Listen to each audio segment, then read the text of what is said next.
Genesis 1. In the beginning, God created the heavens and the earth. Now the earth was formless and empty. Darkness was over the surface of the deep, and the Spirit of God was hovering over the waters. And God said, "Let there be light." And there was light. God saw that the light was good, and he separated the light from the darkness.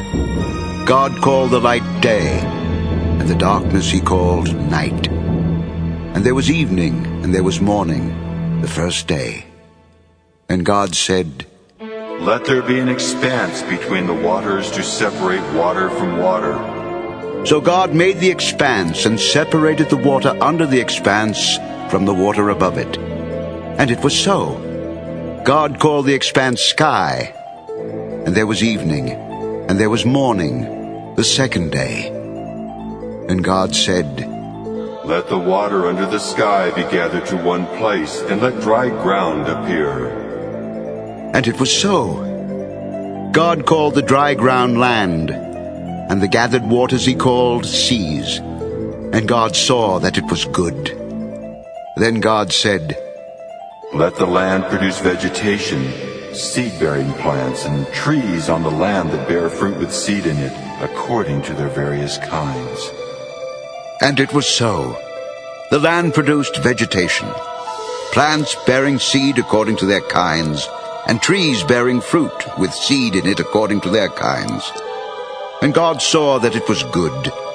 And there was evening, and there was morning, the third day. And God said, "Let there be lights in the expanse of the sky to separate the day from the night, and let them serve as signs to mark seasons and days and years. And let them be lights in the expanse of the sky to give light on the earth." And it was so. God made two great lights, the greater light to govern the day, and the lesser light to govern the night. He also made the stars. God set them in the expanse of the sky to give light on the earth, to govern the day and the night, and to separate light from darkness. And God saw that it was good. And there was evening, and there was morning, the fourth day. And God said, "Let the water teem with living creatures, and let birds fly above the earth across the expanse of the sky." So God created the great creatures of the sea, and every living and moving thing with which the water teems, according to their kinds, and every winged bird according to its kind. And God saw that it was good. God blessed them and said, "Be fruitful, and increase in number, and fill the water in the seas, and let the birds increase on the earth." And there was evening, and there was morning, the fifth day. And God said, "Let the land produce living creatures according to their kinds, livestock, creatures that move along the ground, and wild animals, each according to its kind." And it was so. God made the wild animals according to their kinds, the livestock according to their kinds, and all the creatures that move along the ground according to their kinds. And God saw that it was good. Then God said, "Let us make man in our image, in our likeness, and let them rule over the fish of the sea and the birds of the air, over the livestock, over all the earth, and over all the creatures that move along the ground." So God created man in his own image. In the image of God he created him. Male and female he created them. God blessed them and said to them, "Be fruitful and increase in number. Fill the earth and subdue it. Rule over the fish of the sea and the birds of the air, and over every living creature that moves on the ground." Then God said, "I give you every seed-bearing plant on the face of the whole earth, and every tree that has fruit with seed in it. They will be yours for food. And to all the beasts of the earth, and all the birds of the air, and all the creatures that move on the ground, everything that has the breath of life in it, I give every green plant for food." And it was so. God saw all that he had made, and it was very good. And there was evening, and there was morning, the sixth day. Genesis 2. Thus the heavens and the earth were completed in all their vast array. By the seventh day God had finished the work he had been doing. So on the seventh day he rested from all his work. And God blessed the seventh day and made it holy, because on it he rested from all the work of creating that he had done. This is the account of the heavens and the earth when they were created. When the Lord God made the earth and the heavens, and no shrub of the field had yet appeared on the earth, and no plant of the field had yet sprung up. For the Lord God had not sent rain on the earth, and there was no man to work the ground. But streams came up from the earth and watered the whole surface of the ground. The Lord God formed the man from the dust of the ground, and breathed into his nostrils the breath of life, and the man became a living being. Now the Lord God had planted a garden in the east, in Eden, and there he put the man he had formed. And the Lord God made all kinds of trees grow out of the ground, trees that were pleasing to the eye and good for food. In the middle of the garden were the tree of life and the tree of the knowledge of good and evil. A river watering the garden flowed from Eden. From there it was separated into 4 headwaters. The name of the first is the Pishon. It winds through the entire land of Havilah, where there is gold. The gold of that land is good. Aromatic resin and onyx are also there. The name of the second river is the Gihon. It winds through the entire land of Cush. The name of the third river is the Tigris. It runs along the east side of Asher. And the fourth river is the Euphrates. The Lord God took the man and put him in the Garden of Eden to work it and take care of it. And the Lord God commanded the man, You are free to eat from any tree in the garden, but you must not eat from the tree of the knowledge of good and evil, for when you eat of it, you will surely die. The Lord God said, It is not good for the man to be alone. I will make a helper suitable for him. Now the Lord God had formed out of the ground all the beasts of the field and all the birds of the air. He brought them to the man to see what he would name them. And whatever the man called each living creature, that was its name. So the man gave names to all the livestock, the birds of the air and all the beasts of the field. But for Adam no suitable helper was found. So the Lord God caused the man to fall into a deep sleep. And while he was sleeping, he took one of the man's ribs and closed up the place with flesh. Then the Lord God made a woman from the rib he had taken out of the man, and he brought her to the man. The man said, This is now bone of my bones and flesh of my flesh. She shall be called woman, for she was taken out of man. For this reason a man will leave his father and mother and be united to his wife, and they will become one flesh. The man and his wife were both naked, and they felt no shame. Genesis 3. Now the serpent was more crafty than any of the wild animals the Lord God had made. He said to the woman, Did God really say, You must not eat from any tree in the garden?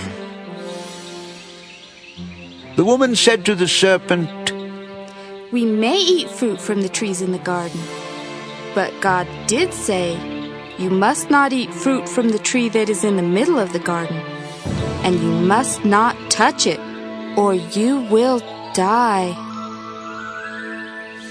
You will not surely die, for God knows that when you eat of it, your eyes will be opened, and you will be like God, knowing good and evil. When the woman saw that the fruit of the tree was good for food and pleasing to the eye, and also desirable for gaining wisdom, she took some and ate it. She also gave some to her husband who was with her, and he ate it. Then the eyes of both of them were opened, and they realized they were naked. So they sewed fig leaves together and made coverings for themselves. Then the man and his wife heard the sound of the Lord God as he was walking in the garden in the cool of the day. And they hid from the Lord God among the trees of the garden. But the Lord God called to the man, "Where are you?" I heard you in the garden, and I was afraid because I was naked, so I hid. "Who told you that you were naked? Have you eaten from the tree that I commanded you not to eat from?" The woman you put here with me, she gave me some fruit from the tree, and I ate it. Then the Lord God said to the woman, "What is this you have done?" The serpent deceived me, and I ate. So the Lord God said to the serpent, "Because you have done this, cursed are you above all the livestock and all the wild animals. You will crawl on your belly, and you will eat dust all the days of your life. And I will put enmity between you and the woman, and between your offspring and hers. He will crush your head, and you will strike his heel." To the woman he said, "I will greatly increase your pains in childbearing. With pain you will give birth to children. Your desire will be for your husband, and he will rule over you." To Adam he said, "Because you listened to your wife and ate from the tree about which I commanded you, you must not eat of it. Cursed is the ground because of you. Through painful toil you will eat of it all the days of your life. It will produce thorns and thistles for you, and you will eat the plants of the field. By the sweat of your brow you will eat your food until you return to the ground, since from it you were taken. For dust you are, and to dust you will return." Adam named his wife Eve, because she would become the mother of all the living. The Lord God made garments of skin for Adam and his wife and clothed them. And the Lord God said, "The man has now become like one of us, knowing good and evil. He must not be allowed to reach out his hand and take also from the tree of life and eat and live forever." So the Lord God banished him from the Garden of Eden to work the ground from which he had been taken. After he drove the man out, he placed on the east side of the Garden of Eden cherubim, and a flaming sword flashing back and forth to guard the way to the tree of life. Genesis 4. Adam lay with his wife Eve, and she became pregnant and gave birth to Cain. She said, With the help of the Lord, I have brought forth a man. Later she gave birth to his brother Abel. Now Abel kept flocks, and Cain worked the soil. In the course of time, Cain brought some of the fruits of the soil as an offering to the Lord. But Abel brought fat portions from some of the firstborn of his flock. The Lord looked with favor on Abel and his offering, but on Cain and his offering he did not look with favor. So Cain was very angry, and his face was downcast. Then the Lord said to Cain, "Why are you angry? Why is your face downcast? If you do what is right, will you not be accepted? But if you do not do what is right, sin is crouching at your door.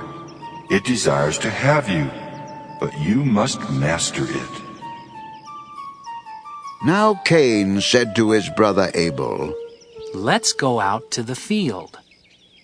And while they were in the field, Cain attacked his brother Abel and killed him. Then the Lord said to Cain, "Where is your brother Abel?" I don't know. Am I my brother's keeper? "What have you done? Listen, your brother's blood cries out to me from the ground. Now you are under a curse and driven from the ground, which opened its mouth to receive your brother's blood from your hand. When you work the ground, it will no longer yield its crops for you. You will be a restless wanderer on the earth. Cain said to the Lord, My punishment is more than I can bear. Today you are driving me from the land, and I will be hidden from your presence. I will be a restless wanderer on the earth, and whoever finds me will kill me. But the Lord said to him, Not so. If anyone kills Cain, he will suffer vengeance 7 times over. Then the Lord put a mark on Cain, so that no one who found him would kill him. So Cain went out from the Lord's presence and lived in the land of Nod, east of Eden.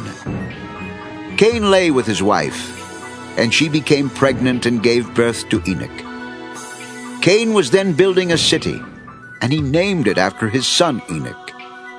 To Enoch was born Irad, and Irad was the father of Mehujael, and Mehujael was the father of Methusael, and Methusael was the father of Lamech.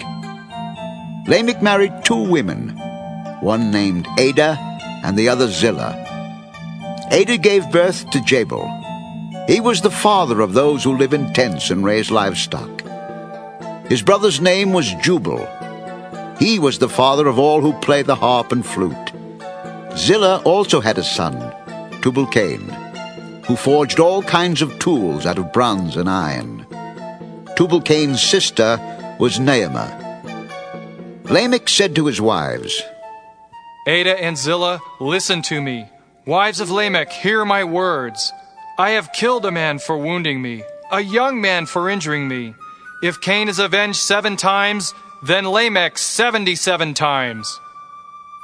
Adam lay with his wife again, and she gave birth to a son and named him Seth, saying, God has granted me another child in place of Abel, since Cain killed him.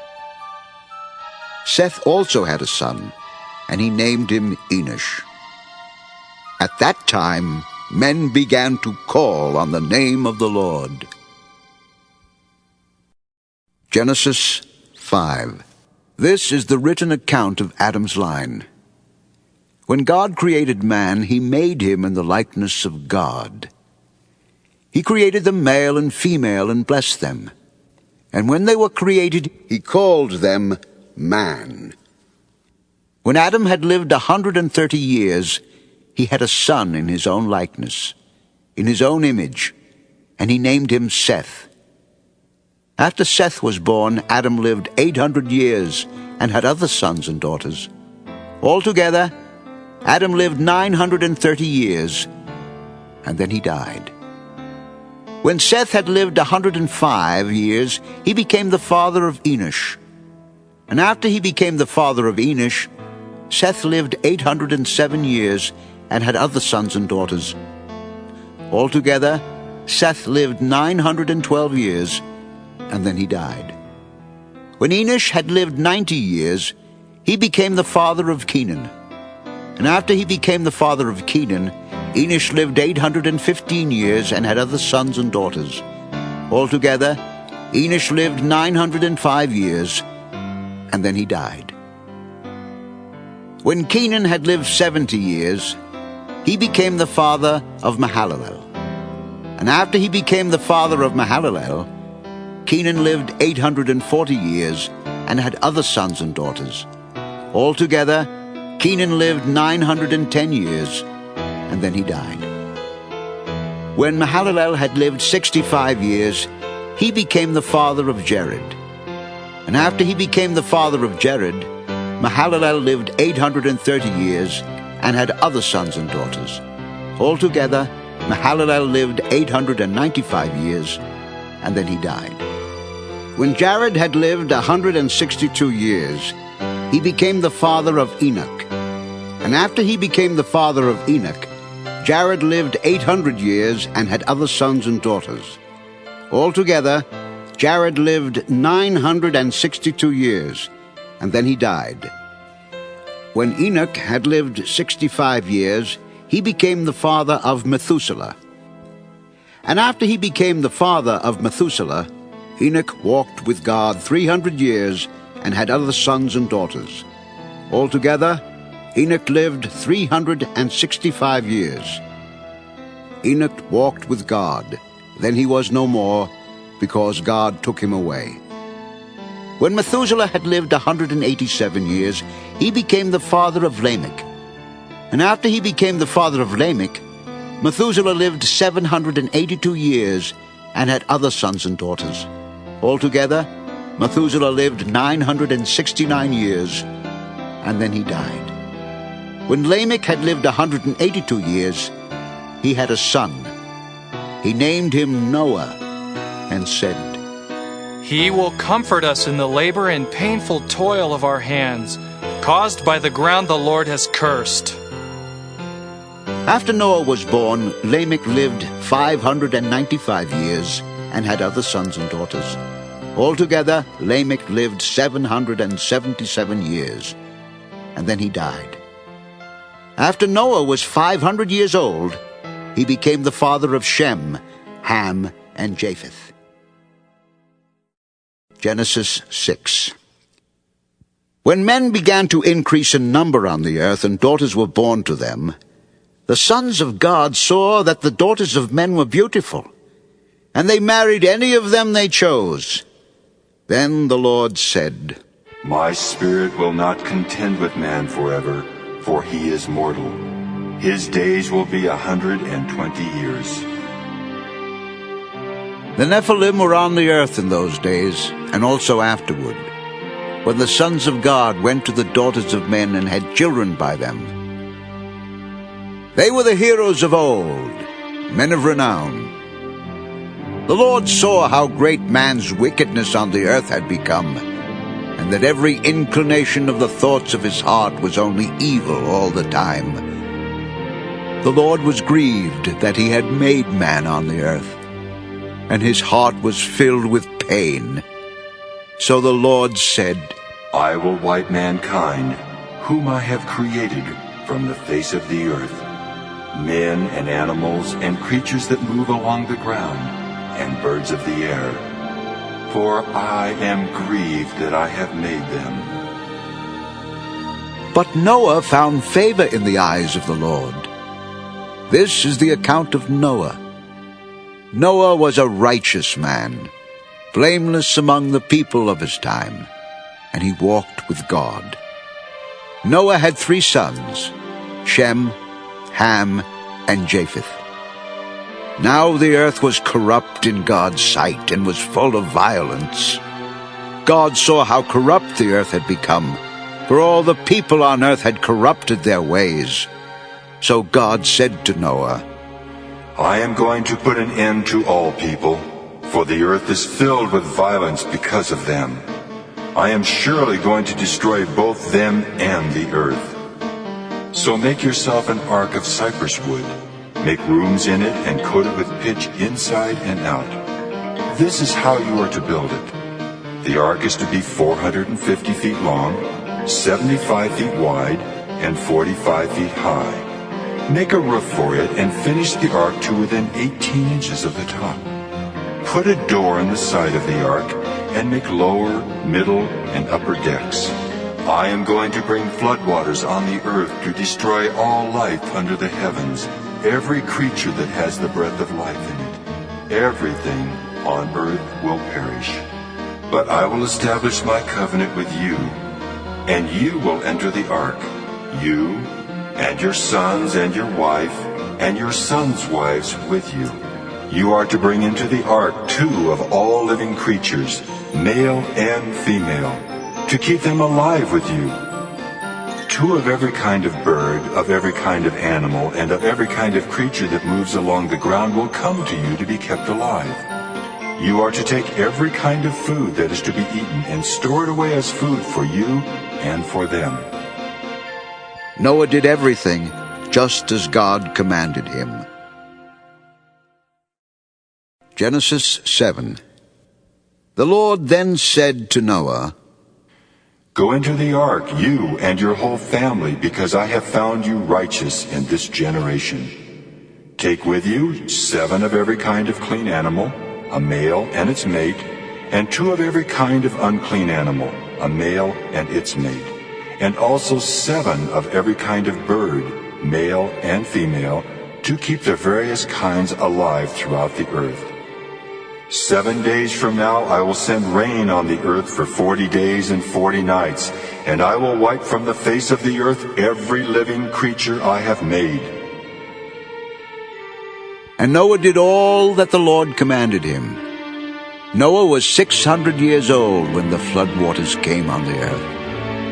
And Noah and his sons and his wife and his sons' wives entered the ark to escape the waters of the flood. Pairs of clean and unclean animals, of birds and of all creatures that move along the ground, male and female, came to Noah and entered the ark as God had commanded Noah. And after the 7 days the flood waters came on the earth. In the 600th year of Noah's life, on the 17th day of the 2nd month, on that day all the springs of the great deep burst forth, and the floodgates of the heavens were opened, and rain fell on the earth 40 days and 40 nights. On that very day Noah and his sons, Shem, Ham, and Japheth, together with his wife and the wives of his 3 sons, entered the ark. They had with them every wild animal according to its kind, all livestock according to their kinds, every creature that moves along the ground according to its kind, and every bird according to its kind, everything with wings. Pairs of all creatures that have the breath of life in them came to Noah and entered the ark. The animals going in were male and female of every living thing, as God had commanded Noah. Then the Lord shut him in. For 40 days the flood kept coming on the earth, and as the waters increased, they lifted the ark high above the earth. The waters rose and increased greatly on the earth, and the ark floated on the surface of the water. They rose greatly on the earth, and all the high mountains under the entire heavens were covered. The waters rose and covered the mountains to a depth of more than 20 feet. Every living thing that moved on the earth perished. Birds, livestock, wild animals, all the creatures that swarm over the earth, and all mankind. Everything on dry land that had the breath of life in its nostrils died. Every living thing on the face of the earth was wiped out. Men and animals and the creatures that move along the ground and the birds of the air were wiped from the earth. Only Noah was left, and those with him in the ark. The waters flooded the earth for 150 days. Genesis 8. But God remembered Noah and all the wild animals and the livestock that were with him in the ark. And he sent a wind over the earth, and the waters receded. Now the springs of the deep and the floodgates of the heavens had been closed, and the rain had stopped falling from the sky. The water receded steadily from the earth. At the end of the 150 days the water had gone down, and on the 17th day of the 7th month the ark came to rest on the mountains of Ararat. The waters continued to recede until the 10th month, and on the 1st day of the 10th month the tops of the mountains became visible. After 40 days Noah opened the window he had made in the ark and sent out a raven, and it kept flying back and forth until the water had dried up from the earth. Then he sent out a dove to see if the water had receded from the surface of the ground. But the dove could find no place to set its feet, because there was water over all the surface of the earth. So it returned to Noah in the ark. He reached out his hand and took the dove and brought it back to himself in the ark. He waited 7 more days and again sent out the dove from the ark. When the dove returned to him in the evening, there in its beak was a freshly plucked olive leaf. Then Noah knew that the water had receded from the earth. He waited 7 more days and sent the dove out again, but this time it did not return to him. By the 1st day of the 1st month of Noah's 601st year, the water had dried up from the earth. Noah then removed the covering from the ark and saw that the surface of the ground was dry. By the 27th day of the second month the earth was completely dry. Then God said to Noah, Come out of the ark, you and your wife and your sons and their wives. Bring out every kind of living creature that is with you, the birds, the animals, and all the creatures that move along the ground, so they can multiply on the earth and be fruitful and increase in number upon it. So Noah came out, together with his sons and his wife and his sons' wives. All the animals and all the creatures that move along the ground, and all the birds, everything that moves on the earth came out of the ark, one kind after another. Then Noah built an altar to the Lord, and, taking some of all the clean animals and clean birds, he sacrificed burnt offerings on it. The Lord smelled the pleasing aroma and said in his heart, Never again will I curse the ground because of man, even though every inclination of his heart is evil from childhood. And never again will I destroy all living creatures as I have done. As long as the earth endures, seed time and harvest, cold and heat, summer and winter, day and night will never cease. Genesis 9. Then God blessed Noah and his sons, saying to them, Be fruitful and increase in number and fill the earth. The fear and dread of you will fall upon all the beasts of the earth and all the birds of the air, upon every creature that moves along the ground, and upon all the fish of the sea. They are given into your hands. Everything that lives and moves will be food for you. Just as I gave you the green plants, I now give you everything. But you must not eat meat that has its lifeblood still in it. And for your lifeblood, I will surely demand an accounting. I will demand an accounting from every animal. And from each man too I will demand an accounting for the life of his fellow man. Whoever sheds the blood of man, by man shall his blood be shed. For in the image of God has God made man. As for you, be fruitful and increase in number. Multiply on the earth and increase upon it. Then God said to Noah and to his sons with him, I now establish my covenant with you and with your descendants after you, and with every living creature that was with you, the birds, the livestock, and all the wild animals, all those that came out of the ark with you, every living creature on earth. I establish my covenant with you. Never again will all life be cut off by the waters of a flood. Never again will there be a flood to destroy the earth. This is the sign of the covenant I am making between me and you and every living creature with you, a covenant for all generations to come. I have set my rainbow in the clouds, and it will be the sign of the covenant between me and the earth. Whenever I bring clouds over the earth, and the rainbow appears in the clouds, I will remember my covenant between me and you and all living creatures of every kind. Never again will the waters become a flood to destroy all life. Whenever the rainbow appears in the clouds, I will see it and remember the everlasting covenant between God and all living creatures of every kind on the earth. This is the sign of the covenant I have established between me and all life on the earth. The sons of Noah who came out of the ark were Shem, Ham, and Japheth. Ham was the father of Canaan. These were the three sons of Noah, and from them came the people who were scattered over the earth. Noah, a man of the soil, proceeded to plant a vineyard. When he drank some of its wine, he became drunk and lay uncovered inside his tent. Ham, the father of Canaan, saw his father's nakedness and told his two brothers outside. But Shem and Japheth took a garment and laid it across their shoulders. Then they walked in backward and covered their father's nakedness. Their faces were turned the other way, so that they would not see their father's nakedness. When Noah awoke from his wine and found out what his youngest son had done to him, he said, Cursed be Canaan, the lowest of slaves will he be to his brothers.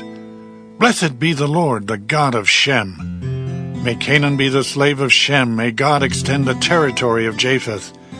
May Japheth live in the tents of Shem, and may Canaan be his slave. After the flood, Noah lived 350 years. Altogether, Noah lived 950 years, and then he died. Genesis 10. This is the account of Shem, Ham, and Japheth, Noah's sons, who themselves had sons after the flood. The sons of Japheth: Gomer, Magog, Madai, Javan, Tubal, Meshech, and Tyrus. The sons of Gomer: Ashkenaz, Riphath, and Togarmah. The sons of Javan: Elisha, Tarshish, the Kittim, and the Rodanim. From these the maritime peoples spread out into their territories by their clans within their nations, each with its own language. The sons of Ham: Cush, Mizraim, Put, and Canaan. The sons of Cush: Seba, Havilah, Sabta, Raamah, and Sabteka. The sons of Raamah: Sheba and Dedan. Cush was the father of Nimrod, who grew to be a mighty warrior on the earth. He was a mighty hunter before the Lord. That is why it is said, like Nimrod, a mighty hunter before the Lord. The first centers of his kingdom were Babylon, Erech, Akkad, and Calneh in Shinar. From that land he went to Assyria, where he built Nineveh, Rehoboth-ir, Calah, and Resen, which is between Nineveh and Calah. That is the great city. Mizraim was the father of the Ludites, Anamites, Lehabites, Naphtuhites, Pathrusites, Caslahites, from whom the Philistines came, and Caphtorites. Canaan was the father of Sidon, his firstborn, and of the Hittites, Jebusites, Amorites, Girgashites, Hivites, Archites, Sinites, Arvadites, Semarites, and Hamathites. Later, the Canaanite clans scattered, and the borders of Canaan reached from Sidon toward Gerar as far as Gaza, and then toward Sodom, Gomorrah, Admah, and Zeboim, as far as Lasha. These are the sons of Ham by their clans and languages, in their territories and nations. Sons were also born to Shem, whose older brother was Japheth. Shem was the ancestor of all the sons of Eber. The sons of Shem: Elam, Asher, Arphaxad, Lud, and Aram. The sons of Aram: Uz, Hul, Gether, and Meshech. Arphaxad was the father of Shelah, and Shelah the father of Eber. 2 sons were born to Eber. One was named Peleg, because in his time the earth was divided. His brother was named Joktan. Joktan was the father of Almodad, Sheleph, Ezemavith, Jireh, Adoram, Uzal, Diklah, Obal, Abimael, Sheba, Ophir, Havilah, and Jobab. All these were sons of Joktan. The region where they lived stretched from Mesha toward Sephah in the eastern hill country. These are the sons of Shem by their clans and languages, in their territories and nations. These are the clans of Noah's sons, according to their lines of descent within their nations. From these the nations spread out over the earth after the flood. Genesis 11. Now the whole world had one language and a common speech. As men moved eastward, they found a plain in Shinar and settled there. They said to each other, "Come, let's make bricks and bake them thoroughly." They used brick instead of stone, and tar for mortar. Then they said, "Come, let us build ourselves a city, with a tower that reaches to the heavens, so that we may make a name for ourselves and not be scattered over the face of the whole earth.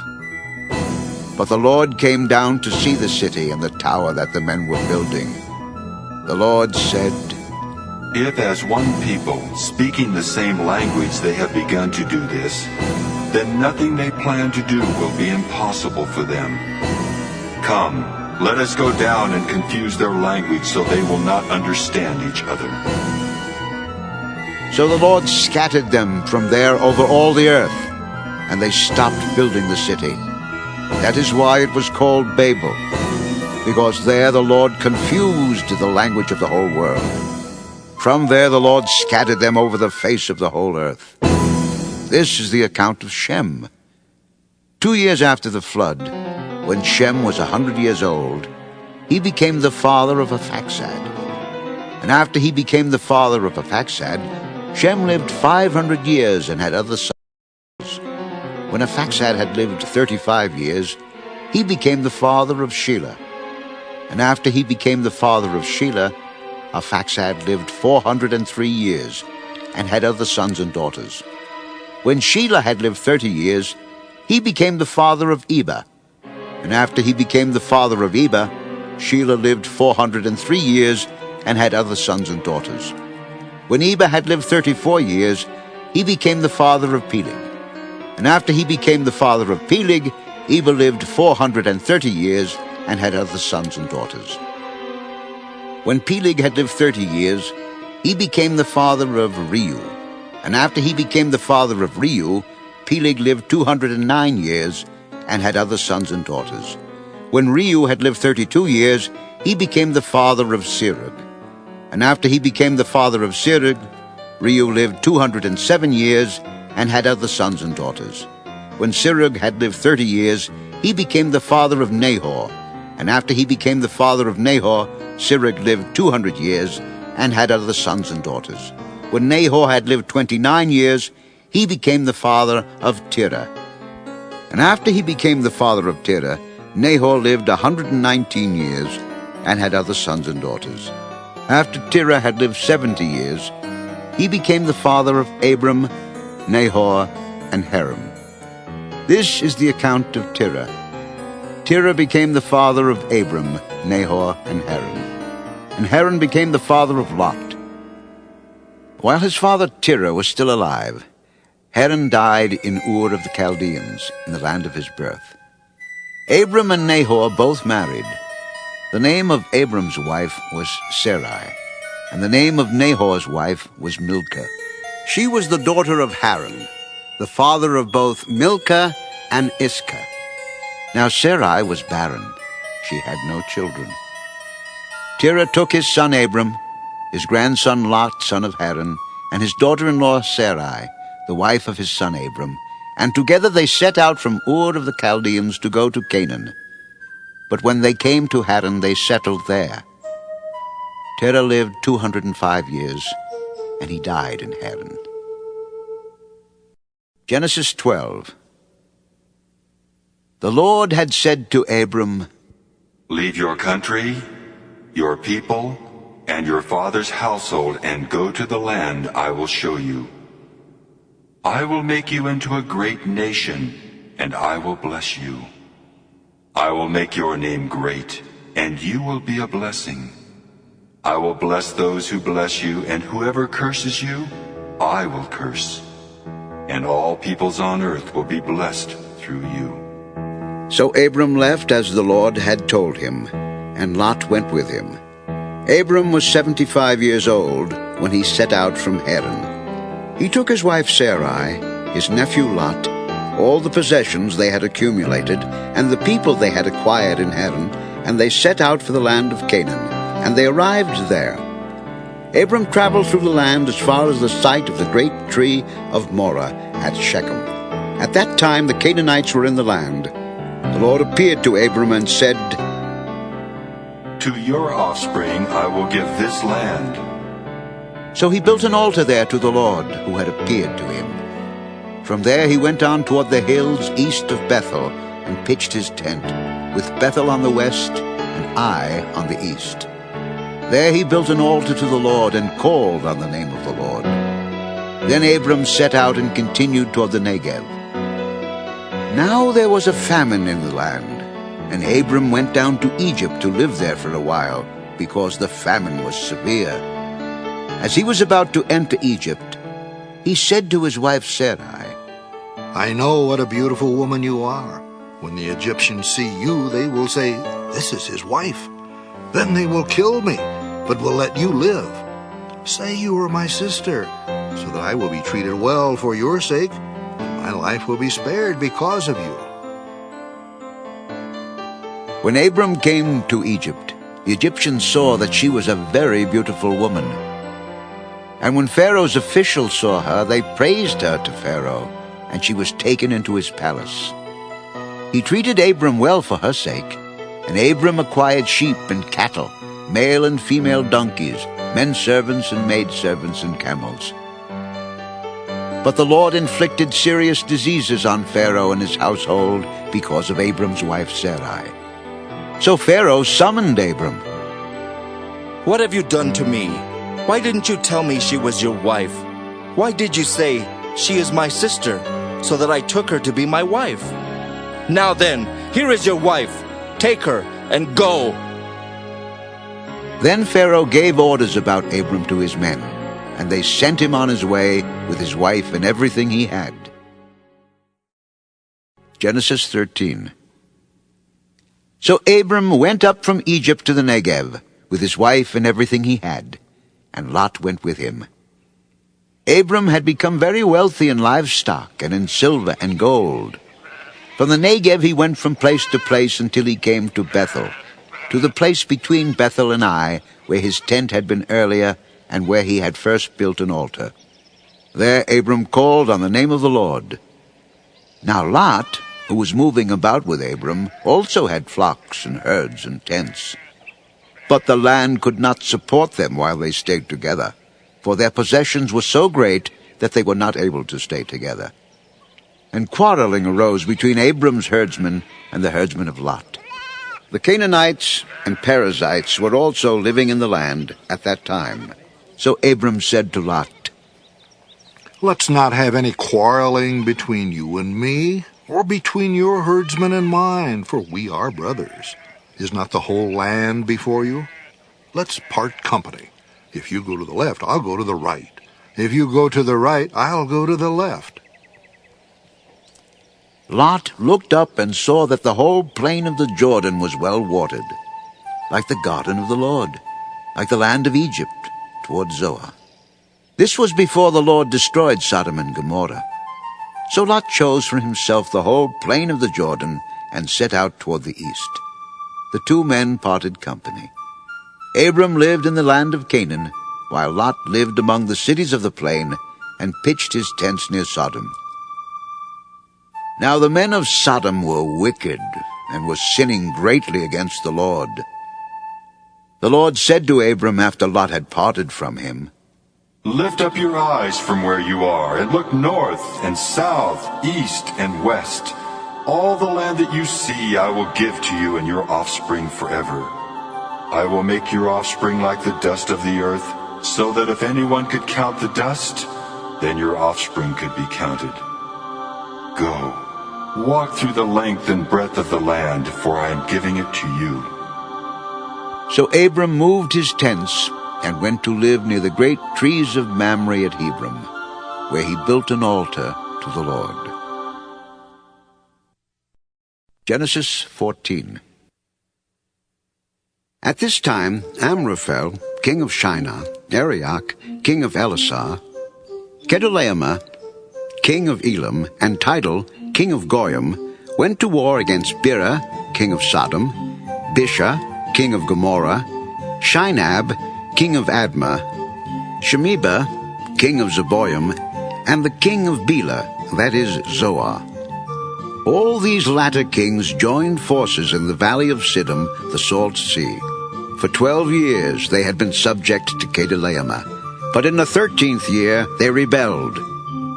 In the 14th year, Kedorlaomer and the kings allied with him went out and defeated the Rephaites in Ashtaroth Karnaim, the Zuzites in Ham, the Emites in Sheva Kiriathaim, and the Horites in the hill country of Seir, as far as El Paran near the desert. Then they turned back and went to En-Mishpat, that is, Kadesh, and they conquered the whole territory of the Amalekites, as well as the Amorites who were living in Hazazon-Tamar. Then the king of Sodom, the king of Gomorrah, the king of Admah, the king of Zeboim, and the king of Bela, that is, Zoar, marched out and drew up their battle lines in the valley of Siddim against Kedorlaomer, king of Elam, Tidal, king of Goyim, Amraphel, king of Shinar, and Arioch, king of Elasar, 4 kings against 5. Now the valley of Siddim was full of tar pits, and when the kings of Sodom and Gomorrah fled, some of the men fell into them, and the rest fled to the hills. The 4 kings seized all the goods of Sodom and Gomorrah, and all their food. Then they went away. They also carried off Abram's nephew Lot and his possessions, since he was living in Sodom. One who had escaped came and reported this to Abram the Hebrew. Now Abram was living near the great trees of Mamre the Amorite, a brother of Eshcol and Aner, all of whom were allied with Abram. When Abram heard that his relative had been taken captive, he called out the 318 trained men born in his household and went in pursuit as far as Dan. During the night, Abram divided his men to attack them, and he routed them, pursuing them as far as Hobah, north of Damascus. He recovered all the goods and brought back his relative Lot and his possessions, together with the women and the other people. After Abram returned from defeating Kedorlaomer and the kings allied with him, the king of Sodom came out to meet him in the valley of Sheva, that is, the king's valley. Then Melchizedek, king of Salem, brought out bread and wine. He was priest of God Most High, and he blessed Abram, saying, Blessed be Abram by God Most High, creator of heaven and earth, and blessed be God Most High, who delivered your enemies into your hand. Then Abram gave him 1/10 of everything. The king of Sodom said to Abram, Give me the people and keep the goods for yourself. But Abram said to the king of Sodom, I have raised my hand to the Lord, God Most High, creator of heaven and earth, and have taken an oath that I will accept nothing belonging to you, not even a thread or the thong of a sandal, so that you will never be able to say, I made Abram rich. I will accept nothing but what my men have eaten, and the share that belongs to the men who went with me, to Aner, Eshcol, and Mamre. Let them have their share. Genesis 15. After this, the word of the Lord came to Abram in a vision. Do not be afraid, Abram. I am your shield, your very great reward. O sovereign Lord, what can you give me, since I remain childless? And the one who will inherit my estate is Eliezer of Damascus. You have given me no children, so a servant in my household will be my heir. Then the word of the Lord came to him. This man will not be your heir, but a son coming from your own body will be your heir. He took him outside and said, Look up at the heavens and count the stars. If indeed you can count them, so shall your offspring be. Abram believed the Lord, and he credited it to him as righteousness. He also said to him, I am the Lord who brought you out of Ur of the Chaldeans to give you this land to take possession of it. O sovereign Lord, how can I know that I will gain possession of it? Bring me a heifer, a goat, and a ram, each 3 years old, along with a dove and a young pigeon. Abram brought all these to him, cut them in two, and arranged the halves opposite each other. The birds, however, he did not cut in half. Then birds of prey came down on the carcasses, but Abram drove them away. As the sun was setting, Abram fell into a deep sleep, and a thick and dreadful darkness came over him. Then the Lord said to him, Know for certain that your descendants will be strangers in a country not their own, and they will be enslaved and mistreated 400 years. But I will punish the nation they serve as slaves, and afterward they will come out with great possessions. You, however, will go to your fathers in peace and be buried at a good old age. In the 4th generation your descendants will come back here, for the sin of the Amorites has not yet reached its full measure. When the sun had set and darkness had fallen, a smoking firepot with a blazing torch appeared and passed between the pieces. On that day the Lord made a covenant with Abram and said, To your descendants I give this land, from the river of Egypt to the great river, the Euphrates, the land of the Kenites, Kenizzites, Cadmonites, Hittites, Perizzites, Rephaites, Amorites, Canaanites, Girgashites, and Jebusites. Genesis 16. Now Sarai, Abram's wife, had borne him no children, but she had an Egyptian maidservant named Hagar. So she said to Abram, The Lord has kept me from having children. Go, sleep with my maidservant. Perhaps I can build a family through her. Abram agreed to what Sarai said. So after Abram had been living in Canaan 10 years, Sarai his wife took her Egyptian maidservant Hagar and gave her to her husband to be his wife. He slept with Hagar, and she conceived. When she knew she was pregnant, she began to despise her mistress. Then Sarai said to Abram, You are responsible for the wrong I'm suffering. I put my servant in your arms, and now that she knows she is pregnant, she despises me. May the Lord judge between you and me. Your servant is in your hands. Do with her whatever you think best. Then Sarai mistreated Hagar, so she fled from her. The angel of the Lord found Hagar near a spring in the desert. It was the spring that is beside the road to Shur. And he said, Hagar, servant of Sarai, where have you come from and where are you going? I'm running away from my mistress Sarai. Then the angel of the Lord told her, Go back to your mistress and submit to her. I will so increase your descendants that they will be too numerous to count. You are now with child, and you will have a son. You shall name him Ishmael, for the Lord has heard of your misery. He will be a wild donkey of a man. His hand will be against everyone, and everyone's hand against him. And he will live in hostility toward all his brothers. She gave this name to the Lord who spoke to her. You are the God who sees me. I have now seen the one who sees me. That is why the well was called Beel-Lahai-roi. It is still there, between Kadesh and Bered. So Hagar bore Abram a son, and Abram gave the name Ishmael to the son she had born.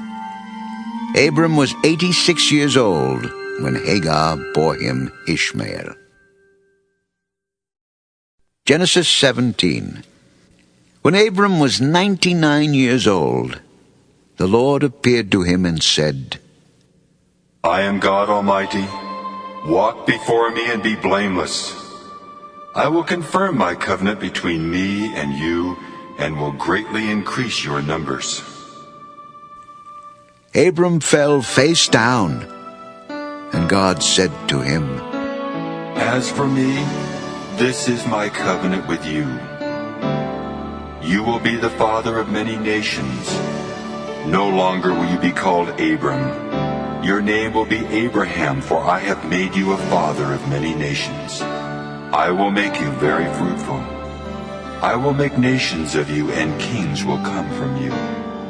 I will establish my covenant as an everlasting covenant between me and you and your descendants after you for the generations to come, to be your God and the God of your descendants after you.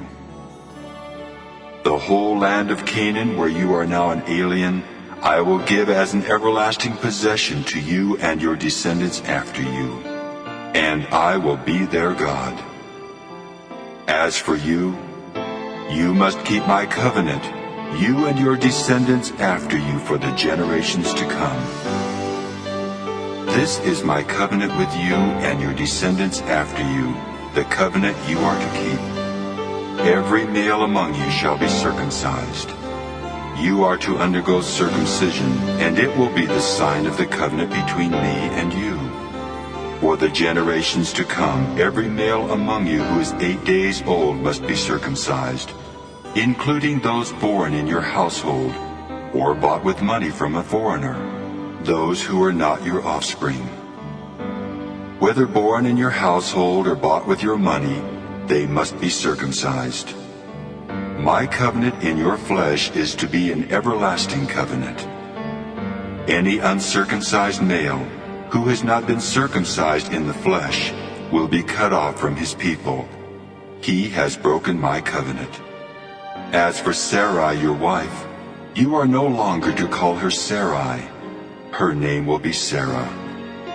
I will bless her and will surely give you a son by her. I will bless her so that she will be the mother of nations. Kings of peoples will come from her. Abraham fell face down. He laughed and said to himself, Will a son be born to a man 100 years old? Will Sarah bear a child at the age of 90? And Abraham said to God, If only Ishmael might live under your blessing. Yes, but your wife Sarah will bear you a son, and you will call him Isaac. I will establish my covenant with him as an everlasting covenant for his descendants after him. And as for Ishmael, I have heard you. I will surely bless him. I will make him fruitful and will greatly increase his numbers. He will be the father of 12 rulers, and I will make him into a great nation. But my covenant I will establish with Isaac, whom Sarah will bear to you by this time next year. When he had finished speaking with Abraham, God went up from him. On that very day Abraham took his son Ishmael, and all those born in his household or bought with his money, every male in his household, and circumcised them as God told him. Abraham was 99 years old when he was circumcised, and his son Ishmael was 13. Abraham and his son Ishmael were both circumcised on that same day. And every male in Abraham's household, including those born in his household or bought from a foreigner, were circumcised with him. Genesis 18. The Lord appeared to Abraham near the great trees of Mamre, while he was sitting at the entrance to his tent in the heat of the day. Abraham looked up and saw 3 men standing nearby. When he saw them, he hurried from the entrance of his tent to meet them and bowed low to the ground. He said, If I have found favor in your eyes, my Lord, do not pass your servant by. Let a little water be brought, and then you may all wash your feet and rest under this tree. Let me get you something to eat, so you can be refreshed, and then go on your way, now that you have come to your servant. Very well. Do as you say. So Abraham hurried into the tent to Sarah. Quick, get 3 seahs of fine flour, and knead it, and bake some bread. Then he ran to the herd and selected a choice tender calf, and gave it to a servant who hurried to prepare it. He then brought some curds and milk and the calf that had been prepared, and set these before them. While they ate, he stood near them under a tree. Where is your wife, Sarah? There, in the tent. Then the Lord said, I will surely return to you about this time next year, and Sarah, your wife, will have a son. Now Sarah was listening at the entrance to the tent which was behind him. Abraham and Sarah were already old and well advanced in years, and Sarah was past the age of childbearing. So Sarah laughed to herself as she thought, After I am worn out and my master is old, will I now have this pleasure? Then the Lord said to Abraham, Why did Sarah laugh and say, Will I really have a child now that I am old? Is anything too hard for the Lord? I will return to you at the appointed time next year, and Sarah will have a son. Sarah was afraid, so she lied and said, I did not laugh. Yes, you did laugh. When the men got up to leave, they looked down toward Sodom, and Abraham walked along with them to see them on their way. Then the Lord said, Shall I hide from Abraham what I am about to do? Abraham will surely become a great and powerful nation, and all nations on earth will be blessed through him. For I have chosen him, so that he will direct his children and his household after him, to keep the way of the Lord by doing what is right and just, so that the Lord will bring about for Abraham what he has promised him. The outcry against Sodom and Gomorrah is so great, and their sin so grievous, that I will go down and see if what they have done is as bad as the outcry that has reached me. If not, I will know. The men turned away and went toward Sodom, but Abraham remained standing before the Lord. Then Abraham approached him and said, Will you sweep away the righteous with the wicked? What if there are 50 righteous people in the city? Will you really sweep it away and not spare the place for the sake of the 50 righteous people in it? Far be it from you to do such a thing, to kill the righteous with the wicked, treating the righteous and the wicked alike. Far be it from you. Will not the judge of all the earth do right? If I find 50 righteous people in the city of Sodom, I will spare the whole place for their sake. Now that I have been so bold as to speak to the Lord, though I am nothing but dust and ashes, what if the number of the righteous is 5 less than 50? Will you destroy the whole city because of 5 people? If I find 45 there, I will not destroy it. What if only 40 are found there? For the sake of 40, I will not do it. May the Lord not be angry, but let me speak. What if only 30 can be found there? I will not do it if I find 30 there. Now that I have been so bold as to speak to the Lord, what if only 20 can be found there? For the sake of 20, I will not destroy it. May the Lord not be angry, but let me speak just once more. What if only 10 can be found there? For the sake of 10, I will not destroy it. When the Lord had finished speaking with Abraham, he left, and Abraham returned home. Genesis 19. The 2 angels arrived at Sodom in the evening, and Lot was sitting in the gateway of the city. When he saw them, he got up to meet them and bowed down with his face to the ground. My lords, please turn aside to your servant's house. You can wash your feet and spend the night, and then go on your way early in the morning. No, we will spend the night in the square. But he insisted so strongly that they did go with him and entered his house. He prepared a meal for them, baking bread without yeast, and they ate. Before they had gone to bed, all the men from every part of the city of Sodom, both young and old, surrounded the house. They called to Lot, Where are the men who came to you tonight? Bring them out to us so that we can have sex with them. Lot went outside to meet them and shut the door behind him and said, No, my friends, don't do this wicked thing. Look, I have 2 daughters who have never slept with a man. let me bring them out to you, and you can do what you like with them. But don't do anything to these men, for they have come under the protection of my roof. Get out of our way! This fellow came here as an alien, and now he wants to play the judge. We'll treat you worse than them! They kept bringing pressure on Lot and moved forward to break down the door. But the men inside reached out and pulled Lot back into the house and shut the door. Then they struck the men who were at the door of the house, young and old, with blindness, so that they could not find the door. The two men said to Lot, "Do you have anyone else here? Sons-in-law, sons or daughters, or anyone else in the city who belongs to you? Get them out of here, because we are going to destroy this place." The outcry to the Lord against his people is so great that he has sent us to destroy it. So Lot went out and spoke to his sons-in-law, who were pledged to marry his daughters. He said, "Hurry and get out of this place, because the Lord is about to destroy the city." But his sons-in-law thought he was joking. With the coming of dawn, the angels urged Lot, saying, "Hurry, take your wife and your 2 daughters who are here, or you will be swept away when the city is punished."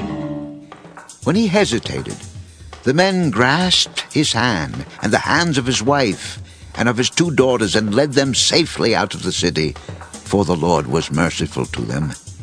As soon as they had brought them out, one of them said, Flee for your lives, don't look back, and don't stop anywhere in the plain. Flee to the mountains or you will be swept away. "No, my lords, please! Your servant has found favor in your eyes, and you have shown great kindness to me in sparing my life. But I can't flee to the mountains. This disaster will overtake me, and I'll die. Look, here is a town near enough to run to, and it is small. Let me flee to it. It is very small, isn't it? Then my life will be spared." Very well. I will grant this request too.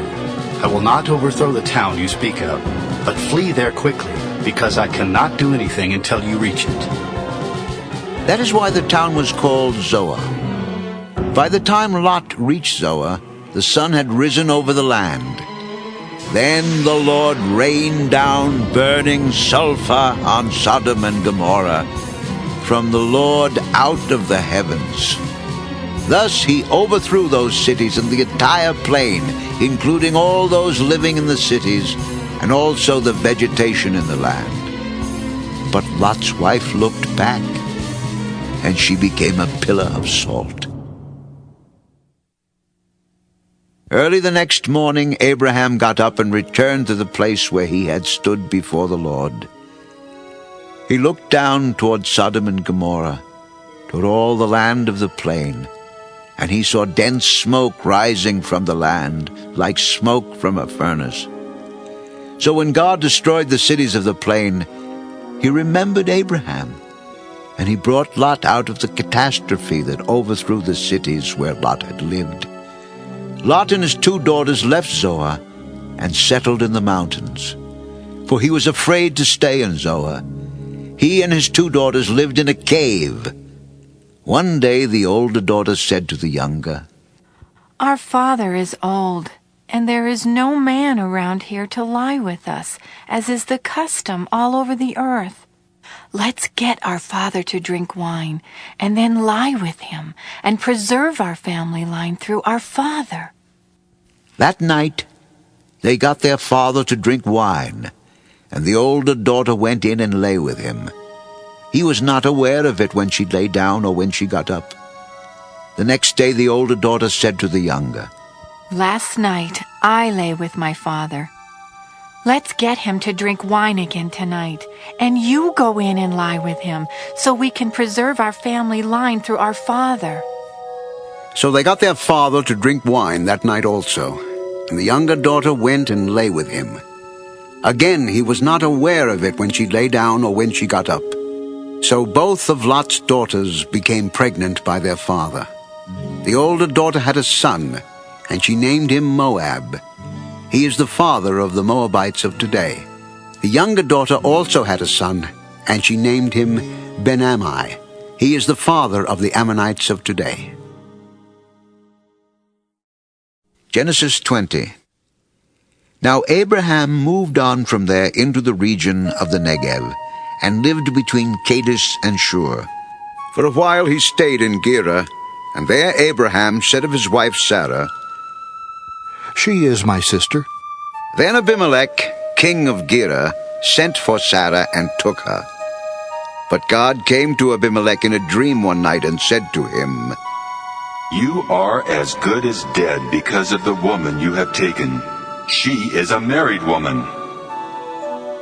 Now Abimelech had not gone near her, so he said, Lord, will you destroy an innocent nation? Did he not say to me, She is my sister? And didn't she also say, He is my brother? I have done this with a clear conscience and clean hands.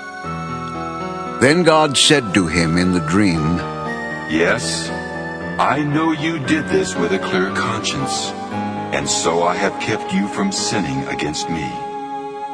That is why I did not let you touch her. Now return the man's wife, for he is a prophet, and he will pray for you, and you will live.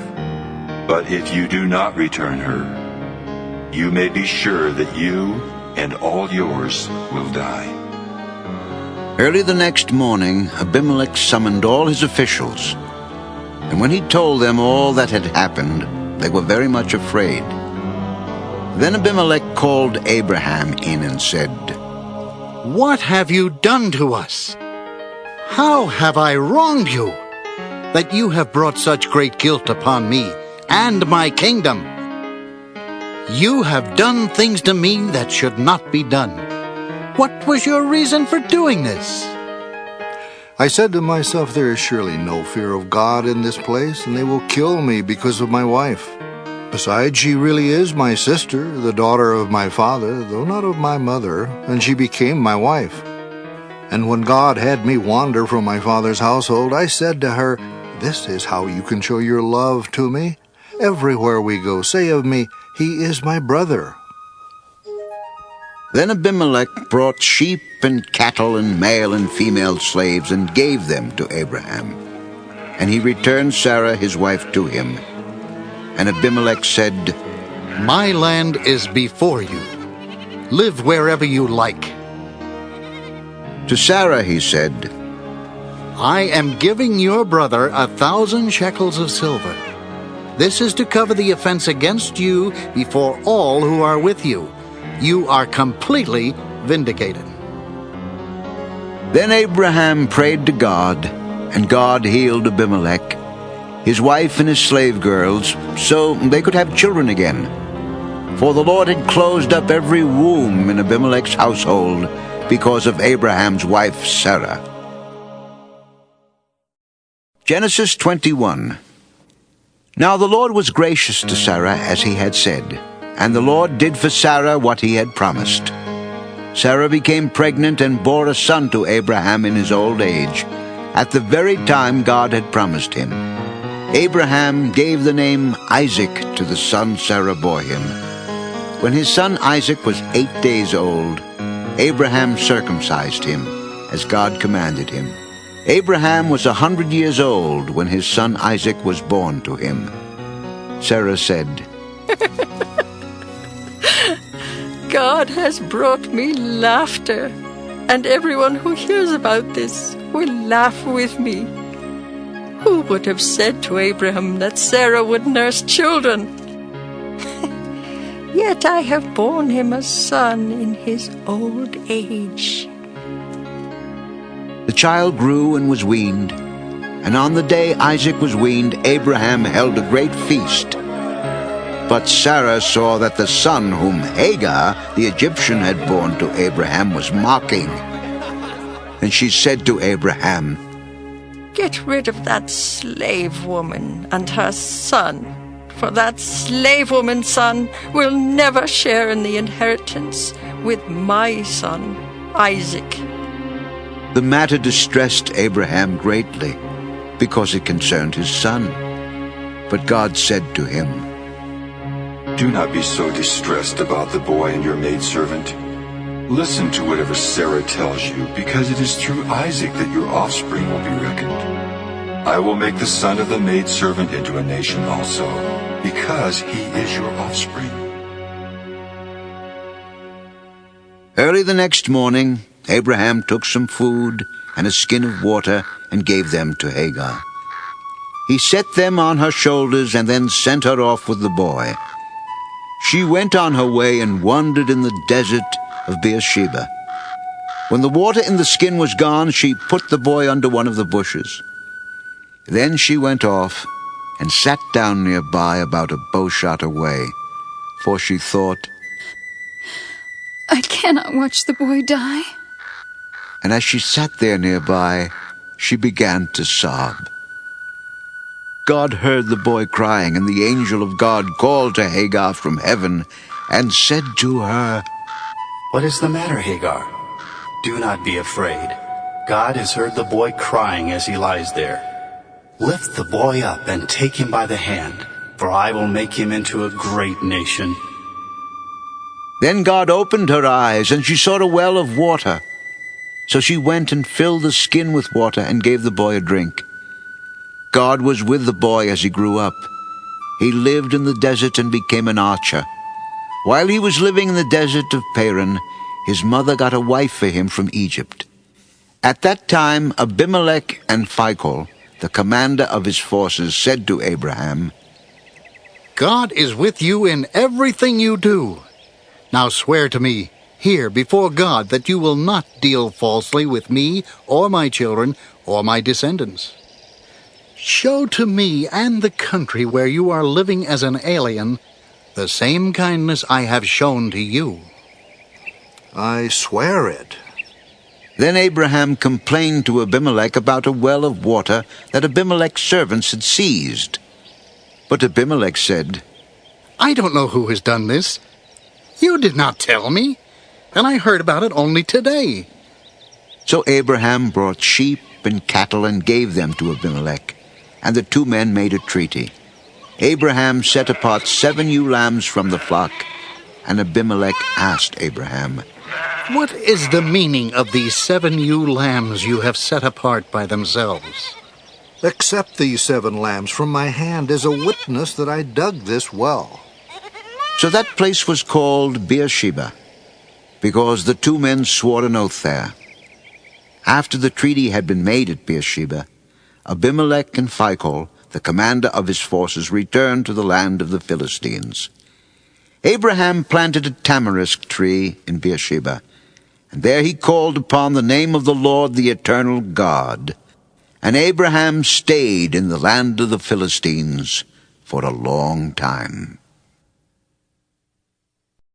Genesis 22. Some time later, God tested Abraham. He said to him, Abraham, here I am. Take your son, your only son Isaac, whom you love, and go to the region of Moriah. Sacrifice him there as a burnt offering on one of the mountains I will tell you about. Early the next morning, Abraham got up and saddled his donkey. He took with him 2 of his servants and his son Isaac. When he had cut enough wood for the burnt offering, he set out for the place God had told him about. On the 3rd day, Abraham looked up and saw the place in the distance. He said to his servants, Stay here with the donkey while I and the boy go over there. We will worship, then we will come back to you. Abraham took the wood for the burnt offering and placed it on his son Isaac, and he himself carried the fire and the knife. As the 2 of them went on together, Isaac spoke up and said to his father Abraham, Father? Yes, my son? Fire and wood are here, but where is the lamb for the burnt offering? God himself will provide the lamb for the burnt offering, my son. And the 2 of them went on together. When they reached the place God had told him about, Abraham built an altar there and arranged the wood on it. He bound his son Isaac and laid him on the altar on top of the wood. Then he reached out his hand took the knife to slay his son. But the angel of the Lord called out to him from heaven, Abraham, Abraham. Here I am. Do not lay a hand on the boy. Do not do anything to him. Now I know that you fear God, because you have not withheld from me your son, your only son. Abraham looked up, and there in a thicket he saw a ram caught by its horns. He went over and took the ram and sacrificed it as a burnt offering instead of his son. So Abraham called that place, "The Lord will provide." And to this day it is said, On the mountain of the Lord it will be provided. The angel of the Lord called to Abraham from heaven a second time and said, I swear by myself, declares the Lord, that because you have done this and have not withheld your son, your only son, I will surely bless you and make your descendants as numerous as the stars in the sky and as the sand on the seashore. Your descendants will take possession of the cities of their enemies, and through your offspring all nations on earth will be blessed, because you have obeyed me. Then Abraham returned to his servants, and they set off together for Beersheba. And Abraham stayed in Beersheba. Sometime later Abraham was told, Milcah is also a mother. She has borne sons to your brother Nahor. Uz the firstborn, Buz his brother, Kemuel the father of Aram, Kesed, Hazo, Pildash, Jidlaph, and Bethuel. Bethuel became the father of Rebekah.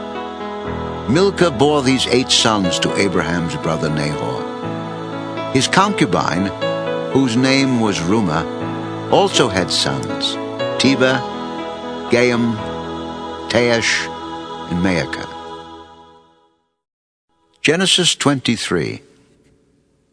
Sarah lived to be 127 years old.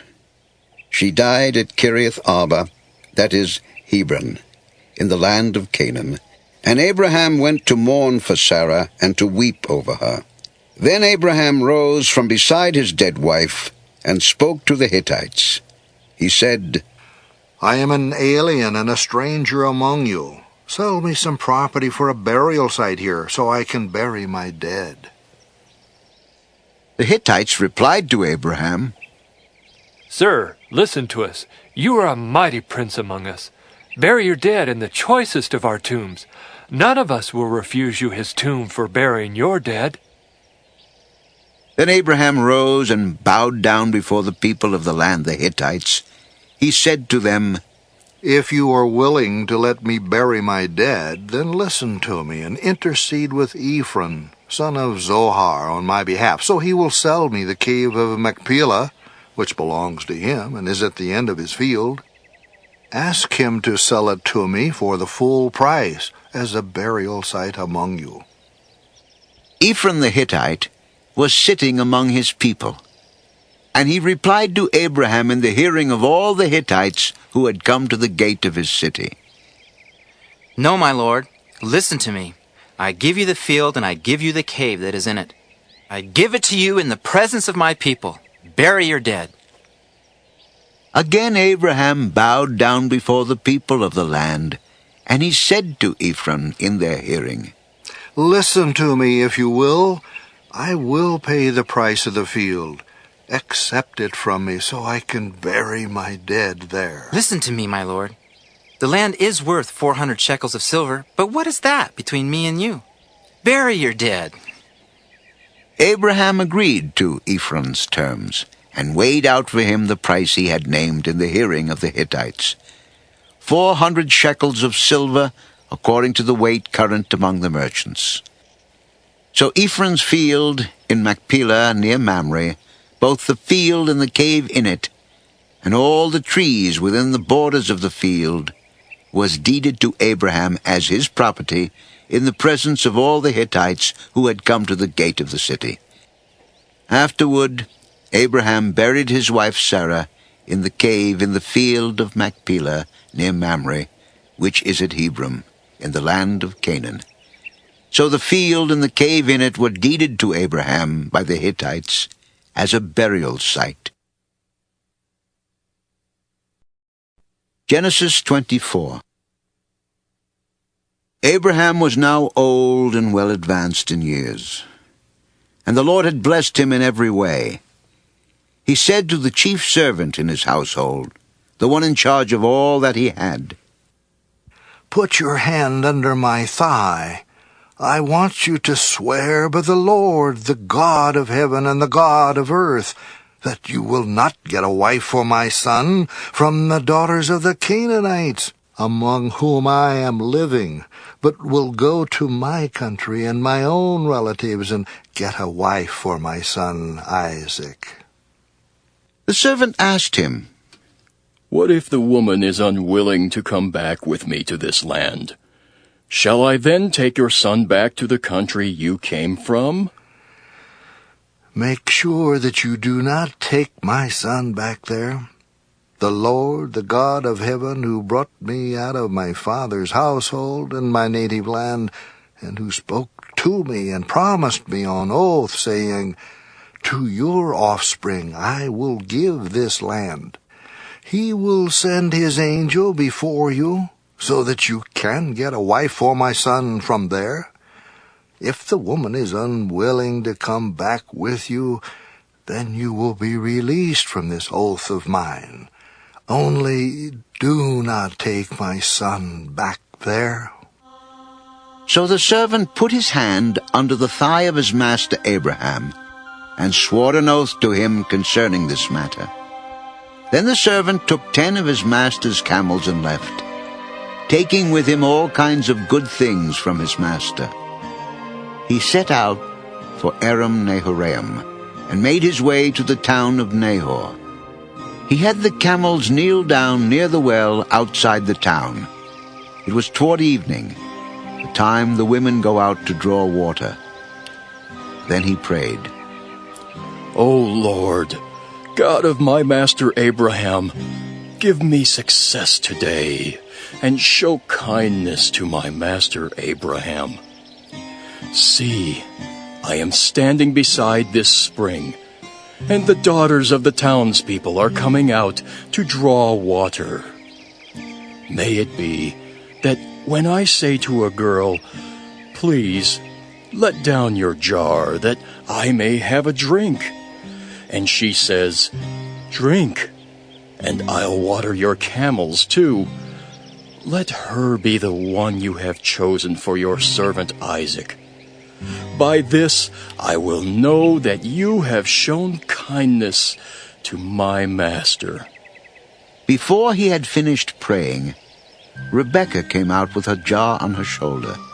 She was the daughter of Bethuel, son of Milcah, who was the wife of Abraham's brother Nahor.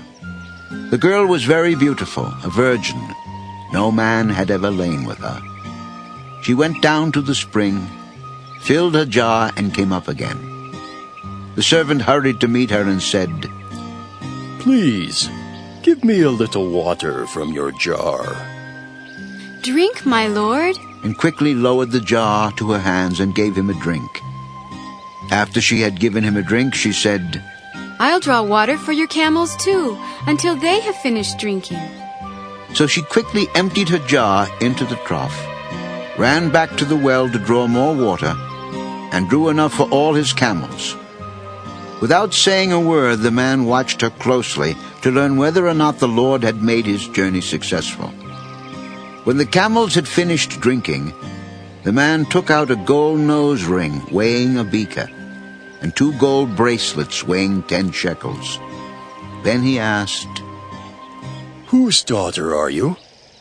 Please tell me, is there room in your father's house for us to spend the night?"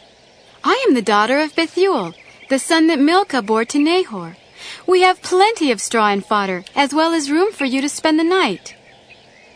Then the man bowed down and worshipped the Lord, saying, "Praise be to the Lord, the God of my master Abraham, who has not abandoned his kindness and faithfulness to my master. As for me, the Lord has led me on the journey to the house of my master's relatives."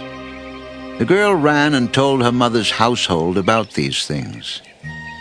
Now Rebekah had a brother named Laban, and he hurried out to the man at the spring. As soon as he had seen the nose ring and the bracelets on his sister's arms, and had heard Rebekah tell what the man said to her, he went out to the man and found him standing by the camels near the spring. "Come, you who are blessed by the Lord. Why are you standing out here? I have prepared the house and a place for the camels." So the man went to the house, and the camels were unloaded. Straw and fodder were brought for the camels, and water for him and his men to wash their feet. Then food was set before him, but he said, "I will not eat until I have told you what I have to say." "Then tell us." "I am Abraham's servant. The Lord has blessed my master abundantly, and he has become wealthy. He has given him sheep and cattle, silver and gold, menservants and maidservants, and camels and donkeys.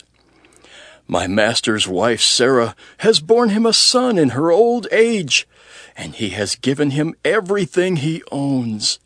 And my master made me swear an oath, and said, 'You must not get a wife for my son from the daughters of the Canaanites, in whose land I live. But go to my father's family, and to my own clan, and get a wife for my son.' Then I asked my master, 'What if the woman will not come back with me?' He replied, 'The Lord, before whom I have walked, will send his angel with you, and make your journey a success, so that you can get a wife for my son, from my own clan, and from my father's family. Then, when you go to my clan, you will be released from my oath. Even if they refuse to give her to you, you will be released from my oath.' When I came to the spring today, I said, 'O Lord, God of my master Abraham, if you will, please grant success to the journey on which I have come. See, I am standing beside this spring. If a maiden comes out to draw water, and I say to her, "Please, let me drink a little water from your jar," and if she says to me, "Drink, and I'll draw water for your camels too," let her be the one the Lord has chosen for my master's son." Before I finished praying in my heart, Rebekah came out, with her jar on her shoulder. She went down to the spring and drew water, and I said to her, "Please, give me a drink." She quickly lowered her jar from her shoulder and said, "Drink, and I'll water your camels too." So I drank, and she watered the camels also. I asked her, "Whose daughter are you?" She said, "The daughter of Bethuel, son of Nahor, whom Milcah bore to him." Then I put the ring in her nose and the bracelets on her arms, and I bowed down and worshipped the Lord.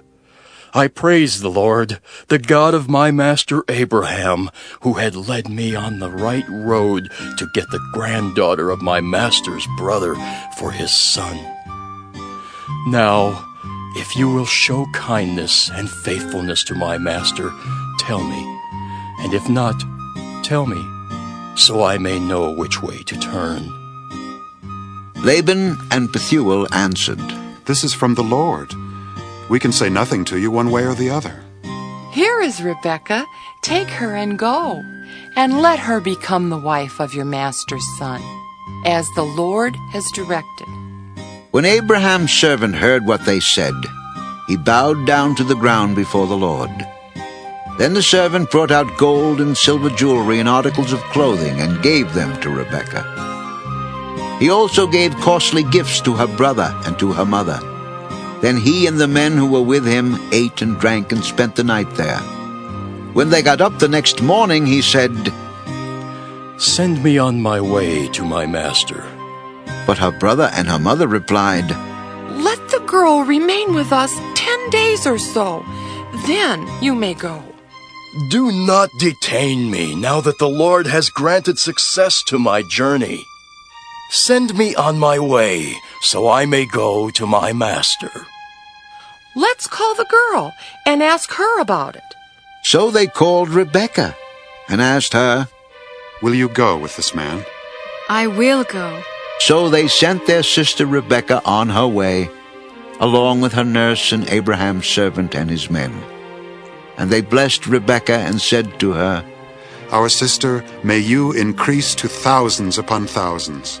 May your offspring possess the gates of their enemies." Then Rebekah and her maids got ready and mounted their camels and went back with the man. So the servant took Rebekah and left. Now Isaac had come from Beer-lahai, for he was living in the Negev. He went out to the field one evening to meditate, and as he looked up, he saw camels approaching. Rebekah also looked up and saw Isaac. She got down from her camel and asked the servant, Who is that man in the field coming to meet us? He is my master. So she took her veil and covered herself. Then the servant told Isaac all he had done. Isaac brought her into the tent of his mother Sarah, and he married Rebekah. So she became his wife, and he loved her. And Isaac was comforted after his mother's death. Genesis 25. Abraham took another wife, whose name was Keturah. She bore him Zimran, Jokshan, Medan, Midian, Ishbak, and Shua. Jokshan was the father of Sheba and Dedan. The descendants of Dedan were the Asherites, the Letushites, and the Laomites. The sons of Midian were Ephah, Hanok, Abida, and Eldaah. All these were descendants of Keturah. Abraham left everything he owned to Isaac.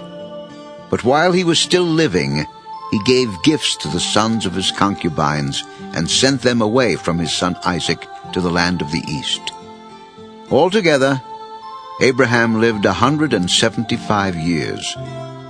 Then Abraham breathed his last and died at a good old age, an old man and full of years. And he was gathered to his people.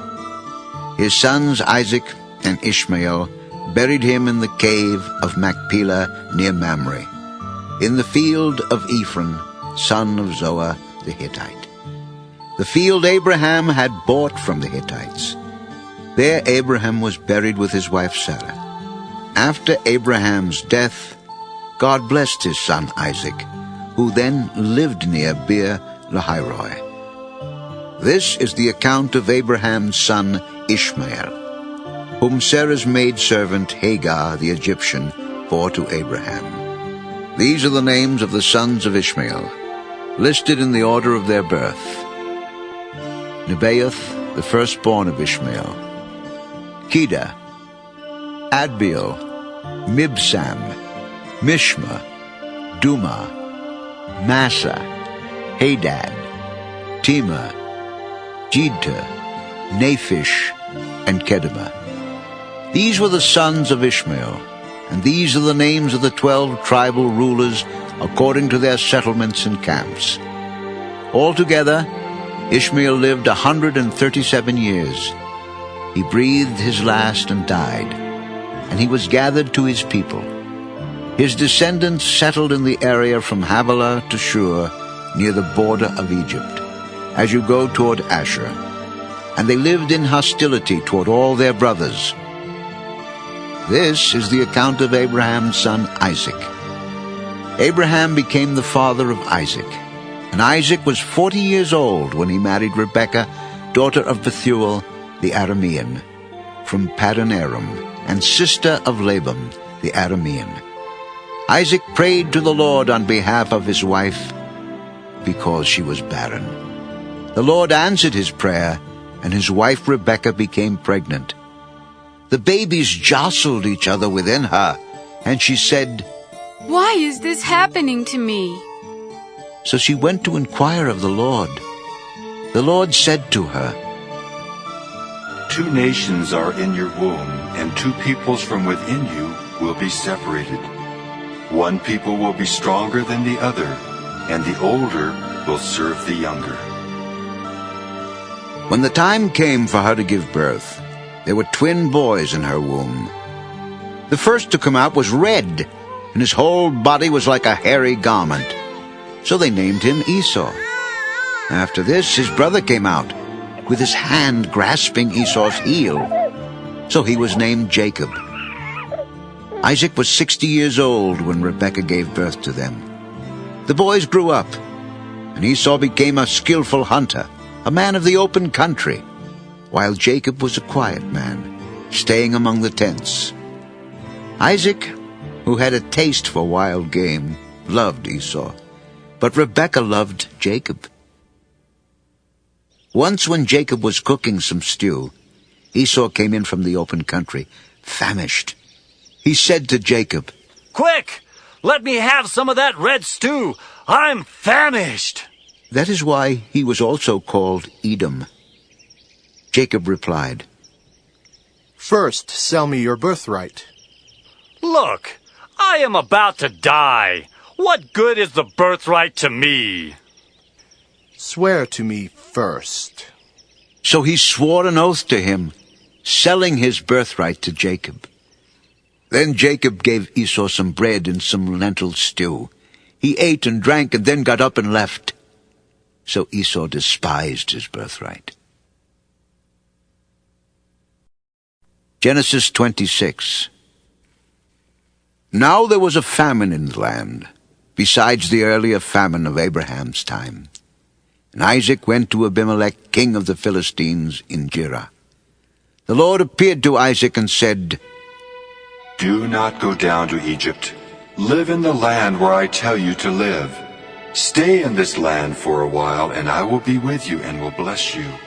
For to you and your descendants I will give all these lands, and will confirm the oath I swore to your father Abraham.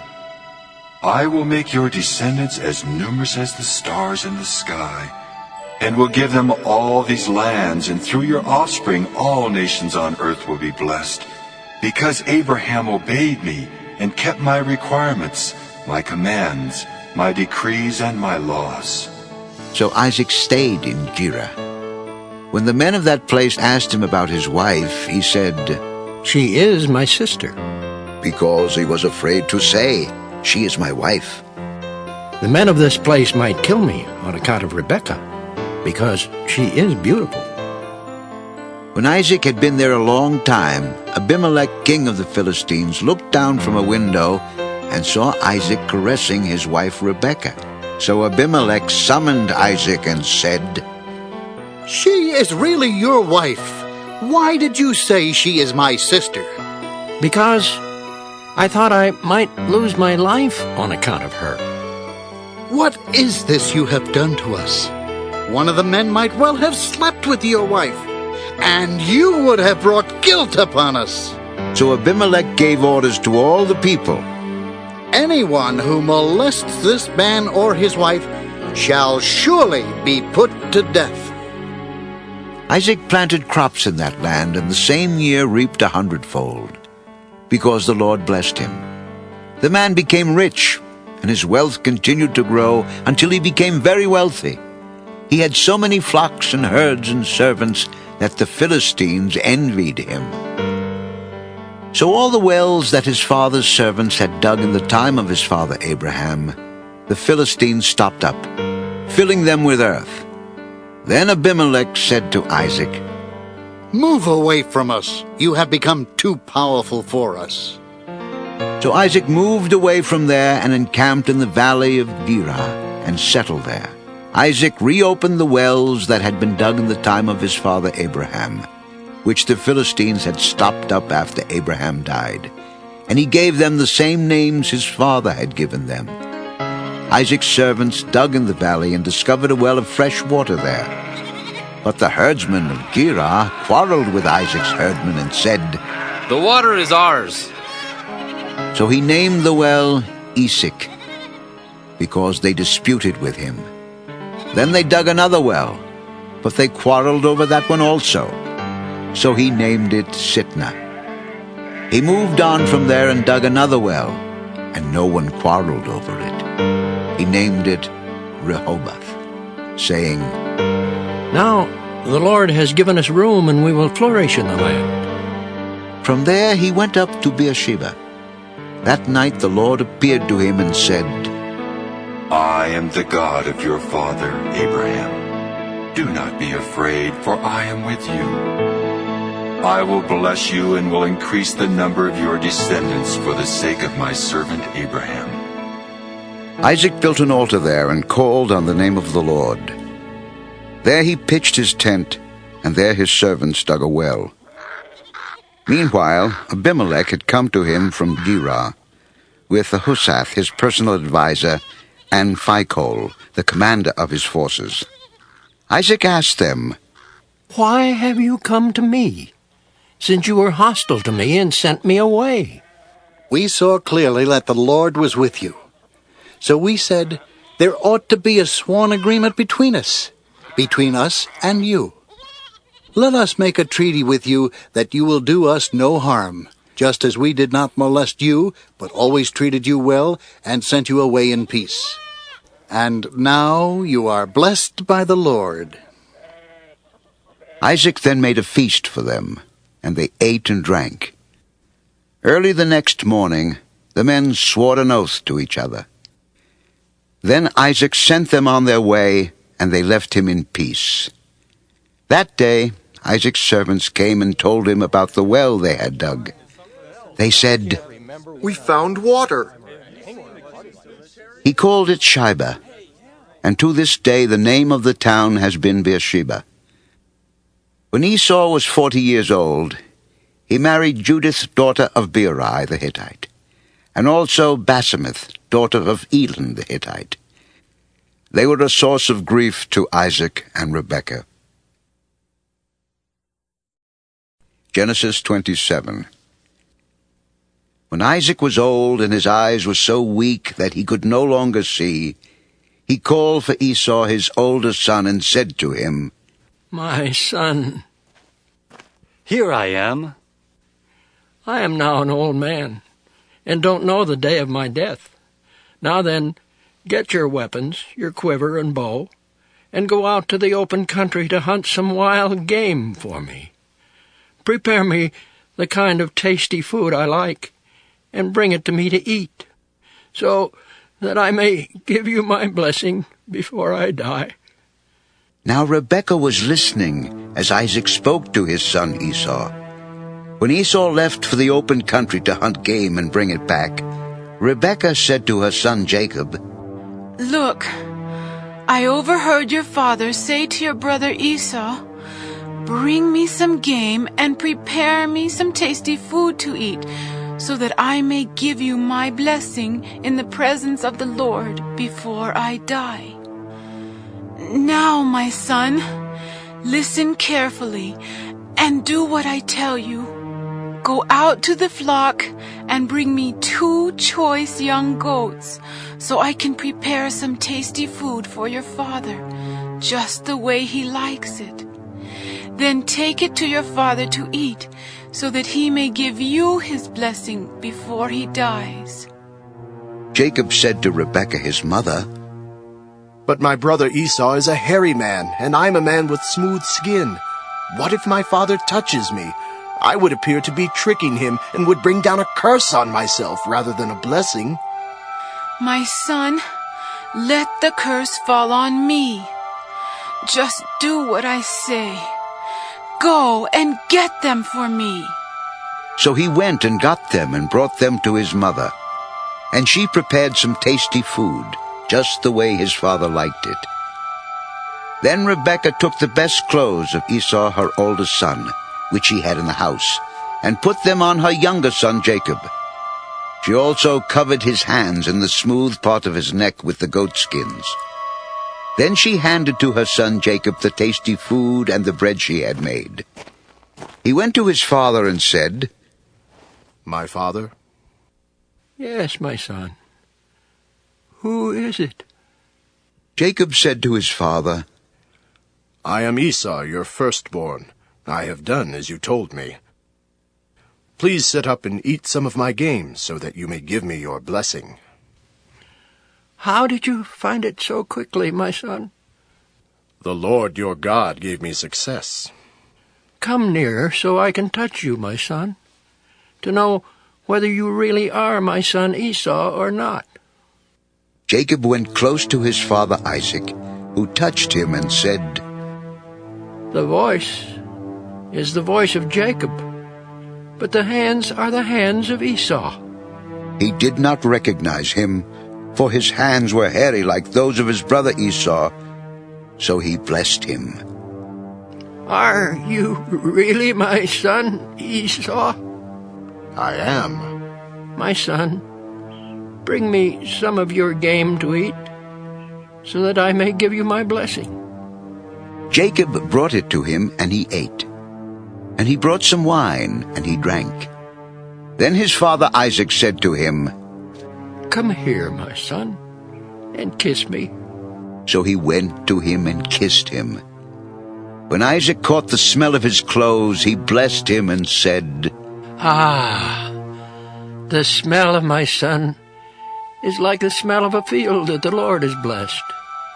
May God give you of heaven's dew, and of earth's richness, an abundance of grain and new wine.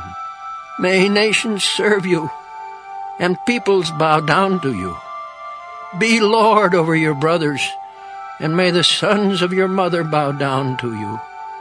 May those who curse you be cursed, and those who bless you be blessed. After Isaac finished blessing him, and Jacob had scarcely left his father's presence, his brother Esau came in from hunting. He too prepared some tasty food and brought it to his father. Then he said to him, My father, sit up and eat some of my game, so that you may give me your blessing. Who are you? I am your son, your firstborn, Esau. Isaac trembled violently and said, Who was it then that hunted game and brought it to me? I ate it just before you came, and I blessed him, and indeed he will be blessed. When Esau heard his father's words, he burst out with a loud and bitter cry and said to his father, Oh, bless me! Me too, my father! Your brother came deceitfully and took your blessing. Isn't he rightly named Jacob? He has deceived me these 2 times. He took my birthright, and now he's taken my blessing. Haven't you reserved any blessing for me? I have made him lord over you, and have made all his relatives his servants, and I have sustained him with grain and new wine. So what can I possibly do for you, my son? Do you only have one blessing, my father? Bless me too, my father! Then Esau wept aloud. His father Isaac answered him, Your dwelling will be away from the earth's richness, away from the dew of heaven above. You will live by the sword, and you will serve your brother. But when you grow restless, you will throw his yoke from off your neck. Esau held a grudge against Jacob because of the blessing his father had given him. He said to himself, The days of mourning for my father are near. Then I will kill my brother Jacob. When Rebekah was told what her older son Esau had said, she sent for her younger son Jacob and said to him, Your brother Esau is consoling himself with the thought of killing you. Now then, my son, do what I say. Flee at once to my brother Laban in Haran. Stay with him for a while, until your brother's fury subsides.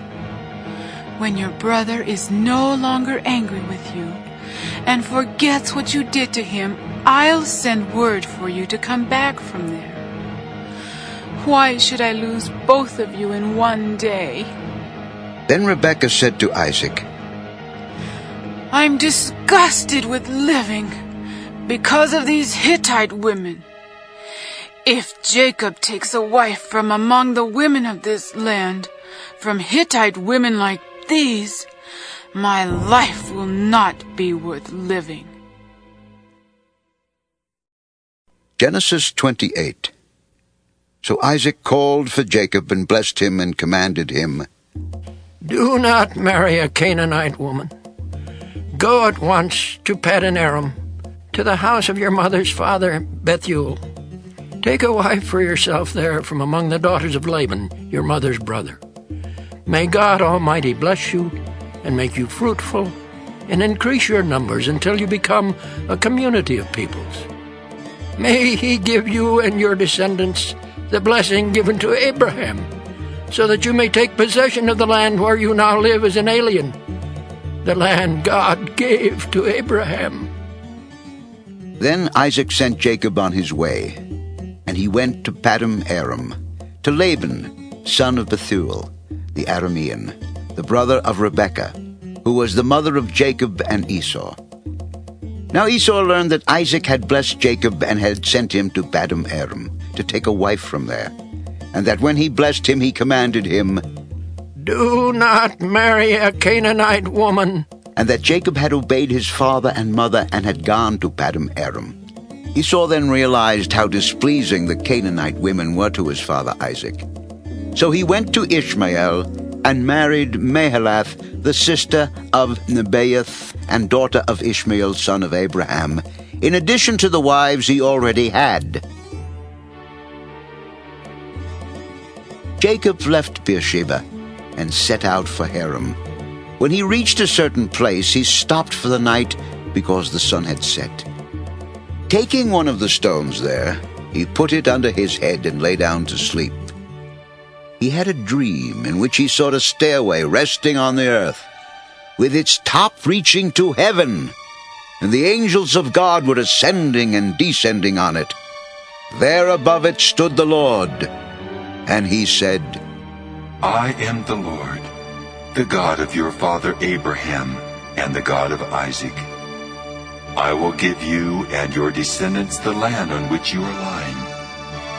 Your descendants will be like the dust of the earth, and you will spread out to the west and to the east, to the north and to the south. All peoples on earth will be blessed through you and your offspring. I am with you and will watch over you wherever you go, and I will bring you back to this land. I will not leave you until I have done what I have promised you. When Jacob awoke from his sleep, he thought, Surely the Lord is in this place, and I was not aware of it. How awesome is this place! This is none other than the house of God. This is the gate of heaven. Early the next morning, Jacob took the stone he had placed under his head and set it up as a pillar and poured oil on top of it. He called that place Bethel, though the city used to be called Luz.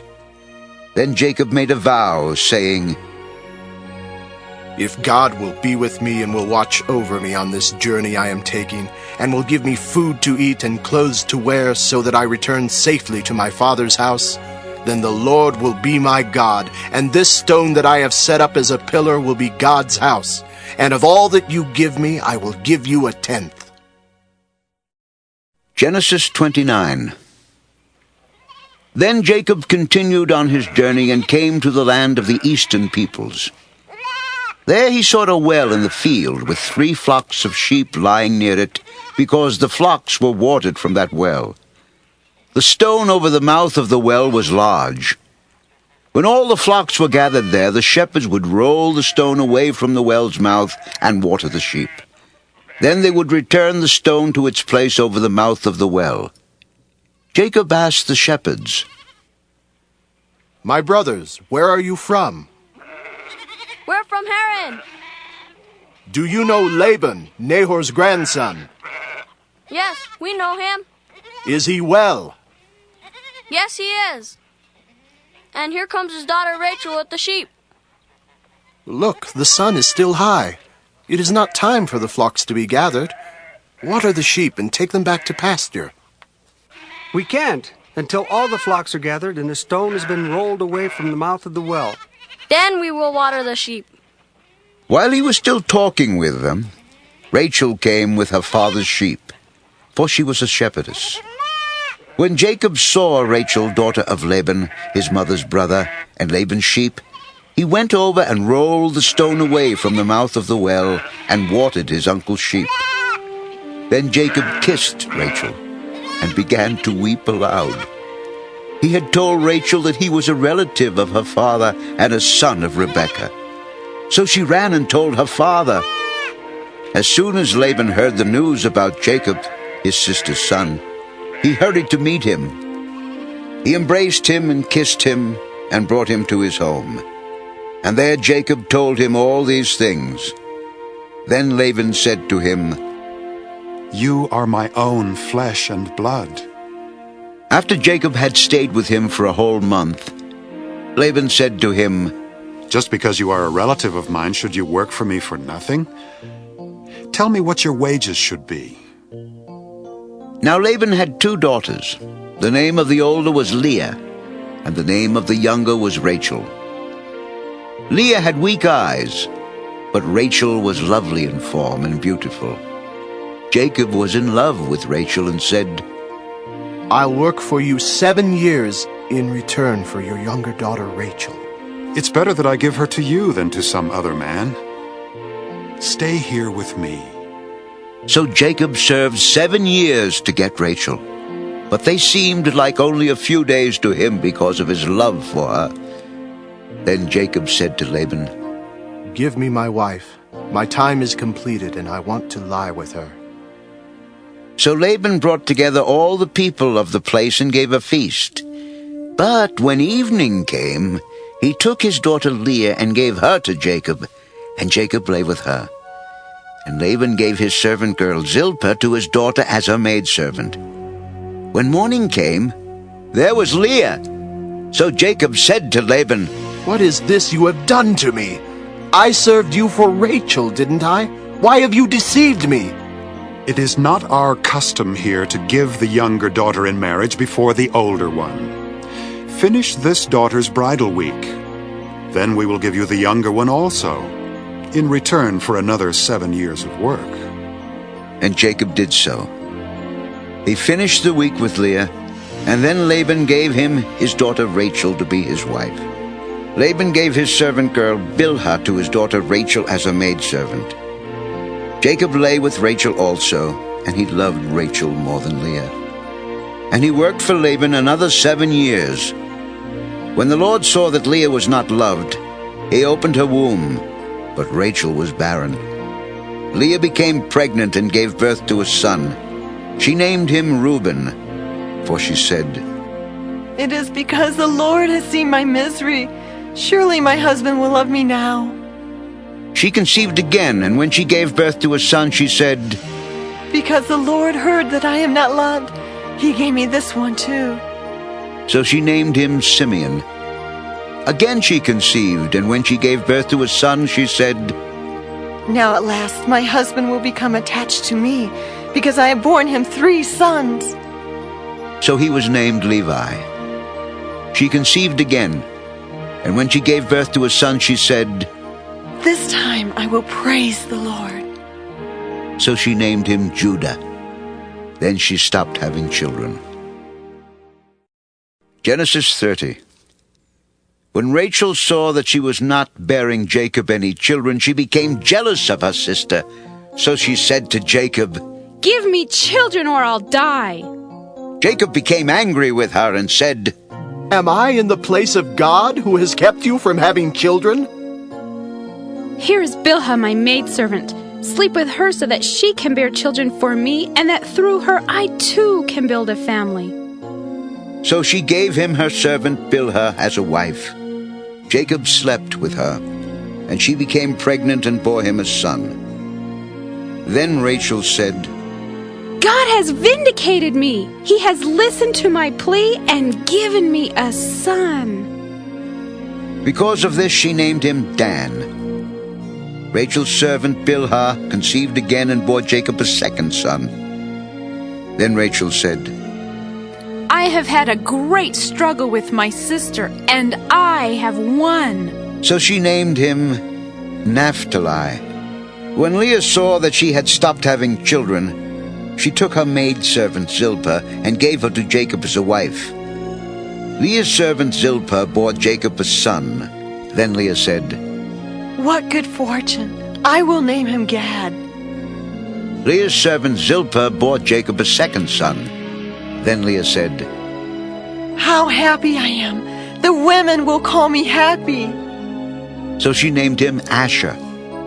During wheat harvest, Reuben went out into the fields and found some mandrake plants, which he brought to his mother Leah. Rachel said to Leah, Please give me some of your son's mandrakes. Wasn't it enough that you took away my husband? Will you take my son's mandrakes too? Very well. He can sleep with you tonight in return for your son's mandrakes. So when Jacob came in from the fields that evening, Leah went out to meet him. You must sleep with me. I have hired you with my son's mandrakes. So he slept with her that night. God listened to Leah, and she became pregnant and bore Jacob a fifth son. Then Leah said, God has rewarded me for giving my maidservant to my husband. So she named him Issachar. Leah conceived again and bore Jacob a sixth son. Then Leah said, God has presented me with a precious gift. This time my husband will treat me with honor, because I have borne him 6 sons. So she named him Zebulun. Sometime later she gave birth to a daughter and named her Dina. Then God remembered Rachel. He listened to her and opened her womb. She became pregnant and gave birth to a son and said, God has taken away my disgrace. She named him Joseph and said, May the Lord add to me another son.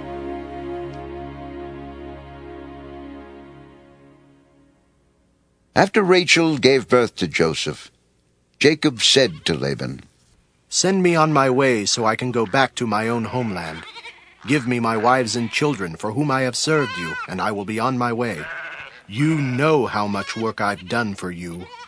If I have found favor in your eyes, please stay. I have learned by divination that the Lord has blessed me because of you.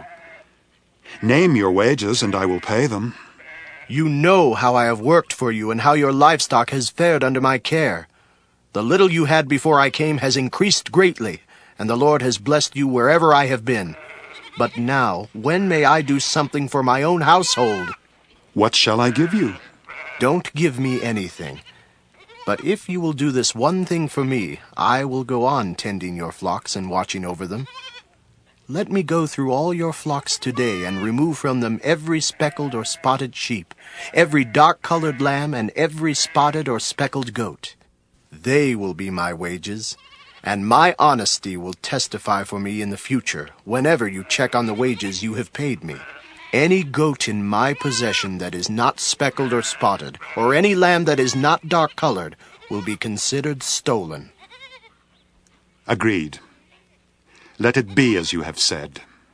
That same day he removed all the male goats that were streaked or spotted, and all the speckled or spotted female goats, all that had white on them, and all the dark-colored lambs, and he placed them in the care of his sons. Then he put a 3-day journey between himself and Jacob, while Jacob continued to tend the rest of Laban's flocks. Jacob, however, took fresh-cut branches from poplar, almond, and plane trees, and made white stripes on them by peeling the bark and exposing the white inner wood of the branches. Then he placed the peeled branches in all the watering troughs, so that they would be directly in front of the flocks when they came to drink. When the flocks were in heat and came to drink, they mated in front of the branches, and they bore young that were streaked or speckled or spotted. Jacob set apart the young of the flock by themselves, but made the rest face the streaked and dark-colored animals that belonged to Laban. Thus he made separate flocks for himself, and did not put them with Laban's animals. Whenever the stronger females were in heat, Jacob would place the branches in the troughs in front of the animals, so they would mate near the branches. But if the animals were weak, he would not place them there. So the weak animals went to Laban, and the strong ones to Jacob. In this way the man grew exceedingly prosperous and came to own large flocks, and maidservants, and menservants, and camels, and donkeys.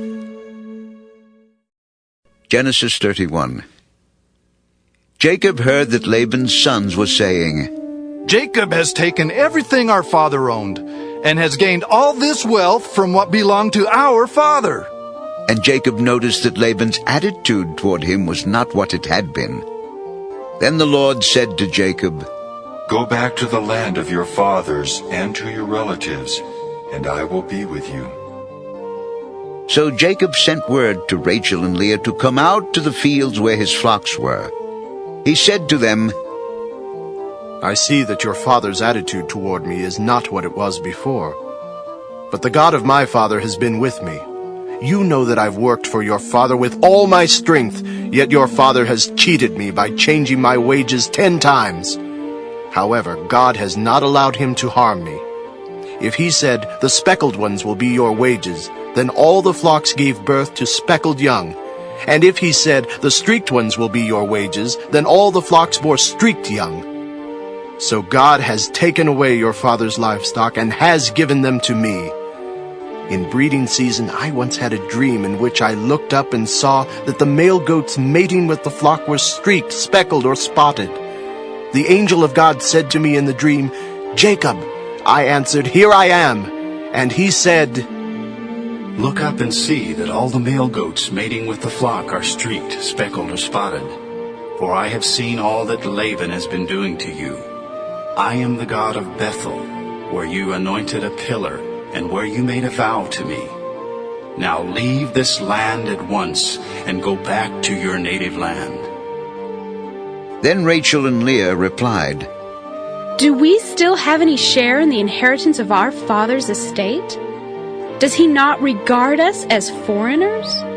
Not only has he sold us, but he has used up what was paid for us. Surely all the wealth that God took away from our father belongs to us and our children. So do whatever God has told you. Then Jacob put his children and his wives on camels, and he drove all his livestock ahead of him, along with all the goods he had accumulated in Paddan Aram, to go to his father Isaac in the land of Canaan. When Laban had gone to shear his sheep, Rachel stole her father's household gods. Moreover, Jacob deceived Laban the Aramean by not telling him he was running away. So he fled with all he had, and crossing the river, he headed for the hill country of Gilead. On the 3rd day, Laban was told that Jacob had fled. Taking his relatives with him, he pursued Jacob for 7 days and caught up with him in the hill country of Gilead. Then God came to Laban the Aramean in a dream at night and said to him, Be careful not to say anything to Jacob, either good or bad. Jacob had pitched his tent in the hill country of Gilead, when Laban overtook him, and Laban and his relatives camped there too. Then Laban said to Jacob, What have you done? You've deceived me, and you've carried off my daughters like captives in war. Why did you run off secretly and deceive me? Why didn't you tell me so I could send you away with joy and singing to the music of tambourines and harps? You didn't even let me kiss my grandchildren and my daughters goodbye. You have done a foolish thing. I have the power to harm you. But last night the God of your father said to me, Be careful not to say anything to Jacob, either good or bad.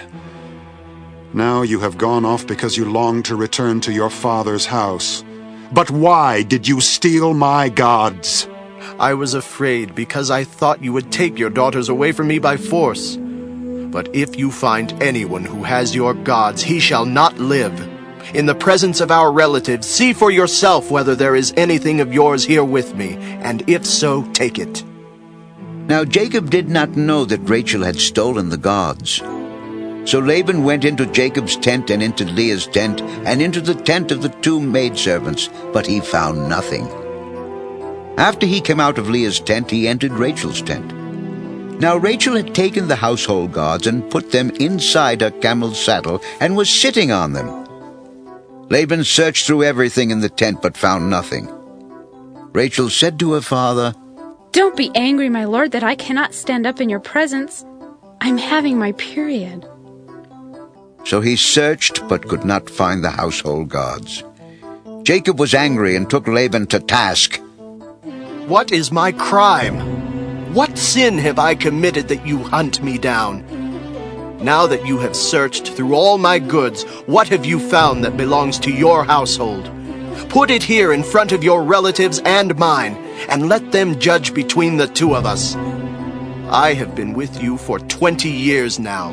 Your sheep and goats have not miscarried, nor have I eaten rams from your flocks. I did not bring you animals torn by wild beasts. I bore the loss myself. And you demanded payment from me for whatever was stolen by day or night. This was my situation. The heat consumed me in the daytime and the cold at night, and sleep fled from my eyes. It was like this for the 20 years I was in your household. I worked for you 14 years for your 2 daughters and 6 years for your flocks, and you changed my wages 10 times. If the God of my father, the God of Abraham and the fear of Isaac had not been with me, you would surely have sent me away empty-handed. But God has seen my hardship and the toil of my hands, and last night he rebuked you. The women are my daughters, the children are my children, and the flocks are my flocks. All you see is mine. Yet what can I do today about these daughters of mine, or about the children they have borne? Come now. Let's make a covenant, you and I, and let it serve as a witness between us. So Jacob took a stone and set it up as a pillar. He said to his relatives, "Gather some stones." So they took stones and piled them in a heap, and they ate there by the heap. Laban called it Jegar-sahadutha, and Jacob called it Gilead. Laban said, "This heap is a witness between you and me today." That is why it was called Gilead. It was also called Mizpah, because he said, "May the Lord keep watch between you and me when we are away from each other. If you mistreat my daughters, or if you take any wives besides my daughters, even though no one is with us, remember that God is a witness between you and me. Here is this heap, and here is this pillar I have set up between you and me.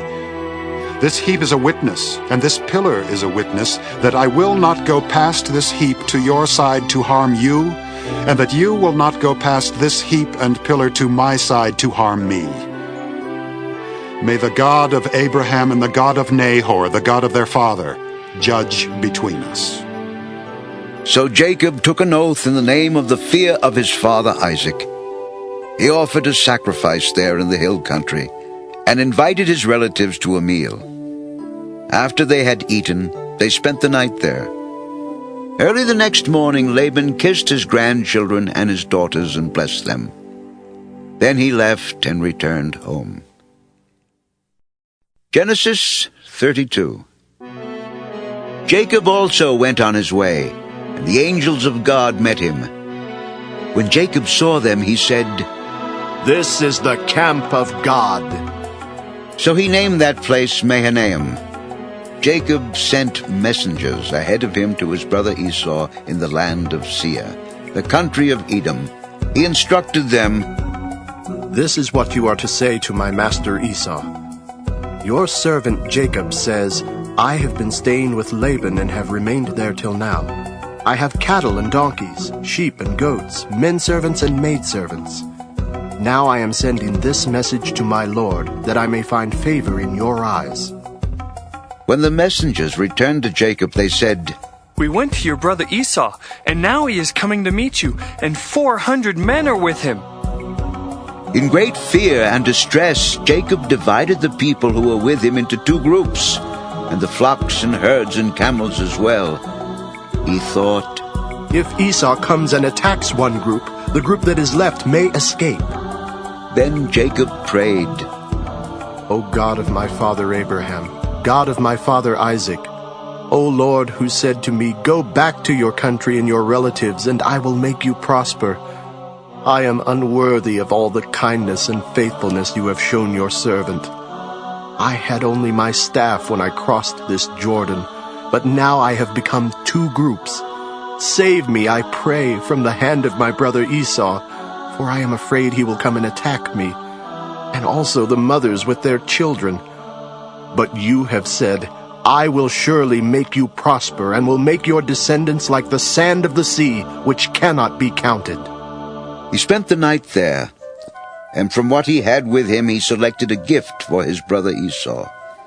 200 female goats and 20 male goats, 200 ewes and 20 rams, 30 female camels with their young, 40 cows and 10 bulls, and 20 female donkeys and 10 male donkeys. He put them in the care of his servants, each herd by itself, and said to his servants, "Go ahead of me, and keep some space between the herds." He instructed the one in the lead, "When my brother Esau meets you and asks, 'To whom do you belong, and where are you going, and who owns all these animals in front of you?' then you are to say, 'They belong to your servant Jacob. They are a gift sent to my lord Esau, and he is coming behind us.'" He also instructed the second, the third, and all the others who followed the herds, "You are to say the same thing to Esau when you meet him, and be sure to say, 'Your servant Jacob is coming behind us.'" For Jacob thought, "I will pacify him with these gifts I am sending on ahead. Later, when I see him, perhaps he will receive me." So Jacob's gifts went on ahead of him, but he himself spent the night in the camp. That night Jacob got up and took his 2 wives, his 2 maidservants, and his 11 sons, and crossed the ford of the Jabbok. After he had sent them across the stream, he sent over all his possessions. So Jacob was left alone, and a man wrestled with him till daybreak. When the man saw that he could not overpower him, he touched the socket of Jacob's hip, so that his hip was wrenched as he wrestled with the man. And then the man said, "Let me go, for it is daybreak." "I will not let you go unless you bless me." The man asked him, "What is your name?" "Jacob." "Your name will no longer be Jacob, but Israel, because you have struggled with God and with men and have overcome." "Please tell me your name." "Why do you ask my name?" Then he blessed him there. So Jacob called the place Peniel, saying, "It is because I saw God face to face, and yet my life was spared." The sun rose above him as he passed Peniel, and he was limping because of his hip. Therefore, to this day, the Israelites do not eat the tendon attached to the socket of the hip, because the socket of Jacob's hip was touched near the tendon. Genesis 30. Jacob looked up, and there was Esau, coming with his 400 men. So he divided the children among Leah, Rachel, and the 2 maidservants. He put the maidservants and their children in front, Leah and her children next, and Rachel and Joseph in the rear. He himself went on ahead and bowed down to the ground 7 times as he approached his brother. But Esau ran to meet Jacob and embraced him. He threw his arms around his neck and kissed him, and they wept. Then Esau looked up and saw the women and children. "Who are these with you?" "They are the children God has graciously given your servant." Then the maidservants and their children approached and bowed down. Next, Leah and her children came and bowed down. Last of all came Joseph and Rachel, and they too bowed down. Esau asked, "What do you mean by all these droves I met?" to find favor in your eyes, my lord. I already have plenty, my brother. Keep what you have for yourself. No, please. If I have found favor in your eyes, accept this gift from me. For to see your face is like seeing the face of God, now that you have received me favorably. Please accept the present that was brought to you, for God has been gracious to me, and I have all I need. And because Jacob insisted, Esau accepted it. Then Esau said, Let us be on our way. I'll accompany you. My lord knows that the children are tender, and that I must care for the ewes and cows that are nursing their young. If they are driven hard just one day, all the animals will die. So let my lord go on ahead of his servant, while I move along slowly at the pace of the droves before me and that of the children, until I come to my lord in Seir. Then let me leave some of my men with you. But why do that? Just let me find favor in the eyes of my lord. So that day Esau started on his way back to Seir. Jacob, however, went to Succoth, where he built a place for himself and made shelters for his livestock. That is why the place is called Succoth. After Jacob came from Paddan Aram, he arrived safely at the city of Shechem in Canaan, and camped within sight of the city. For 100 pieces of silver he bought from the sons of Hamor, the father of Shechem, the plot of ground where he pitched his tent. There he set up an altar and called it El Elohe Israel. Genesis 34. Now Dina, the daughter Leah had borne to Jacob, went out to visit the women of the land. When Shechem, son of Hamor the Hivite, the ruler of that area, saw her, he took her and violated her. His heart was drawn to Dina, daughter of Jacob, and he loved the girl and spoke tenderly to her. And Shechem said to his father Hamor, Get me this girl as my wife. When Jacob heard that his daughter Dina had been defiled, his sons were in the fields with his livestock. So he kept quiet about it until they came home. Then Shechem's father Hamor went out to talk with Jacob. Now Jacob's sons had come in from the fields as soon as they heard what had happened.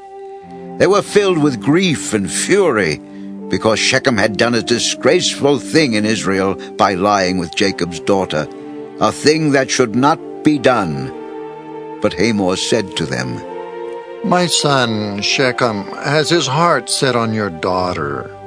Please, give her to him as his wife. Intermarry with us. Give us your daughters, and take our daughters for yourselves. You can settle among us. The land is open to you. Live in it, trade in it, and acquire property in it. Then Shechem said to Dina's father and brothers, Let me find favor in your eyes, and I will give you whatever you ask. Make the price for the bride and the gift I am to bring as great as you like, and I'll pay whatever you ask me. Only give me the girl as my wife. Because their sister Dina had been defiled, Jacob's sons replied deceitfully as they spoke to Shechem and his father Hamor. They said to them, We can't do such a thing. We can't give our sister to a man who is not circumcised. That would be a disgrace to us. We will give our consent to you on one condition only, that you become like us by circumcising all your males. Then we will give you our daughters and take your daughters for ourselves. We'll settle among you and become one people with you. But if you will not agree to be circumcised, we'll take our sister and go. Their proposal seemed good to Hamor and his son Shechem. The young man, who was the most honored of all his father's household, lost no time in doing what they said, because he was delighted with Jacob's daughter. So Hamor and his son Shechem went to the gate of their city to speak to their fellow townsmen. These men are friendly toward us. Let them live in our land and trade in it. The land has plenty of room for them. We can marry their daughters, and they can marry ours.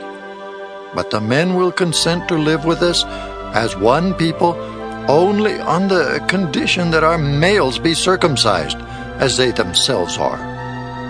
won't their livestock, their property, and all their other animals become ours? So let us give our consent to them, and they will settle among us. All the men who went out of the city gate agreed with Hamor and his son Shechem, and every male in the city was circumcised.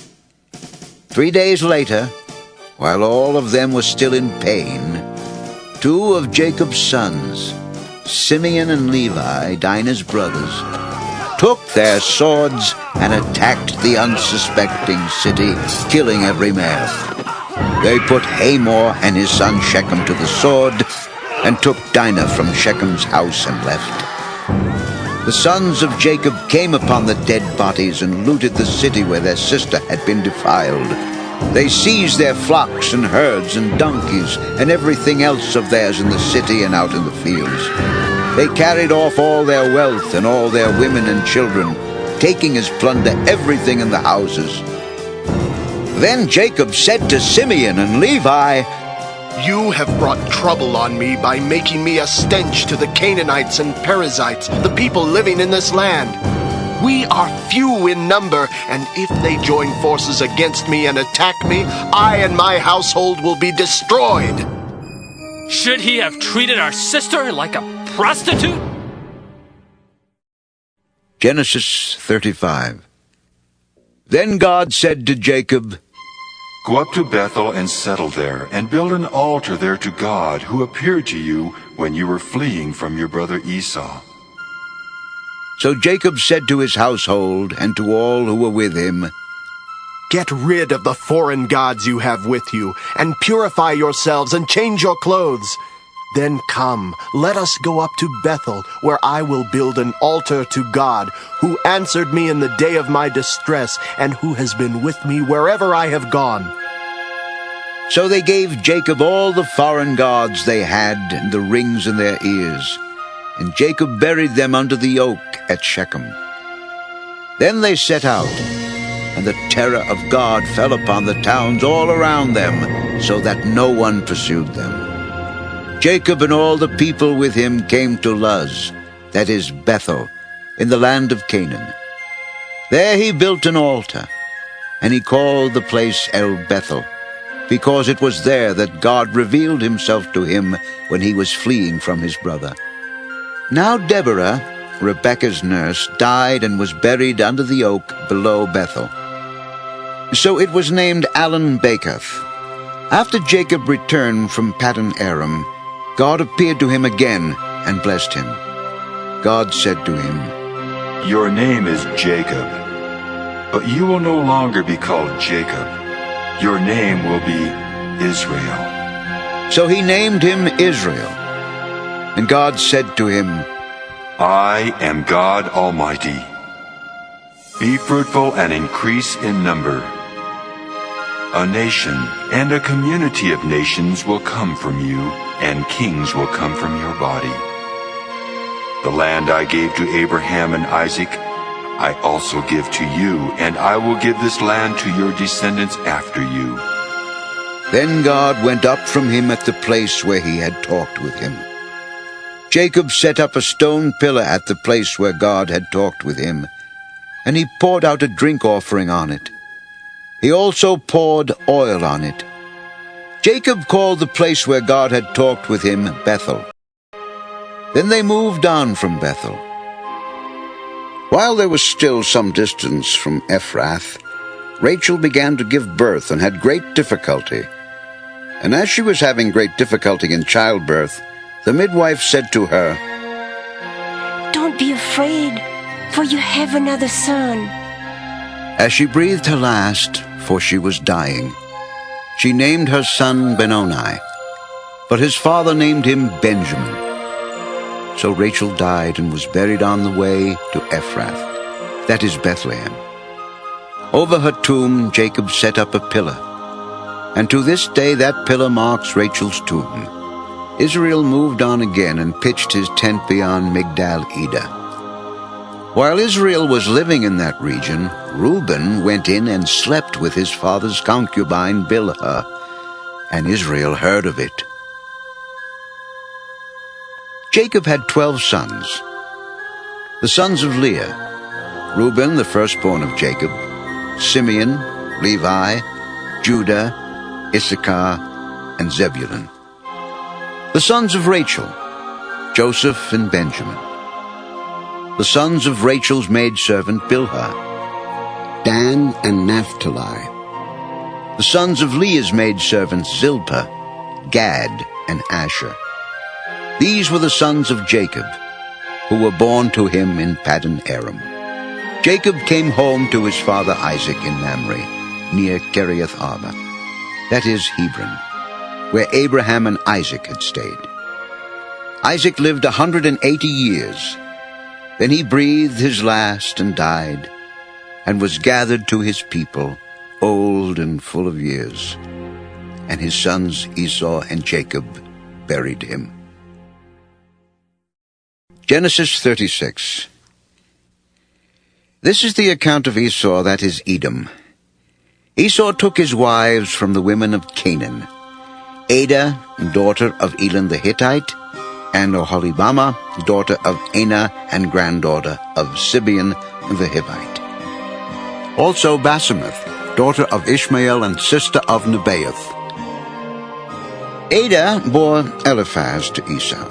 Basemath bore Reuel, and Oholibamah bore Jeush, Jalem, and Korah. These were the sons of Esau, who were born to him in Canaan.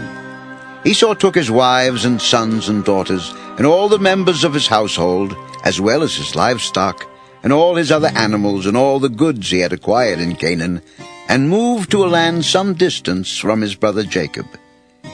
Their possessions were too great for them to remain together. The land where they were staying could not support them both because of their livestock. So Esau, that is Edom, settled in the hill country of Seir. This is the account of Esau, the father of the Edomites, in the hill country of Seir. These are the names of Esau's sons: Eliphaz, the son of Esau's wife Adah, and Reuel, the son of Esau's wife Basemath. The sons of Eliphaz: Teman, Omar, Zepho, Gatam, and Kenaz. Esau's son Eliphaz also had a concubine named Timnah, who bore him Amalek. These were grandsons of Esau's wife Adah. The sons of Reuel: Nahath, Zerah, Shammah, and Mizah. These were grandsons of Esau's wife Basemath. The sons of Esau's wife Oholibamah, daughter of Anah, and granddaughter of Zibeon, whom she bore to Esau: Jeush, Jalem, and Korah. These were the chiefs among Esau's descendants. The sons of Eliphaz, the firstborn of Esau: chiefs, Teman, Omar, Zepho, Kenaz, Korah, Gatam, and Amalek. These were the chiefs descended from Eliphaz in Edom. They were grandsons of Adah.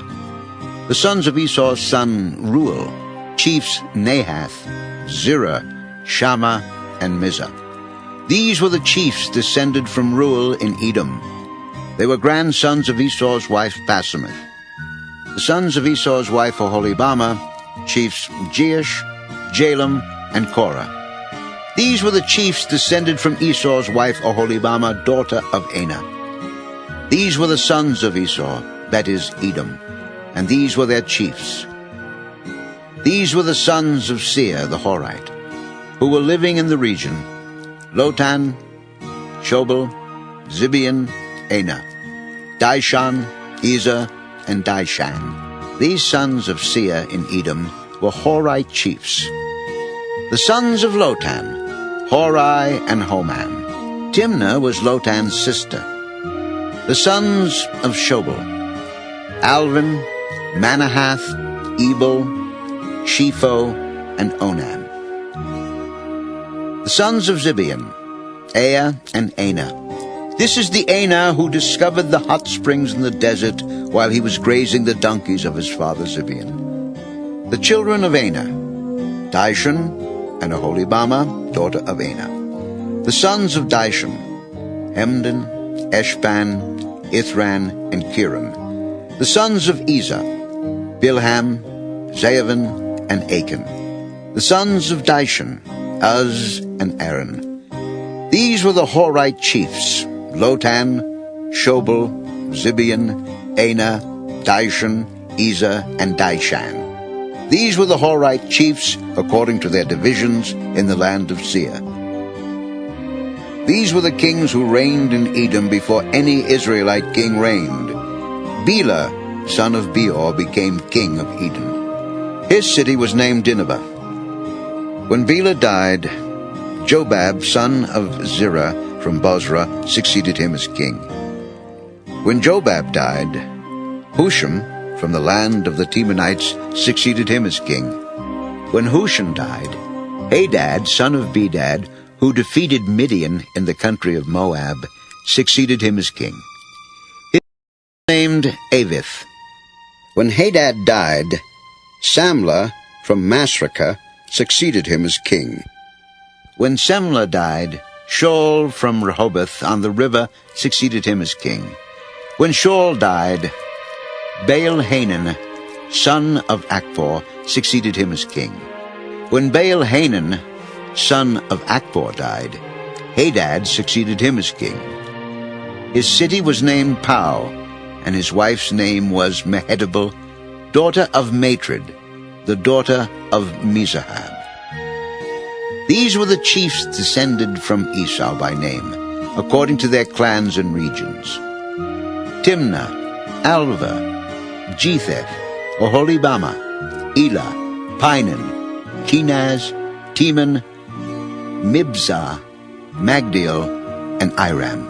These were the chiefs of Edom, according to their settlements in the land they occupied. This was Esau, the father of the Edomites. Genesis 37. Jacob lived in the land where his father had stayed, the land of Canaan. This is the account of Jacob. Joseph, a young man of 17, was tending the flocks with his brothers, the sons of Bilhah and the sons of Zilpah, his father's wives. And he brought their father a bad report about them. Now Israel loved Joseph more than any of his other sons, because he had been born to him in his old age. And he made a richly ornamented robe for him. When his brothers saw that their father loved him more than any of them, they hated him and could not speak a kind word to him. Joseph had a dream, and when he told it to his brothers, they hated him all the more. He said to them, "Listen to this dream I had. We were binding sheaves of grain out in the field when suddenly my sheaf rose and stood upright, while your sheaves gathered around mine and bowed down to it." His brothers said to him, "Do you intend to reign over us? Will you actually rule us?" And they hated him all the more because of his dream and what he had said. Then he had another dream, and he told it to his brothers. "Listen, I had another dream, and this time the sun and moon and 11 stars were bowing down to me."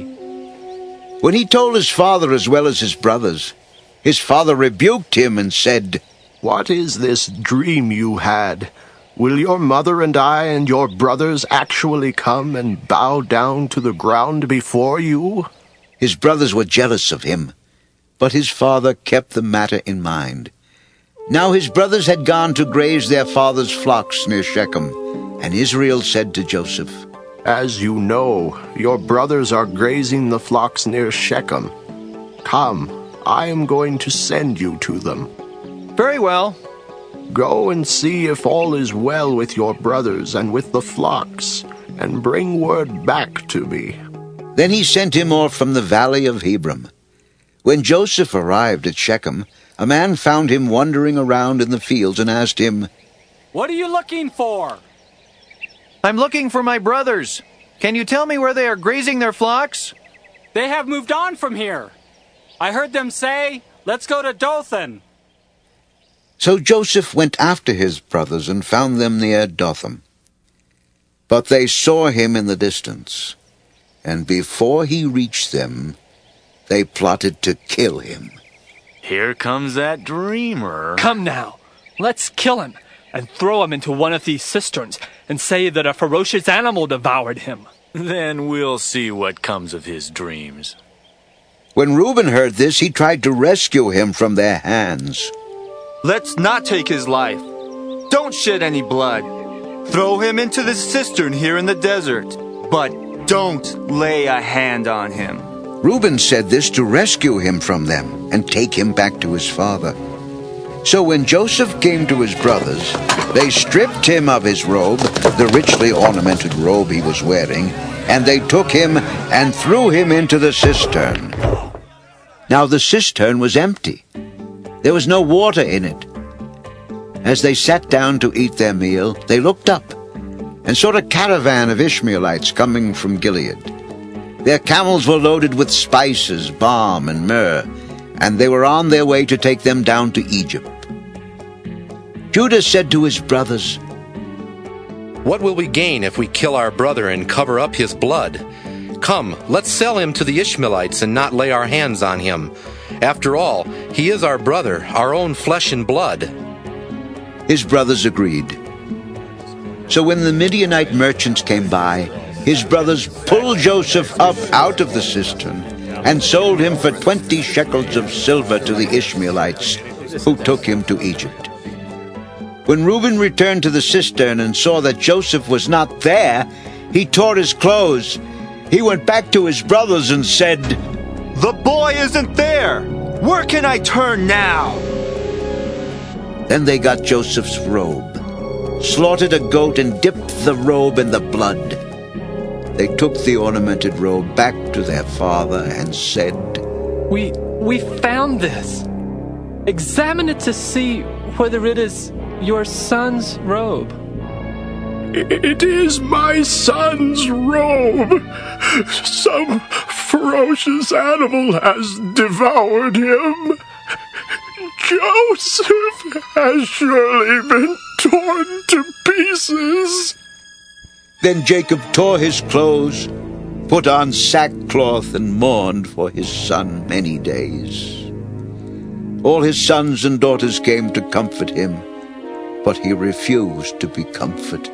"No, in mourning will I go down to the grave, to my son." So his father wept for him. Meanwhile, the Midianites sold Joseph in Egypt to Potiphar, one of Pharaoh's officials, the captain of the guard. Genesis 38. At that time, Judah left his brothers and went down to stay with a man of Adullam named Hira. There Judah met the daughter of a Canaanite man named Shua. He married her and lay with her. She became pregnant and gave birth to a son who was named She conceived again and gave birth to a son and named him Onan. She gave birth to still another son and named him Shelah. It was at Kezib that she gave birth to him. Judah got a wife for his firstborn, and her name was Tamar. But Judah's firstborn, was wicked in the Lord's sight, so the Lord put him to death. Then Judah said to Onan, "Lie with your brother's wife and fulfill your duty to her as a brother-in-law to produce offspring for your brother." But Onan knew that the offspring would not be his. So whenever he lay with his brother's wife, he spilled his semen on the ground to keep from producing offspring for his brother. What he did was wicked in the Lord's sight, so he put him to death also. Judah then said to his daughter-in-law Tamar, "Live as a widow in your father's house until my son Shelah grows up." For he thought, "He may die too, just like his brothers." So Tamar went to live in her father's house. After a long time, Judah's wife, the daughter of Shua, died. When Judah had recovered from his grief, he went up to Timnah, to the men who were shearing his sheep, and his friend Hira, the Adullamite, went with him. When Tamar was told, "Your father-in-law is on his way to Timnah to shear his sheep," she took off her widow's clothes, covered herself with a veil to disguise herself, and then sat down at the entrance to Enaim, which is on the road to Timnah. For she saw that, though Shelah had now grown up, she had not been given to him as his wife. When Judah saw her, he thought she was a prostitute, for she had covered her face. Not realizing that she was his daughter-in-law, he went over to her by the roadside and said, "Come now, let me sleep with you." And what will you give me to sleep with you? I'll send you a young goat from my flock. Will you give me something as a pledge until you send it? What pledge should I give you? Your seal and its cord, and the staff in your hand. So he gave them to her and slept with her, and she became pregnant by him. After she left, she took off her veil and put on her widow's clothes again. Meanwhile, Judah sent the young goat by his friend the Adullamite in order to get his pledge back from the woman. But he did not find her. He asked the men who lived there, "Where is the shrine prostitute who is beside the road at Enaim?" "There hasn't been any shrine prostitute here." So he went back to Judah and said, "I didn't find her. Besides, the men who live there said, there hasn't been any shrine prostitute here." Let her keep what she has, or we will become a laughingstock. After all, I did send her this young goat, but you didn't find her. About 3 months later, Judah was told, "Your daughter-in-law Tamar is guilty of prostitution, and as a result she is now pregnant." Bring her out and have her burned to death. As she was being brought out, she sent a message to her father-in-law. I am pregnant by the man who owns these. See if you recognize whose seal and cord and staff these are. Judah recognized them and said, She is more righteous than I, since I wouldn't give her to my son Shelah. And he did not sleep with her again. When the time came for her to give birth, there were twin boys in her womb. As she was giving birth, one of them put out his hand. So the midwife took a scarlet thread and tied it on his wrist and said, "This one came out first." But when he drew back his hand, his brother came out. And she said, "So this is how you have broken out." And he was named Perez. Then his brother, who had the scarlet thread on his wrist, came out, and he was given the name Zerah. Genesis 39. Now Joseph had been taken down to Egypt. Potiphar, an Egyptian who was one of Pharaoh's officials, the captain of the guard, bought him from the Ishmaelites who had taken him there. The Lord was with Joseph, and he prospered, and he lived in the house of his Egyptian master. When his master saw that the Lord was with him, and that the Lord gave him success in everything he did, Joseph found favor in his eyes and became his attendant. Potiphar put him in charge of his household, and he entrusted to his care everything he owned. From the time he put him in charge of his household and of all that he owned, the Lord blessed the household of the Egyptian because of Joseph. The blessing of the Lord was on everything Potiphar had, both in the house and in the field. So he left in Joseph's care everything he had. With Joseph in charge, he did not concern himself with anything except the food he ate. Now Joseph was well built and handsome, and after a while his master's wife took notice of Joseph and said, "Come to bed with me." But he refused. "With me in charge, my master does not concern himself with anything in the house. Everything he owns he has entrusted to my care. No one is greater in this house than I am. My master has withheld nothing from me except you, because you are his wife. How then could I do such a wicked thing and sin against God?" And though she spoke to Joseph day after day, he refused to go to bed with her or even be with her. One day he went into the house to attend to his duties, and none of the household servants was inside. She caught him by his cloak and said, "Come to bed with me." But he left his cloak in her hand and ran out of the house. When she saw that he had left his cloak in her hand and had run out of the house, she called her household servants. "Look, this Hebrew has been brought to us to make sport of us. He came in here to sleep with me, but I screamed. When he heard me scream for help, he left his cloak beside me and ran out of the house." She kept his cloak beside her until his master came home. Then she told him this story. "That Hebrew slave you brought us came to me to make sport of me, but as soon as I screamed for help, he left his cloak beside me and ran out of the house." When his master heard the story his wife told him, saying, "This is how your slave treated me," he burned with anger. Joseph's master took him and put him in prison, the place where the king's prisoners were confined. But while Joseph was there in the prison, the Lord was with him. He showed him kindness and granted him favor in the eyes of the prison warden. So the warden put Joseph in charge of all those held in the prison, and he was made responsible for all that was done there. The warden paid no attention to anything under Joseph's care, because the Lord was with Joseph and gave him success in whatever he did. Genesis 40.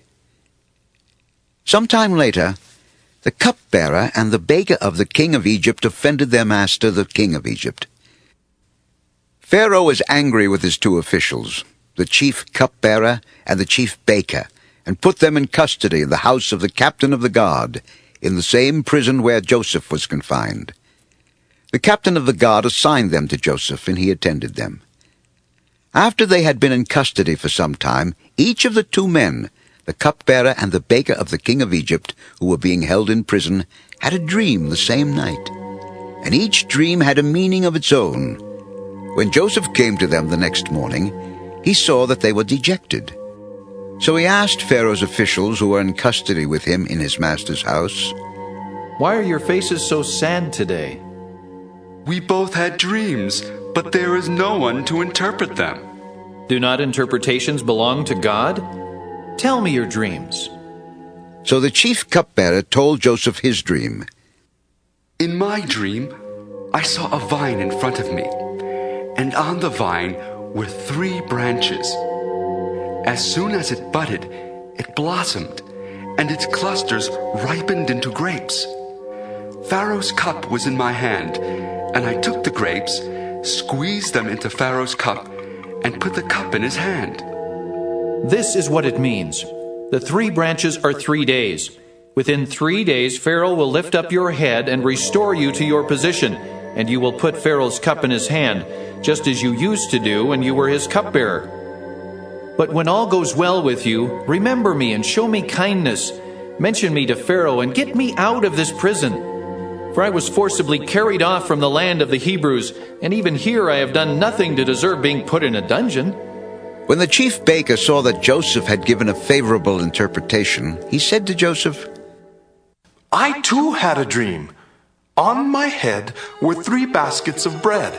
In the top basket were all kinds of baked goods for Pharaoh. But the birds were eating them out of the basket on my head." This is what it means. The 3 baskets are 3 days. Within 3 days, Pharaoh will lift off your head and hang you on a tree, and the birds will eat away your flesh. Now the 3rd day was Pharaoh's birthday, and he gave a feast for all his officials. He lifted up the heads of the chief cupbearer and the chief baker in the presence of his officials. He restored the chief cupbearer to his position, so that he once again put the cup into Pharaoh's hand. But he hanged the chief baker, just as Joseph had said to them in his interpretation. The chief cupbearer, however, did not remember Joseph. He forgot him. Genesis 41. When 2 full years had passed, Pharaoh had a dream. He was standing by the Nile, when out of the river there came up 7 cows, sleek and fat, and they grazed among the reeds. After them 7 other cows, ugly and gaunt, came up out of the Nile and stood beside those on the riverbank.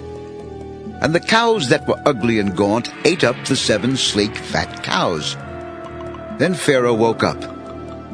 He fell asleep again and had a second dream. 7 heads of grain, healthy and good, were growing on a single stalk. After them 7 other heads of grain sprouted, thin and scorched by the east wind. The thin heads of grain swallowed up the 7 healthy full heads. Then Pharaoh woke up. It had been a dream. In the morning his mind was troubled, so he sent for all the magicians and wise men of Egypt. Pharaoh told them his dreams, but no one could interpret them for him. Then the chief cupbearer said to Pharaoh, "Today I am reminded of my shortcomings. Pharaoh was once angry with his servants, and he imprisoned me and the chief baker in the house of the captain of the guard. Each of us had a dream the same night, and each dream had a meaning of its own. Now a young Hebrew was there with us, a servant of the captain of the guard. We told him our dreams, and he interpreted them for us, giving each man the interpretation of his dream. And things turned out exactly as he interpreted them to us. I was restored to my position, and the other man was hanged. So Pharaoh sent for Joseph, and he was quickly brought from the dungeon. When he had shaved and changed his clothes, he came before Pharaoh. Pharaoh said to Joseph, I had a dream, and no one can interpret it. But I have heard it said of you that when you hear a dream, you can interpret it. I cannot do it, but God will give Pharaoh the answer he desires. In my dream, I was standing on the bank of the Nile, when out of the river there came up 7 cows, fat and sleek, and they grazed among the reeds. After them, 7 other cows came up, scrawny and very ugly and lean. I had never seen such ugly cows in all the land of Egypt. The lean, ugly cows ate up the 7 fat cows that came up first. But even after they ate them, no one could tell that they had done so. They looked just as ugly as before. Then I woke up. In my dreams, I also saw 7 heads of grain, full and good, growing on a single stalk. After them, 7 other heads sprouted, withered and thin and scorched by the east wind. The thin heads of grain swallowed up the 7 good heads. I told this to the magicians, but none could explain it to me. The dreams of Pharaoh are one and the same. God has revealed to Pharaoh what he is about to do. The 7 good cows are 7 years, and the 7 good heads of grain are 7 years. It is one and the same dream. The 7 lean, ugly cows that came up afterward are 7 years, and so are the 7 worthless heads of grain scorched by the east wind. They are 7 years of famine. It is just as I said to Pharaoh. God has shown Pharaoh what he is about to do. 7 years of great abundance are coming throughout the land of Egypt, but 7 years of famine will follow them. Then all the abundance in Egypt will be forgotten, and the famine will ravage the land. The abundance in the land will not be remembered, because the famine that follows it will be so severe. The reason the dream was given to Pharaoh in 2 forms is that the matter has been firmly decided by God, and God will do it soon. And now let Pharaoh look for a discerning and wise man and put him in charge of the land of Egypt. Let Pharaoh appoint commissioners over the land to take 1/5 of the harvest of Egypt during the 7 years of abundance. They should collect all the food of these good years that are coming and store up the grain under the authority of Pharaoh to be kept in the cities for food. This food should be held in reserve for the country, to be used during the 7 years of famine that will come upon Egypt, so that the country may not be ruined by the famine. The plan seemed good to Pharaoh and to all his officials. So Pharaoh asked them, Can we find anyone like this man, one in whom is the Spirit of God? Then Pharaoh said to Joseph, Since God has made all this known to you, there is no one so discerning and wise as you. You shall be in charge of my palace, and all my people are to submit to your orders. Only with respect to the throne will I be greater than you. I hereby put you in charge of the whole land of Egypt. Then Pharaoh took his signet ring from his finger and put it on Joseph's finger. He dressed him in robes of fine linen and put a gold chain around his neck. He had him ride in a chariot as his second in command, and men shouted before him, Make way! Make way! Thus he put him in charge of the whole land of Egypt. Then Pharaoh said to Joseph, I am Pharaoh, but without your word, no one will lift hand or foot in all Egypt. Pharaoh gave Joseph the name Zaphenath-Paneah, and gave him Asenath, daughter of Potiphar, priest of On, to be his wife. And Joseph went throughout the land of Egypt. Joseph was 30 years old when he entered the service of Pharaoh, king of Egypt. And Joseph went out from Pharaoh's presence and traveled throughout Egypt. During the 7 years of abundance, the land produced plentifully.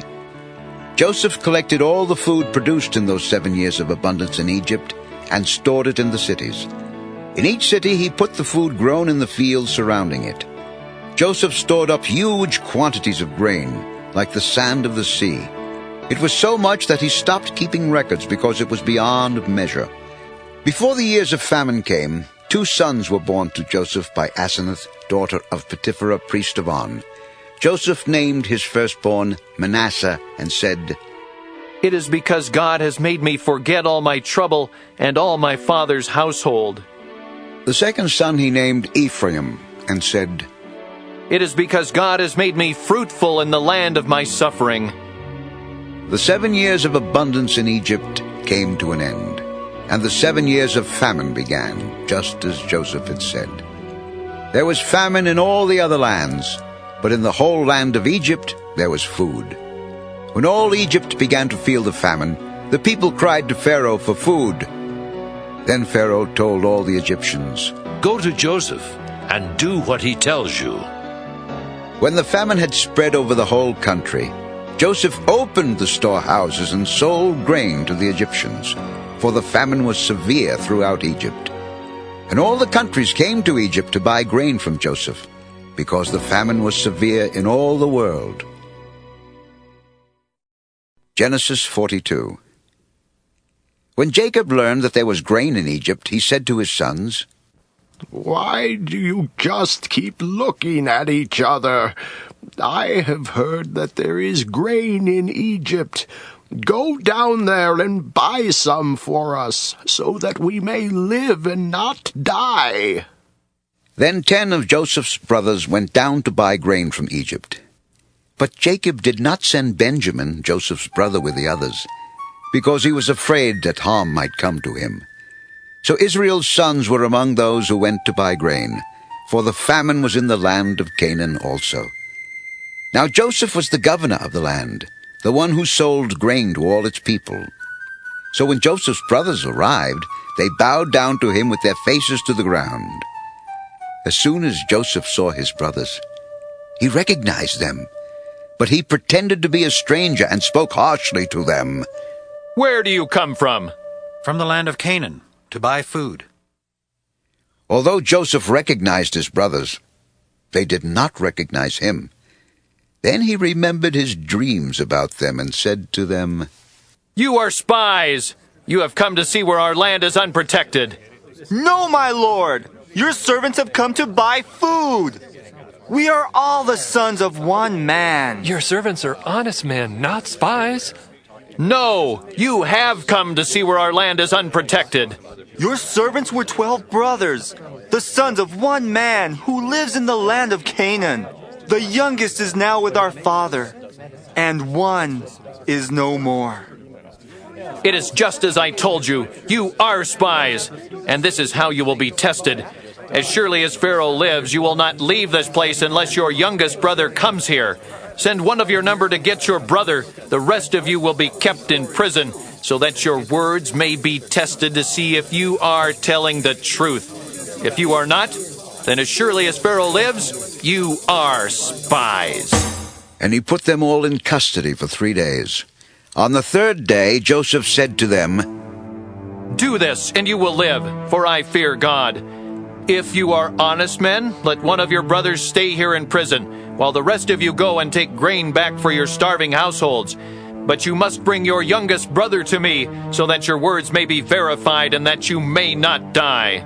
This they proceeded to do. They said to one another, "Surely we are being punished because of our brother. We saw how distressed he was when he pleaded with us for his life. But we would not listen. That's why this distress has come upon us." Reuben replied, "Didn't I tell you not to sin against the boy? But you wouldn't listen. Now we must give an accounting for his blood." They did not realize that Joseph could understand them since he was using an interpreter. He turned away from them and began to weep, but then turned back and spoke to them again. he had Simeon taken from them and bound before their eyes. Joseph gave orders to fill their bags with grain, to put each man's silver back in his sack, and to give them provisions for their journey. After this was done for them, they loaded their grain on their donkeys and left. At the place where they stopped for the night, one of them opened his sack to get feed for his donkey, and he saw his silver in the mouth of his sack. My silver has been returned. Here it is in my sack. Their hearts sank, and they turned to each other trembling and said, "What is this that God has done to us?"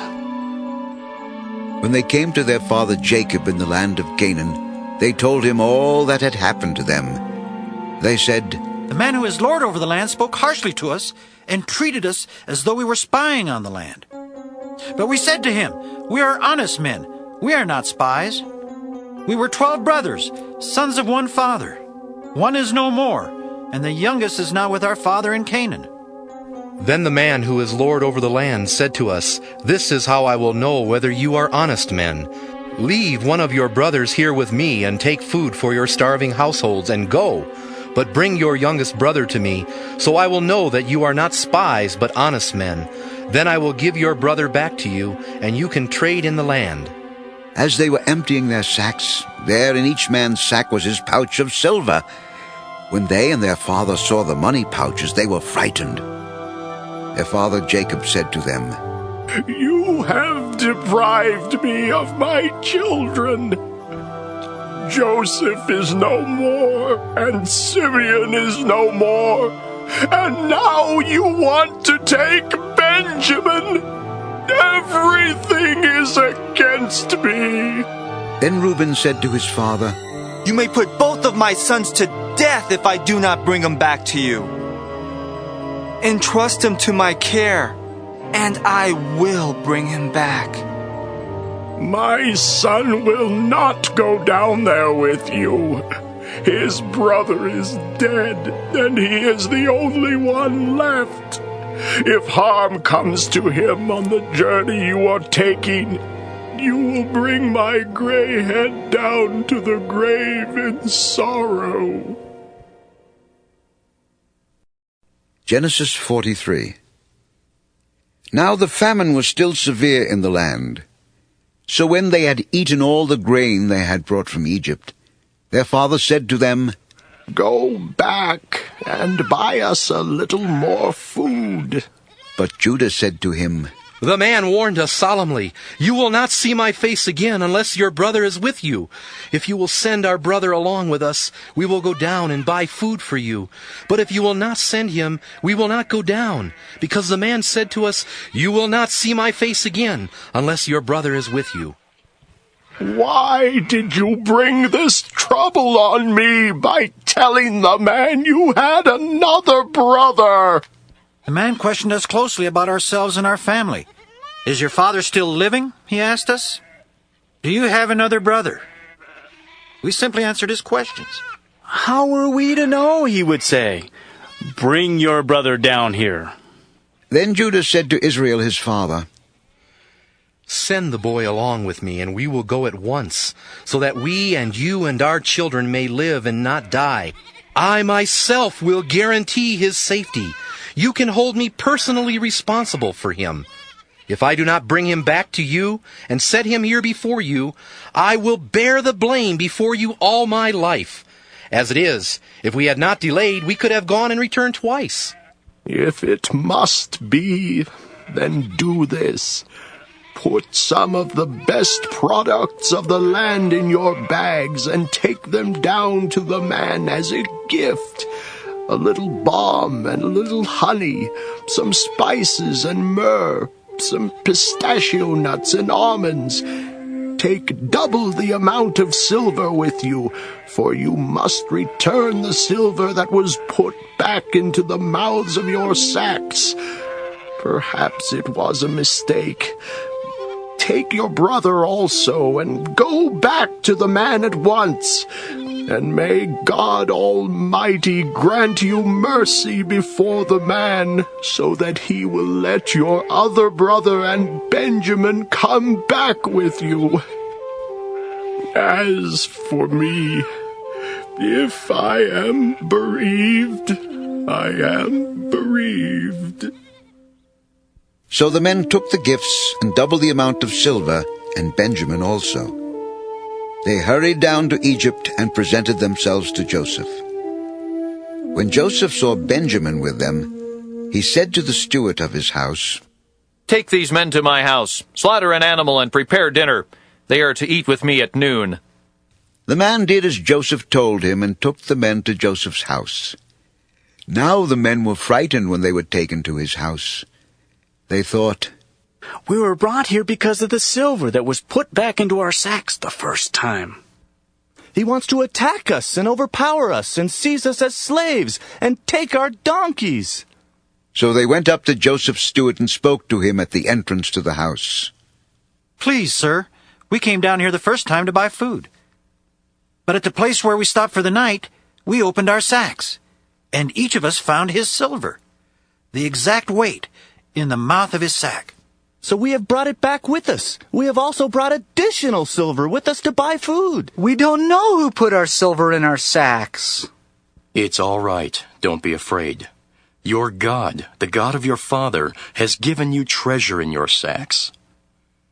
I received your silver.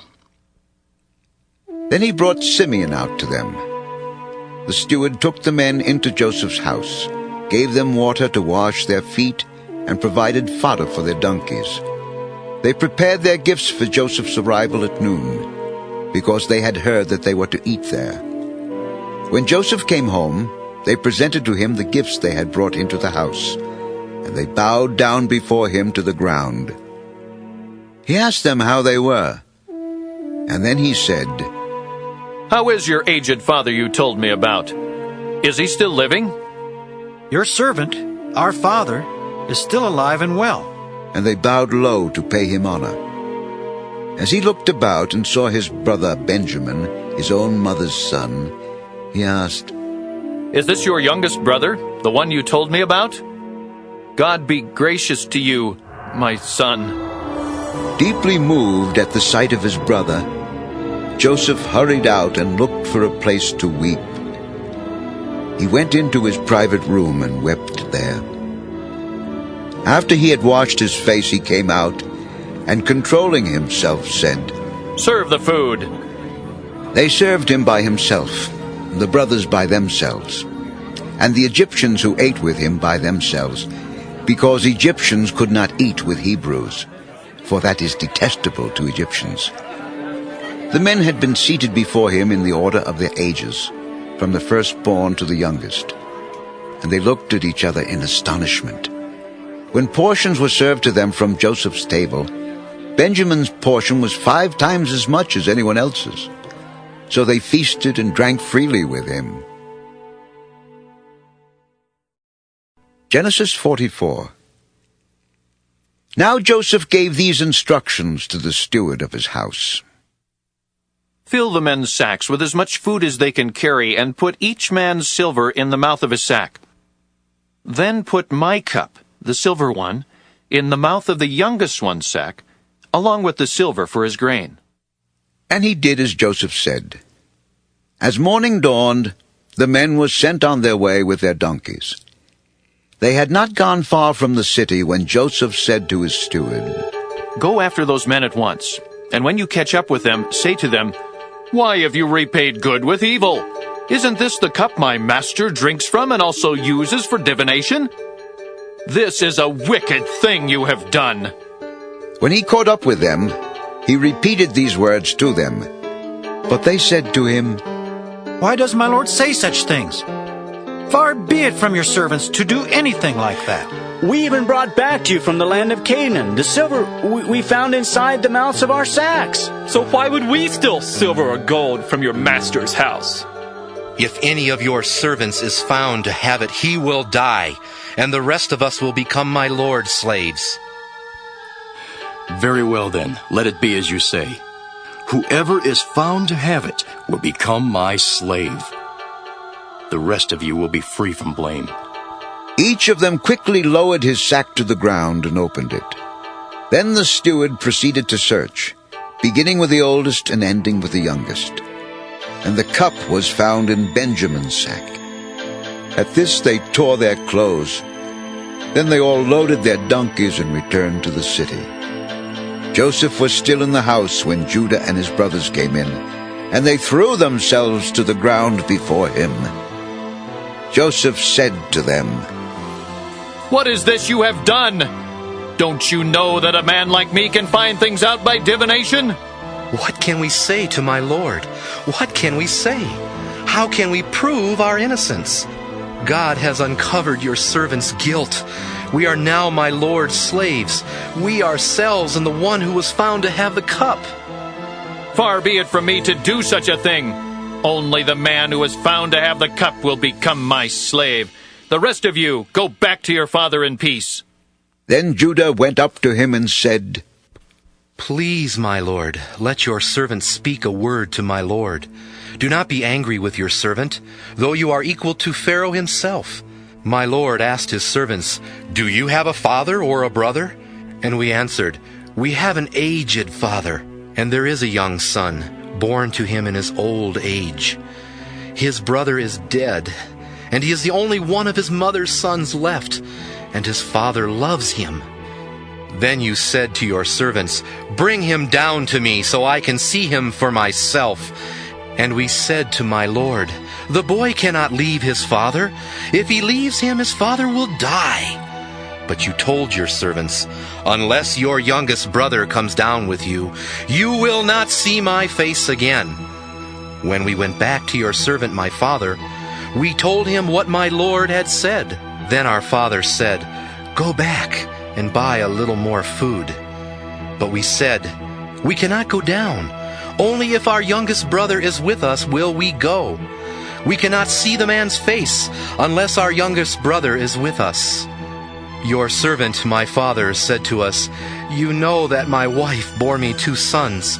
One of them went away from me, and I said, He has surely been torn to pieces, and I have not seen him since. If you take this one from me too, and harm comes to him, you will bring my gray head down to the grave in misery. So now, if the boy is not with us when I go back to your servant my father, and if my father, whose life is closely bound up with the boy's life, sees that the boy isn't there, he will die. Your servants will bring the gray head of our father down to the grave in sorrow. Your servant guaranteed the boy's safety to my father. I said, If I do not bring him back to you, I will bear the blame before you, my father, all my life. Now then, please let your servant remain here as my lord's slave in place of the boy, and let the boy return with his brothers. How can I go back to my father if the boy is not with me? No, do not let me see the misery that would come upon my father. Genesis 45.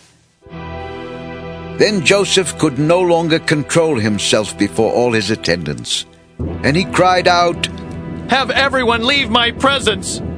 So there was no one with Joseph when he made himself known to his brothers. And he wept so loudly that the Egyptians heard him, and Pharaoh's household heard about it. Joseph said to his brothers, I am Joseph. Is my father still living? But his brothers were not able to answer him, because they were terrified at his presence. Then Joseph said to his brothers, Come close to me. When they had done so, he said, I am your brother Joseph, the one you sold into Egypt. And now, do not be distressed, and do not be angry with yourselves for selling me here, because it was to save lives that God sent me ahead of you. For 2 years now there has been famine in the land, and for the next 5 years there will not be plowing and reaping. But God sent me ahead of you to preserve for you a remnant on earth, and to save your lives by a great deliverance. So then, it was not you who sent me here, but God. He made me father to Pharaoh, lord of his entire household and ruler of all Egypt. Now hurry back to my father and say to him, This is what your son Joseph says. God has made me Lord of all Egypt.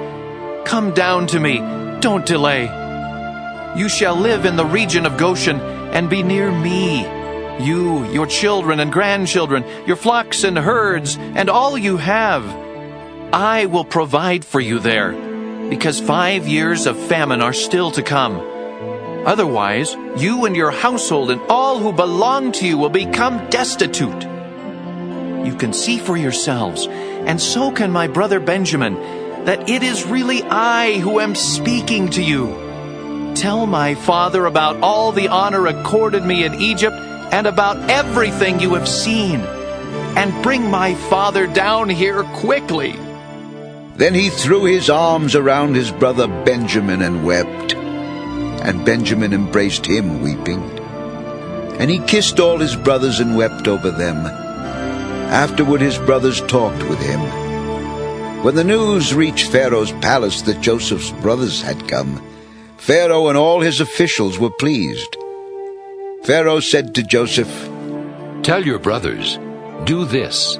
Load your animals and return to the land of Canaan, and bring your father and your families back to me. I will give you the best of the land of Egypt, and you can enjoy the fat of the land." You are also directed to tell them, "Do this. Take some carts from Egypt for your children and your wives, and get your father and come. Never mind about your belongings, because the best of all Egypt will be yours." So the sons of Israel did this. Joseph gave them carts, as Pharaoh had commanded, and he also gave them provisions for their journey. To each of them he gave new clothing, but to Benjamin he gave 300 shekels of silver and 5 sets of clothes. And this is what he sent to his father: 10 donkeys loaded with the best things of Egypt, and 10 female donkeys loaded with grain and bread and other provisions for his journey. Then he sent his brothers away, and as they were leaving he said to them, "Don't quarrel on the way." So they went up out of Egypt and came to their father Jacob in the land of Canaan. They told him, "Joseph is still alive! In fact, he is ruler of all Egypt!" Jacob was stunned. He did not believe them. But when they told him everything Joseph had said to them, and when he saw the carts Joseph had sent to carry him back, the spirit of their father Jacob revived. And Israel said, "I'm convinced my son Joseph is still alive. I will go and see him before I die." Genesis 46. So Israel set out with all that was his. And when he reached Beersheba, he offered sacrifices to the God of his father Isaac. And God spoke to Israel in a vision at night and said, "Jacob, Jacob." "Here I am." "I am God, the God of your father. Do not be afraid to go down to Egypt, for I will make you into a great nation there. I will go down to Egypt with you, and I will surely bring you back again, and Joseph's own hand will close your eyes." Then Jacob left Beersheba, and Israel's sons took their father Jacob and their children and their wives in the carts that Pharaoh had sent to transport him. They also took with them their livestock and their possessions they had acquired in Canaan. And Jacob and all his offspring went to Egypt. He took with him to Egypt his sons and grandsons, and his daughters and granddaughters, all his offspring. These are the names of the sons of Israel, Jacob and his descendants, who went to Egypt. Reuben, the firstborn of Jacob. The sons of Reuben: Hanok, Palu, Hezron, and Carmi. The sons of Simeon: Jemuel, Jamin, Ohad, Jachin, Zohar, and Shaul, the son of a Canaanite woman. The sons of Levi: Gershon, Kohath, and Merari. The sons of Judah: Onan, Shelah, Perez, and Zerah. But and Onan had died in the land of Canaan.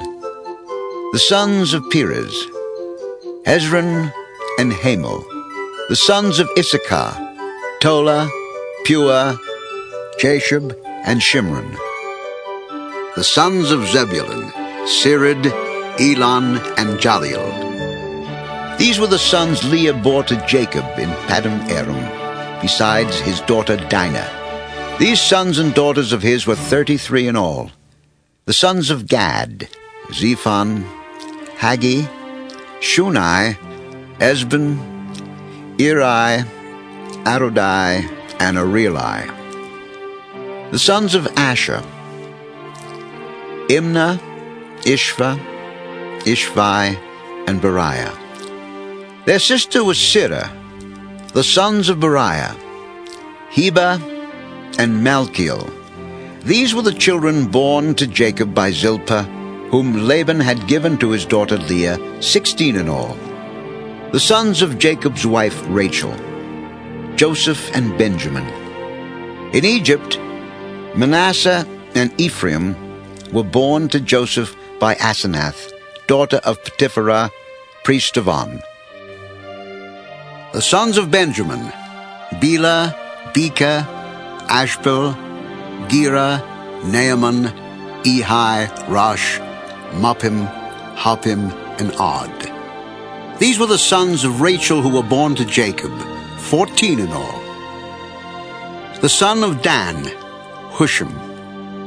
The sons of Naphtali, Jaziel, Guni, Jeza, and Shillem. These were the sons born to Jacob by Bilhah, whom Laban had given to his daughter Rachel, 7 in all. All those who went to Egypt with Jacob, those who were his direct descendants, not counting his sons' wives, numbered 66 persons. With the 2 sons who had been born to Joseph in Egypt, the members of Jacob's family which went to Egypt were 70 in all. Now Jacob sent Judah ahead of him to Joseph to get directions to Goshen. When they arrived in the region of Goshen, Joseph had his chariot made ready and went to Goshen to meet his father Israel. As soon as Joseph appeared before him, he threw his arms around his father and wept for a long time. Israel said to Joseph, "Now I am ready to die, since I have seen for myself that you are still alive." Then Joseph said to his brothers and to his father's household, I will go up and speak to Pharaoh and will say to him, My brothers and my father's household who are living in the land of Canaan have come to me. The men are shepherds, they tend livestock, and they have brought along their flocks and herds and everything they own. When Pharaoh calls you in and asks, What is your occupation? You should answer, Your servants have tended livestock from our boyhood on, just as our fathers did. Then you will be allowed to settle in the region of Goshen, for all shepherds are detestable to the Egyptians. Genesis 47. Joseph went and told Pharaoh, My father and brothers, with their flocks and herds and everything they own, have come from the land of Canaan and are now in Goshen. He chose 5 of his brothers and presented them before Pharaoh. Pharaoh asked the brothers, What is your occupation? Your servants are shepherds, just as our fathers were. We have come to live here a while because the famine is severe in Canaan, and your servants' flocks have no pasture. So now please let your servants settle in Goshen. Pharaoh said to Joseph, Your father and your brothers have come to you, and the land of Egypt is before you. Settle your father and your brothers in the best part of the land. Let them live in Goshen, and if you know any among them with special ability, put them in charge of my own livestock. Then Joseph brought his father Jacob in and presented him before Pharaoh. After Jacob blessed Pharaoh, Pharaoh asked him, How old are you? The years of my pilgrimage are 130. My years have been few and difficult, and they do not equal the years of the pilgrimage of my fathers. Then Jacob blessed Pharaoh, and went out from his presence. So Joseph settled his father and his brothers in Egypt, and gave them property in the best part of the land, the district of Ramesses, as Pharaoh directed. Joseph also provided his father and his brothers and all his father's household with food, according to the number of their children. There was no food, however, in the whole region because the famine was severe. Both Egypt and Canaan wasted away because of the famine. Joseph collected all the money that was to be found in Egypt and Canaan in payment for the grain they were buying, and he brought it to Pharaoh's palace. When the money of the people of Egypt and Canaan was gone, all Egypt came to Joseph and said, "Give us food. Why should we die before your eyes? Our money is used up." Then bring your livestock. I will sell you food in exchange for your livestock, since your money is gone. So they brought their livestock to Joseph, and he gave them food in exchange for their horses, their sheep and goats, their cattle and donkeys. And he brought them through that year with food in exchange for all their livestock. When that year was over, they came to him the following year and said, "We cannot hide from our lord the fact that since our money is gone and our livestock belongs to you, there is nothing left for our lord except our bodies and our land. Why should we perish before your eyes, we and our land as well? Buy us and our land in exchange for food, and we with our land will be in bondage to Pharaoh. Give us seed so that we may live and not die, and that the land may not become desolate." So Joseph bought all the land in Egypt for Pharaoh. The Egyptians, one and all, sold their fields because the famine was too severe for them. The land became Pharaoh's, and Joseph reduced the people to servitude, from one end of Egypt to the other. However, he did not buy the land of the priests, because they received a regular allotment from Pharaoh and had food enough from the allotment Pharaoh gave them. That is why they did not sell their land.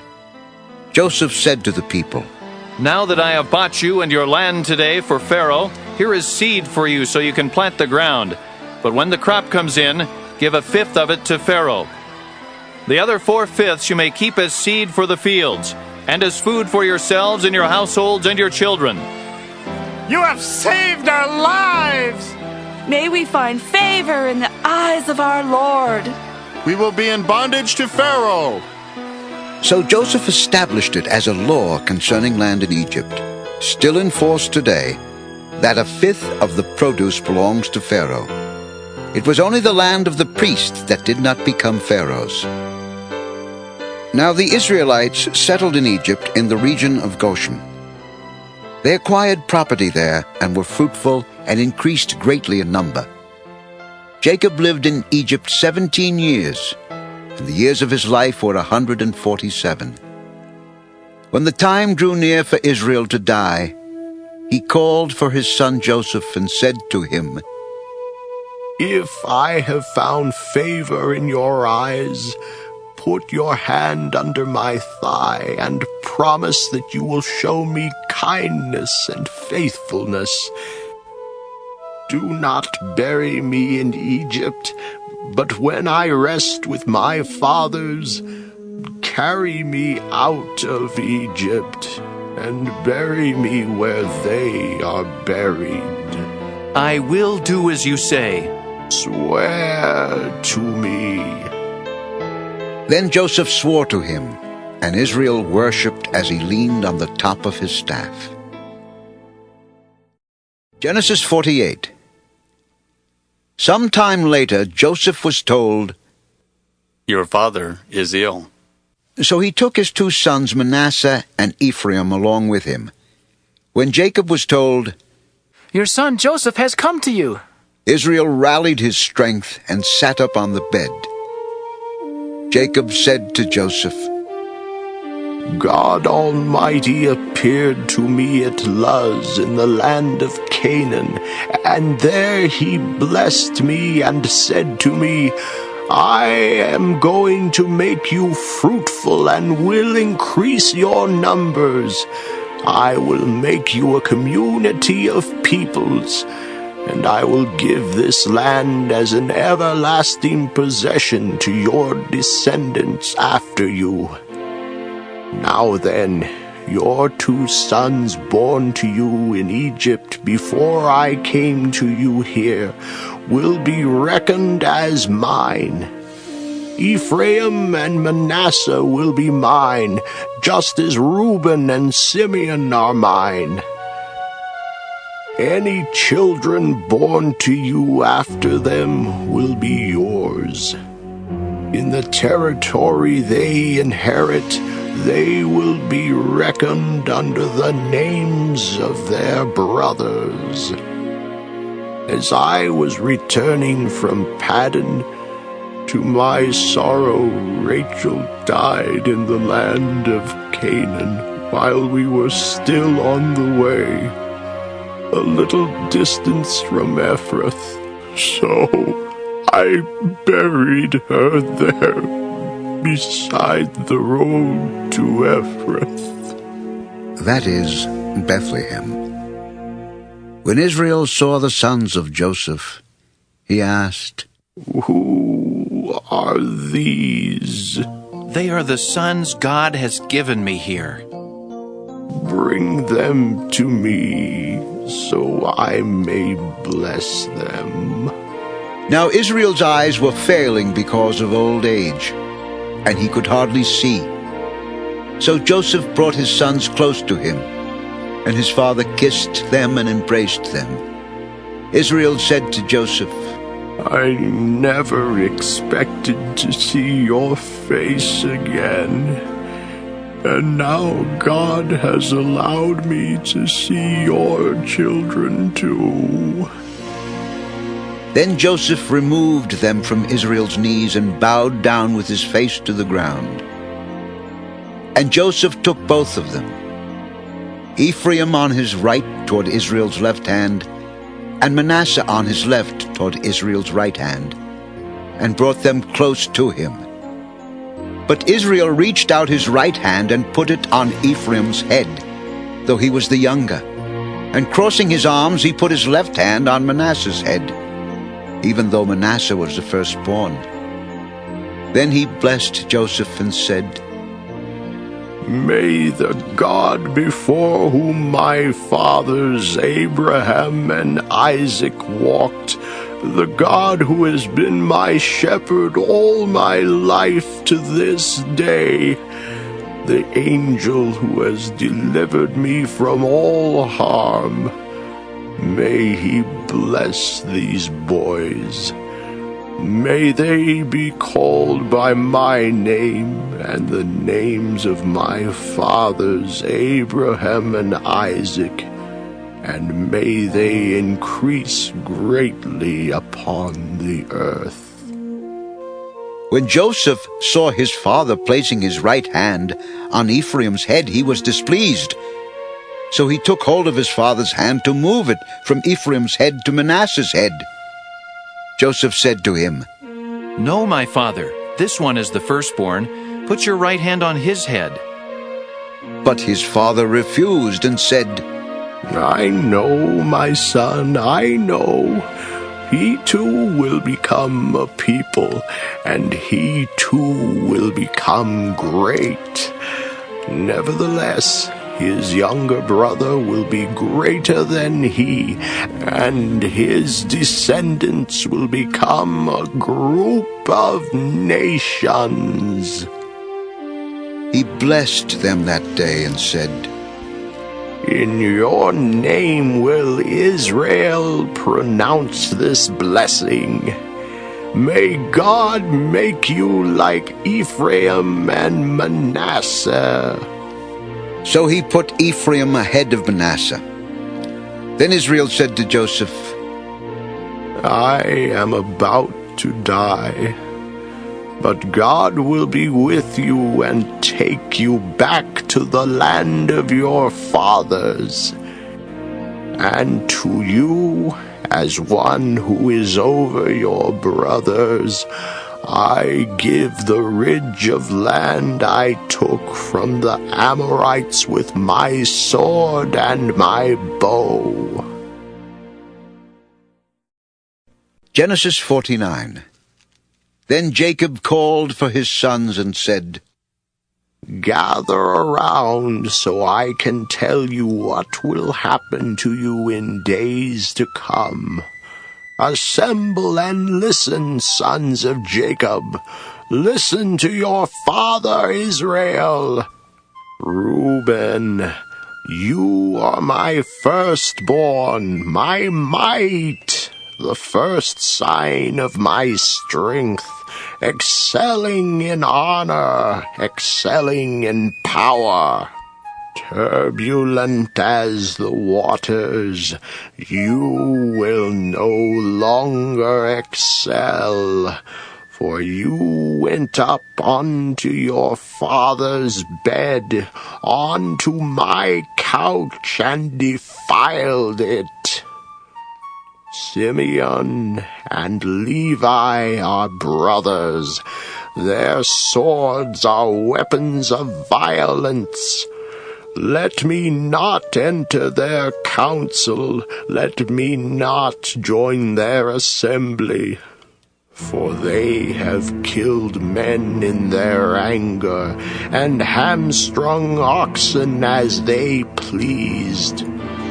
Cursed be their anger, so fierce, and their fury so cruel. I will scatter them in Jacob and disperse them in Israel. Judah, your brothers will praise you. Your hand will be on the neck of your enemies. Your father's sons will bow down to you. You are a lion's cub, O Judah. You return from the prey, my son. Like a lion he crouches and lies down, like a lioness. Who dares to rouse him? The scepter will not depart from Judah, nor the ruler's staff from between his feet, until he comes to whom it belongs, and the obedience of the nations is his.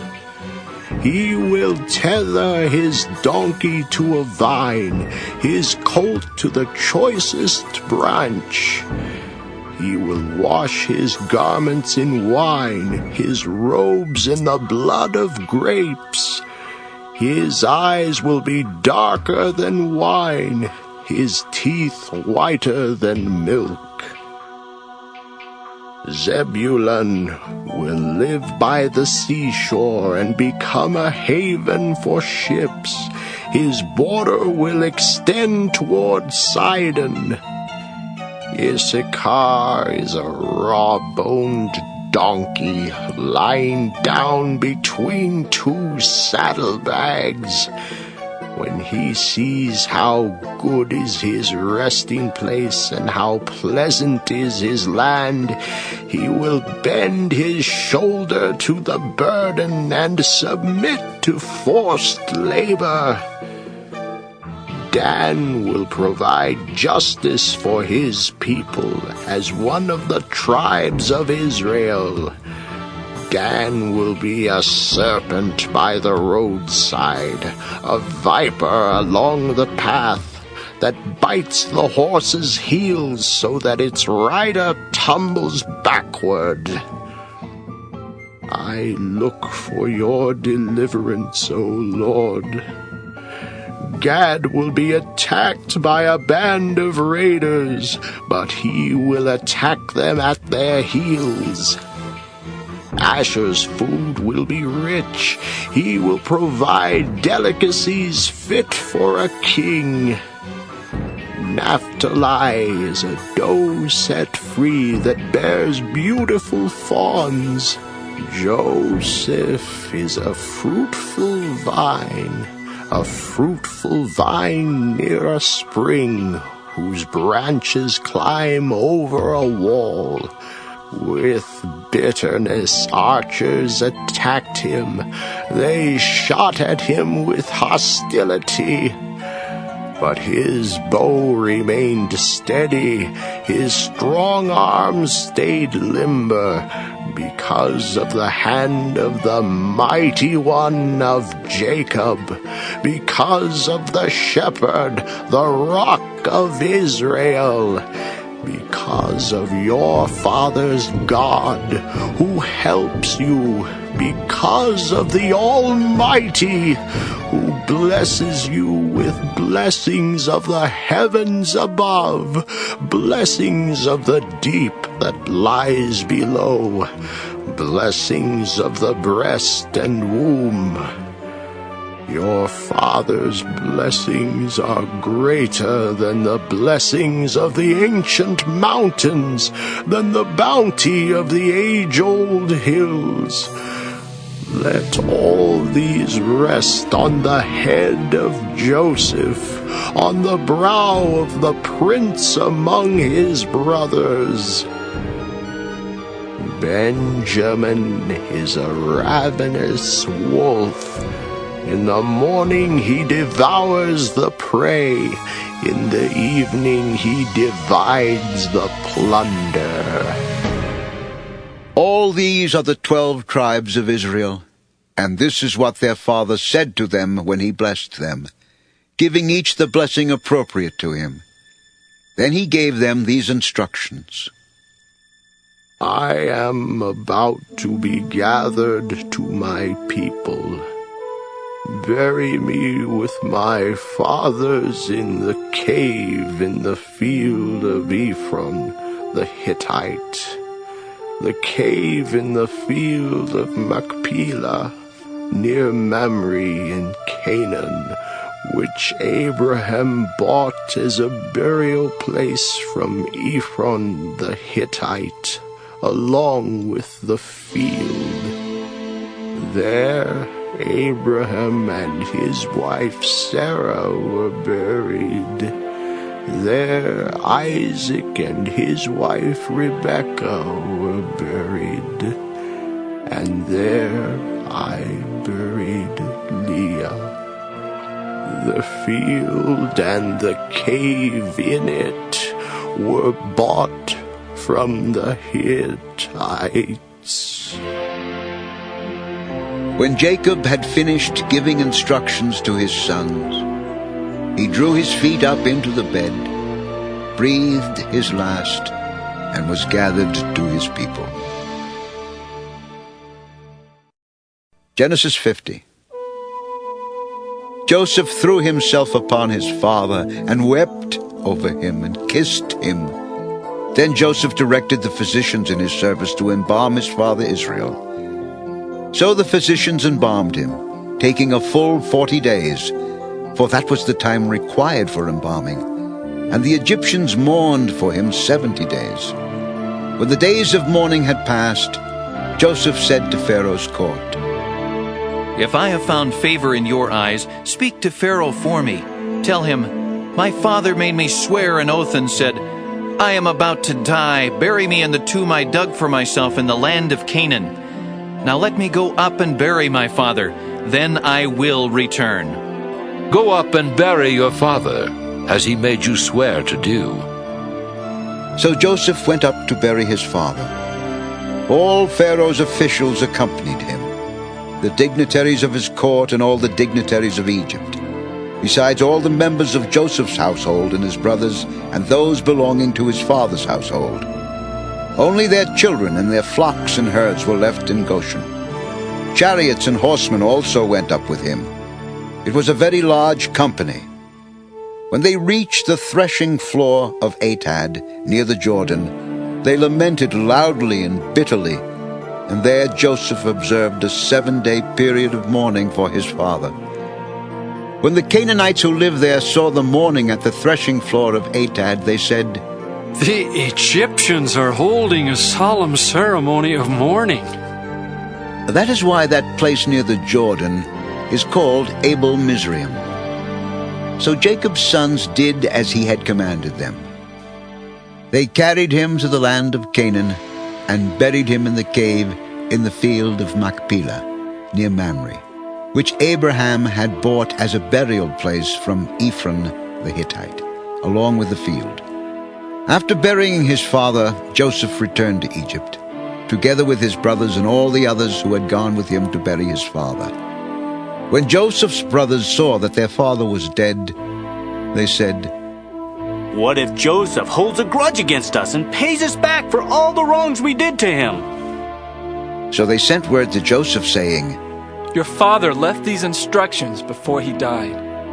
This is what you are to say to Joseph. I ask you to forgive your brothers the sins and the wrongs they committed in treating you so badly.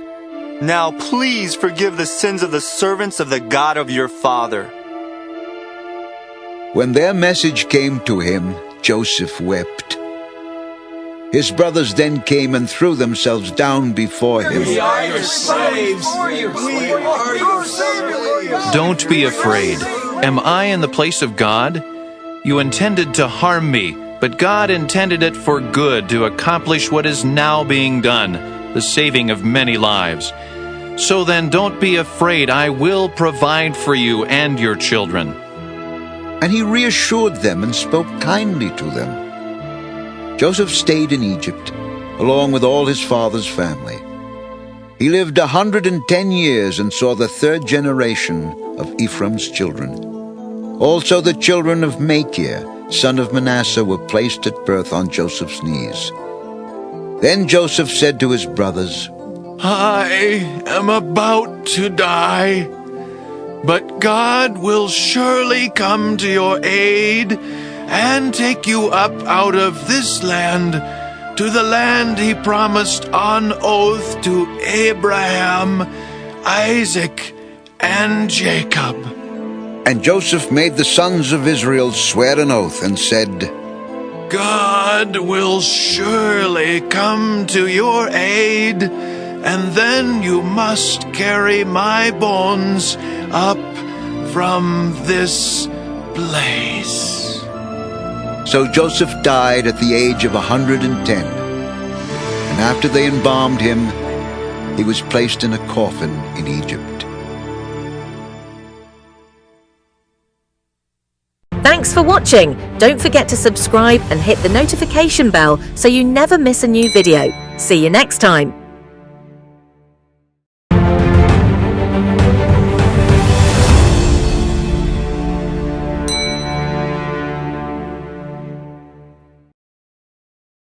Exodus 1.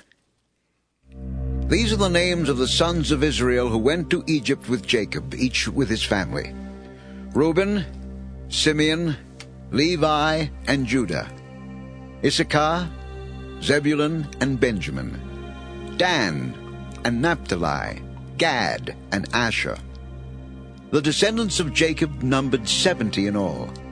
Joseph was already in Egypt. Now Joseph and all his brothers and all that generation died.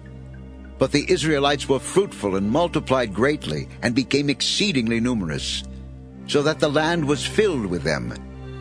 Then a new king, who did not know about Joseph, came to power in Egypt. He said to his people, Look, the Israelites have become much too numerous for us. Come, we must deal shrewdly with them, or they will become even more numerous. And if war breaks out, we'll join our enemies, fight against us, and leave the country. So they put slave masters over them to oppress them with forced labor. And they built Pithon and Ramesses as store cities for Pharaoh. But the more they were oppressed, the more they multiplied and spread. So the Egyptians came to dread the Israelites and worked them ruthlessly. They made their lives bitter with hard labor in brick and mortar and with all kinds of work in the fields. In all their hard labor the Egyptians used them ruthlessly. The king of Egypt said to the Hebrew midwives, whose names were Shiphrah and Puah, When you help the Hebrew women in childbirth and observe them on the delivery stool, if it is a boy, kill him. But if it is a girl, let her live. The midwives, however, feared God and did not do what the king of Egypt had told them to do. They let the boys live. Then the king of Egypt summoned the midwives and asked them, Why have you done this? Why have you let the boys live? The midwives answered Pharaoh, Hebrew women are not like Egyptian women. They are vigorous and give birth before the midwives arrive. So God was kind to the midwives, and the people increased and became even more numerous. And because the midwives feared God, he gave them families of their own. Then Pharaoh gave this order to all his people. Every boy that is born you must throw into the Nile, but let every girl live. Exodus 2. Now a man of the house of Levi married a Levite woman, and she became pregnant and gave birth to a son. When she saw that he was a fine child, she hid him for 3 months. But when she could hide him no longer, she got a papyrus basket for him and coated it with tar and pitch. Then she placed the child in it and put it among the reeds along the bank of the Nile. His sister stood at a distance to see what would happen to him. Then Pharaoh's daughter went down to the Nile to bathe, and her attendants were walking along the riverbank. She saw the basket among the reeds and sent her slave girl to get it. She opened it and saw the baby. He was crying, and she felt sorry for him. This is one of the Hebrew babies. Then his sister asked Pharaoh's daughter, Shall I go and get one of the Hebrew women to nurse the baby for you? Yes, go. And the girl went and got the baby's mother. Pharaoh's daughter said to her, Take this baby and nurse him for me, and I will pay you. So the woman took the baby and nursed him. When the child grew older, she took him to Pharaoh's daughter, and he became her son. She named him Moses, saying, I drew him out of the water. One day, after Moses had grown up, he went out to where his own people were and watched them at their hard labor. He saw an Egyptian beating a Hebrew, one of his own people. Glancing this way and that and seeing no one, he killed the Egyptian and hid him in the sand. The next day he went out and saw 2 Hebrews fighting. He asked the one in the wrong, Why are you hitting your fellow Hebrew? The man said, Who made you ruler and judge over us? Are you thinking of killing me as you killed the Egyptian? Then Moses was afraid and thought, What I did must have become known.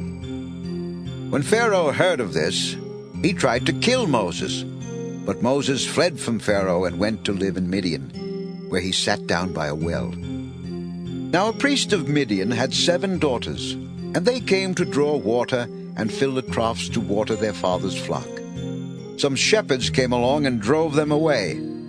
But Moses got up and came to their rescue and watered their flock.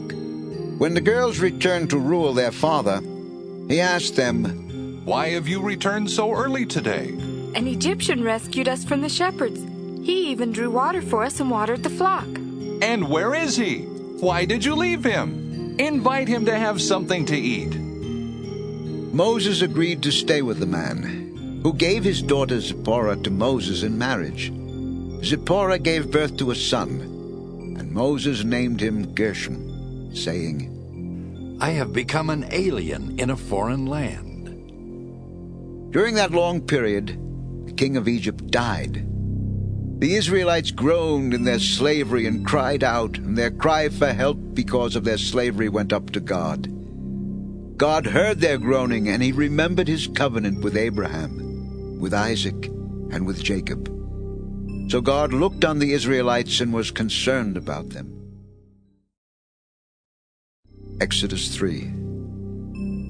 Now Moses was tending the flock of Jethro, his father-in-law, the priest of Midian, and he led the flock to the far side of the desert and came to Horeb, the mountain of God. There the angel of the Lord appeared to him in flames of fire from within a bush. Moses saw that though the bush was on fire, it did not burn up. So Moses thought, I will go over and see this strange sight, why the bush does not burn up. When the Lord saw that he had gone over to look, God called to him from within the bush, Moses, Moses. Here I am. Do not come any closer. Take off your sandals, for the place where you are standing is holy ground. I am the God of your father, the God of Abraham, the God of Isaac, and the God of Jacob." At this, Moses hid his face, because he was afraid to look at God. The Lord said, "I have indeed seen the misery of my people in Egypt. I have heard them crying out because of their slave drivers, and I am concerned about their suffering. So I have come down to rescue them from the hand of the Egyptians, and to bring them up out of that land into a good and spacious land, a land flowing with milk and honey, the home of the Canaanites, Hittites, Amorites, Perizzites, Hivites, and Jebusites. And now the cry of the Israelites has reached me, and I have seen the way the Egyptians are oppressing them. So now, go. I am sending you to Pharaoh, to bring my people, the Israelites, out of Egypt." But Moses said to God, "Who am I that I should go to Pharaoh and bring the Israelites out of Egypt?" "I will be with you, and this will be the sign to you that it is I who have sent you. When you have brought the people out of Egypt, you will worship God on this mountain."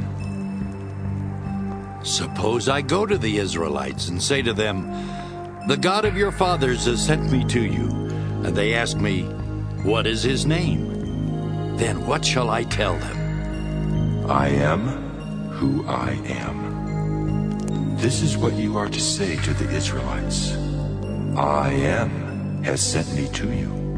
Say to the Israelites, 'The Lord, the God of your fathers, the God of Abraham, the God of Isaac, and the God of Jacob has sent me to you. This is my name forever, the name by which I am to be remembered from generation to generation. Go, assemble the elders of Israel, and say to them, 'The Lord, the God of your fathers, the God of Abraham, Isaac, and Jacob, appeared to me and said, I have watched over you and have seen what has been done to you in Egypt, and I have promised to bring you up out of your misery in Egypt into the land of the Canaanites, Hittites, Amorites, Perizzites, Hivites, and Jebusites, a land flowing with milk and honey. The elders of Israel will listen to you. Then you and the elders are to go to the king of Egypt and say to him, The Lord, the God of the Hebrews, has met with us. Let us take a 3-day journey into the desert to offer sacrifices to the Lord our God. But I know that the king of Egypt will not let you go unless a mighty hand compels him. So I will stretch out my hand and strike the Egyptians with all the wonders that I will perform among them. After that, he will let you go. And I will make the Egyptians favorably disposed toward this people, so that when you leave, you will not go empty-handed. Every woman is to ask her neighbor, and any woman living in her house, for articles of silver and gold, and for clothing which you will put on your sons and daughters. And so you will plunder the Egyptians. Exodus 4. What if they do not believe me or listen to me and say, The Lord did not appear to you? Then the Lord said to him, What is that in your hand? A staff. Throw it on the ground. Moses threw it on the ground, and it became a snake, and he ran from it. Then the Lord said to him, Reach out your hand and take it by the tail. So Moses reached out and took hold of the snake, and it turned back into a staff in his hand. This is so that they may believe that the Lord, the God of their fathers, the God of Abraham, the God of Isaac, and the God of Jacob has appeared to you. Put your hand inside your cloak. So Moses put his hand into his cloak, and when he took it out, it was leprous like snow. Now put it back into your cloak. So Moses put his hand back into his cloak, and when he took it out, it was restored like the rest of his flesh. Then the Lord said, If they do not believe you, or pay attention to the first miraculous sign, they may believe the second. But if they do not believe these two signs, or listen to you, take some water from the Nile and pour it on the dry ground. The water you take from the river will become blood on the ground. O Lord, I have never been eloquent, neither in the past nor since you have spoken to your servant. I am slow of speech and tongue. Who gave man his mouth? Who makes him deaf or mute? Who gives him sight or makes him blind? Is it not I, the Lord? Now go. I will help you speak and will teach you what to say. O Lord, please send someone else to do it. Then the Lord's anger burned against Moses, and he said, What about your brother Aaron the Levite? I know he can speak well. He is already on his way to meet you, and his heart will be glad when he sees you. You shall speak to him and put words in his mouth. I will help both of you speak and will teach you what to do. He will speak to the people for you, and it will be as if he were your mouth, and as if you were God to him. But take this staff in your hand, so you can perform miraculous signs with it. Then Moses went back to Jethro, his father-in-law, and said to him, Let me go back to my own people in Egypt to see if any of them are still alive. Go, and I wish you well. Now the Lord had said to Moses in Midian, Go back to Egypt, for all the men who wanted to kill you are dead. So Moses took his wife and sons, put them on a donkey, and started back to Egypt. And he took the staff of God in his hand. The Lord said to Moses, When you return to Egypt, see that you perform before Pharaoh all the wonders I have given you the power to do. But I will harden his heart, so that he will not let the people go. Then say to Pharaoh, This is what the Lord says. Israel is my firstborn son. And I told you, Let my son go so he may worship me. But you refuse to let him go. So I will kill your firstborn son. At a lodging place on the way, the Lord met Moses and was about to kill him. But Zipporah took a flint knife, cut off her son's foreskin, and touched Moses' feet with it. Surely you are a bridegroom of blood to me. So the Lord let him alone. At that time she said, Bridegroom of blood, referring to circumcision. The Lord said to Aaron, Go into the desert to meet Moses. So he met Moses at the mountain of God and kissed him. Then Moses told Aaron everything the Lord had sent him to say, and also about all the miraculous signs he had commanded him to perform. Moses and Aaron brought together all the elders of the Israelites, and Aaron told them everything the Lord had said to Moses. He also performed the signs before the people, and they believed. And when they heard that the Lord was concerned about them and had seen their misery, they bowed down and worshipped. Exodus 5. Afterward Moses and Aaron went to Pharaoh and said, This is what the Lord, the God of Israel, says, Let my people go, so that they may hold a festival to me in the desert. Who is the Lord, that I should obey him and let Israel go? I do not know the Lord, and I will not let Israel go. The God of the Hebrews has met with us. Now let us take a 3-day journey into the desert to offer sacrifices to the Lord our God, or he may strike us with plagues, or with a sword. But the king of Egypt said, Moses and Aaron, why are you taking the people away from their labor? Get back to your work. Look, the people of the land are now numerous, and you are stopping them from working. That same day Pharaoh gave this order to the slave drivers and foremen in charge of the people. You are no longer to supply the people with straw for making bricks. Let them go and gather their own straw. but require them to make the same number of bricks as before. Don't reduce the quota. They are lazy. That is why they are crying out, "Let us go and sacrifice to our God." Make the work harder for the men, so that they keep working and pay no attention to lies. Then the slave drivers and the foreman went out and said to the people, "This is what Pharaoh says. I will not give you any more straw. Go and get your own straw wherever you can find it. But your work will not be reduced at all." So the people scattered all over Egypt to gather stubble to use for straw. The slave drivers kept pressing them, saying, "Complete the work required of you for each day, just as when you had straw." The Israelite foremen appointed by Pharaoh's slave drivers were beaten and were asked, "Why didn't you meet your quota of bricks yesterday or today as before?" Then the Israelite foreman went and appealed to Pharaoh. "Why have you treated your servants this way? Your servants are given no straw, yet we are told make bricks. Your servants are being beaten, but the fault is with your own people." Lazy. That's what you are, lazy. That is why you keep saying, "Let us go and sacrifice to the Lord." Now get to work. You will not be given any straw, yet you must produce your full quota of bricks.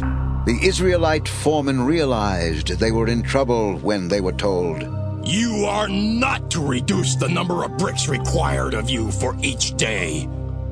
When they left Pharaoh, they found Moses and Aaron waiting to meet them, and they said, "May the Lord look upon you and judge you. You have made us a stench to Pharaoh, and his officials have put a sword in their hand to kill us." Moses returned to the Lord and said, "O Lord, why have you brought trouble upon this people? Is this why you sent me? Ever since I went to Pharaoh to speak in your name, he has brought trouble upon this people, and you have not rescued your people at all." Exodus 6. Then the Lord said to Moses, "Now you will see what I will do to Pharaoh. Because of my mighty hand, he will let them go. Because of my mighty hand, he will drive them out of his country. I am the Lord. I appeared to Abraham, to Isaac, and to Jacob as God Almighty. But by my name, the Lord, I did not make myself known to them. I also established my covenant with them to give them the land of Canaan, where they lived as aliens. Moreover, I have heard the groaning of the Israelites whom the Egyptians are enslaving, and I have remembered my covenant. Therefore, say to the Israelites, I am the Lord, and I will bring you out from under the yoke of the Egyptians. I will free you from being slaves to them, and I will redeem you with an outstretched arm and with mighty acts of judgment. I will take you as my own people, and I will be your God. Then you will know that I am the Lord your God, who brought you out from under the yoke of the Egyptians. And I will bring you to the land I swore with uplifted hand to give to Abraham, to Isaac, and to Jacob. I will give it to you as a possession. I am the Lord." Moses reported this to the Israelites, but they did not listen to him because of their discouragement and cruel bondage. Then the Lord said to Moses, "Go tell Pharaoh, king of Egypt, to let the Israelites go out of his country." But Moses said to the Lord, "If the Israelites will not listen to me, why would Pharaoh listen to me, since I speak with faltering lips?"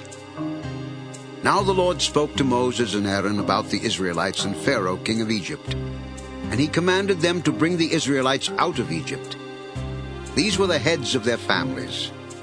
The sons of Reuben, the firstborn son of Israel, were Hanok and Pallu, Hezron and Carmi. These were the clans of Reuben. The sons of Simeon were Jemuel, Jamin, Ohad, Jachin, Zohar, and Shaul, the son of a Canaanite woman. These were the clans of Simeon. These were the names of the sons of Levi according to their records: Gershon, Kohath, and Merari. Levi lived 137 years. The sons of Gershon by clans were Libni and Shimei. The sons of Kohath were Amram, Izhar, Hebron, and Uzziel. Kohath lived 133 years. The sons of Merari were Malai and Mushi. These were the clans of Levi according to their records. Amram married his father's sister Jochebed, who bore him Aaron and Moses. Amram lived 137 years. The sons of Izhar were Korah, Nephig, and Zichri. The sons of Uzziel were Mishael, Elzaphan, and Sithri.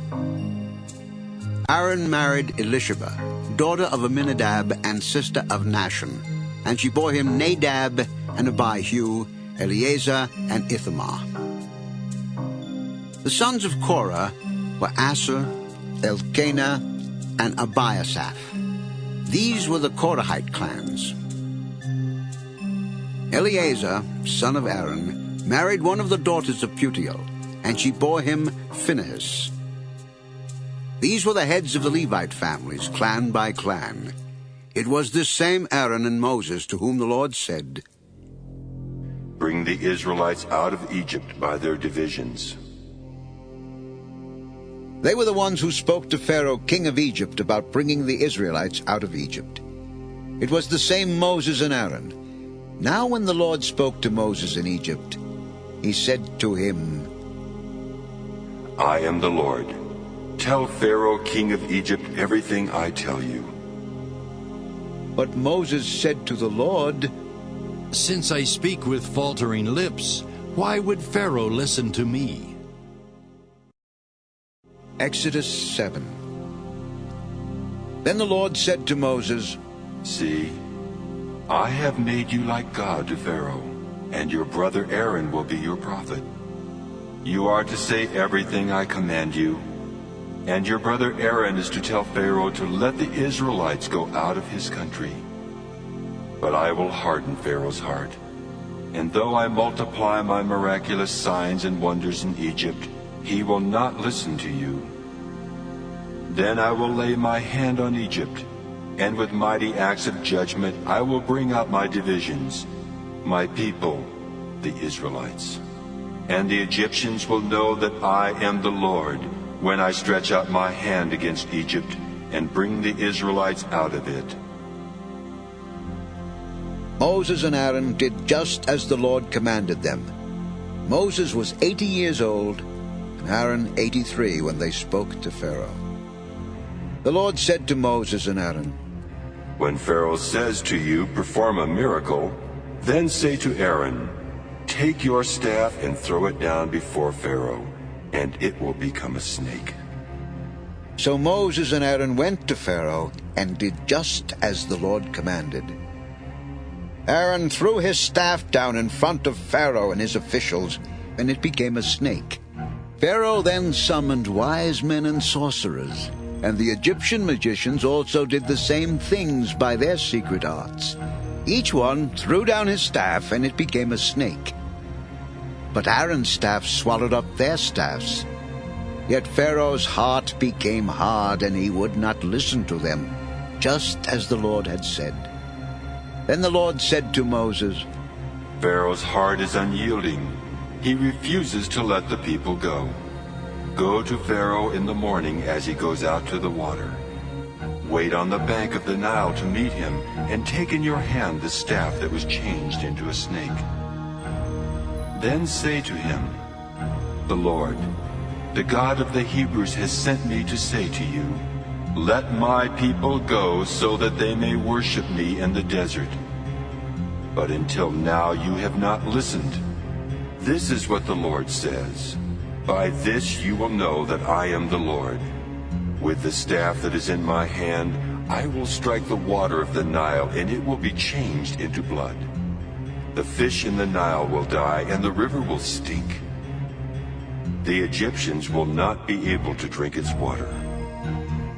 The Lord said to Moses, Tell Aaron, take your staff and stretch out your hand over the waters of Egypt, over the streams and canals, over the ponds and all the reservoirs, and they will turn to blood.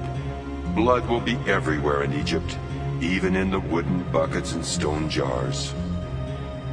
Moses and Aaron did just as the Lord had commanded. He raised his staff in the presence of Pharaoh and his officials, and struck the water of the Nile, and all the water was changed into blood. The fish in the Nile died, and the river smelled so bad that the Egyptians could not drink its water. Blood was everywhere in Egypt. But the Egyptian magicians did the same things by their secret arts. And Pharaoh's heart became hard.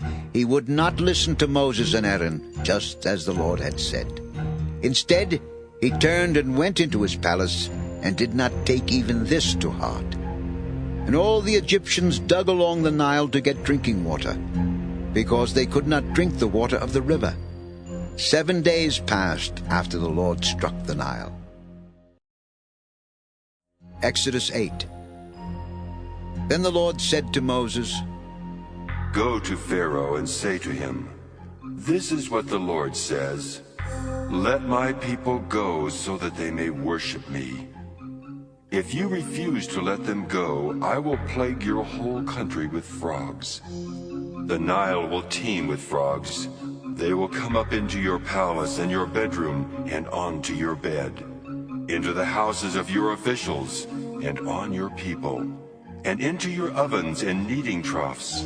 The frogs will go up on you and your people and all your officials. Then the Lord said to Moses, Tell Aaron, stretch out your hand with your staff over the streams and canals and ponds, and make frogs come up on the land of Egypt. So Aaron stretched out his hand over the waters of Egypt, and the frogs came up and covered the land. But the magicians did the same things by their secret arts. They also made frogs come up on the land of Egypt. Pharaoh summoned Moses and Aaron and said, Pray to the Lord to take the frogs away from me and my people, and I will let your people go to offer sacrifices to the Lord. Moses said to Pharaoh, I leave to you the honor of setting the time for me to pray for you and your officials and your people, that you and your houses may be rid of the frogs, except for those that remain in the Nile. Tomorrow. It will be as you say, so that you may know there is no one like the Lord our God. The frogs will leave you and your houses, your officials, and your people. They will remain only in the Nile. After Moses and Aaron left Pharaoh, Moses cried out to the Lord about the frogs he had brought on Pharaoh. And the Lord did what Moses asked. The frogs died in the houses, in the courtyards, and in the fields. They were piled into heaps, and the land reeked of them. But when Pharaoh saw that there was relief, he hardened his heart and would not listen to Moses and Aaron, just as the Lord had said. Then the Lord said to Moses, Tell Aaron, stretch out your staff and strike the dust of the ground, and throughout the land of Egypt the dust will become gnats. They did this. And when Aaron stretched out his hand with the staff and struck the dust of the ground, gnats came upon men and animals. All the dust throughout the land of Egypt became gnats. But when the magicians tried to produce gnats by their secret arts, they could not. And the gnats were on men and animals. The magicians said to Pharaoh, This is the finger of God. But Pharaoh's heart was hard, and he would not listen, just as the Lord had said. Then the Lord said to Moses, Get up early in the morning and confront Pharaoh as he goes to the water, and say to him, This is what the Lord says, Let my people go so that they may worship me. If you do not let my people go, I will send swarms of flies on you and your officials, on your people, and into your houses. The houses of the Egyptians will be full of flies, and even the ground where they are. But on that day I will deal differently with the land of Goshen where my people live. No swarms of flies will be there, so that you will know that I, the Lord, am in this land. I will make a distinction between my people and your people. This miraculous sign will occur tomorrow. And the Lord did this. Dense swarms of flies poured into Pharaoh's palace and into the houses of his officials, and throughout Egypt the land was ruined by the flies. Then Pharaoh summoned Moses and Aaron and said, Go, sacrifice to your God here in the land. That would not be right.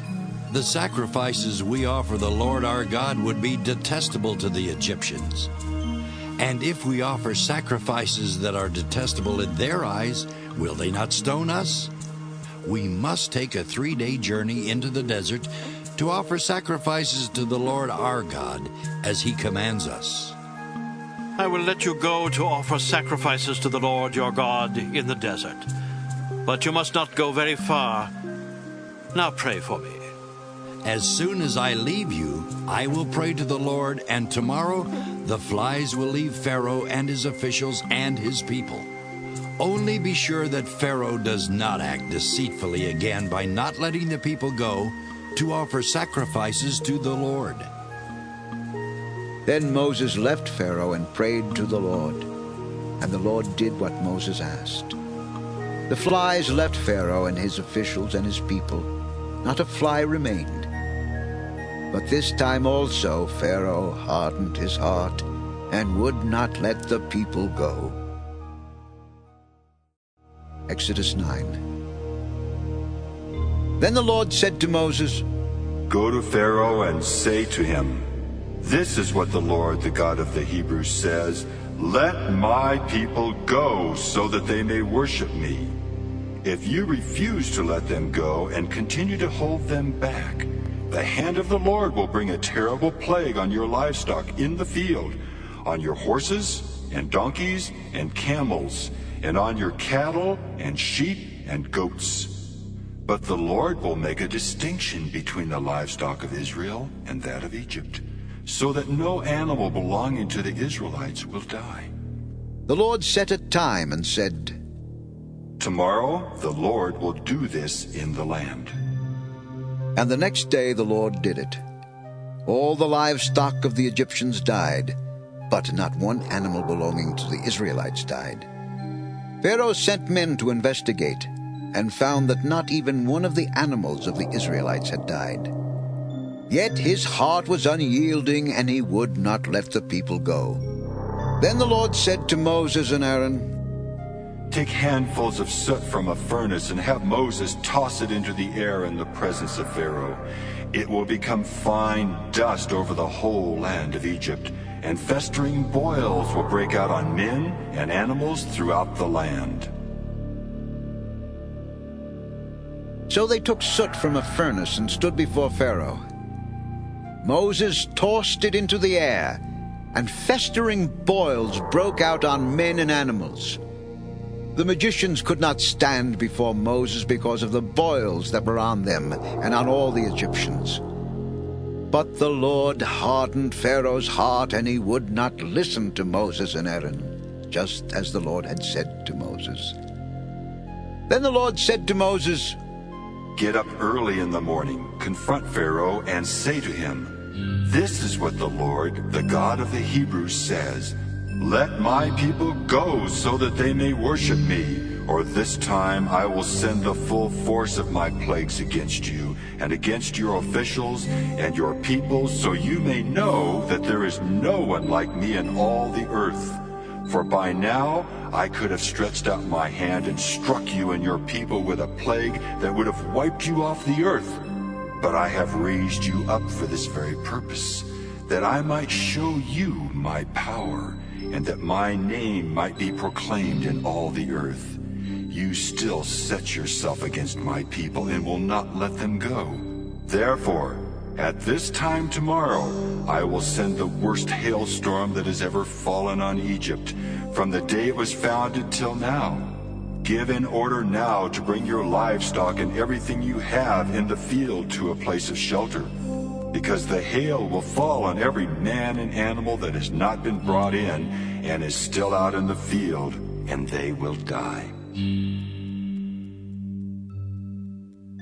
Those officials of Pharaoh who feared the word of the Lord hurried to bring their slaves and their livestock inside. But those who ignored the word of the Lord left their slaves and livestock in the field.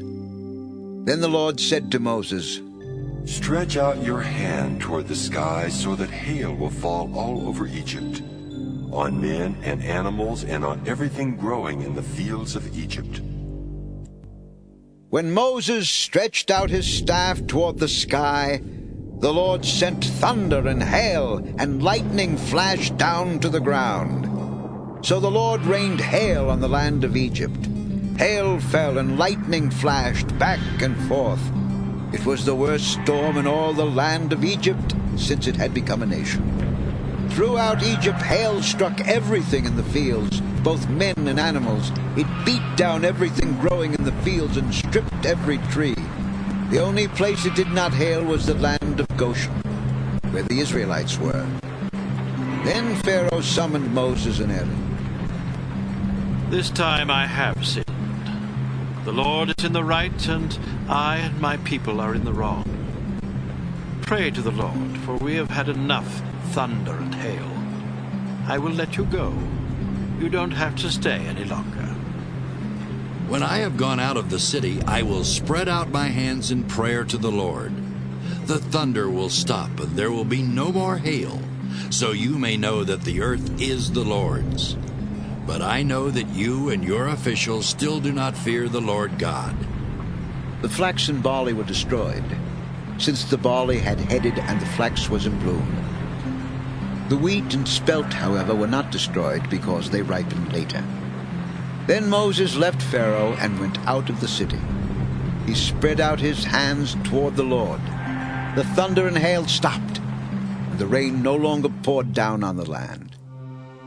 When Pharaoh saw that the rain and hail and thunder had stopped, he sinned again. He and his officials hardened their hearts.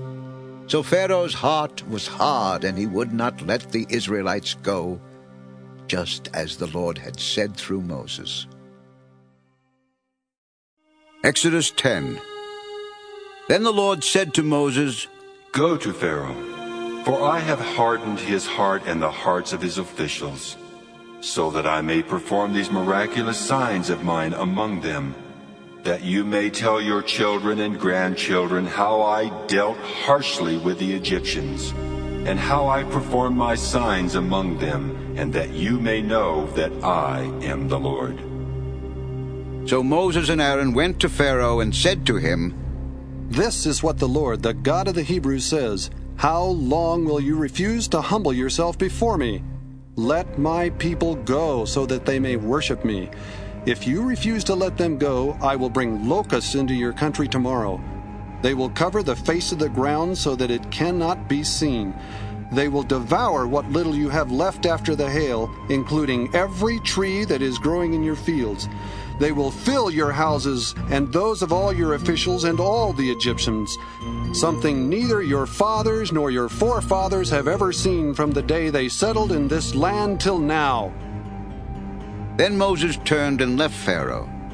Pharaoh's officials said to him, How long will this man be a snare to us? Let the people go, so that they may worship the Lord their God. Do you not yet realize that Egypt is ruined? Then Moses and Aaron were brought back to Pharaoh. Go, worship the Lord your God. But just who will be going? We will go with our young and old, with our sons and daughters, and with our flocks and herds, because we are to celebrate a festival to the Lord. The Lord be with you. If I let you go, along with your women and children, clearly you are bent on evil. No! Have only the men go and worship the Lord, since that's what you've been asking for. Then Moses and Aaron were driven out of Pharaoh's presence. And the Lord said to Moses, Stretch out your hand over Egypt so that locusts will swarm over the land and devour everything growing in the fields, everything left by the hail. So Moses stretched out his staff over Egypt, and the Lord made an east wind blow across the land all that day and all that night. By morning the wind had brought the locusts. They invaded all Egypt and settled down in every area of the country in great numbers. Never before had there been such a plague of locusts, nor will there ever be again. They covered all the ground until it was black. They devoured all that was left after the hail, everything growing in the fields and the fruit on the trees. Nothing green remained on tree or plant in all the land of Egypt. Pharaoh quickly summoned Moses and Aaron and said, I have sinned against the Lord your God and against you. Now forgive my sin once more, and pray to the Lord your God to take this deadly plague away from me. Moses then left Pharaoh and prayed to the Lord. And the Lord changed the wind to a very strong west wind, which caught up the locusts and carried them into the Red Sea. Not a locust was left anywhere in Egypt. But the Lord hardened Pharaoh's heart, and he would not let the Israelites go.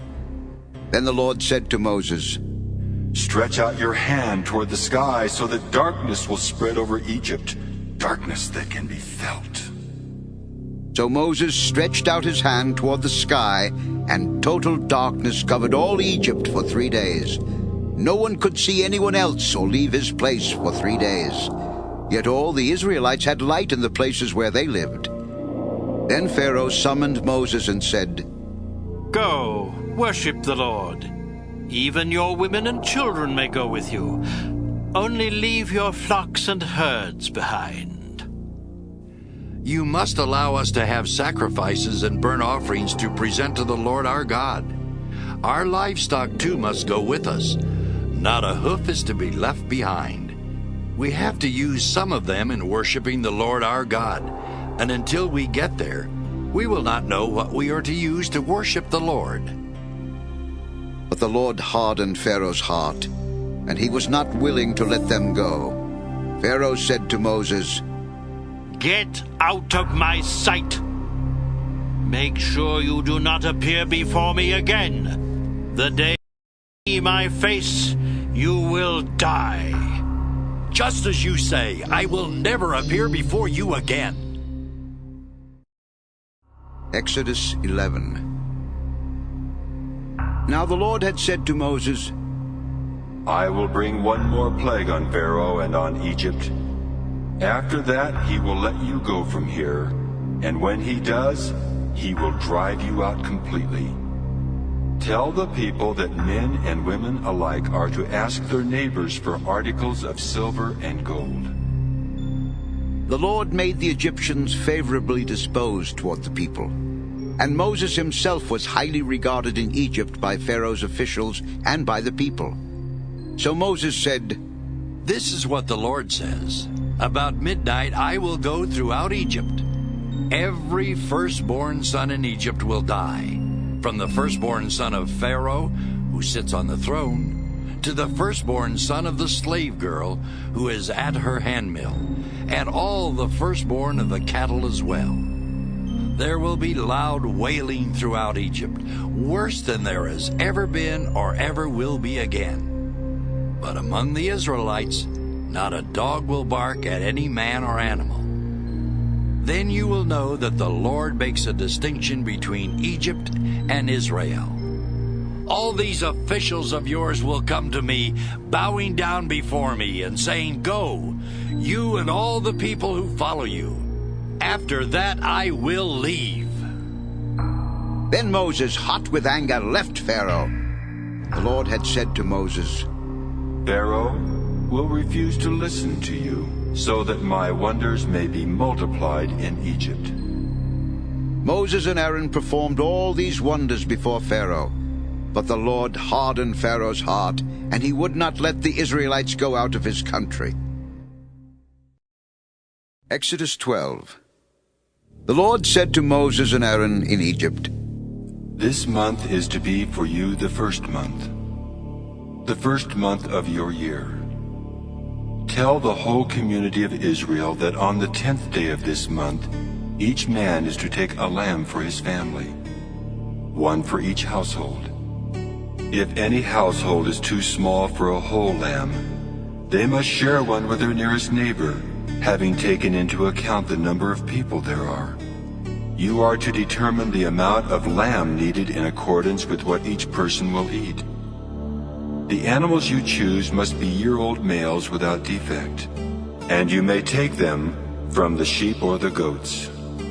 Take care of them until the 14th day of the month, when all the people of the community of Israel must slaughter them at twilight. Then they are to take some of the blood and put it on the sides and tops of the door frames of the houses where they eat the lambs. That same night they are to eat the meat roasted over the fire, along with bitter herbs and bread made without yeast. Do not eat the meat raw or cooked in water, but roasted over the fire, head, legs, and inner parts. Do not leave any of it till morning. If some is left till morning, you must burn it. This is how you are to eat it, with your cloak tucked into your belt, your sandals on your feet, and your staff in your hand. Eat it in haste. It is the Lord's Passover.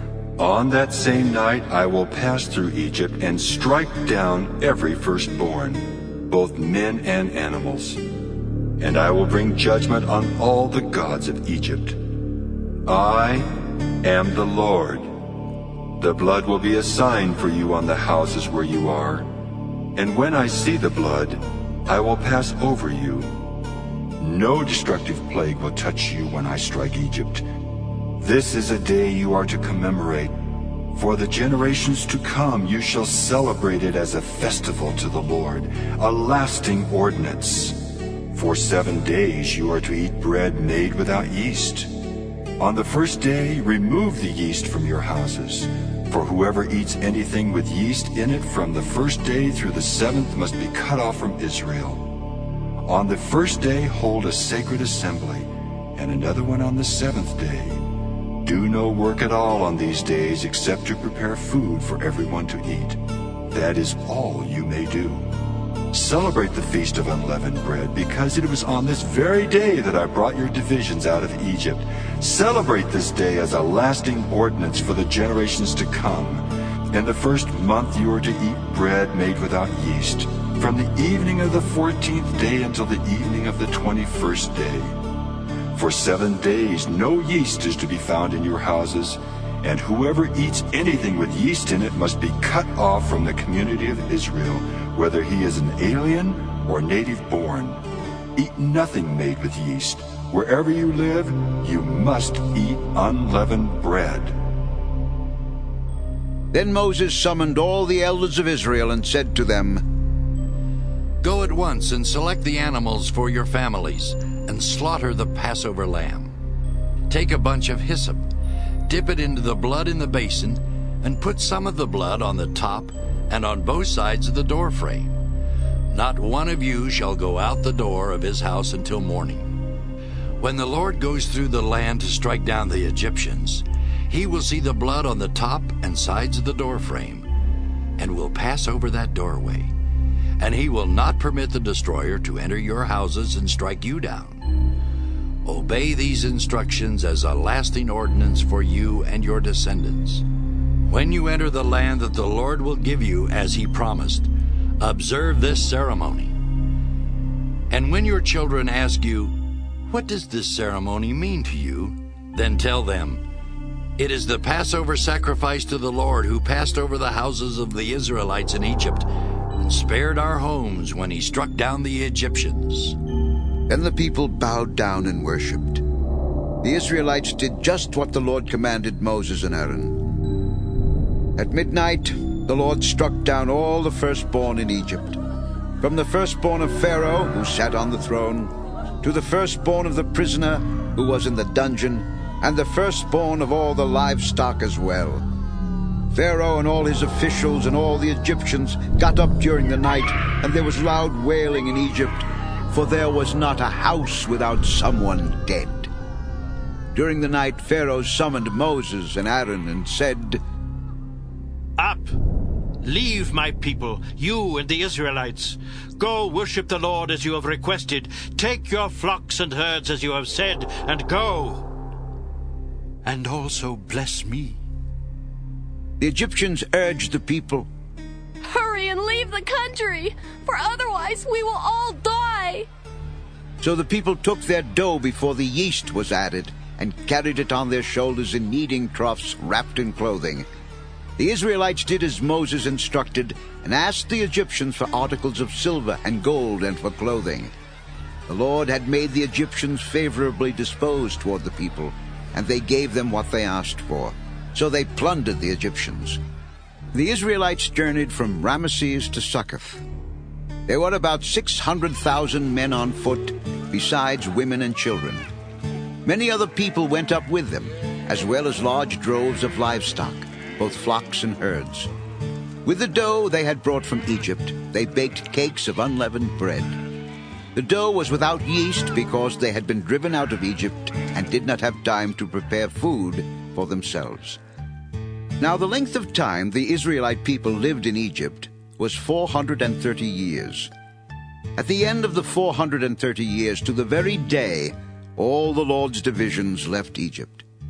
Because the Lord kept vigil that night to bring them out of Egypt, on this night all the Israelites are to keep vigil to honor the Lord for the generations to come. The Lord said to Moses and Aaron, These are the regulations for the Passover. No foreigner is to eat of it. Any slave you have bought may eat of it, after you have circumcised him. But a temporary resident and a hired worker may not eat of it. It must be eaten inside one house. Take none of the meat outside the house. Do not break any of the bones. The whole community of Israel must celebrate it. An alien living among you who wants to celebrate the Lord's Passover must have all the males in his household circumcised. Then he may take part like one born in the land.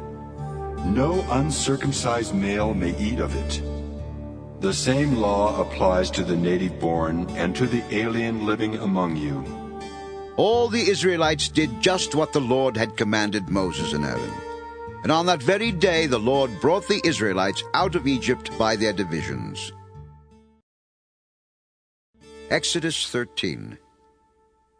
The Lord said to Moses, Consecrate to me every firstborn male. The first offspring of every womb among the Israelites belongs to me, whether man or animal.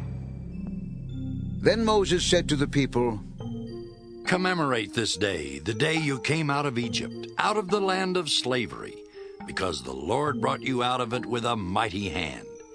Eat nothing containing yeast. Today, in the month of Abib, you are leaving. When the Lord brings you into the land of the Canaanites, Hittites, Amorites, Hivites, and Jebusites, the land he swore to your forefathers to give you, a land flowing with milk and honey, you are to observe this ceremony in this month. For 7 days eat bread made without yeast, and on the 7th day hold a festival to the Lord. Eat unleavened bread during those 7 days. Nothing with yeast in it is to be seen among you, nor shall any yeast be seen anywhere within your borders. On that day tell your son, I do this because of what the Lord did for me when I came out of Egypt. This observance will be for you like a sign on your hand and a reminder on your forehead, that the law of the Lord is to be on your lips. For the Lord brought you out of Egypt with his mighty hand. You must keep this ordinance at the appointed time year after year.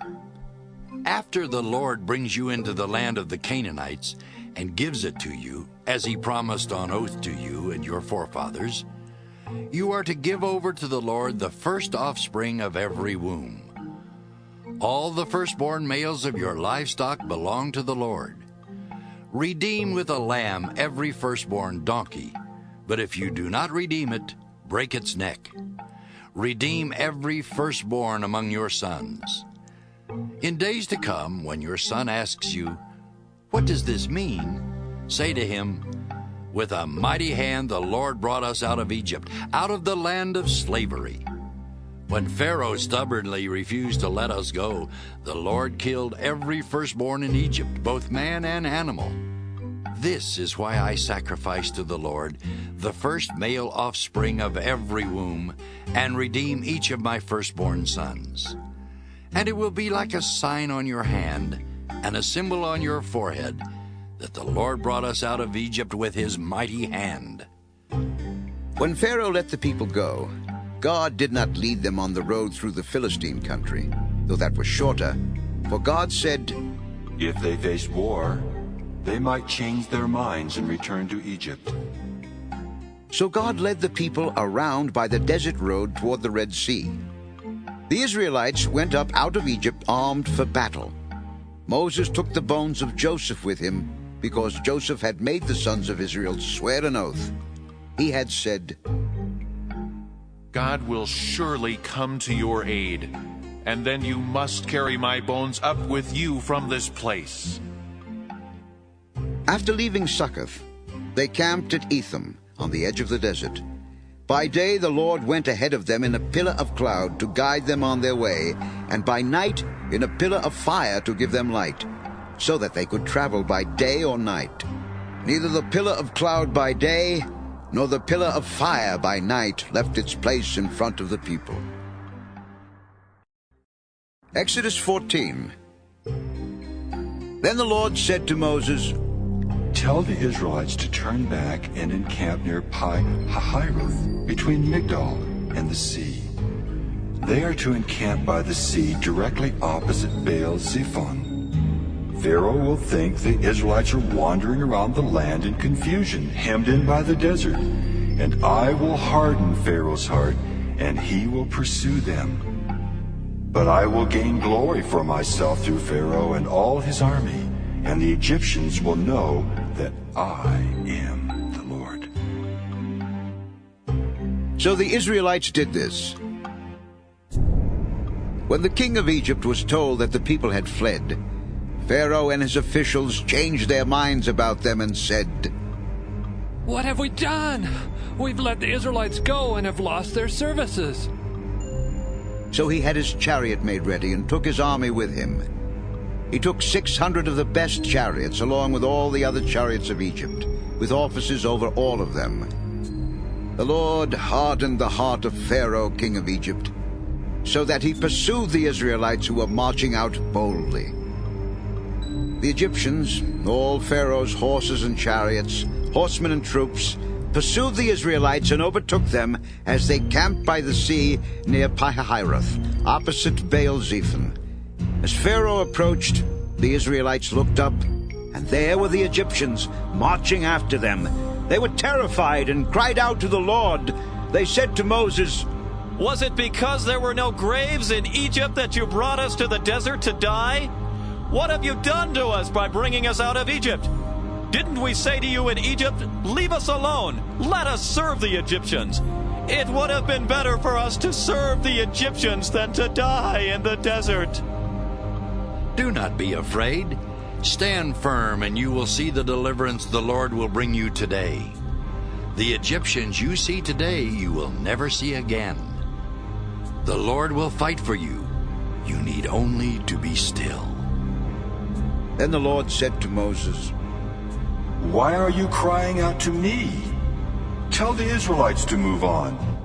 Raise your staff and stretch out your hand over the sea to divide the water, so that the Israelites can go through the sea on dry ground. I will harden the hearts of the Egyptians so that they will go in after them. And I will gain glory through Pharaoh and all his army, through his chariots and his horsemen. The Egyptians will know that I am the Lord when I gain glory through Pharaoh, his chariots, and his horsemen. Then the angel of God, who had been traveling in front of Israel's army, withdrew and went behind them. The pillar of cloud also moved from in front and stood behind them, coming between the armies of Egypt and Israel. Throughout the night, the cloud brought darkness to the one side and light to the other side, so neither went near the other all night long. Then Moses stretched out his hand over the sea, and all that night the Lord drove the sea back with a strong east wind, and turned it into dry land. The waters were divided, and the Israelites went through the sea on dry ground, with a wall of water on their right and on their left. The Egyptians pursued them, and all Pharaoh's horses and chariots and horsemen followed them into the sea. During the last watch of the night, the Lord looked down from the pillar of fire and cloud at the Egyptian army and threw it into confusion. He made the wheels of their chariot come off so that they had difficulty driving. And the Egyptians said, "Let's get away from the Israelites! The Lord is fighting for them against Egypt!" Then the Lord said to Moses, "Stretch out your hand over the sea so that the waters may flow back over the Egyptians and their chariots and horsemen." Moses stretched out his hand over the sea, and at daybreak the sea went back to its place. The Egyptians were fleeing toward it, and the Lord swept them into the sea. The water flowed back and covered the chariots and horsemen, the entire army of Pharaoh that had followed the Israelites into the sea.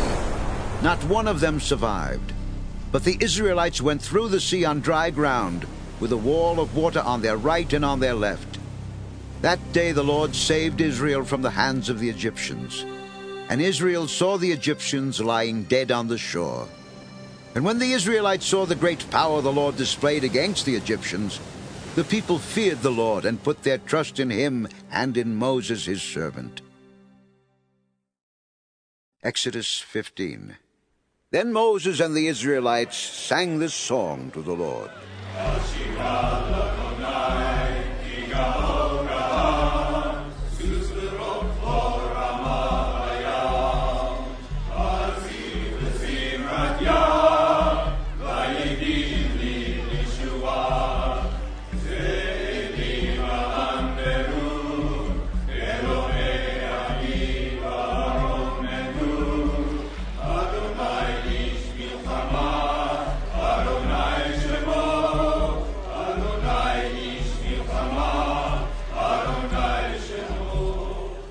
I will sing to the Lord, for he is highly exalted. The horse and its rider he has hurled into the sea. The Lord is my strength and my song. He has become my salvation. He is my God, and I will praise him, my father's God, and I will exalt him. The Lord is a warrior. The Lord is his name. Pharaoh's chariots and his army he has hurled into the sea. The best of Pharaoh's officers are drowned in the Red Sea.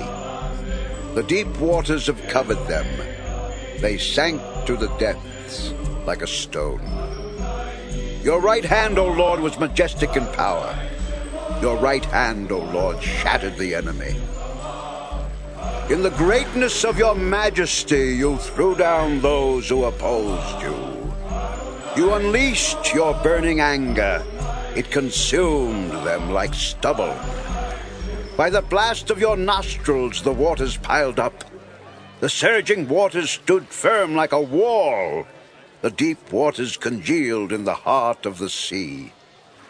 The enemy boasted, I will pursue, I will overtake them, I will divide the spoils, I will gorge myself on them, I will draw my sword, and my hand will destroy them.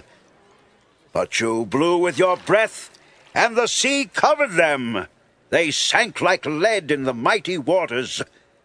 Who among the gods is like you, O Lord? Who is like you, majestic in holiness, awesome in glory, working wonders?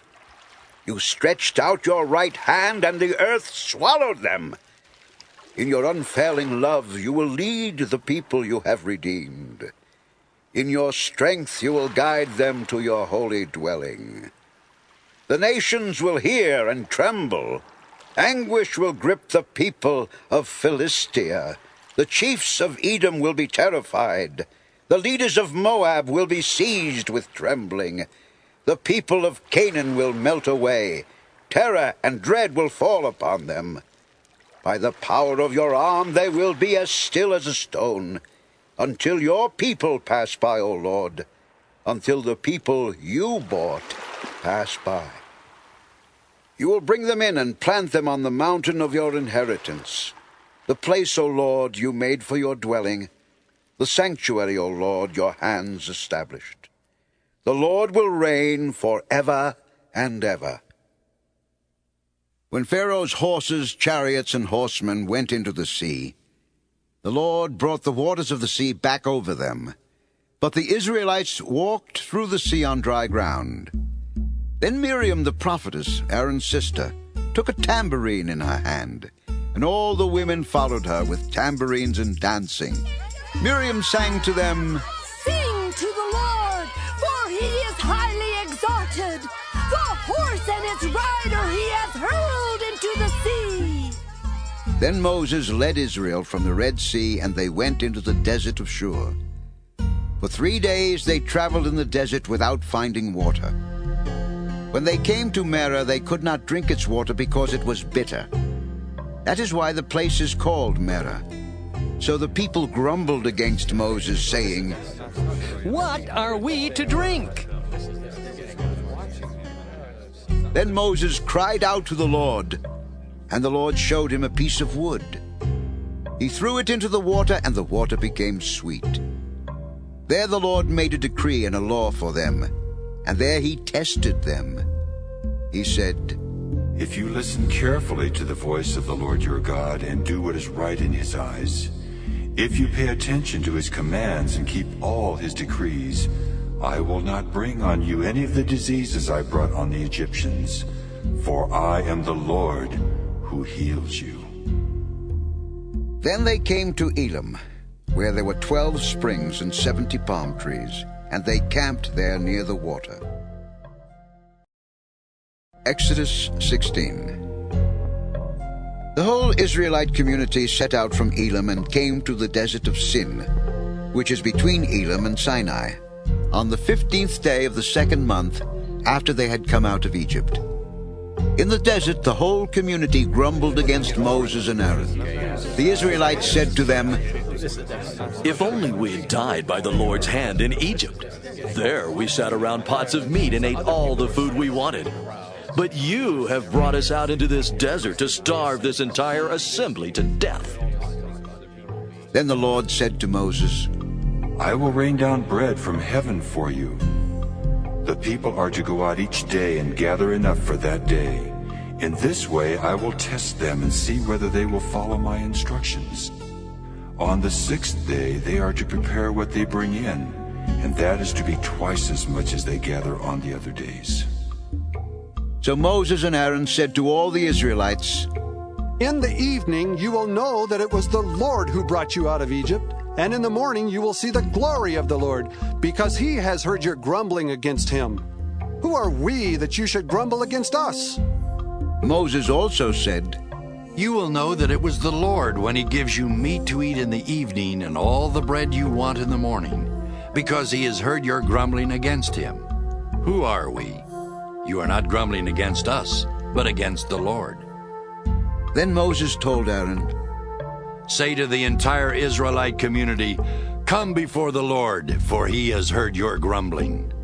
While Aaron was speaking to the whole Israelite community, they looked toward the desert, and there was the glory of the Lord appearing in the cloud. The Lord said to Moses, I have heard the grumbling of the Israelites. Tell them, at twilight you will eat meat, and in the morning you will be filled with bread. Then you will know that I am the Lord your God. That evening, quail came and covered the camp. And in the morning, there was a layer of dew around the camp. When the dew was gone, thin flakes like frost on the ground appeared on the desert floor. When the Israelites saw it, they said to each other, What is it? For they did not know what it was. Moses said to them, It is the bread the Lord has given you to eat. This is what the Lord has commanded. Each one is to gather as much as he needs. Take an omer for each person you have in your tent. The Israelites did as they were told. Some gathered much, some little. And when they measured it by the omer, he who gathered much did not have too much, and he who gathered little did not have too little. Each one gathered as much as he needed.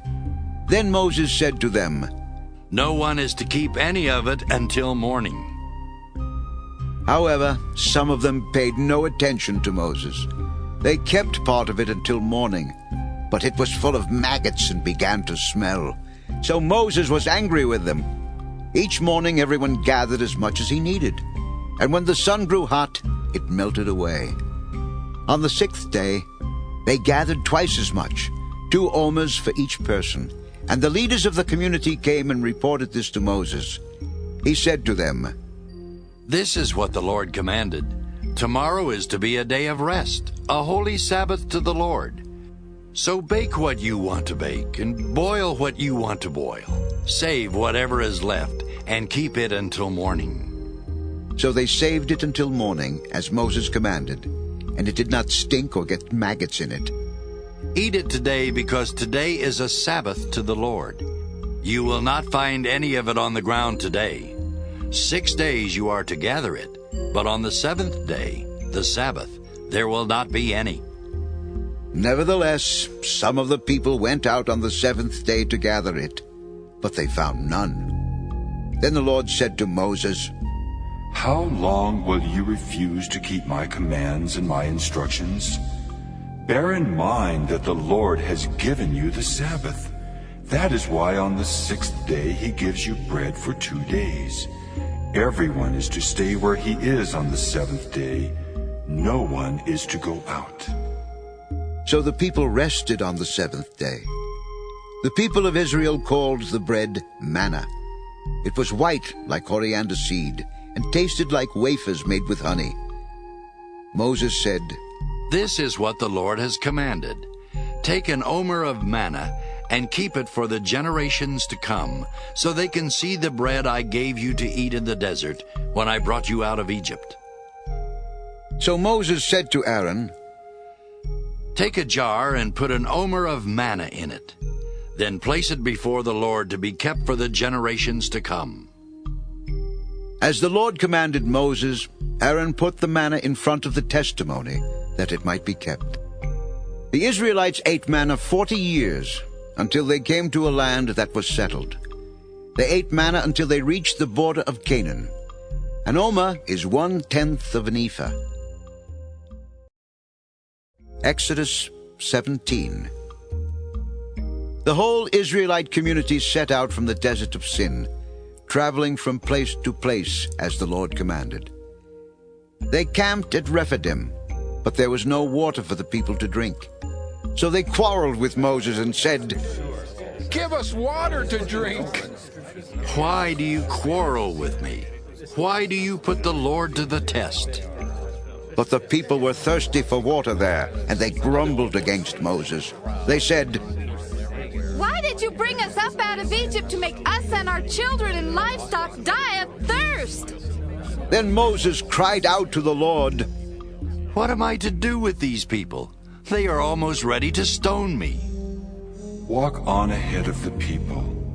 Take with you some of the elders of Israel, and take in your hand the staff with which you struck the Nile, and go.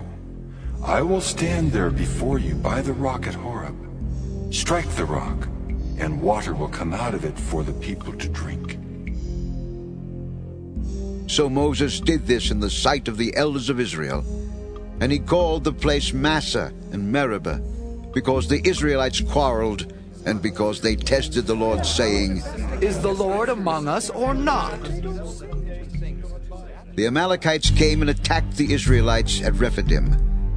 Moses said to Joshua, "Choose some of our men and go out to fight the Amalekites. Tomorrow I will stand on top of the hill with the staff of God in my hands." So Joshua fought the Amalekites as Moses had ordered. And Moses, Aaron, and Hur went to the top of the hill. As long as Moses held up his hands, the Israelites were winning. But whenever he lowered his hands, the Amalekites were winning. When Moses' hands grew tired, they took a stone and put it under him, and he sat on it. Aaron and Hur held his hands up, one on one side, one on the other, so that his hands remained steady till sunset. So Joshua overcame the Amalekite army with the sword. Then the Lord said to Moses, Write this on a scroll as something to be remembered, and make sure that Joshua hears it, because I will completely blot out the memory of Amalek from under heaven. Moses built an altar and called it, "The Lord is my banner." He said, "For hands were lifted up to the throne of the Lord. The Lord will be at war against the Amalekites from generation to generation." Exodus 18. Now Jethro, the priest of Midian and father-in-law of Moses, heard of everything God had done for Moses and for his people Israel, and how the Lord had brought Israel out of Egypt. After Moses had sent away his wife Zipporah, his father-in-law Jethro received her and her 2 sons. One son was named Gershom, for Moses said, "I have become an alien in a foreign land." And the other was named Eliezer, for he said, "My father's God was my helper. He saved me from the sword of Pharaoh." Jethro, Moses' father-in-law, together with Moses' sons and wife, came to him in the desert, where he was camped near the mountain of God. Jethro had sent word to him, "I, your father-in-law Jethro, am coming to you with your wife and her 2 sons." So Moses went out to meet his father-in-law, and bowed down and kissed him. They greeted each other and then went into the tent.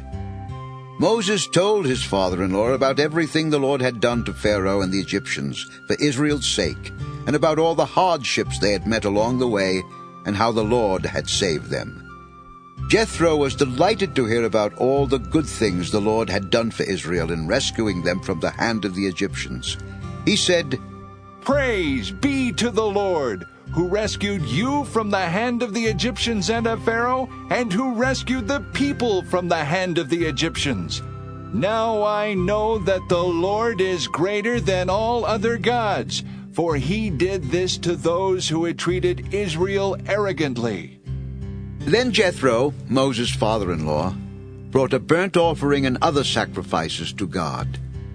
And Aaron came with all the elders of Israel to eat bread with Moses' father-in-law in the presence of God. The next day Moses took his seat to serve as judge for the people, and they stood around him from morning till evening. When his father-in-law saw all that Moses was doing for the people, he said, "What is this you are doing for the people? Why do you alone sit as judge, while all these people stand around you from morning till evening?" "Because the people come to me to seek God's will.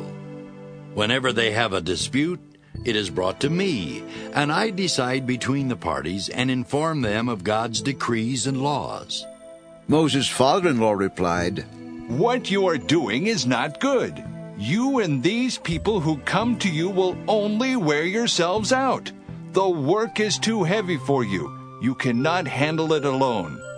Listen now to me, and I will give you some advice, and may God be with you.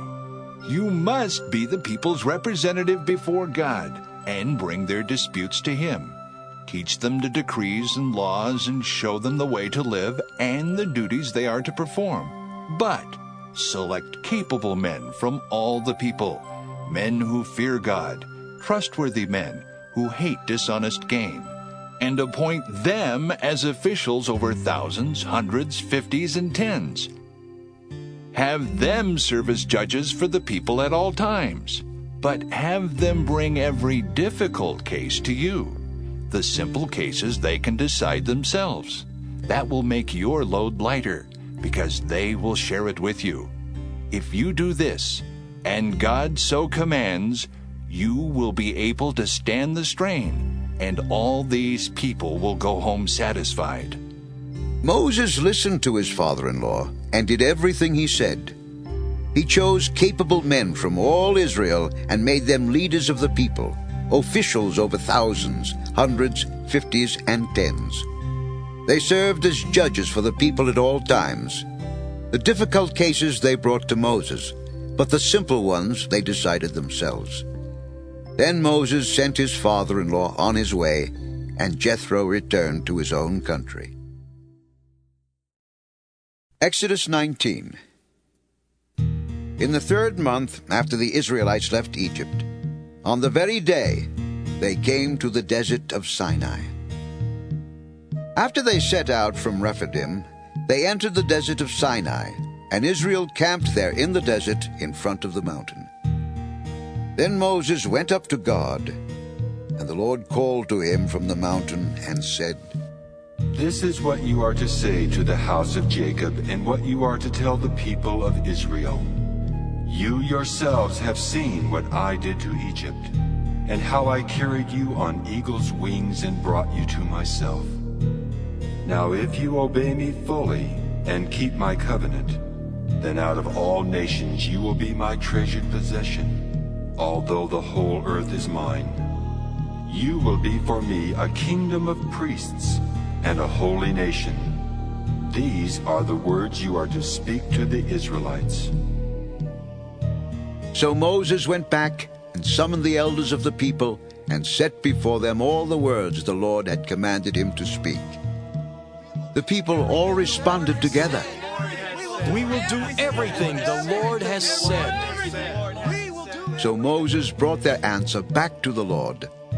The Lord said to Moses, I am going to come to you in a dense cloud, so that the people will hear me speaking with you and will always put their trust in you. Then Moses told the Lord what the people had said. And the Lord said to Moses, Go to the people and consecrate them today and tomorrow. Have them wash their clothes and be ready by the 3rd day, because on that day the Lord will come down on Mount Sinai in the sight of all the people. Put limits for the people around the mountain and tell them, Be careful that you do not go up the mountain or touch the foot of it. Whoever touches the mountain shall surely be put to death. He shall surely be stoned or shot with arrows. Not a hand is to be laid on him. Whether man or animal, he shall not be permitted to live. Only when the ram's horn sounds a long blast may they go up to the mountain. After Moses had gone down the mountain to the people, he consecrated them, and they washed their clothes. Then he said to the people, Prepare yourselves for the 3rd day. Abstain from sexual relations. On the morning of the 3rd day there was thunder and lightning, with a thick cloud over the mountain, and a very loud trumpet blast. Everyone in the camp trembled. Then Moses led the people out of the camp to meet with God, and they stood at the foot of the mountain. Mount Sinai was covered with smoke, because the Lord descended on it in fire. The smoke billowed up from it like smoke from a furnace. The whole mountain trembled violently, and the sound of the trumpet grew louder and louder. Then Moses spoke, and the voice of God answered him. The Lord descended to the top of Mount Sinai and called Moses to the top of the mountain. So Moses went up, and the Lord said to him, Go down and warn the people so they do not force their way through to see the Lord, and many of them perish. Even the priests who approach the Lord must consecrate themselves, or the Lord will break out against them. Moses said to the Lord, The people cannot come up Mount Sinai, because you yourself warned us. Put limits around the mountain and set it apart as holy. Go down and bring Aaron up with you. But the priests and the people must not force their way through to come up to the Lord, or he will break out against them. So Moses went down to the people and told them. Exodus 20. And God spoke all these words. I am the Lord your God, who brought you out of Egypt, out of the land of slavery. You shall have no other gods before me. You shall not make for yourself an idol in the form of anything in heaven above, or on the earth beneath, or in the waters below. You shall not bow down to them or worship them. For I, the Lord your God, am a jealous God, punishing the children for the sin of the fathers to the 3rd and 4th generation of those who hate me, but showing love to 1,000 generations of those who love me and keep my commandments. You shall not misuse the name of the Lord your God, for the Lord will not hold anyone guiltless who misuses his name. Remember the Sabbath day by keeping it holy. 6 days you shall labor and do all your work, but the 7th day is a Sabbath to the Lord your God. On it you shall not do any work, neither you, nor your son or daughter, nor your manservant or maidservant, nor your animals, nor the alien within your gates. For in 6 days the Lord made the heavens and the earth, the sea, and all that is in them. But he rested on the 7th day. Therefore the Lord blessed the Sabbath day and made it holy. Honor your father and your mother, so that you may live long in the land the Lord your God is giving you. You shall not murder. You shall not commit adultery. You shall not steal. You shall not give false testimony against your neighbor. You shall not covet your neighbor's house. You shall not covet your neighbor's wife or his manservant or maidservant, his ox or donkey, or anything that belongs to your neighbor. When the people saw the thunder and lightning and heard the trumpet and saw the mountain and smoke, they trembled with fear. They stayed at a distance and said to Moses, "Speak to us yourself, and we will listen. But do not have God speak to us, or we will die." Moses said to the people, "Do not be afraid. God has come to test you, so that the fear of God will be with you to keep you from sinning." The people remained at a distance, while Moses approached the thick darkness where God was. Then the Lord said to Moses, "Tell the Israelites this. You have seen for yourselves that I have spoken to you from heaven. Do not make any gods to be alongside me. Do not make for yourselves gods of silver or gods of gold. Make an altar of earth for me, and sacrifice on it your burnt offerings and fellowship offerings, your sheep and goats and your cattle. Wherever I cause my name to be honored, I will come to you and bless you. If you make an altar of stones for me, do not build it with dressed stones, for you will defile it if you use a tool on it. And do not go up to my altar on steps, lest your nakedness be exposed on it." Exodus 21. These are the laws you are to set before them. If you buy a Hebrew servant, he is to serve you for 6 years. But in the 7th year he shall go free, without paying anything. If he comes alone, he is to go free alone. But if he has a wife when he comes, she is to go with him. If his master gives him a wife and she bears him sons or daughters, the woman and her children shall belong to her master, and only the man shall go free. But if the servant declares, "I love my master and my wife and children, and do not want to go free," then his master must take him before the judges. He shall take him to the door of the doorpost and pierce his ear with an awl. Then he will be his servant for life. If a man sells his daughter as a servant, she is not to go free as men servants do. If she does not please the master who has selected her for himself, he must let her be redeemed. He has no right to sell her to foreigners, because he has broken faith with her. If he selects her for his son, he must grant her the rights of a daughter.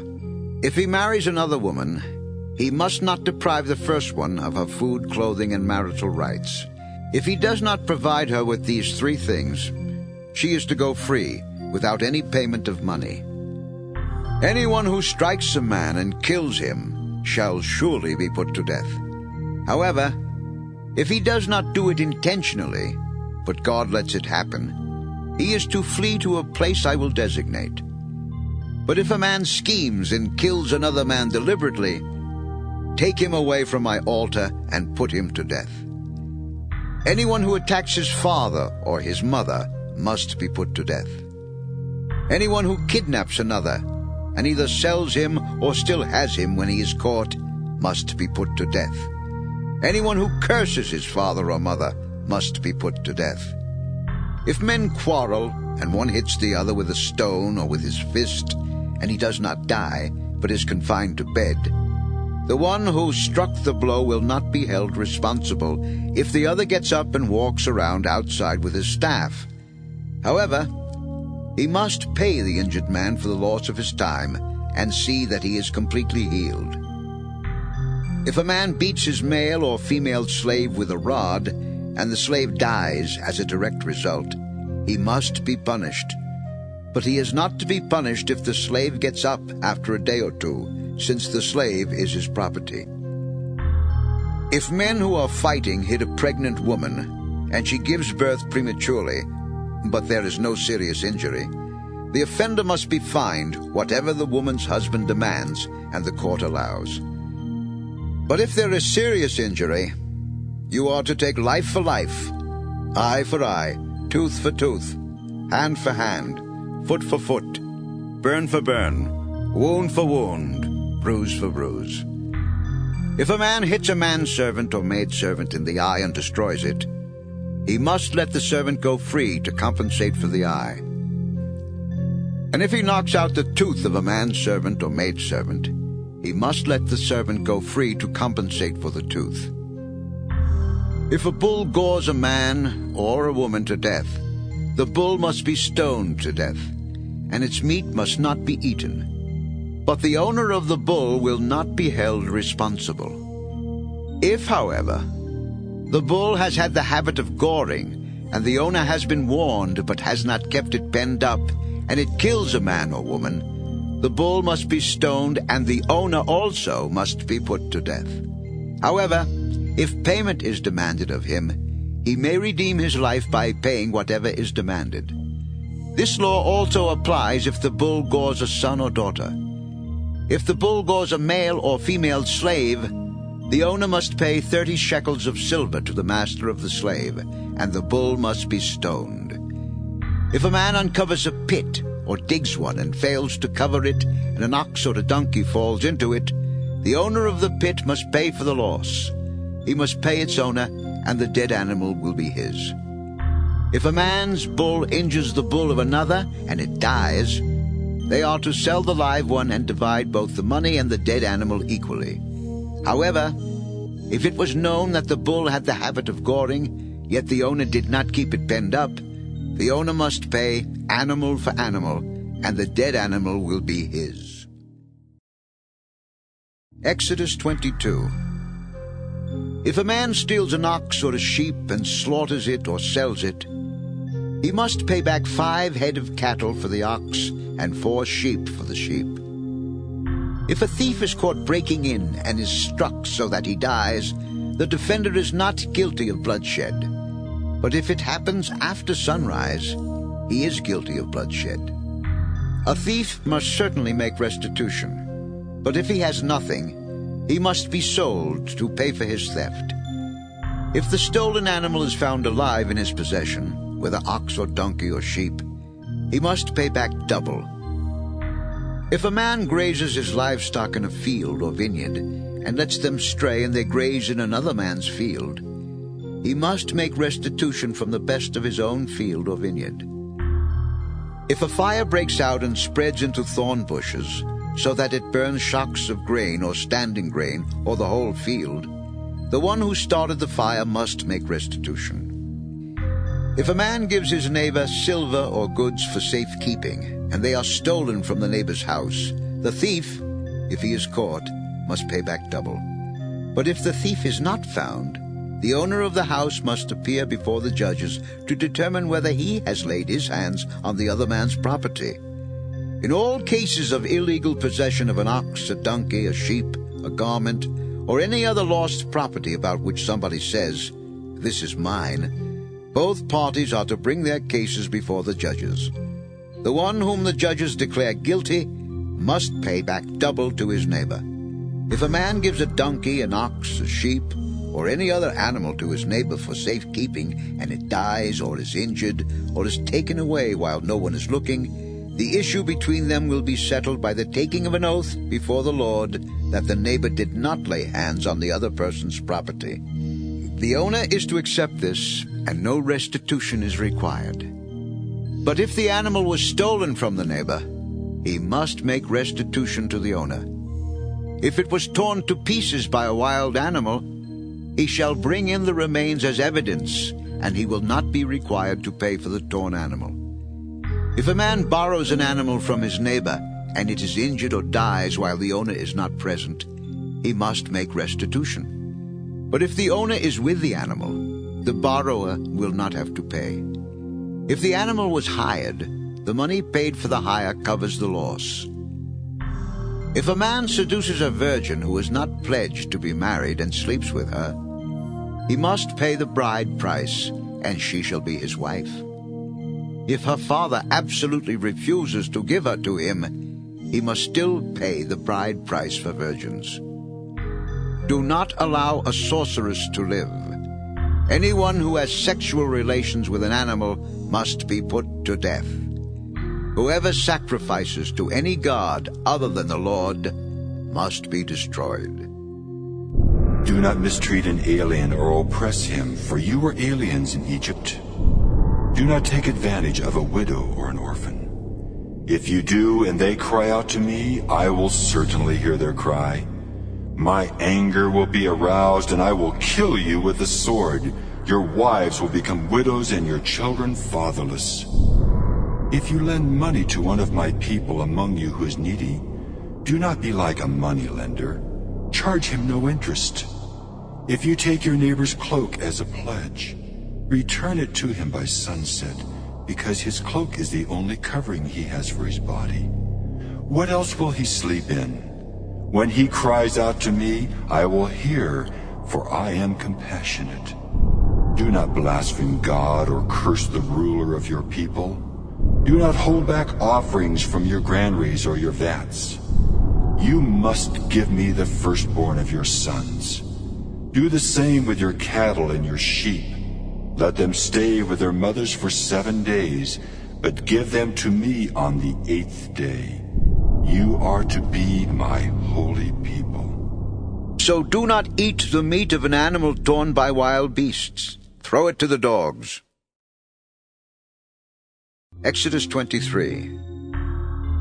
Do not spread false reports. Do not help a wicked man by being a malicious witness. Do not follow the crowd in doing wrong. When you give testimony in a lawsuit, do not pervert justice by siding with the crowd, and do not show favoritism to a poor man in his lawsuit. If you come across your enemy's ox or donkey wandering off, be sure to take it back to him. If you see the donkey of someone who hates you fallen down under its load, do not leave it there. Be sure you help him with it. Do not deny justice to your poor people in their lawsuits. Have nothing to do with a false charge, and do not put an innocent or honest person to death, for I will not acquit the guilty. Do not accept a bribe, for a bribe blinds those who see and twists the words of the righteous. Do not oppress an alien. You yourselves know how it feels to be aliens, because you were aliens in Egypt. For 6 years you are to sow your fields and harvest the crops. But during the 7th year, let the land lie unplowed and unused. Then the poor among your people may get food from it, and the wild animals may eat what they leave. Do the same with your vineyard and your olive grove.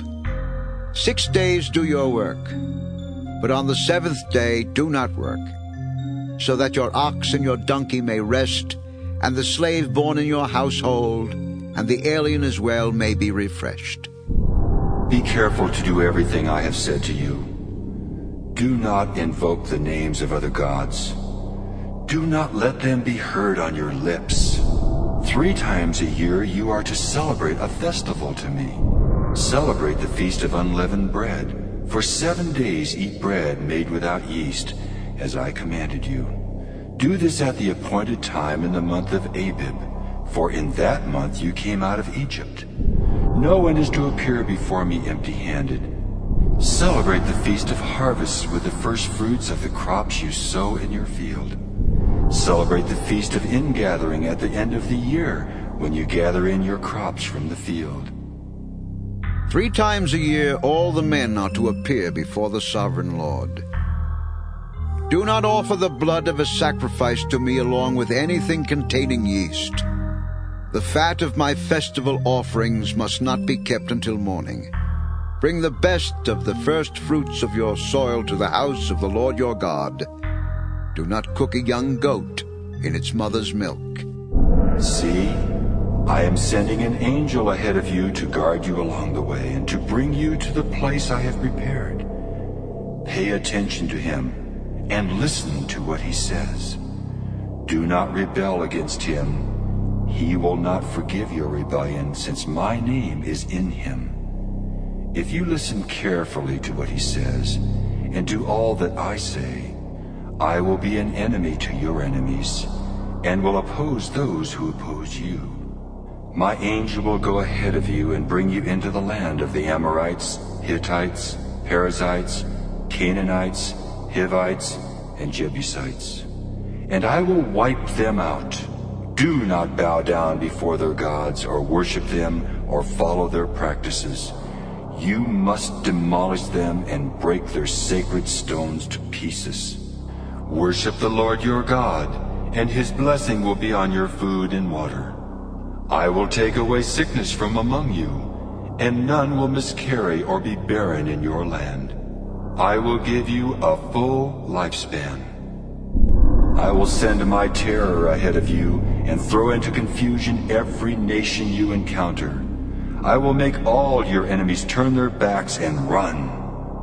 I will send the hornet ahead of you to drive the Hivites, Canaanites, and Hittites out of your way. But I will not drive them out in a single year, because the land would become desolate and the wild animals too numerous for you. Little by little I will drive them out before you until you have increased enough to take possession of the land. I will establish your borders from the Red Sea to the Sea of the Philistines, and from the desert to the river. I will hand over to you the people who live in the land, and you will drive them out before you. Do not make a covenant with them or with their gods.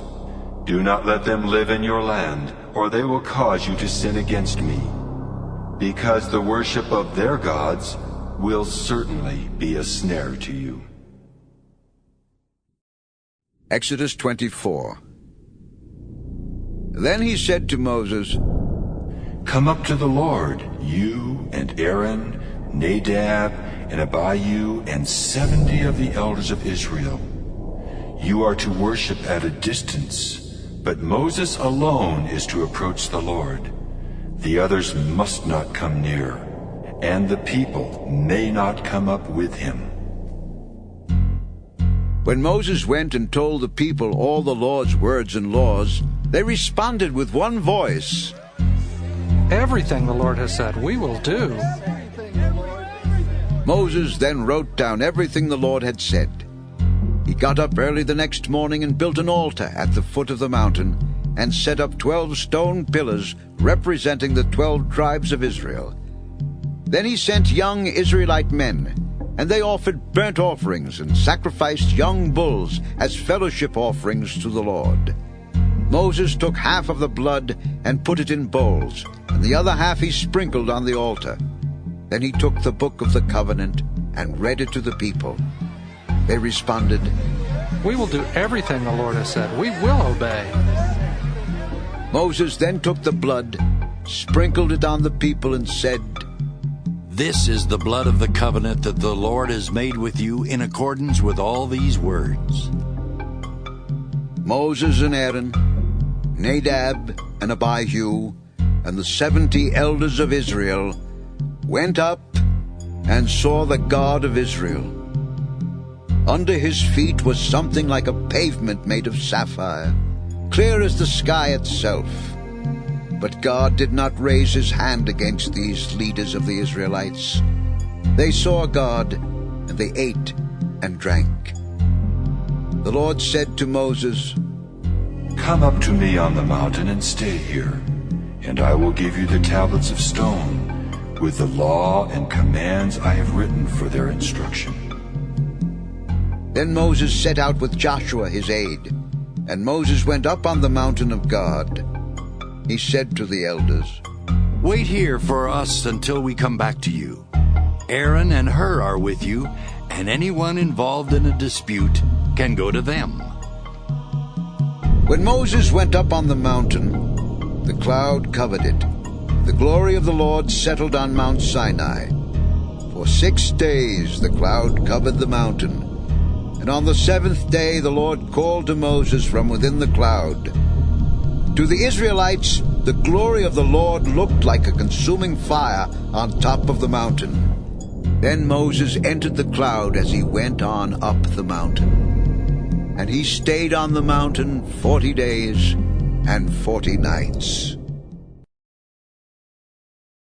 Exodus 25. The Lord said to Moses, "Tell the Israelites to bring me an offering. You are to receive the offering for me from each man whose heart prompts him to give. These are the offerings you are to receive from them: gold, silver, and bronze, blue, purple, and scarlet yarn and fine linen, goat hair, ram skins dyed red, and hides of sea cows, acacia wood, olive oil for the light, spices for the anointing oil and for the fragrant incense, and onyx stones and other gems to be mounted on the ephod and breastpiece. Then have them make a sanctuary for me, and I will dwell among them. Make this tabernacle and all its furnishings exactly like the pattern I will show you. Have them make a chest of acacia wood, 2.5 cubits long, 1.5 cubits wide, and 1.5 cubits high. Overlay it with pure gold, both inside and out, and make a gold molding around it. Cast 4 gold rings for it, and fasten them to its 4 feet, with 2 rings on one side and 2 rings on the other. Then make poles of acacia wood and overlay them with gold. Insert the poles into the rings on the sides of the chest to carry it. The poles are to remain in the rings of this ark. They are not to be removed. Then put in the ark the testimony, which I will give you. Make an atonement cover of pure gold, 2.5 cubits long and 1.5 cubits wide.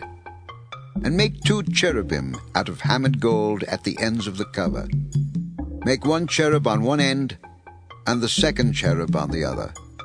Make the cherubim of one piece with the cover at the 2 ends. The cherubim are to have their wings spread upward, overshadowing the cover with them. The cherubim are to face each other, looking toward the cover. Place the cover on top of the ark, and put in the ark the testimony which I will give you. There, above the cover between the 2 cherubim that are over the ark of the testimony, I will meet with you and give you all my commands for the Israelites. Make a table of acacia wood, 2 cubits long, 1 cubit wide, and 1.5 cubits high. Overlay it with pure gold and make a gold molding around it. Also make around it a rim 1 handbreadth wide, and put a gold molding on the rim. Make 4 gold rings for the table, and fasten them to the 4 corners where the 4 legs are. The rings are to be close to the rim to hold the poles used in carrying the table. Make the poles of acacia wood.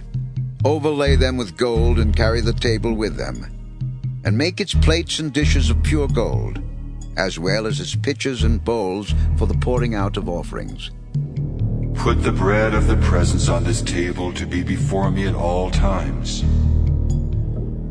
Make a lampstand of pure gold, and hammer it out, base and shaft. Its flower-like cups, buds, and blossoms shall be of one piece with it. 6 branches are to extend from the sides of the lampstand, 3 on one side and 3 on the other. 3 cups, shaped like almond flowers with buds and blossoms, are to be on one branch, 3 on the next branch, and the same for all 6 branches extending from the lampstand. And on the lampstand there are to be 4 cups shaped like almond flowers with buds and blossoms. 1 bud shall be under the first pair of branches extending from the lampstand, a 2nd bud under the 2nd pair, and a 3rd bud under the 3rd pair, 6 branches in all. The buds and branches shall all be of one piece with the lampstand, hammered out of pure gold. Then make its 7 lamps and set them up on it so that they light the space in front of it. Its wick trimmers and trays are to be of pure gold. A talent of pure gold is to be used for the lampstand and all these accessories. See that you make them according to the pattern shown you on the mountain. Exodus 26. Make the tabernacle with 10 curtains of finely twisted linen, and blue, purple, and scarlet yarn, with cherubim worked into them by a skilled craftsman. All the curtains are to be the same size, 28 cubits long and 4 cubits wide. Join 5 of the curtains together, and do the same with the other 5. Make loops of blue material along the edge of the end curtain in one set, and do the same with the end curtain in the other set. Make 50 loops on one curtain and 50 loops on the end curtain of the other set, with the loops opposite each other. Then make 50 gold clasps and use them to fasten the curtains together so that the tabernacle is a unit. Make curtains of goat hair for the tent over the tabernacle, 11 altogether. All 11 curtains are to be the same size, 30 cubits long and 4 cubits wide.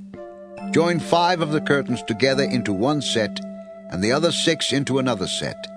Fold the 6th curtain double at the front of the tent. Make 50 loops along the edge of the end curtain in one set, and also along the edge of the end curtain in the other set.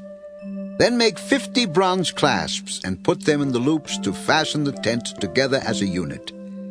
As for the additional length of the tent curtains, the half curtain that is left over is to hang down at the rear of the tabernacle. The tent curtains will be a cubit longer on both sides. What is left will hang over the sides of the tabernacle so as to cover it. Make for the tent a covering of ram skins dyed red, and over that a covering of hides of sea cows. Make upright frames of acacia wood for the tabernacle. Each frame is to be 10 cubits long and a cubit and a half wide, with 2 projections set parallel to each other. Make all the frames of the tabernacle in this way. Make 20 frames for the south side of the tabernacle, and make 40 silver bases to go under them, 2 bases for each frame, 1 under each projection. For the other side, the north side of the tabernacle, make 20 frames and 40 silver bases, 2 under each frame. Make 6 frames for the far end, that is, the west end of the tabernacle, and make 2 frames for the corners at the far end. At these 2 corners they must be double from the bottom all the way to the top and fitted into a single ring. Both shall be like that. So there will be 8 frames and 16 silver bases, 2 under each frame.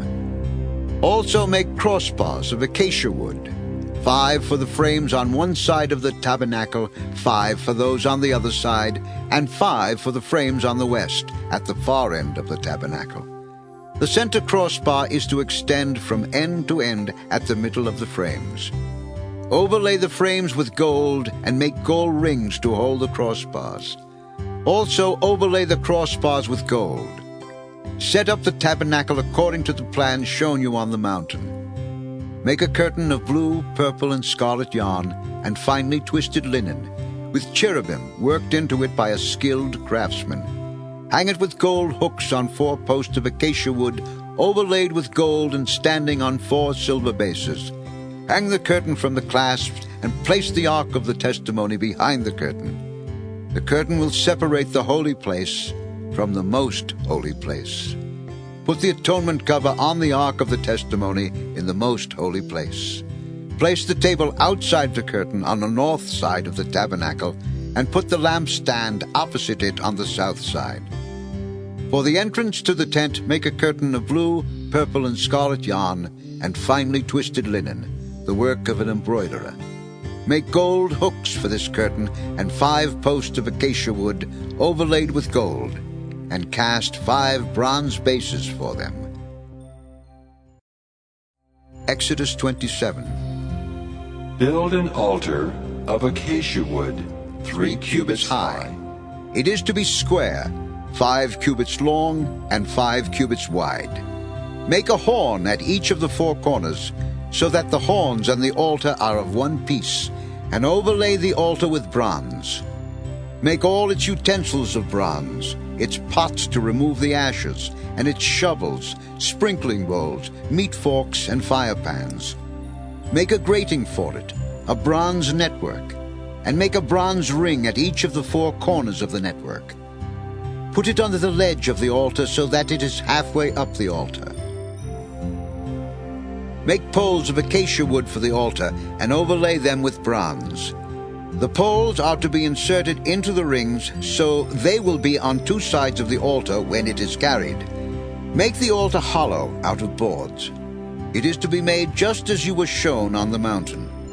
Make a courtyard for the tabernacle. The south side shall be 100 cubits long, and is to have curtains of finely twisted linen, with 20 posts and 20 bronze bases, and with silver hooks and bands on the posts. The north side shall also be 100 cubits long, and is to have curtains, with 20 posts and 20 bronze bases, and with silver hooks and bands on the posts. The west end of the courtyard shall be 50 cubits wide, and have curtains, with 10 posts and 10 bases. On the east end, toward the sunrise, the courtyard shall also be 50 cubits wide. Curtains 15 cubits long are to be on one side of the entrance, with 3 posts and 3 bases, and curtains 15 cubits long are to be on the other side, with 3 posts and 3 bases. For the entrance to the courtyard, provide a curtain 20 cubits long, of blue, purple, and scarlet yarn, and finely twisted linen, the work of an embroiderer, with 4 posts and 4 bases. All the posts around the courtyard are to have silver bands and hooks, and bronze bases. The courtyard shall be 100 cubits long and 50 cubits wide, with curtains of finely twisted linen 5 cubits high, and with bronze bases. All the other articles used in the service of the tabernacle, whatever their function, including all the tent pegs for it and those for the courtyard, are to be of bronze. Command the Israelites to bring you clear oil of pressed olives for the light, so that the lamps may be kept burning. In the tent of meeting, outside the curtain that is in front of the testimony, Aaron and his sons are to keep the lamps burning before the Lord from evening till morning. This is to be a lasting ordinance among the Israelites for the generations to come. Exodus 28. Have Aaron your brother brought to you from among the Israelites, along with his sons Nadab and Abihu, Eleazar, and Ithamar, so that they may serve me as priests. Make sacred garments for your brother Aaron, to give him dignity and honor. Tell all the skilled men to whom I have given wisdom in such matters that they are to make garments for Aaron, for his consecration, so he may serve me as priest. These are the garments they are to make: a breastpiece, an ephod, a robe, a woven tunic, a turban, and a sash. They are to make these sacred garments for your brother Aaron and his sons, so they may serve me as priests. Have them use gold, and blue, purple, and scarlet yarn, and fine linen. Make the ephod of gold, and of blue, purple, and scarlet yarn, and of finely twisted linen, the work of a skilled craftsman. It is to have 2 shoulder pieces attached to 2 of its corners, so it can be fastened. Its skillfully woven waistband is to be like it, of 1 piece with the ephod, and made with gold, and with blue, purple, and scarlet yarn, and with finely twisted linen. Take 2 onyx stones, and engrave on them the names of the sons of Israel in the order of their birth, 6 names on 1 stone, and the remaining 6 on the other. Engrave the names of the sons of Israel on the 2 stones, the way a gem cutter engraves a seal. Then mount the stones in gold filigree settings and fasten them on the shoulder pieces of the ephod as memorial stones for the sons of Israel. Aaron is to bear the names on his shoulders as a memorial before the Lord. Make gold filigree settings and 2 braided chains of pure gold like a rope, and attach the chains to the settings. Fashion a breastpiece for making decisions, the work of a skilled craftsman. Make it like the ephod, of gold, and of blue, purple, and scarlet yarn, and of finely twisted linen. It is to be square, a span long and a span wide, and folded double. Then mount 4 rows of precious stones on it. In the first row there shall be a ruby, a topaz, and a beryl. In the second row, a turquoise, a sapphire, and an emerald. In the third row, a jacinth, an agate, and an amethyst. In the fourth row, a chrysolite, an onyx, and a jasper. Mount them in gold filigree settings. There are to be 12 stones, 1 for each of the names of the sons of Israel, each engraved like a seal with the name of one of the 12 tribes. For the breastpiece make braided chains of pure gold like a rope. Make 2 gold rings for it, and fasten them to 2 corners of the breastpiece. Fasten the 2 gold chains to the rings at the corners of the breastpiece, and the other ends of the chains to the 2 settings, attaching them to the shoulder pieces of the ephod at the front. Make 2 gold rings and attach them to the other 2 corners of the breastpiece on the inside edge next to the ephod. Make 2 more gold rings and attach them to the bottom of the shoulder pieces on the front of the ephod, close to the seam just above the waistband of the ephod. The rings of the breastpiece are to be tied to the rings of the ephod with blue cord, connecting it to the waistband, so that the breastpiece will not swing out from the ephod. Whenever Aaron enters the holy place, he will bear the names of the sons of Israel over his heart on the breastpiece of decision as a continuing memorial before the Lord. Also put the Urim and the Thummim in the breastpiece, so they may be over Aaron's heart whenever he enters the presence of the Lord. Thus Aaron will always bear the means of making decisions for the Israelites over his heart before the Lord. Make the robe of the ephod entirely of blue cloth, with an opening for the head in its center.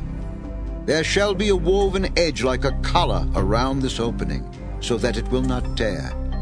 Make pomegranates of blue, purple, and scarlet yarn around the hem of the robe, with gold bells between them.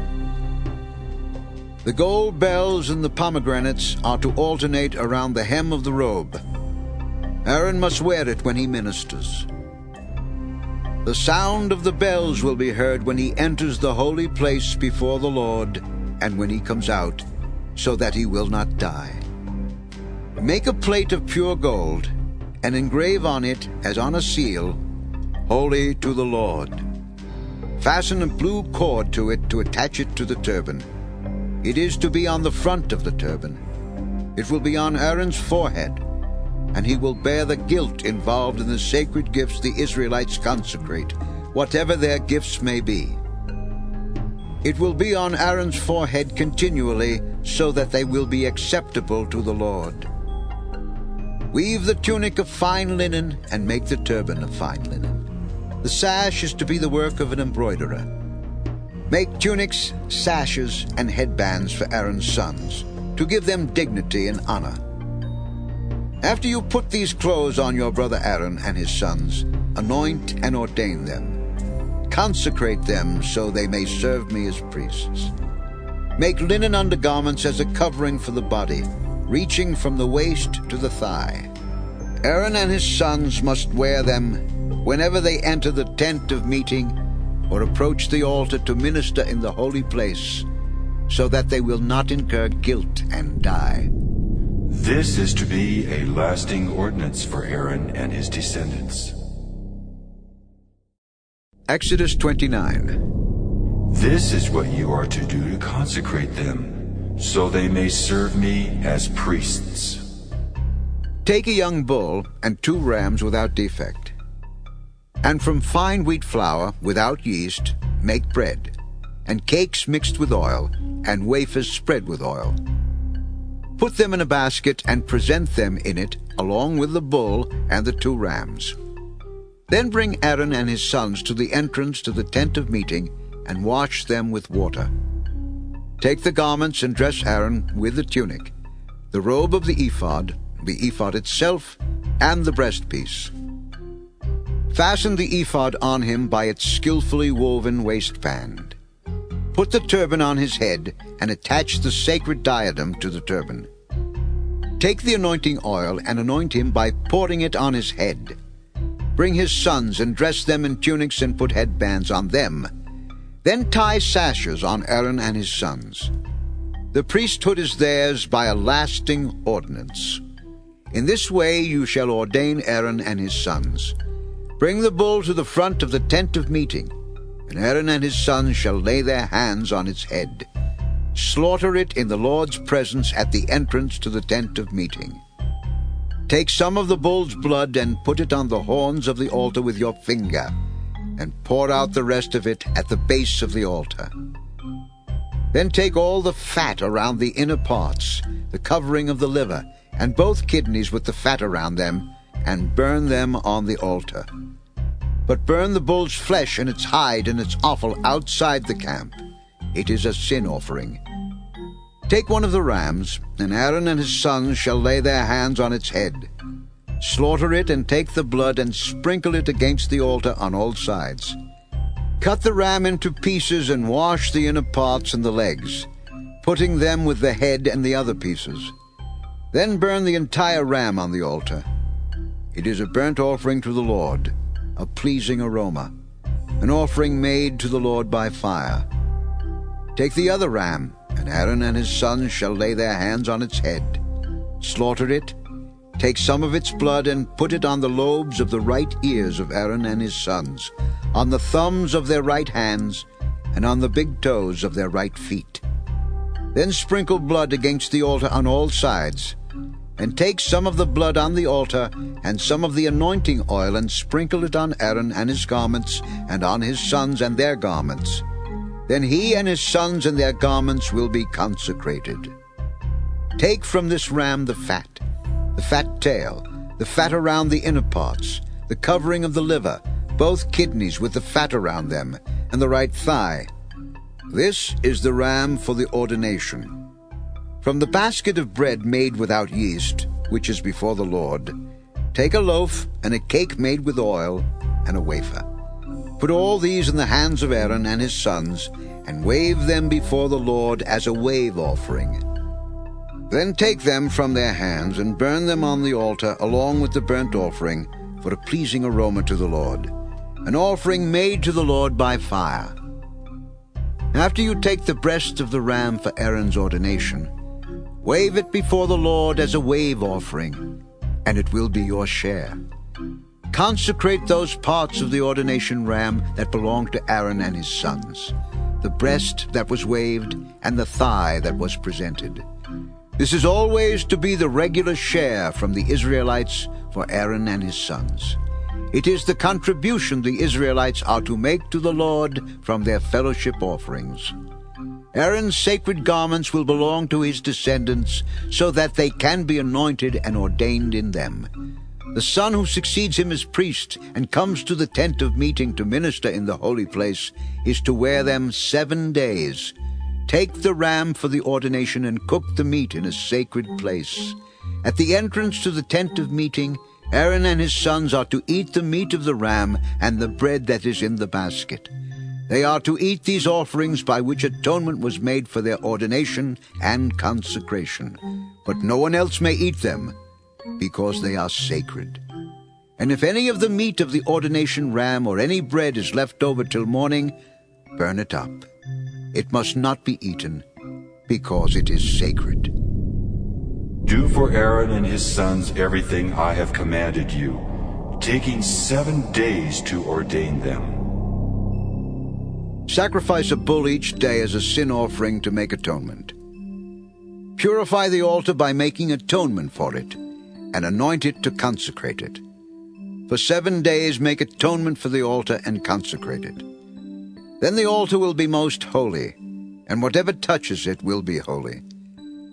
This is what you are to offer on the altar regularly each day. 2 lambs a year old. Offer one in the morning and the other at twilight. With the first lamb, offer 1/10 of an ephah of fine flour mixed with 1/4 of a hin of oil from pressed olives, and 1/4 of a hin of wine as a drink offering. Sacrifice the other lamb at twilight with the same grain offering and its drink offering as in the morning, a pleasing aroma, an offering made to the Lord by fire. For the generations to come, this burnt offering is to be made regularly at the entrance to the tent of meeting before the Lord. There I will meet you and speak to you. There also I will meet with the Israelites, and the place will be consecrated by my glory. So I will consecrate the tent of meeting and the altar, and will consecrate Aaron and his sons to serve me as priests. Then I will dwell among the Israelites and be their God. They will know that I am the Lord their God, who brought them out of Egypt, so that I might dwell among them. I am the Lord their God. Make an altar of acacia wood for burning incense. Exodus 30, verse 2. It is to be square, 1 cubit long and 1 cubit wide, and 2 cubits high, its horns of 1 piece with it. Overlay the top and all the sides and the horns with pure gold, and make a gold molding around it. Make 2 gold rings for the altar below the molding, 2 on opposite sides, to hold the poles used to carry it. Make the poles of acacia wood, and overlay them with gold. Put the altar in front of the curtain that is before the ark of the testimony, before the atonement cover that is over the testimony, where I will meet with you. Aaron must burn fragrant incense on the altar every morning when he tends the lamps. He must burn incense again when he lights the lamps at twilight. So incense will burn regularly before the Lord for the generations to come. Do not offer on this altar any other incense or any burnt offering or grain offering, and do not pour a drink offering on it. Once a year Aaron shall make atonement on its horns. This annual atonement must be made with the blood of the atoning sin offering for the generations to come. It is most holy to the Lord. Then the Lord said to Moses, When you take a census of the Israelites to count them, each one must pay the Lord a ransom for his life at the time he is counted. Then no plague will come on them when you number them. Each one who crosses over to those already counted is to give a half shekel, according to the sanctuary shekel, which weighs 20 gerahs. This half shekel is an offering to the Lord. All who cross over, those 20 years old or more, are to give an offering to the Lord. The rich are not to give more than a half shekel, and the poor are not to give less, when you make the offering to the Lord to atone for your lives. Receive the atonement money from the Israelites and use it for the service of the tent of meeting. It will be a memorial for the Israelites before the Lord, making atonement for your lives. Then the Lord said to Moses, Make a bronze basin with its bronze stand for washing. Place it between the tent of meeting and the altar, and put water in it. Aaron and his sons are to wash their hands and feet with water from it. Whenever they enter the tent of meeting, they shall wash with water so that they will not die. Also, when they approach the altar to minister by presenting an offering made to the Lord by fire, they shall wash their hands and feet so that they will not die. This is to be a lasting ordinance for Aaron and his descendants for the generations to come. Then the Lord said to Moses, Take the following fine spices: 500 shekels of liquid myrrh, half as much, that is 250 shekels of fragrant cinnamon, 250 shekels of fragrant cane, 500 shekels of cassia, all according to the sanctuary shekel, and a hin of olive oil. Make these into a sacred anointing oil, a fragrant blend, the work of a perfumer. It will be the sacred anointing oil. Then use it to anoint the tent of meeting, the ark of the testimony, the table and all its articles, the lampstand and its accessories, the altar of incense, the altar of burnt offering and all its utensils, and the basin with its stand. You shall consecrate them so they will be most holy, and whatever touches them will be holy. Anoint Aaron and his sons and consecrate them so they may serve me as priests. Say to the Israelites, This is to be my sacred anointing oil for the generations to come. Do not pour it on men's bodies, and do not make any oil with the same formula. It is sacred, and you are to consider it sacred. Whoever makes perfume like it and whoever puts it on anyone other than a priest must be cut off from his people. Then the Lord said to Moses, Take fragrant spices, gum resin, onycha, and galbanum, and pure frankincense, all in equal amounts, and make a fragrant blend of incense, the work of a perfumer. It is to be salted and pure and sacred. Grind some of it to powder and place it in front of the testimony in the tent of meeting, where I will meet with you. It shall be most holy to you. Do not make any incense with this formula for yourselves. Consider it holy to the Lord. Whoever makes any like it to enjoy its fragrance must be cut off from his people. Exodus 31.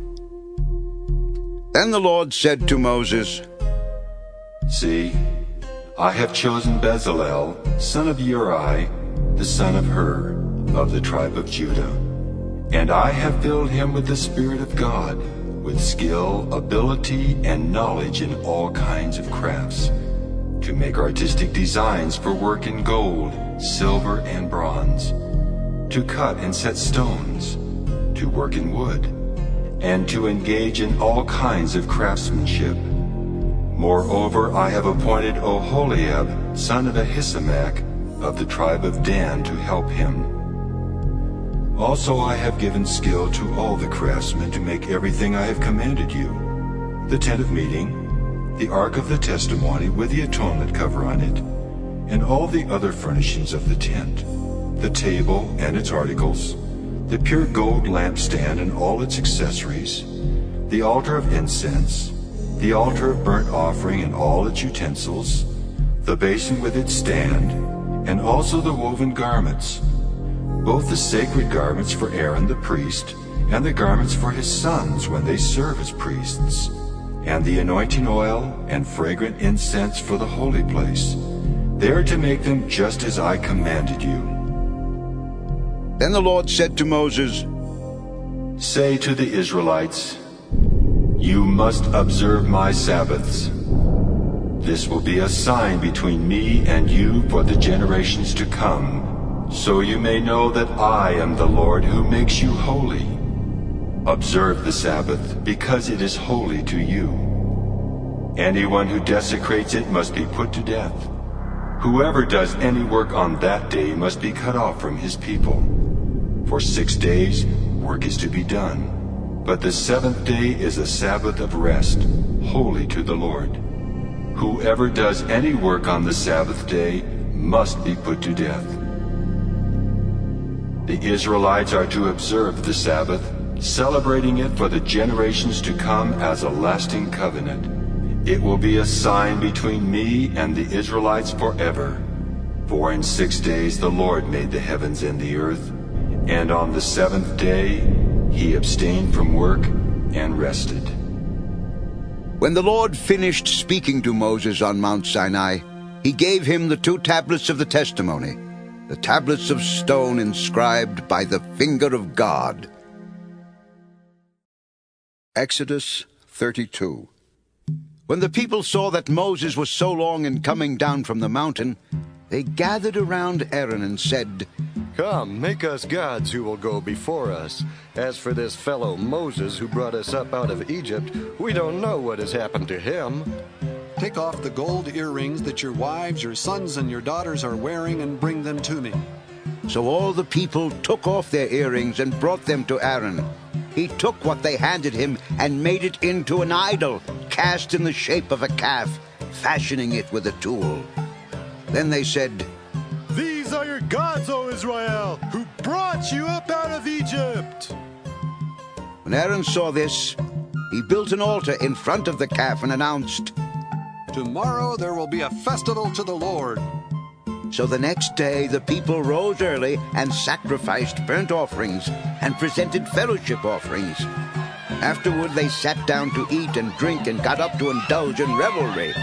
Then the Lord said to Moses, "Go down, because your people whom you brought up out of Egypt have become corrupt.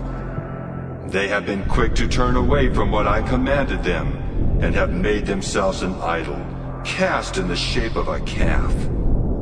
They have bowed down to it and sacrificed to it, and have said, 'These are your gods, O Israel, who brought you up out of Egypt.'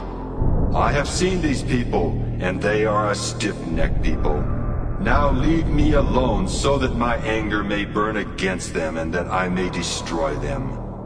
Then I will make you into a great nation." But Moses sought the favor of the Lord his God. O Lord, why should your anger burn against your people whom you brought out of Egypt with great power and a mighty hand? Why should the Egyptians say, "It was with evil intent that he brought them out, to kill them in the mountains and to wipe them off the face of the earth"? Turn from your fierce anger, relent, and do not bring disaster on your people. Remember your servants, Abraham, Isaac, and Israel, to whom you swore by your own self, "I will make your descendants as numerous as the stars in the sky, and I will give your descendants all this land I promised them, and it will be their inheritance forever." Then the Lord relented and did not bring on his people the disaster he had threatened. Moses turned and went down the mountain with the 2 tablets of the testimony in his hands. They were inscribed on both sides, front and back. The tablets were the work of God. The writing was the writing of God, engraved on the tablets. When Joshua heard the noise of the people shouting, he said to Moses, "There is the sound of war in the camp." It is not the sound of victory. It is not the sound of defeat. It is the sound of singing that I hear. When Moses approached the camp and saw the calf and the dancing, his anger burned, and he threw the tablets out of his hands, breaking them to pieces at the foot of the mountain. And he took the calf they had made and burned it in the fire. Then he ground it to powder, scattered it on the water, and made the Israelites drink it. He said to Aaron, "What did these people do to you that you led them into such great sin?" "Do not be angry, my lord. You know how prone these people are to evil. They said to me, 'Make us gods who will go before us.' As for this fellow Moses who brought us up out of Egypt, we don't know what has happened to him." So I told them, 'Whoever has any gold jewelry, take it off.' Then they gave me the gold, and I threw it into the fire, and out came this calf." Moses saw that the people were running wild, and that Aaron had let them get out of control, and so become a laughingstock to their enemies. So he stood at the entrance to the camp and said, "Whoever is for the Lord, come to me." And all the Levites rallied to him. Then he said to them, "This is what the Lord, the God of Israel, says. Each man strap a sword to his side. Go back and forth through the camp from one end to the other, each killing his brother and friend and neighbor." The Levites did as Moses commanded, and that day about 3,000 of the people died. Then Moses said, "You have been set apart to the Lord today, for you were against your own sons and brothers, and he has blessed you this day."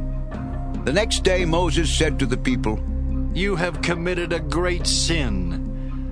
But now I will go up to the Lord. Perhaps I can make atonement for your sin." So Moses went back to the Lord and said, "Oh, what a great sin these people have committed.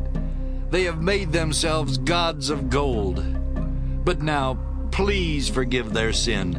But if not, then blot me out of the book you have written." The Lord replied to Moses, Whoever has sinned against me, I will blot out of my book. Now go, lead the people to the place I spoke of, and my angel will go before you. However, when the time comes for me to punish, I will punish them for their sin. And the Lord struck the people with a plague because of what they did with the calf Aaron had made. Exodus 33. Then the Lord said to Moses, Leave this place, you and the people you brought up out of Egypt, and go up to the land I promised on oath to Abraham, Isaac, and Jacob, saying, I will give it to your descendants. I will send an angel before you and drive out the Canaanites, Amorites, Hittites, Perizzites, Hivites, and Jebusites. Go up to the land flowing with milk and honey. But I will not go with you, because you are a stiff-necked people, and I might destroy you on the way. When the people heard these distressing words, they began to mourn, and no one put on any ornaments. For the Lord had said to Moses, Tell the Israelites, you are a stiff-necked people. If I were to go with you even for a moment, I might destroy you. Now take off your ornaments, and I will decide what to do with you. So the Israelites stripped off their ornaments at Mount Horeb. Now Moses used to take a tent and pitch it outside the camp some distance away, calling it the tent of meeting. Anyone inquiring of the Lord would go to the tent of meeting outside the camp. And whenever Moses went out to the tent, all the people rose and stood at the entrances to their tents, watching Moses until he entered the tent. As Moses went into the tent, the pillar of cloud would come down and stay at the entrance, while the Lord spoke with Moses. Whenever the people saw the pillar of cloud standing at the entrance to the tent, they all stood and worshipped, each at the entrance to his tent. The Lord would speak to Moses face to face, as a man speaks with his friend. Then Moses would return to the camp, but his young aide Joshua, son of Nun, did not leave the tent. Moses said to the Lord, You have been telling me, lead these people, but you have not let me know whom you will send with me. You have said, I know you by name, and you have found favor with me. If you are pleased with me, teach me your ways, so I may know you and continue to find favor with you. Remember that this nation is your people. My presence will go with you, and I will give you rest. If your presence does not go with us, do not send us up from here. How will anyone know that you are pleased with me and with your people unless you go with us?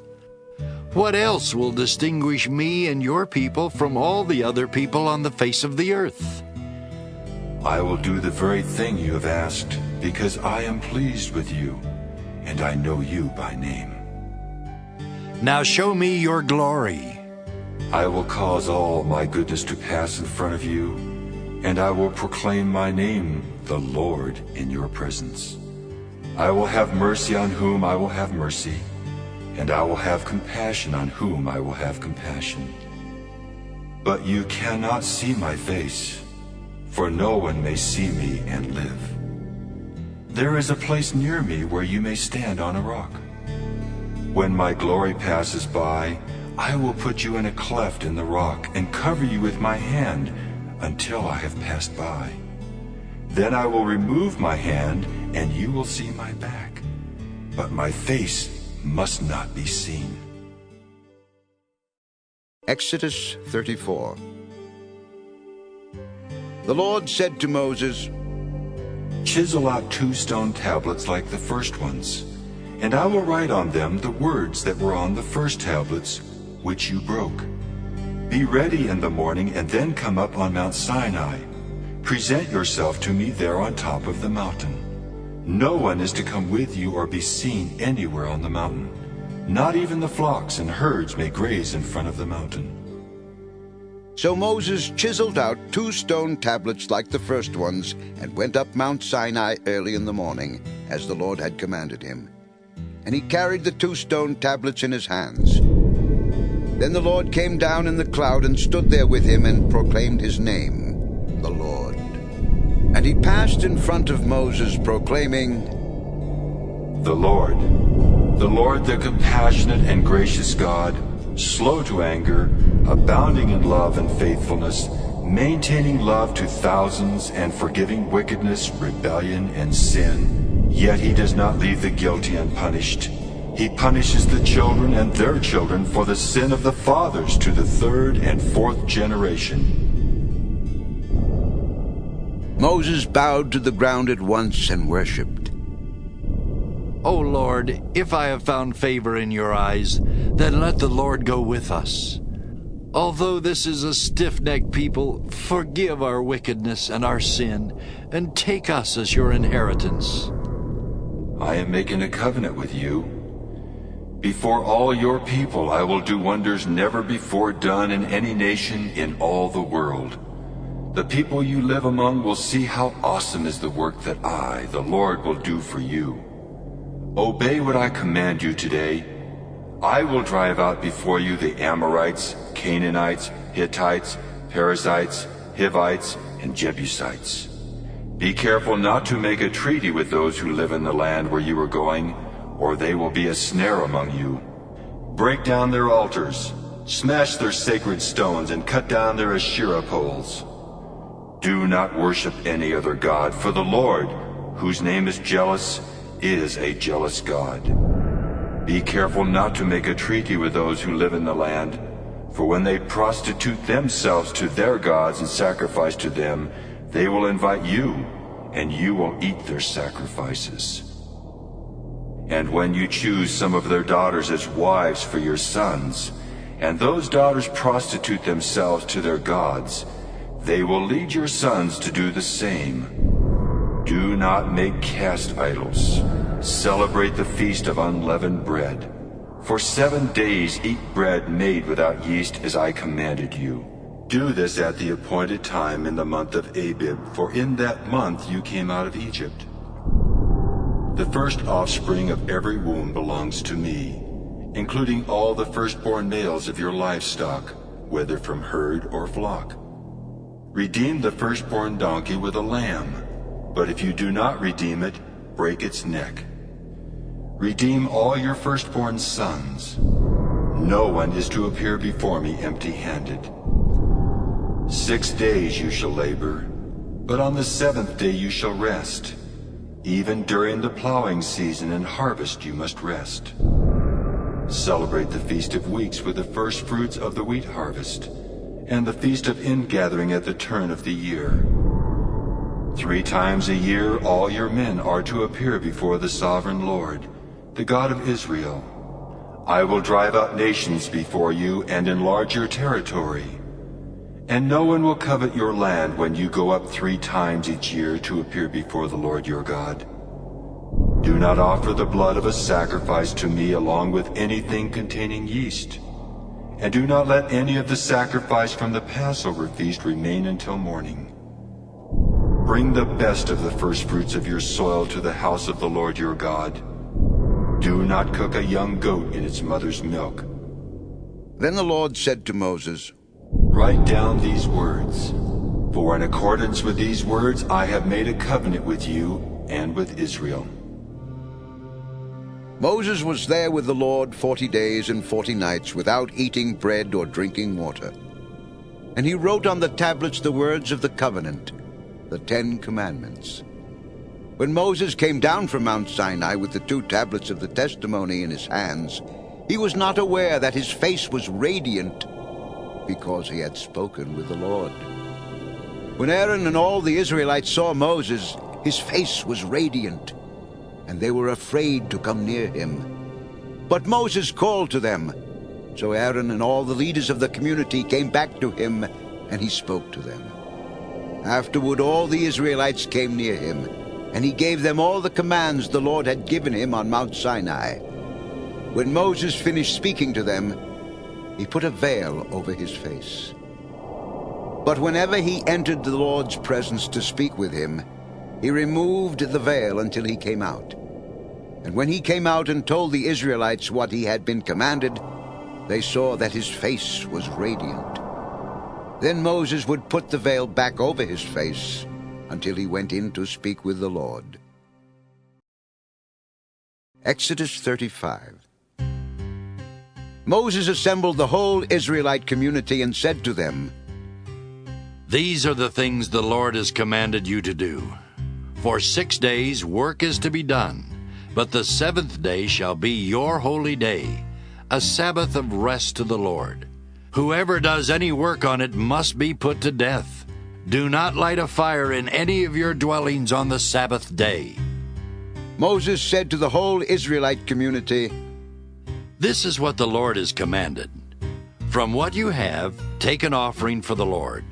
Everyone who is willing is to bring to the Lord an offering of gold, silver, and bronze, blue, purple, and scarlet yarn and fine linen, goat hair, ram skins dyed red and hides of sea cows, acacia wood, olive oil for the light, spices for the anointing oil and the fragrant incense, and onyx stones and other gems to be mounted on the ephod and breastpiece.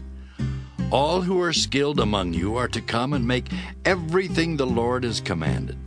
The tabernacle with its tent and its covering, clasps, frames, crossbars, posts, and bases, the ark with its poles and the atonement cover, and the curtain that shields it, the table with its poles and all its articles, and the bread of the presence, the lampstand that is for light with its accessories, lamps and oil for the light, the altar of incense with its poles, the anointing oil and the fragrant incense, the curtain for the doorway at the entrance to the tabernacle, the altar of burnt offering with its bronze grating, its poles and all its utensils, the bronze basin with its stand, the curtains of the courtyard with its posts and bases, and the curtain for the entrance to the courtyard, the tent pegs for the tabernacle and for the courtyard and their ropes, the woven garments worn for ministering in the sanctuary, both the sacred garments for Aaron the priest and the garments for his sons when they serve as priests.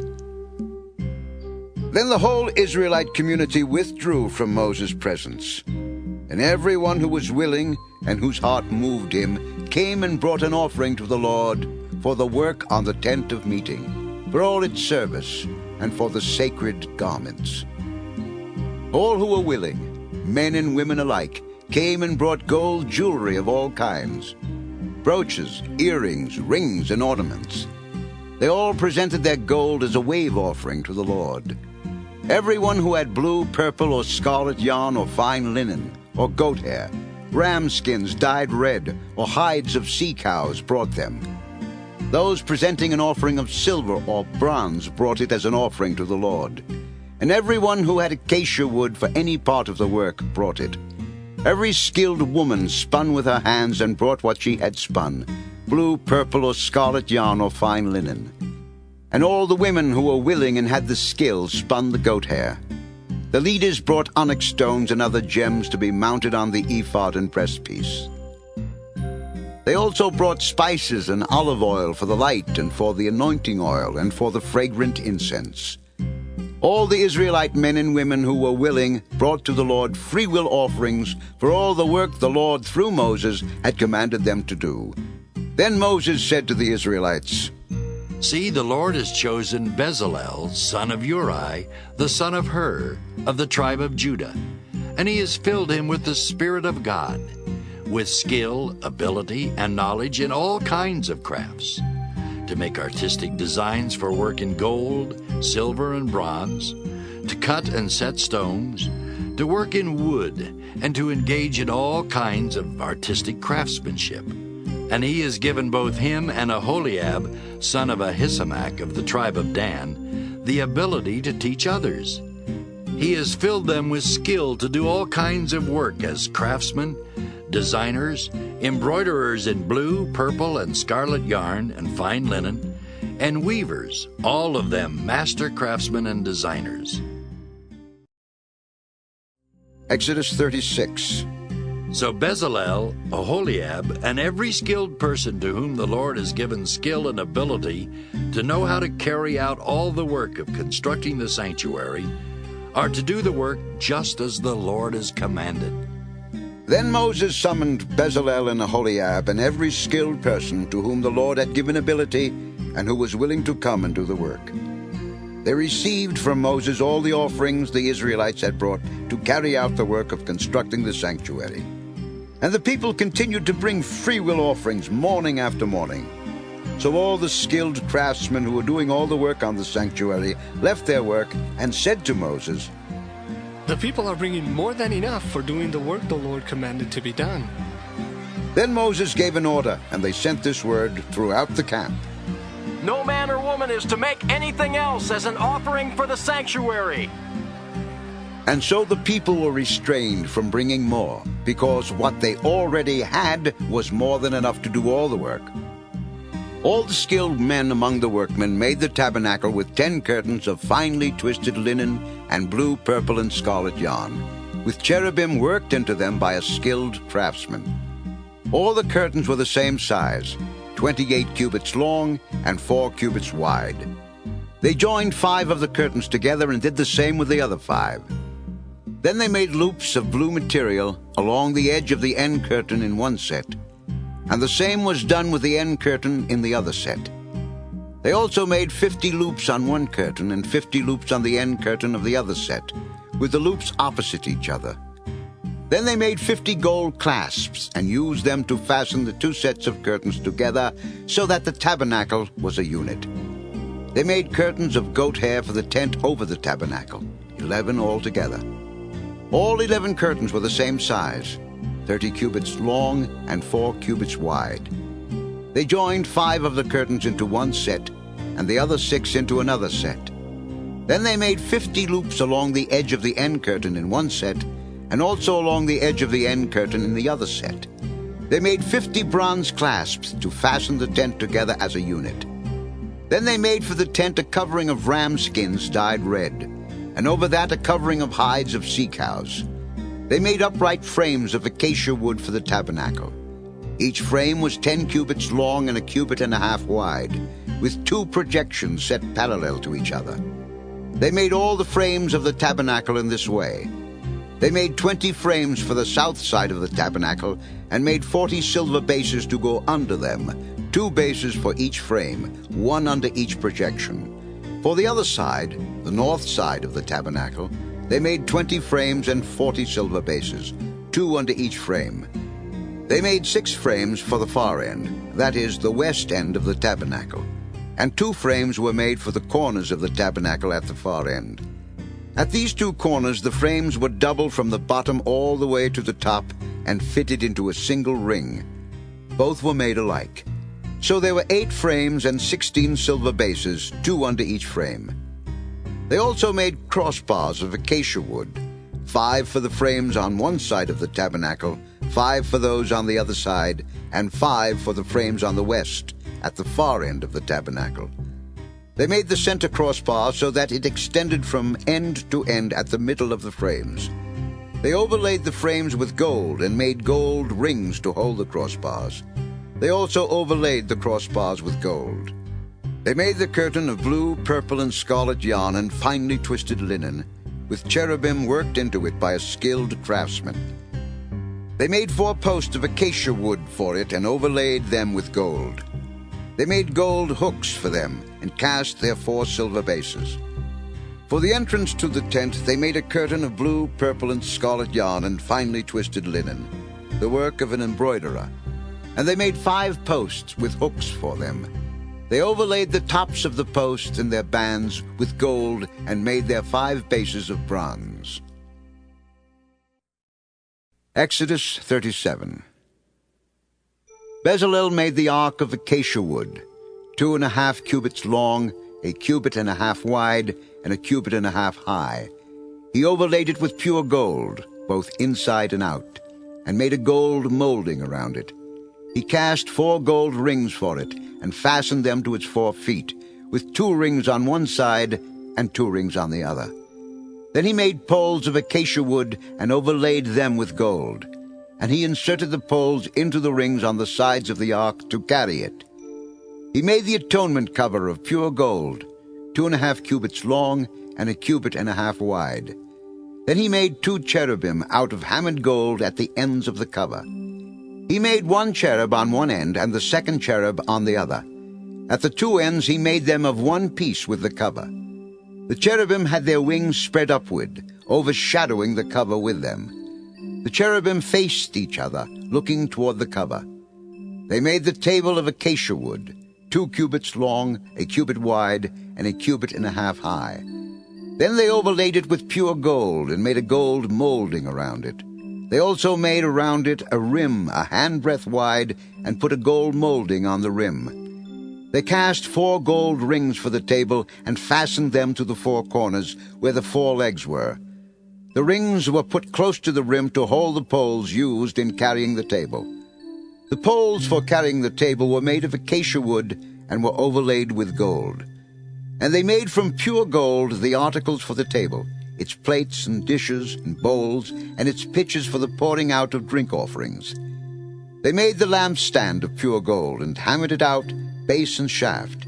Its flower-like cups, buds, and blossoms were of one piece with it. 6 branches extended from the sides of the lampstand, 3 on one side and 3 on the other. 3 cups shaped like almond flowers with buds and blossoms were on one branch, 3 on the next branch, and the same for all 6 branches extending from the lampstand. And on the lampstand were 4 cups shaped like almond flowers with buds and blossoms. 1 bud was under the first pair of branches extending from the lampstand, a second bud under the second pair, and a third bud under the third pair, 6 branches in all. The buds and the branches were all of one piece with the lampstand, hammered out of pure gold. They made it 7 lamps, as well as its wick trimmers and trays, of pure gold. They made the lampstand and all its accessories from 1 talent of pure gold. They made the altar of incense out of acacia wood. It was square, a cubit long and a cubit wide, and 2 cubits high, its horns of one piece with it. They overlaid the top and all the sides and the horns with pure gold, and made a gold molding around it. They made 2 gold rings below the molding, 2 on opposite sides, to hold the poles used to carry it. They made the poles of acacia wood and overlaid them with gold. They also made the sacred anointing oil and the pure, fragrant incense, the work of a perfumer. Exodus 38. They built the altar of burnt offering of acacia wood, 3 cubits high. It was square, 5 cubits long and 5 cubits wide. They made a horn at each of the 4 corners, so that the horns and the altar were of one piece, and they overlaid the altar with bronze. They made all its utensils of bronze, its pots, shovels, sprinkling bowls, meat forks, and fire pans. They made a grating for the altar, a bronze network, to be under its ledge halfway up the altar. They cast bronze rings to hold the poles for the 4 corners of the bronze grating. They made the poles of acacia wood and overlaid them with bronze. They inserted the poles into the rings so they would be on the sides of the altar for carrying it. They made it hollow out of boards. They made the bronze basin and its bronze stand from the mirrors of the women who served at the entrance to the tent of meeting. Next, they made the courtyard. The south side was 100 cubits long and had curtains of finely twisted linen with 20 posts and 20 bronze bases, and with silver hooks and bands on the posts. The north side was also 100 cubits long and had 20 posts and 20 bronze bases, with silver hooks and bands on the posts. The west end was 50 cubits wide and had curtains, with 10 posts and 10 bases, with silver hooks and bands on the posts. The east end, toward the sunrise, was also 50 cubits wide. Curtains 15 cubits long were on one side of the entrance, with 3 posts and 3 bases, and curtains 15 cubits long were on the other side of the entrance to the courtyard, with 3 posts and 3 bases. All the curtains around the courtyard were of finely twisted linen. The bases for the posts were bronze.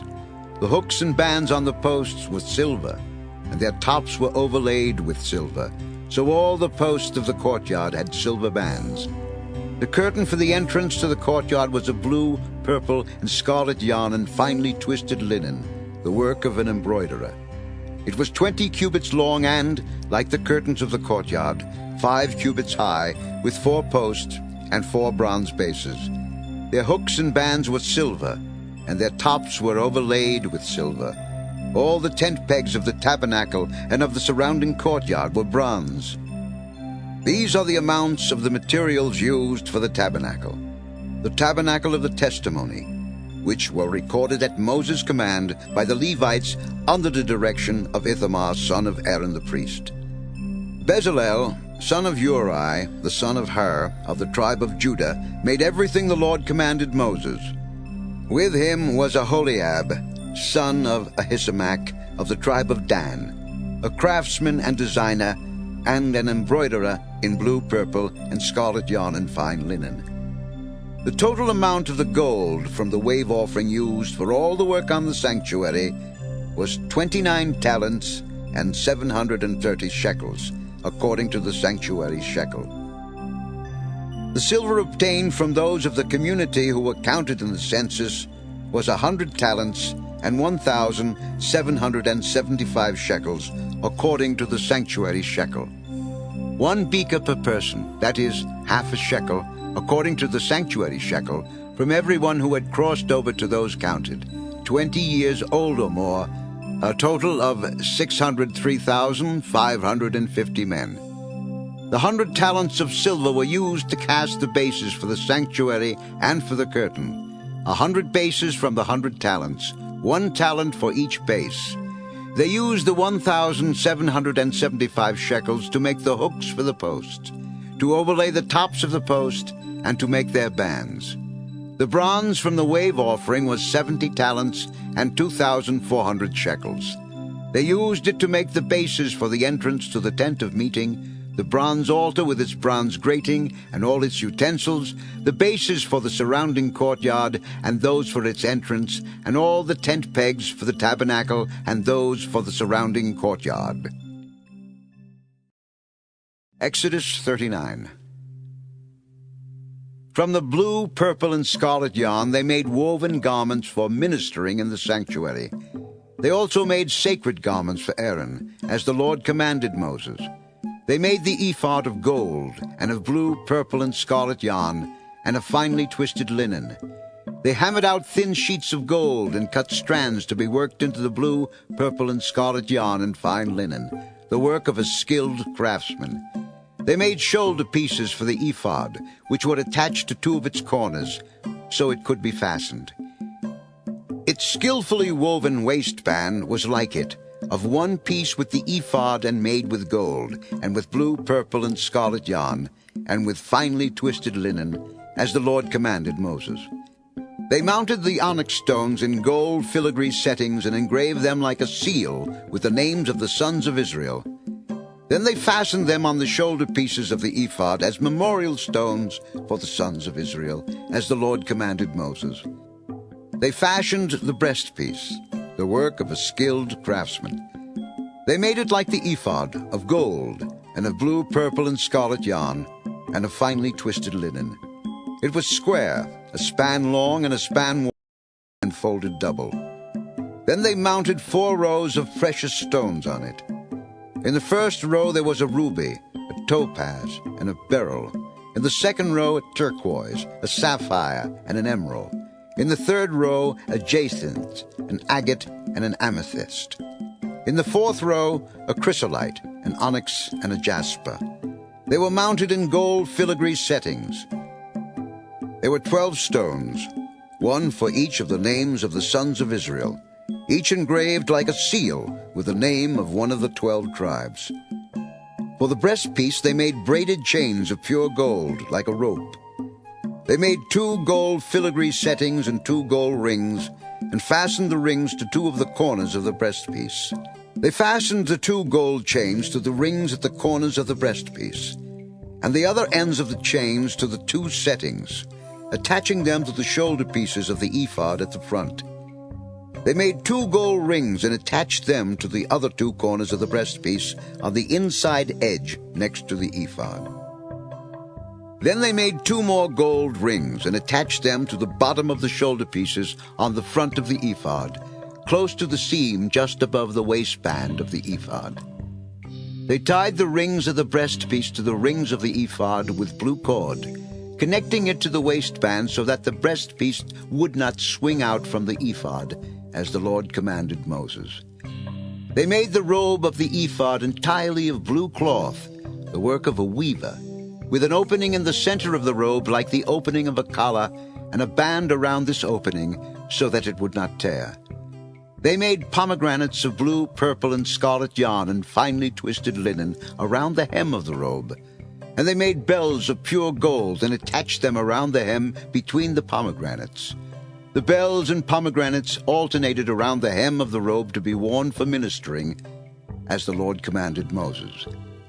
For Aaron and his sons they made tunics of fine linen, the work of a weaver, and the turban of fine linen, the linen headbands, and the undergarments of finely twisted linen. The sash was of finely twisted linen and blue, purple, and scarlet yarn, the work of an embroiderer, as the Lord commanded Moses.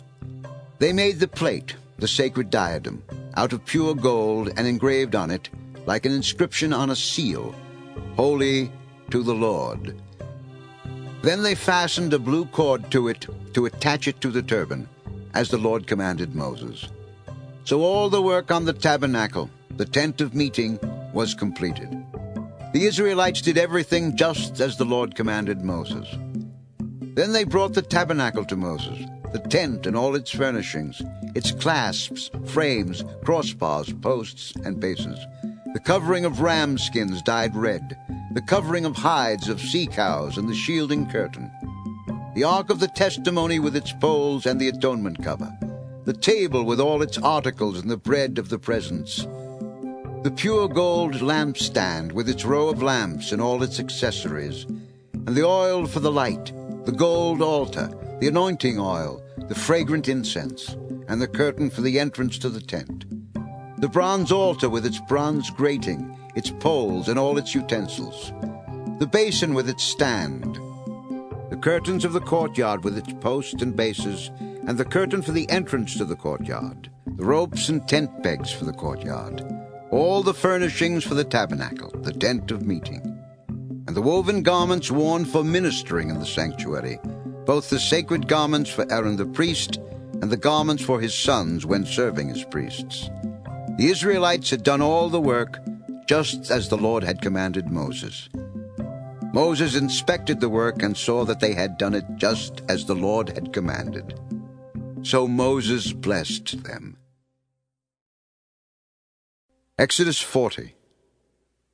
Then the Lord said to Moses, "Set up the tabernacle, the tent of meeting, on the first day of the first month. Place the ark of the testimony in it and shield the ark with the curtain. Bring in the table and set up what belongs on it. Then bring in the lampstand and set up its lamps. Place the gold altar of incense in front of the ark of the testimony and put the curtain at the entrance to the tabernacle. Place the altar of burnt offering in front of the entrance to the tabernacle, the tent of meeting. Place the basin between the tent of meeting and the altar and put water in it. Set up the courtyard around it and put the curtain at the entrance to the courtyard. Take the anointing oil and anoint the tabernacle and everything in it. Consecrate it and all its furnishings, and it will be holy. Then anoint the altar of burnt offering and all its utensils. Consecrate the altar, and it will be most holy. Anoint the basin and its stand and consecrate them. Bring Aaron and his sons to the entrance to the tent of meeting and wash them with water. Then dress Aaron in the sacred garments, anoint him, and consecrate him so he may serve me as priest. Bring his sons and dress them in tunics. Anoint them just as you anointed their father, so they may serve me as priests. Their anointing will be to a priesthood that will continue for all generations to come." Moses did everything just as the Lord commanded him. So the tabernacle was set up on the first day of the first month in the second year. When Moses set up the tabernacle, he put the bases in place, erected the frames, inserted the crossbars, and set up the posts. Then he spread the tent over the tabernacle and put the covering over the tent, as the Lord commanded him. He took the testimony and placed it in the ark, attached the poles to the ark, and put the atonement cover over it. Then he brought the ark into the tabernacle and hung the shielding curtain and shielded the ark of the testimony, as the Lord commanded him. Moses placed the table in the tent of meeting on the north side of the tabernacle, outside the curtain, and set out the bread on it before the Lord, as the Lord commanded him. He placed the lampstand in the tent of meeting opposite the table on the south side of the tabernacle, and set up the lamps before the Lord, as the Lord commanded him. Moses placed the gold altar in the tent of meeting in front of the curtain and burned fragrant incense on it, as the Lord commanded him. Then he put up the curtain at the entrance to the tabernacle. He set the altar of burnt offering near the entrance to the tabernacle, the tent of meeting, and offered on it burnt offerings and grain offerings, as the Lord commanded him. He placed the basin between the tent of meeting and the altar and put water in it for washing, and Moses and Aaron and his sons used it to wash their hands and feet. They washed whenever they entered the tent of meeting or approached the altar, as the Lord commanded Moses. Then Moses set up the courtyard around the tabernacle and altar, and put up the curtain at the entrance to the courtyard. And so Moses finished the work. Then the cloud covered the tent of meeting, and the glory of the Lord filled the tabernacle. Moses could not enter the tent of meeting because the cloud had settled upon it, and the glory of the Lord filled the tabernacle. In all the travels of the Israelites, whenever the cloud lifted from above the tabernacle, they would set out. But if the cloud did not lift, they did not set out until the day it lifted. So the cloud of the Lord was over the tabernacle by day, and fire was in the cloud by night, in the sight of all the house of Israel during all their travels.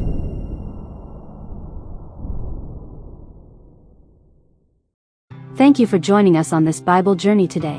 If this reading blessed you, please like this video to support our mission, subscribe to continue walking through the Bible with us, and share it with someone who needs God's Word in their life. Together, let's grow in faith, one day at a time. See you in the next reading.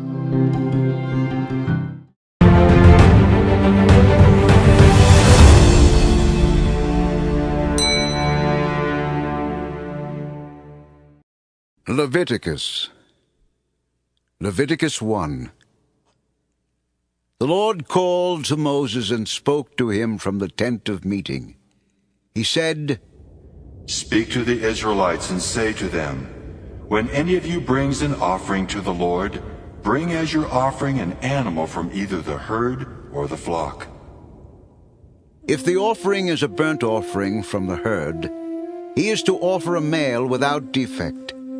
He must present it at the entrance to the tent of meeting, so that it will be acceptable to the Lord.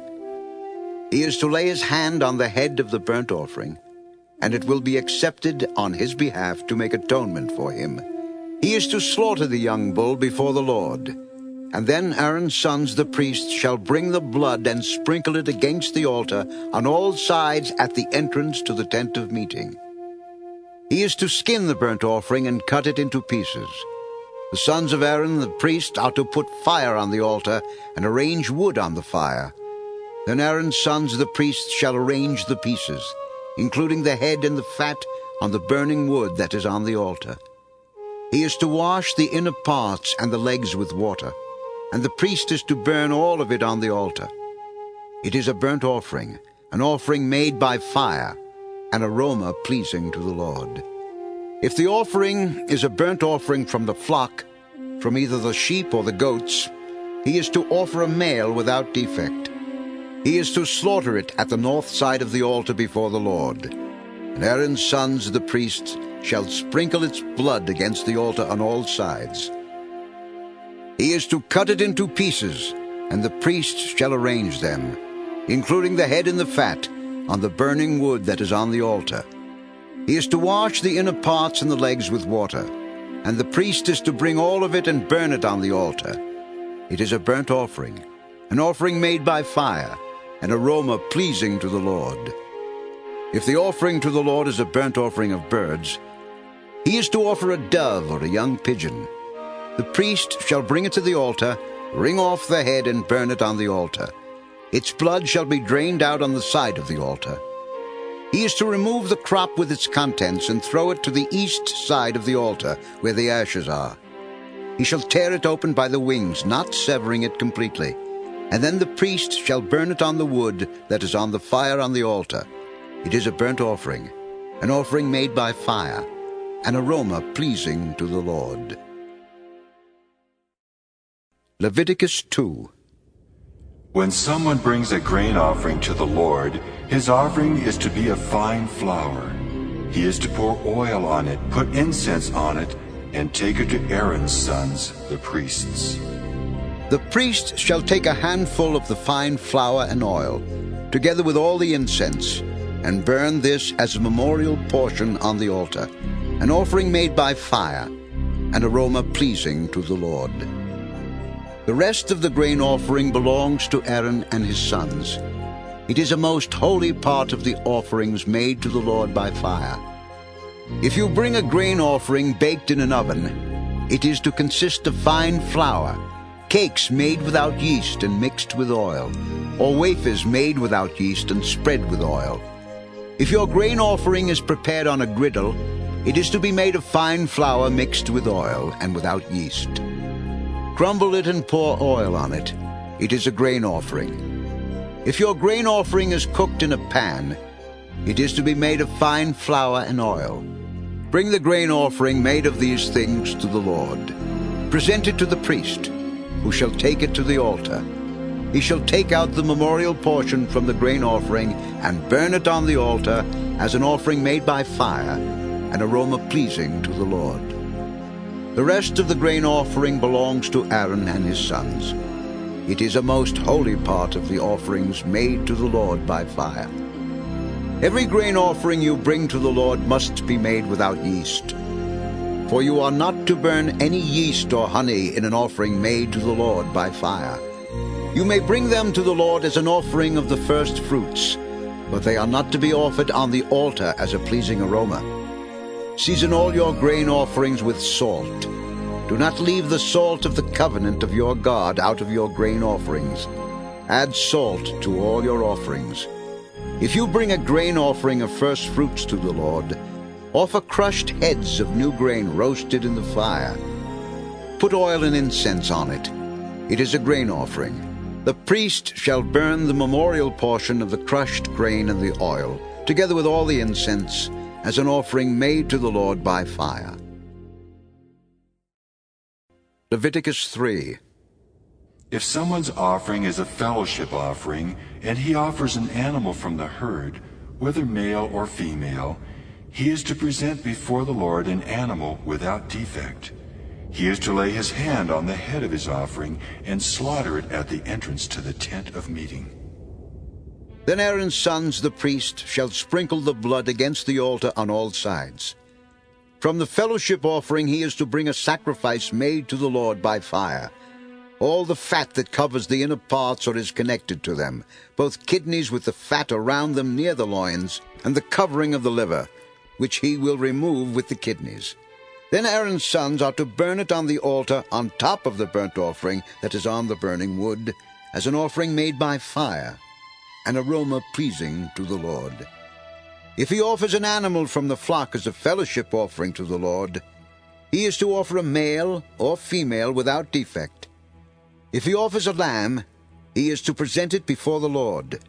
He is to lay his hand on the head of his offering and slaughter it in front of the tent of meeting. Then Aaron's sons shall sprinkle its blood against the altar on all sides. From the fellowship offering he is to bring a sacrifice made to the Lord by fire. Its fat, the entire fat tail cut off close to the backbone, all the fat that covers the inner parts or is connected to them, both kidneys with the fat on them near the loins, and the covering of the liver, which he will remove with the kidneys. The priest shall burn them on the altar as food, an offering made to the Lord by fire. If his offering is a goat, he is to present it before the Lord. He is to lay his hand on its head and slaughter it in front of the tent of meeting. Then Aaron's sons shall sprinkle its blood against the altar on all sides. From what he offers he is to make this offering to the Lord by fire. All the fat that covers the inner parts or is connected to them, both kidneys with the fat on them near the loins, and the covering of the liver, which he will remove with the kidneys. The priest shall burn them on the altar as food, an offering made by fire, a pleasing aroma. All the fat is the Lord's. This is a lasting ordinance for the generations to come wherever you live. You must not eat any fat or any blood. Leviticus 4. The Lord said to Moses, Say to the Israelites, when anyone sins unintentionally and does what is forbidden in any of the Lord's commands, if the anointed priest sins, bringing guilt on the people, he must bring to the Lord a young bull without defect as a sin offering for the sin he has committed. He is to present the bull at the entrance to the tent of meeting before the Lord. He is to lay his hand on its head and slaughter it before the Lord. Then the anointed priest shall take some of the bull's blood and carry it into the tent of meeting. He is to dip his finger into the blood and sprinkle some of it 7 times before the Lord, in front of the curtain of the sanctuary. The priest shall then put some of the blood on the horns of the altar of fragrant incense that is before the Lord in the tent of meeting. The rest of the bull's blood he shall pour out at the base of the altar of burnt offering at the entrance to the tent of meeting. He shall remove all the fat from the bull of the sin offering, the fat that covers the inner parts or is connected to them, both kidneys with the fat on them near the loins, and the covering of the liver, which he will remove with the kidneys, just as the fat is removed from the ox sacrificed as a fellowship offering. Then the priest shall burn them on the altar of burnt offering. But the hide of the bull and all its flesh, as well as the head and legs, the inner parts and offal, that is, all the rest of the bull, he must take outside the camp to a place ceremonially clean, where the ashes are thrown, and burn it in a wood fire on the ash heap. If the whole Israelite community sins unintentionally and does what is forbidden in any of the Lord's commands, even though the community is unaware of the matter, they are guilty. When they become aware of the sin they committed, the assembly must bring a young bull as a sin offering and present it before the tent of meeting. The elders of the community are to lay their hands on the bull's head before the Lord, and the bull shall be slaughtered before the Lord. Then the anointed priest is to take some of the bull's blood into the tent of meeting. He shall dip his finger into the blood and sprinkle it before the Lord 7 times in front of the curtain. He is to put some of the blood on the horns of the altar that is before the Lord in the tent of meeting. The rest of the blood he shall pour out at the base of the altar of burnt offering at the entrance to the tent of meeting. He shall remove all the fat from it, and burn it on the altar, and do with this bull just as he did with the bull for the sin offering. In this way the priest will make atonement for them, and they will be forgiven. Then he shall take the bull outside the camp, and burn it as he burned the first bull. This is the sin offering for the community. When a leader sins unintentionally and does what is forbidden in any of the commands of the Lord his God, he is guilty. When he is made aware of the sin he committed, he must bring as his offering a male goat without defect. He is to lay his hand on the goat's head and slaughter it at the place where the burnt offering is slaughtered before the Lord. It is a sin offering. Then the priest shall take some of the blood of the sin offering with his finger and put it on the horns of the altar of burnt offering, and pour out the rest of the blood at the base of the altar. He shall burn all the fat on the altar as he burned the fat of the fellowship offering. In this way the priest will make atonement for the man's sin, and he will be forgiven. If a member of the community sins unintentionally and does what is forbidden in any of the Lord's commands, he is guilty.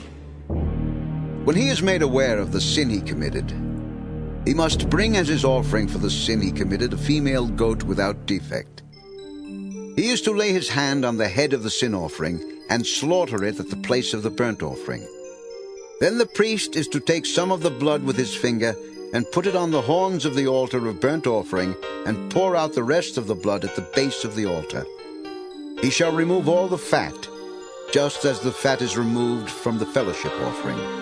And the priest shall burn it on the altar as an aroma pleasing to the Lord. In this way the priest will make atonement for him, and he will be forgiven. If he brings a lamb as his sin offering, he is to bring a female without defect. He is to lay his hand on its head and slaughter it for a sin offering, at the place where the burnt offering is slaughtered. Then the priest shall take some of the blood of the sin offering with his finger, and put it on the horns of the altar of burnt offering, and pour out the rest of the blood at the base of the altar. He shall remove all the fat, just as the fat is removed from the lamb of the fellowship offering, and the priest shall burn it on the altar on top of the offerings made to the Lord by fire. In this way, the priest will make atonement for him for the sin he has committed, and he will be forgiven. Leviticus 5. If a person sins because he does not speak up when he hears a public charge to testify regarding something he has seen or learned about, he will be held responsible. Or if a person touches anything ceremonially unclean, whether the carcasses of unclean wild animals, or of unclean livestock, or of unclean creatures that move along the ground, even though he is unaware of it, he has become unclean and is guilty. Or if he touches human uncleanness, anything that would make him unclean, even though he is unaware of it, when he learns of it, he will be guilty. Or if a person thoughtlessly takes an oath to do anything, whether good or evil, in any matter one might carelessly swear about, even though he is unaware of it, in any case when he learns of it, he will be guilty.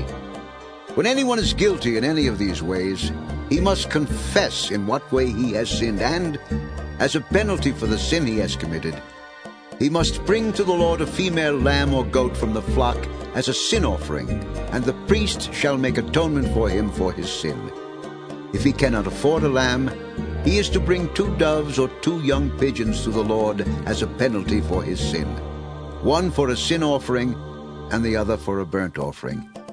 He is to bring them to the priest, who shall first offer the one for the sin offering. He is to wring its head from its neck, not severing it completely, and is to sprinkle some of the blood of the sin offering against the side of the altar. The rest of the blood must be drained out at the base of the altar. It is a sin offering. The priest shall then offer the other as a burnt offering in the prescribed way, and make atonement for him for the sin he has committed, and he will be forgiven. If, however, he cannot afford 2 doves or 2 young pigeons, he is to bring as an offering for his sin 1/10 of an ephah of fine flour for a sin offering. He must not put oil or incense on it, because it is a sin offering. He is to bring it to the priest, who shall take a handful of it as a memorial portion, and burn it on the altar on top of the offerings made to the Lord by fire. It is a sin offering. In this way the priest will make atonement for him for any of these sins he has committed, and he will be forgiven. The rest of the offering will belong to the priest, as in the case of the grain offering.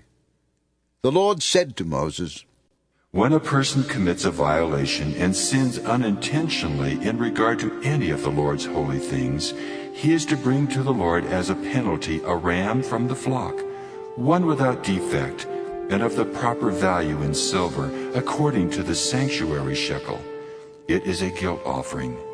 He must make restitution for what he has failed to do in regard to the holy things. Add 1/5 of the value to that, and give it all to the priest, who will make atonement for him with the ram as a guilt offering, and he will be forgiven. If a person sins and does what is forbidden in any of the Lord's commands, even though he does not know it, he is guilty and will be held responsible. He is to bring to the priest as a guilt offering a ram from the flock, one without defect and of the proper value. In this way, the priest will make atonement for him for the wrong he has committed unintentionally, and he will be forgiven. It is a guilt offering. He has been guilty of wrongdoing against the Lord. Leviticus 6.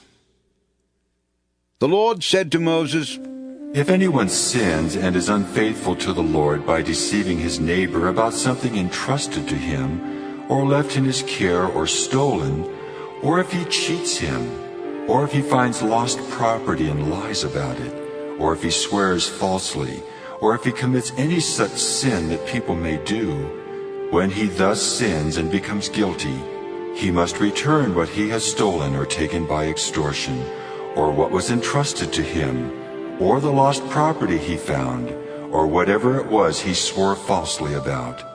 He must make restitution in full, add 1/5 of the value to it, and give it all to the owner on the day he presents his guilt offering.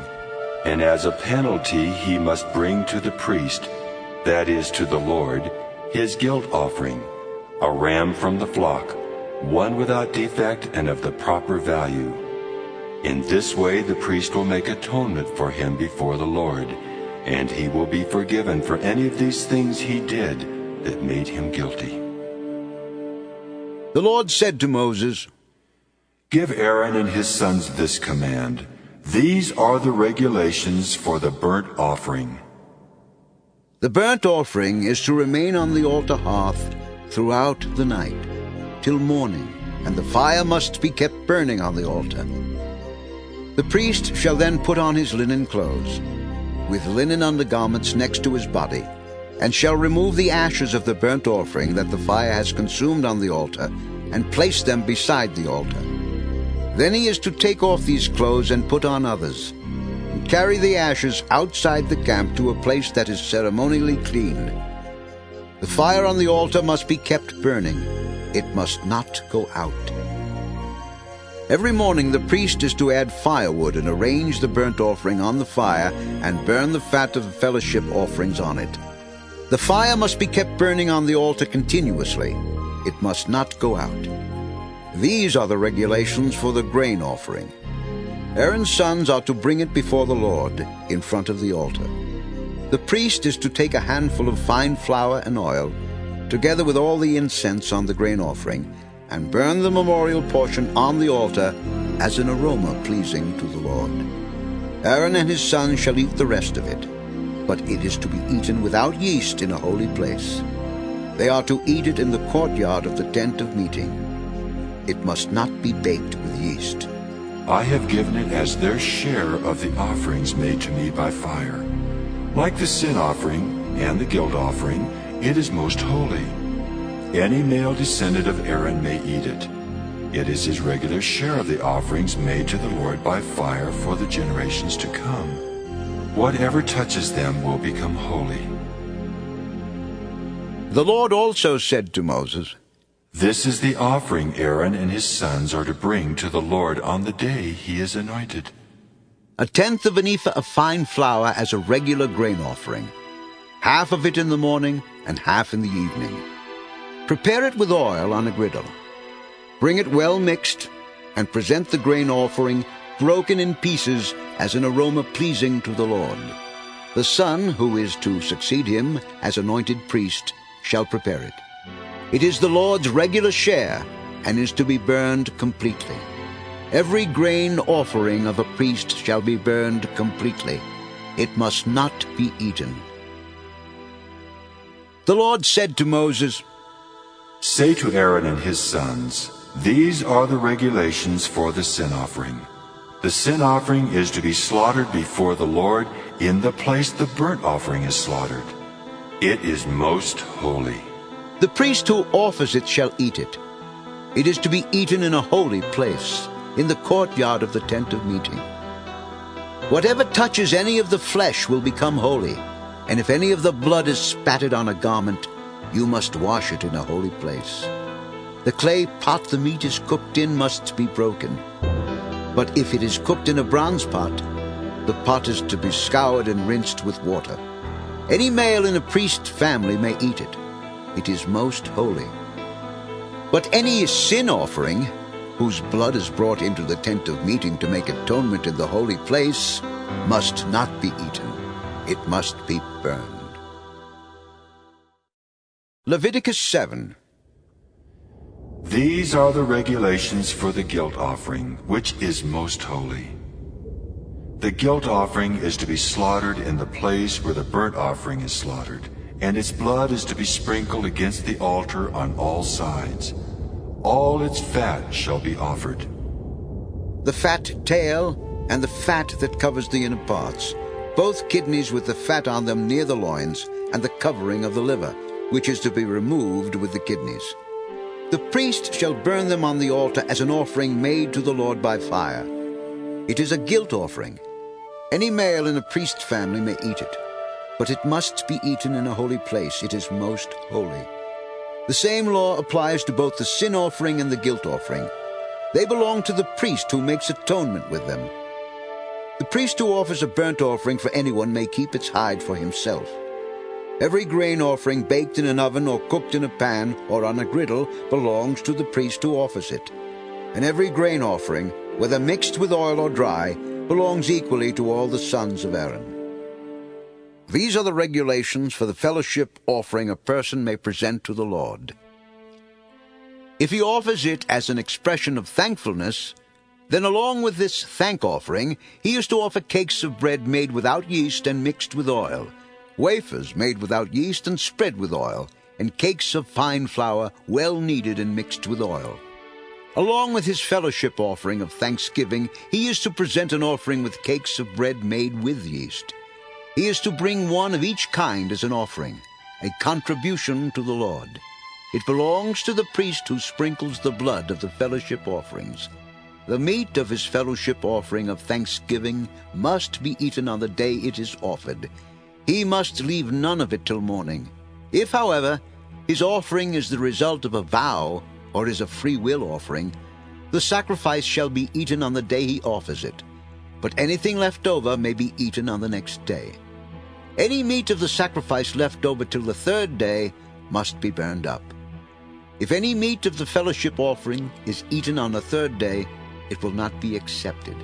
It will not be credited to the one who offered it, for it is impure. The person who eats any of it will be held responsible. Meat that touches anything ceremonially unclean must not be eaten. It must be burned up. As for other meat, anyone ceremonially clean may eat it. But if anyone who is unclean eats any meat of the fellowship offering belonging to the Lord, that person must be cut off from his people. If anyone touches something unclean, whether human uncleanness or an unclean animal or any unclean detestable thing, and then eats any of the meat of the fellowship offering belonging to the Lord, that person must be cut off from his people. The Lord said to Moses, "Say to the Israelites, do not eat any of the fat of cattle, sheep, or goats. The fat of an animal found dead or torn by wild animals may be used for any other purpose, but you must not eat it. Anyone who eats the fat of an animal from which an offering by fire may be made to the Lord must be cut off from his people. And wherever you live, you must not eat the blood of any bird or animal. If anyone eats blood, that person must be cut off from his people." The Lord said to Moses, "Say to the Israelites, anyone who brings a fellowship offering to the Lord is to bring part of it as his sacrifice to the Lord. With his own hands he is to bring the offering made to the Lord by fire. He is to bring the fat, together with the breast, and wave the breast before the Lord as a wave offering. The priest shall burn the fat on the altar, but the breast belongs to Aaron and his sons. You are to give the right thigh of your fellowship offerings to the priest as a contribution. The son of Aaron who offers the blood and the fat of the fellowship offering shall have the right thigh as his share. From the fellowship offerings of the Israelites, I have taken the breast that is waved and the thigh that is presented, and have given them to Aaron the priest and his sons as their regular share from the Israelites.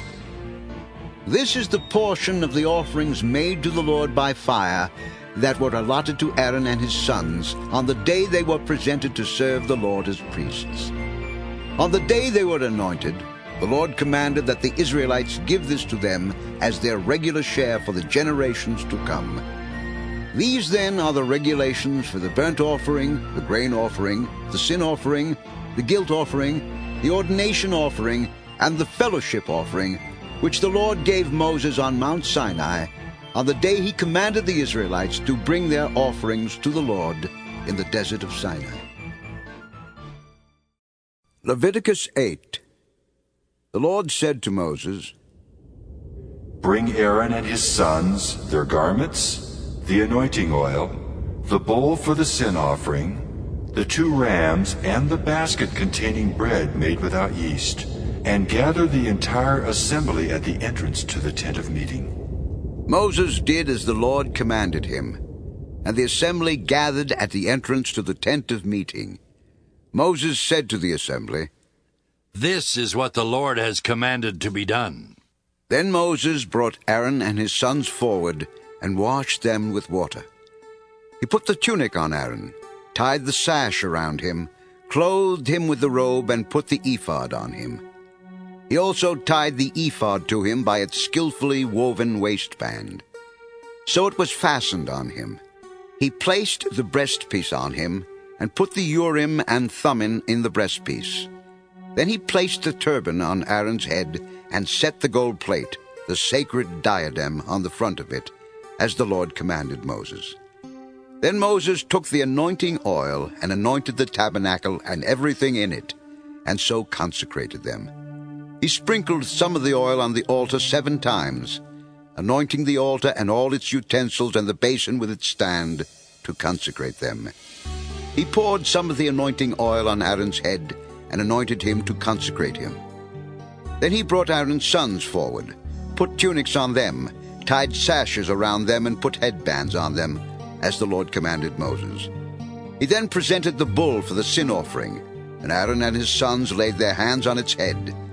Moses slaughtered the bull and took some of the blood, and with his finger he put it on all the horns of the altar to purify the altar. He poured out the rest of the blood at the base of the altar, so he consecrated it to make atonement for it. Moses also took all the fat around the inner parts, the covering of the liver, and both kidneys and their fat, and burned it on the altar. But the bull with its hide and its flesh and its offal he burned up outside the camp, as the Lord commanded Moses. He then presented the ram for the burnt offering. Aaron and his sons laid their hands on its head. Then Moses slaughtered the ram and sprinkled the blood against the altar on all sides.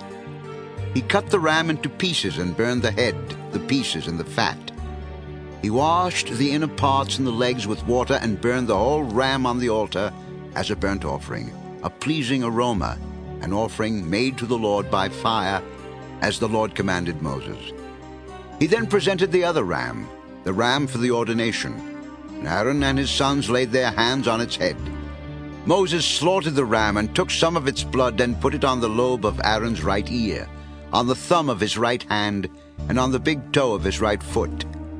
Moses also brought Aaron's sons forward and put some of the blood on the lobes of their right ears, on the thumbs of their right hands, and on the big toes of their right feet. Then he sprinkled blood against the altar on all sides. He took the fat tail, all the fat around the inner parts, the covering of the liver, both kidneys and their fat, and the right thigh. Then from the basket of bread made without yeast, which was before the Lord, he took a cake of bread, and one made with oil, and a wafer. He put these on the fat portions, and on the right thigh. He put all these in the hands of Aaron and his sons, and waved them before the Lord as a wave offering. Then Moses took them from their hands and burned them on the altar on top of the burnt offering as an ordination offering, a pleasing aroma, an offering made to the Lord by fire. He also took the breast, Moses' share of the ordination ram, and waved it before the Lord as a wave offering, as the Lord commanded Moses. Then Moses took some of the anointing oil and some of the blood from the altar and sprinkled them on Aaron and his garments and on his sons and their garments. So he consecrated Aaron and his garments, and his sons and their garments. Moses then said to Aaron and his sons, "Cook the meat at the entrance to the tent of meeting, and eat it there with the bread from the basket of ordination offerings, as I commanded, saying, Aaron and his sons are to eat it. Then burn up the rest of the meat and the bread. Do not leave the entrance to the tent of meeting for 7 days, until the days of your ordination are completed. For your ordination will last 7 days. What has been done today was commanded by the Lord to make atonement for you. You must stay at the entrance to the tent of meeting day and night for 7 days, and do what the Lord requires, so you will not die. For that is what I have been commanded." So Aaron and his sons did everything the Lord commanded through Moses. Leviticus 9.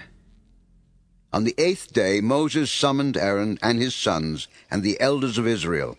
He said to Aaron, "Take a bull calf for your sin offering and a ram for your burnt offering, both without defect, and present them before the Lord.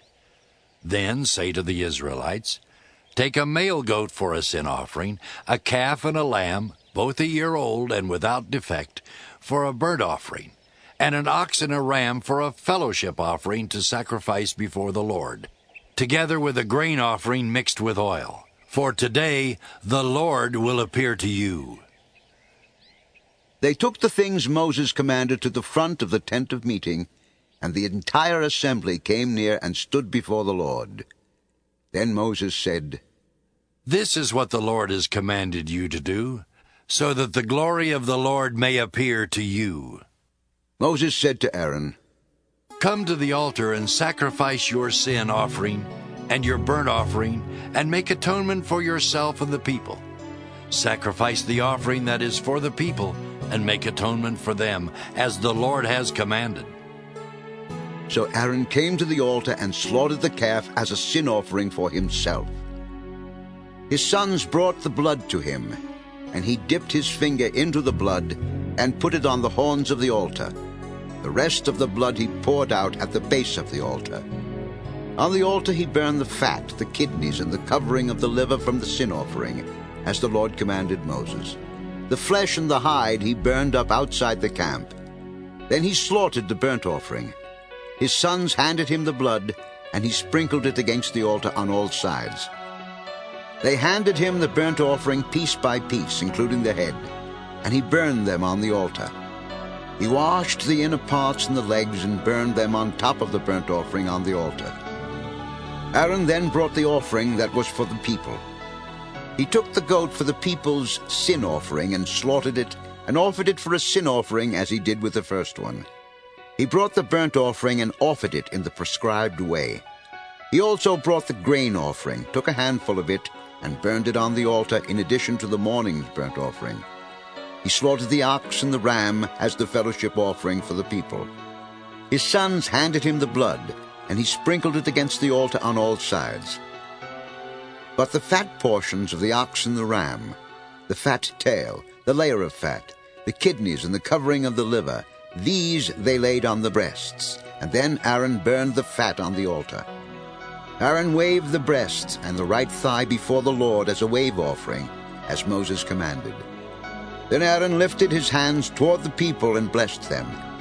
And having sacrificed the sin offering, the burnt offering, and the fellowship offering, he stepped down. Moses and Aaron then went into the tent of meeting. When they came out, they blessed the people. And the glory of the Lord appeared to all the people.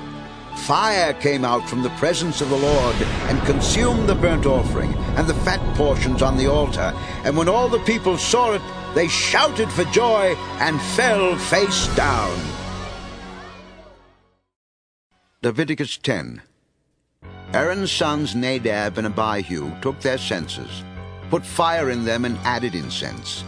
And they offered unauthorized fire before the Lord, contrary to his command. So fire came out from the presence of the Lord and consumed them, and they died before the Lord.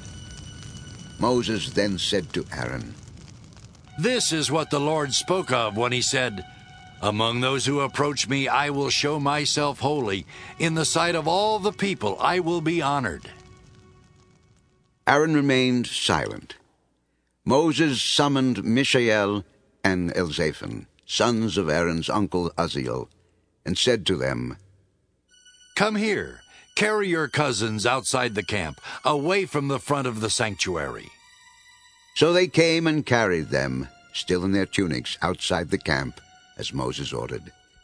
Then Moses said to Aaron and his sons Eleazar and Ithamar, Do not let your hair become unkempt, and do not tear your clothes, or you will die, and the Lord will be angry with the whole community.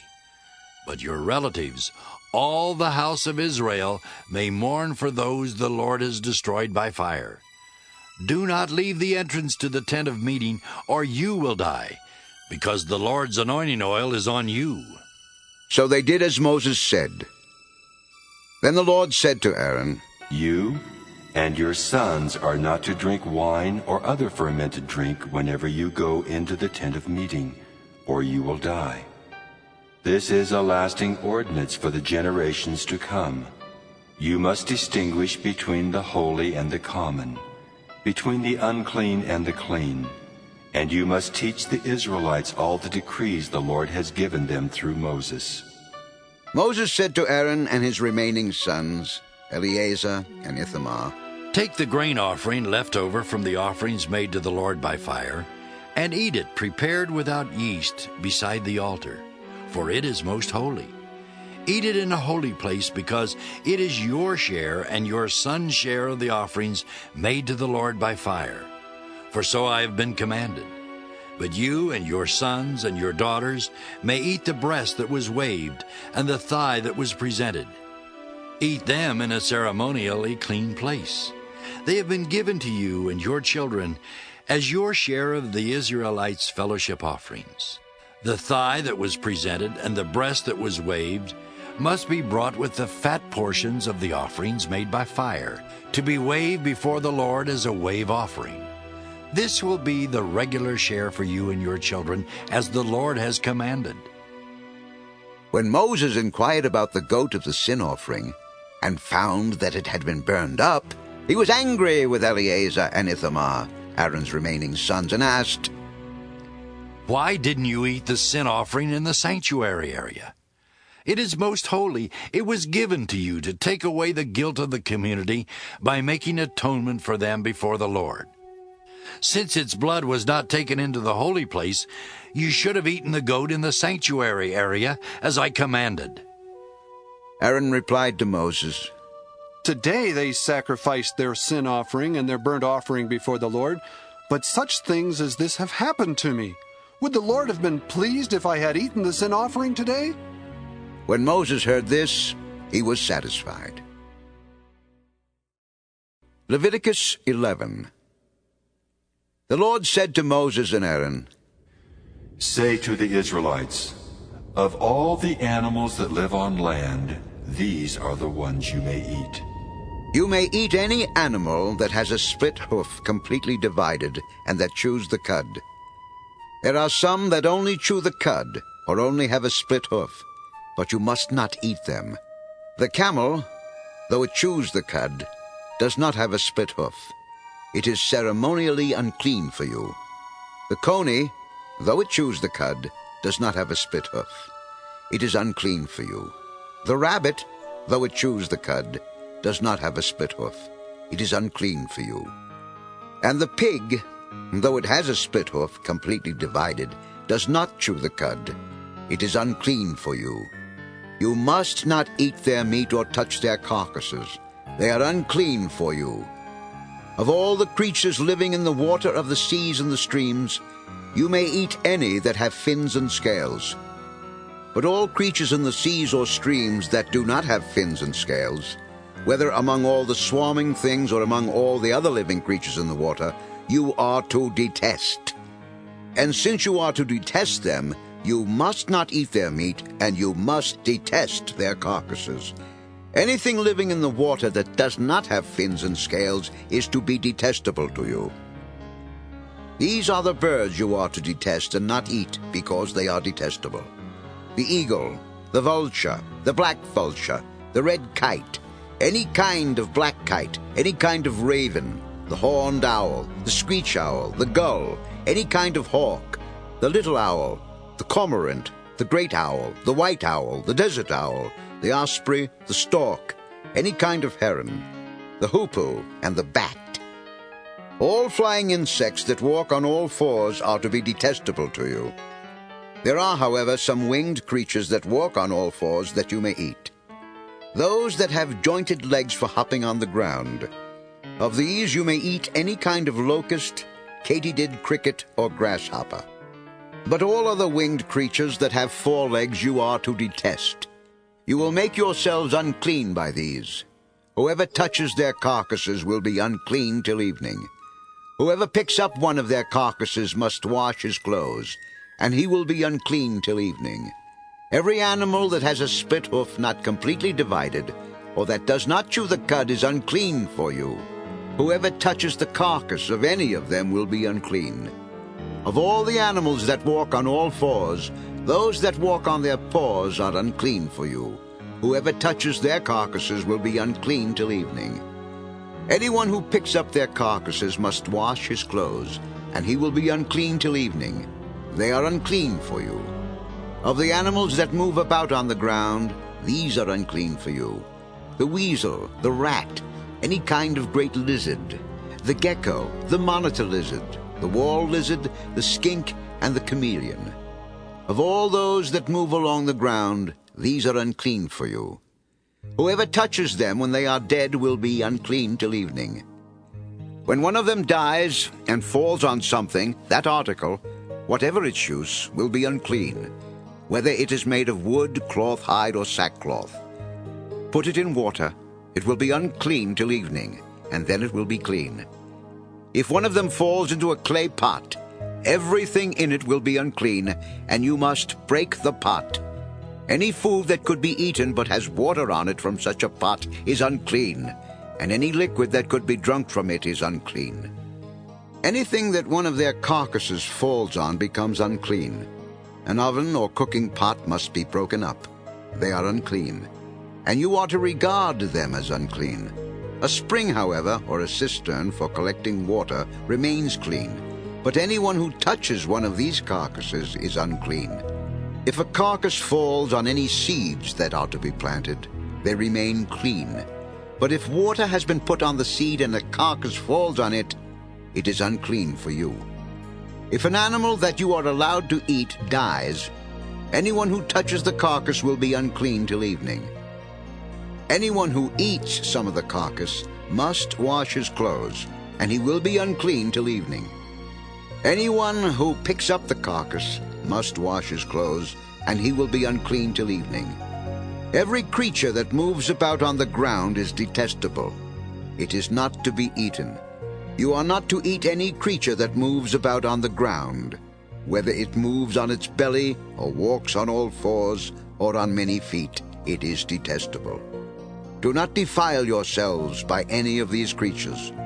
Do not make yourselves unclean by means of them, or be made unclean by them. I am the Lord your God. Consecrate yourselves and be holy, because I am holy. Do not make yourselves unclean by any creature that moves about on the ground. I am the Lord who brought you up out of Egypt to be your God. Therefore, be holy, because I am holy. These are the regulations concerning animals, birds, every living thing that moves in the water, and every creature that moves about on the ground. You must distinguish between the unclean and the clean, between living creatures that may be eaten and those that may not be eaten. Leviticus 12. The Lord said to Moses, Say to the Israelites, a woman who becomes pregnant and gives birth to a son will be ceremonially unclean for 7 days, just as she is unclean during her monthly period. On the 8th day, the boy is to be circumcised. Then the woman must wait 33 days to be purified from her bleeding. She must not touch anything sacred or go to the sanctuary until the days of her purification are over. If she gives birth to a daughter, for 2 weeks the woman will be unclean as during her period. Then she must wait 66 days to be purified from her bleeding. When the days of her purification for a son or daughter are over, she is to bring to the priest at the entrance to the tent of meeting a year-old lamb for a burnt offering, and a young pigeon or a dove for a sin offering. He shall offer them before the Lord to make atonement for her, and then she will be ceremonially clean from her flow of blood. These are the regulations for the woman who gives birth to a boy or a girl. If she cannot afford a lamb, she is to bring 2 doves or 2 young pigeons, one for a burnt offering and the other for a sin offering. In this way, the priest will make atonement for her, and she will be clean. Leviticus 13. The Lord said to Moses and Aaron, When anyone has a swelling or a rash or a bright spot on his skin that may become an infectious skin disease, he must be brought to Aaron the priest or to one of his sons who is a priest. The priest is to examine the sore on his skin. And if the hair in the sore has turned white and the sore appears to be more than skin deep, it is an infectious skin disease. When the priest examines him, he shall pronounce him ceremonially unclean. If the spot on his skin is white, but does not appear to be more than skin deep, and the hair in it has not turned white, the priest is to put the infected person in isolation for 7 days. On the 7th day, the priest is to examine him. And if he sees that the sore is unchanged and has not spread in the skin, he is to keep him in isolation another 7 days. On the 7th day, the priest is to examine him again. And if the sore has faded and has not spread in the skin, the priest shall pronounce him clean. It is only a rash. The man must wash his clothes, and he will be clean. But if the rash does spread in his skin after he has shown himself to the priest to be pronounced clean, he must appear before the priest again. The priest is to examine him, and if the rash has spread in the skin, he shall pronounce him unclean. It is an infectious disease. When anyone has an infectious skin disease, he must be brought to the priest. The priest is to examine him, and if there is a white swelling in the skin that has turned the hair white, and if there is raw flesh in the swelling, it is a chronic skin disease, and the priest shall pronounce him unclean. He is not to put him in isolation, because he is already unclean. If the disease breaks out all over his skin and, so far as the priest can see, it covers all the skin of the infected person from head to foot, the priest is to examine him. And if the disease has covered his whole body, he shall pronounce that person clean. Since it has all turned white, he is clean.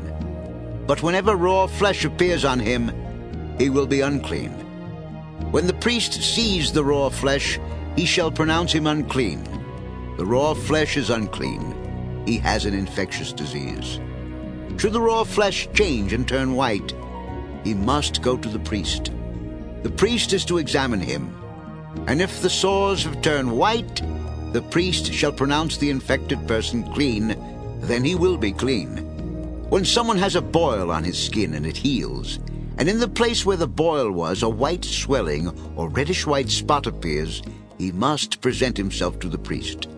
The priest is to examine it, and if it appears to be more than skin deep and the hair in it has turned white, the priest shall pronounce him unclean. It is an infectious skin disease that has broken out where the boil was.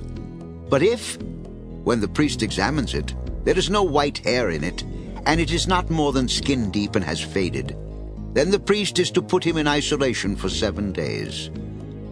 If it is spreading in the skin, the priest shall pronounce him unclean. It is infectious. But if the spot is unchanged and has not spread, it is only a scar from the boil, and the priest shall pronounce him clean.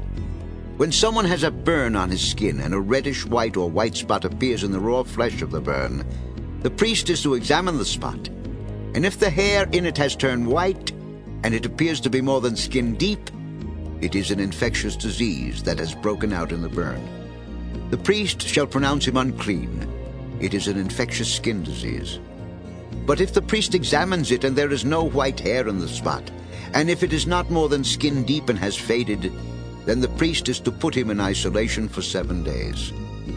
On the 7th day the priest is to examine him, and if it is spreading in the skin, the priest shall pronounce him unclean. It is an infectious skin disease. If, however, the spot is unchanged and has not spread in the skin but has faded, it is a swelling from the burn, and the priest shall pronounce him clean. It is only a scar from the burn.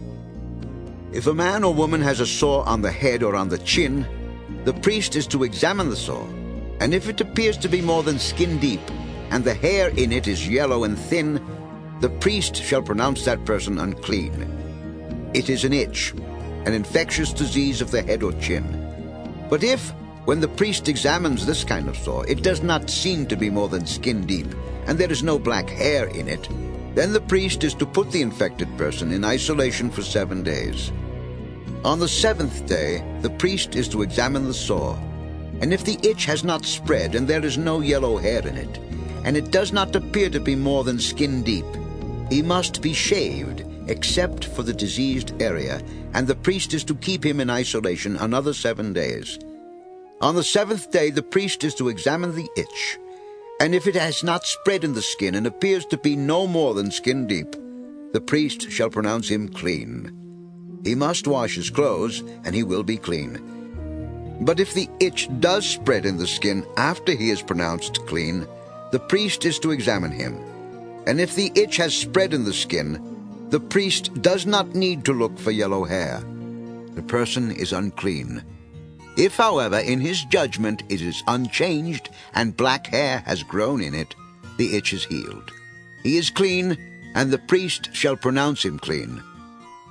When a man or woman has white spots on the skin, the priest is to examine them.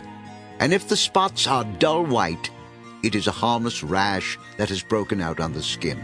That person is clean. When a man has lost his hair and is bald, he is clean. If he has lost his hair from the front of his scalp and has a bald forehead, he is clean.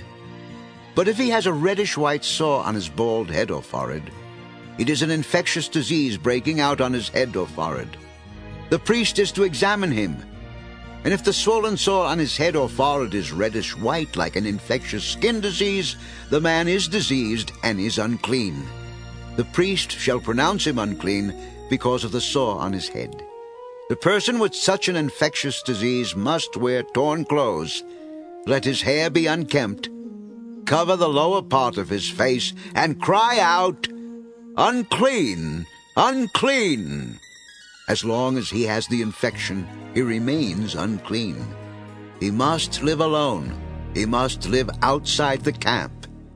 If any clothing is contaminated with mildew, any woolen or linen clothing, any woven or knitted material of linen or wool, any leather or anything made of leather, and if the contamination in the clothing or leather or woven or knitted material or any leather article is greenish or reddish, it is a spreading mildew and must be shown to the priest. The priest is to examine the mildew and isolate the affected article for 7 days. On the 7th day he is to examine it. And if the mildew has spread in the clothing, or the woven or knitted material, or the leather, whatever its use, it is a destructive mildew. The article is unclean. He must burn up the clothing, or the woven or knitted material of wool or linen, or any leather article that has the contamination in it. Because the mildew is destructive, the article must be burned up. But if, when the priest examines it, the mildew has not spread in the clothing, or the woven or knitted material, or the leather article, he shall order that the contaminated article be washed. Then he is to isolate it for another 7 days. After the affected article has been washed, the priest is to examine it. And if the mildew has not changed its appearance, even though it has not spread, it is unclean. Burn it with fire, whether the mildew has affected one side or the other. If, when the priest examines it, the mildew has faded after the article has been washed, he is to tear the contaminated part out of the clothing, or the leather, or the woven or knitted material. But if it reappears in the clothing, or in the woven or knitted material, or in the leather article, it is spreading, and whatever has the mildew must be burned with fire. The clothing, or the woven or knitted material, or any leather article that has been washed and is rid of the mildew, must be washed again, and it will be clean. These are the regulations concerning contamination by mildew in woolen or linen clothing, woven or knitted material, or any leather article, for pronouncing them clean or unclean. Leviticus 14. The Lord said to Moses, These are the regulations for the diseased person at the time of his ceremonial cleansing when he is brought to the priest.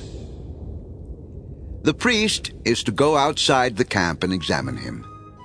If the person has been healed of his infectious skin disease, the priest shall order that 2 live clean birds and some cedar wood, scarlet yarn, and hyssop be brought for the one to be cleansed. Then the priest shall order that one of the birds be killed over fresh water in a clay pot. He is then to take the live bird and dip it, together with the cedar wood, the scarlet yarn, and the hyssop, into the blood of the bird that was killed over the fresh water.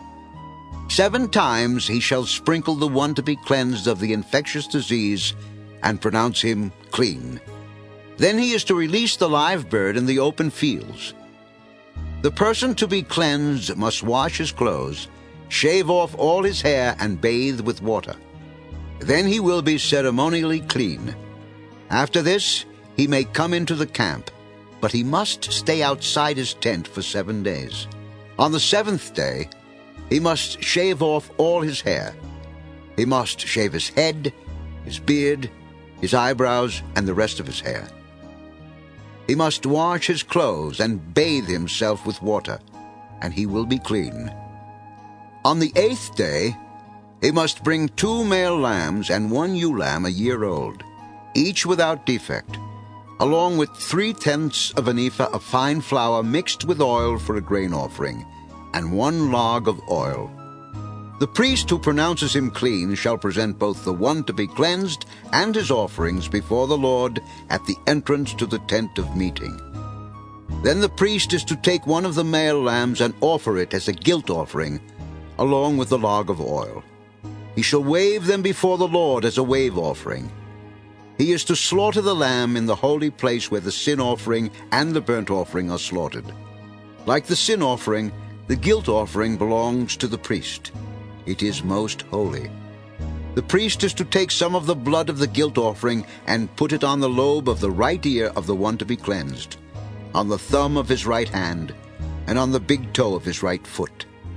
The priest shall then take some of the log of oil, pour it in the palm of his own left hand, dip his right forefinger into the oil in his palm, and with his finger sprinkle some of it before the Lord 7 times. The priest is to put some of the oil remaining in his palm on the lobe of the right ear of the one to be cleansed, on the thumb of his right hand, and on the big toe of his right foot, on top of the blood of the guilt offering. The rest of the oil in his palm the priest shall put on the head of the one to be cleansed, and make atonement for him before the Lord. Then the priest is to sacrifice the sin offering and make atonement for the one to be cleansed from his uncleanness. After that, the priest shall slaughter the burnt offering and offer it on the altar, together with the grain offering, and make atonement for him, and he will be clean. If, however, he is poor and cannot afford these, he must take 1 male lamb as a guilt offering to be waved to make atonement for him, together with 1/10 of an ephah of fine flour mixed with oil for a grain offering, a log of oil, and 2 doves or 2 young pigeons, which he can afford, one for a sin offering and the other for a burnt offering.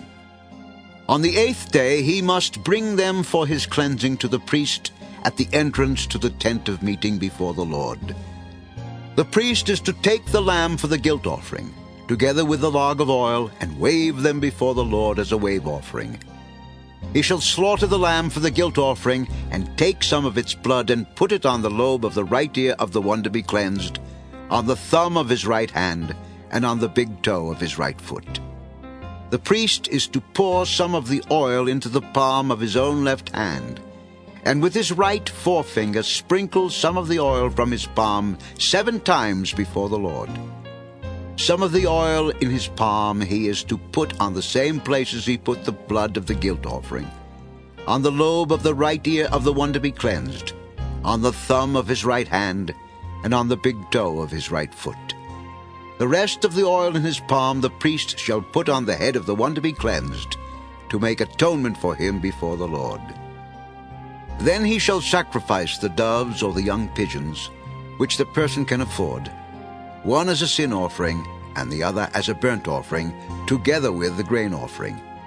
In this way the priest will make atonement before the Lord on behalf of the one to be cleansed. These are the regulations for anyone who has an infectious skin disease and who cannot afford the regular offerings for his cleansing. The Lord said to Moses and Aaron, "When you enter the land of Canaan, which I am giving you as your possession, and I put a spreading mildew in a house in that land, the owner of the house must go and tell the priest." I have seen something that looks like mildew in my house. The priest is to order the house to be emptied before he goes in to examine the mildew, so that nothing in the house will be pronounced unclean. After this, the priest is to go in and inspect the house. He is to examine the mildew on the walls. And if it has greenish or reddish depressions that appear to be deeper than the surface of the wall, the priest shall go out the doorway of the house and close it up for 7 days. On the 7th day the priest shall return to inspect the house. If the mildew has spread on the walls, he is to order that the contaminated stones be torn out and thrown into an unclean place outside the town. He must have all the inside walls of the house scraped and the material that is scraped off dumped into an unclean place outside the town.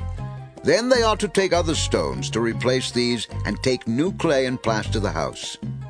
If the mildew reappears in the house after the stones have been torn out and the house scraped and plastered, the priest is to go and examine it, and if the mildew has spread in the house, it is a destructive mildew. The house is unclean. It must be torn down, its stones, timbers, and all the plaster, and taken out of the town to an unclean place. Anyone who goes into the house while it is closed up will be unclean till evening. Anyone who sleeps or eats in the house must wash his clothes. But if the priest comes to examine it, and the mildew has not spread after the house has been plastered, he shall pronounce the house clean, because the mildew is gone. To purify the house he is to take 2 birds and some cedar wood, scarlet yarn and hyssop. He shall kill one of the birds over fresh water in a clay pot.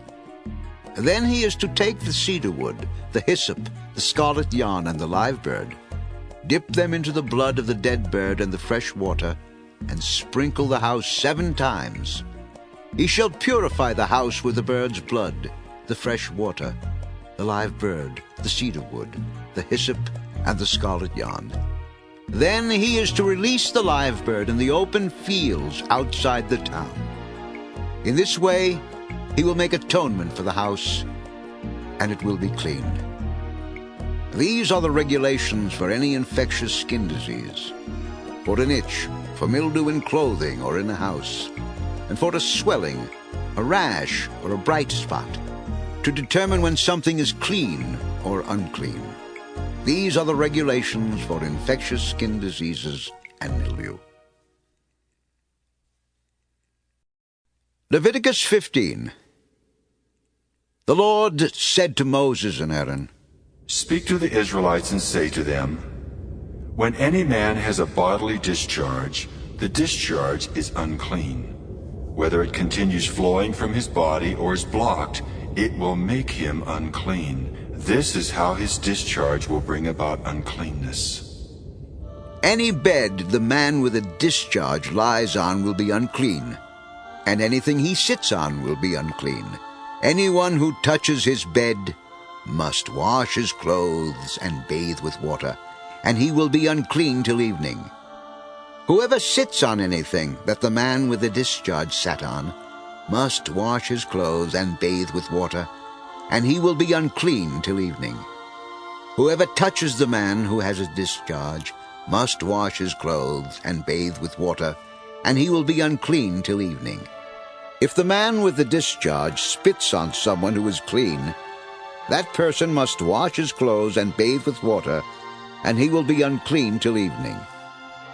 Everything the man sits on when riding will be unclean, and whoever touches any of the things that were under him will be unclean till evening. Whoever picks up those things must wash his clothes and bathe with water, and he will be unclean till evening.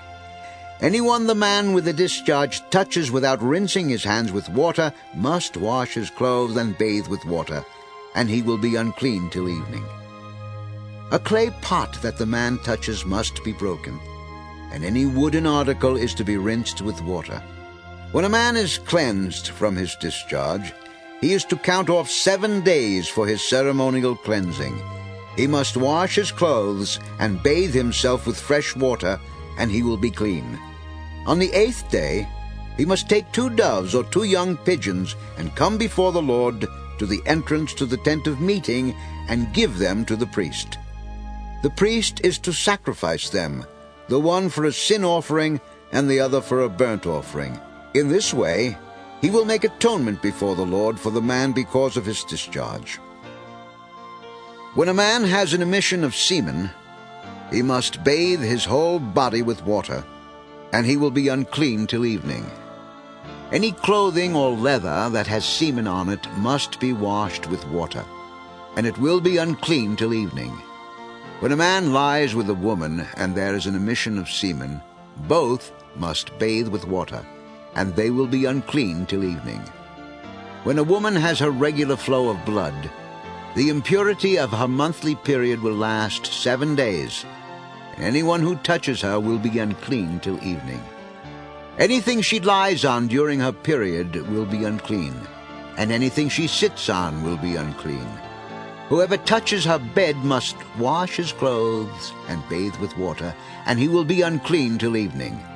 Whoever touches anything she sits on must wash his clothes and bathe with water, and he will be unclean till evening. Whether it is the bed or anything she was sitting on, when anyone touches it, he will be unclean till evening. If a man lies with her and her monthly flow touches him, he will be unclean for 7 days. Any bed he lies on will be unclean. When a woman has a discharge of blood for many days at a time other than her monthly period, or has a discharge that continues beyond her period, she will be unclean as long as she has the discharge, just as in the days of her period.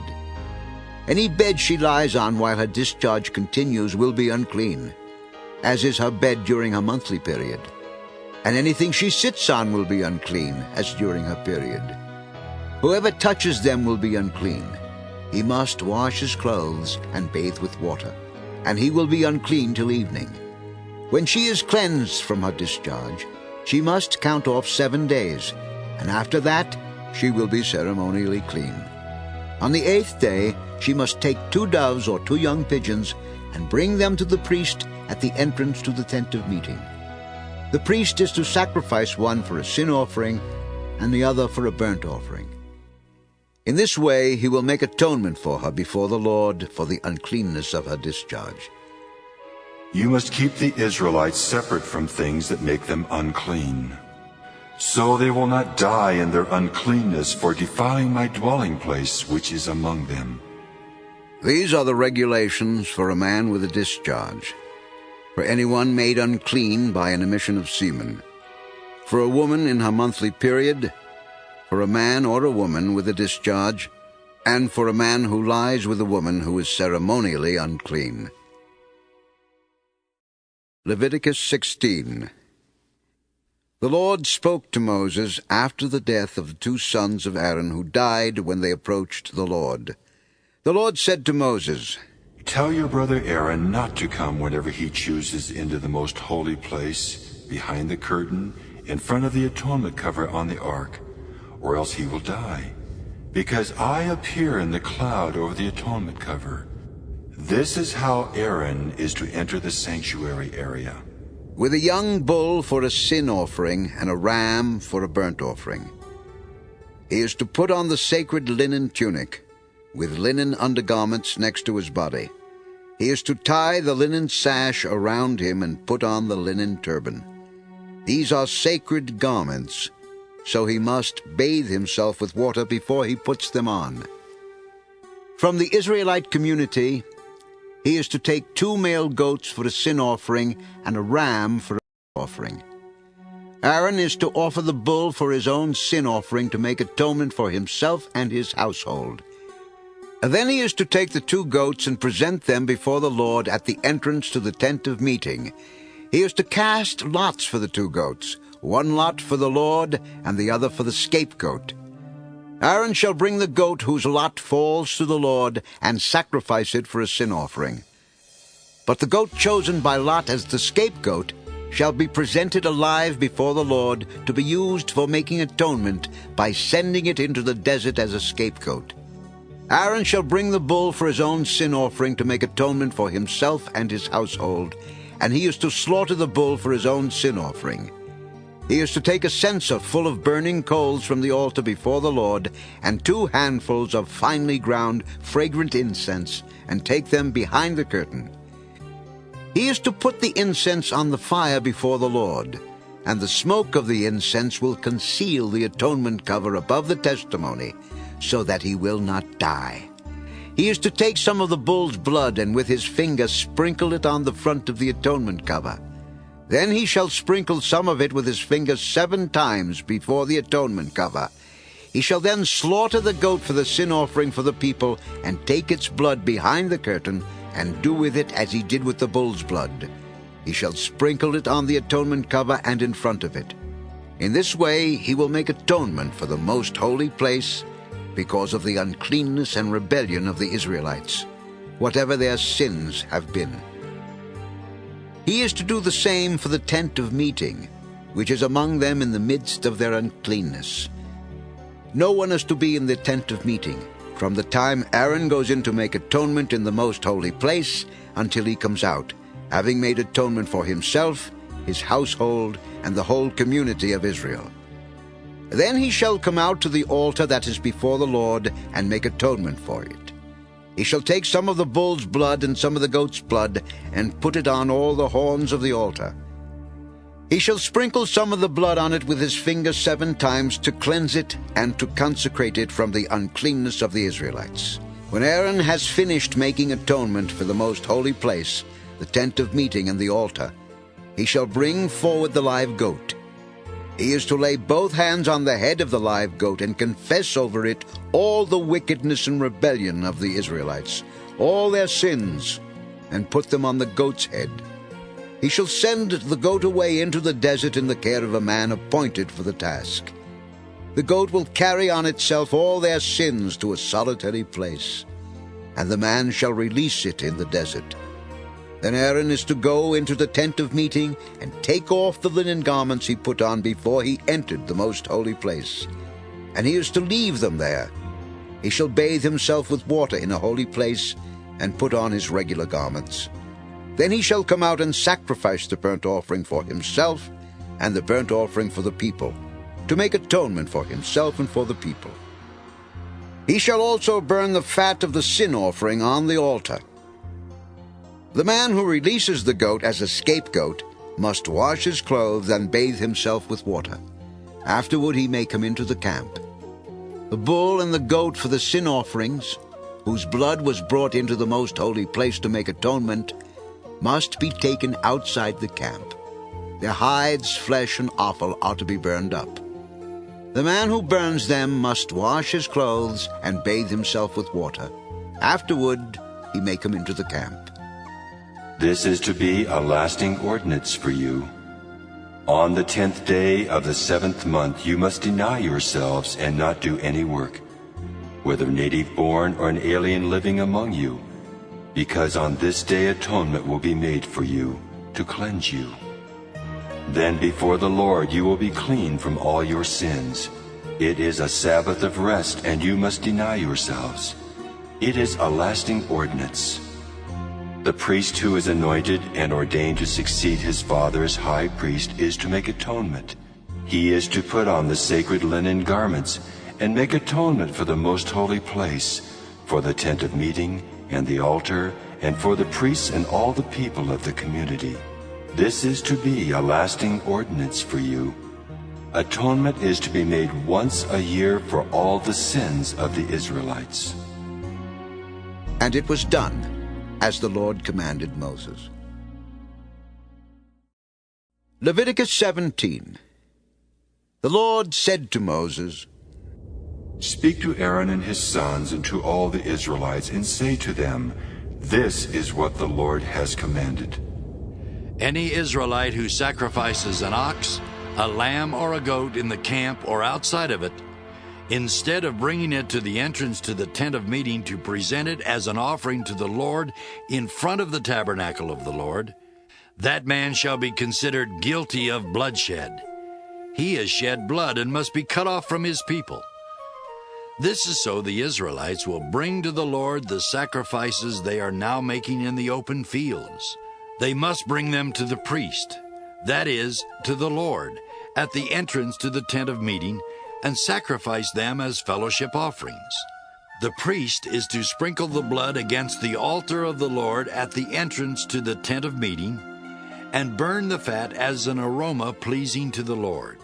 They must no longer offer any of their sacrifices to the goat idols, to whom they prostitute themselves. This is to be a lasting ordinance for them and for the generations to come.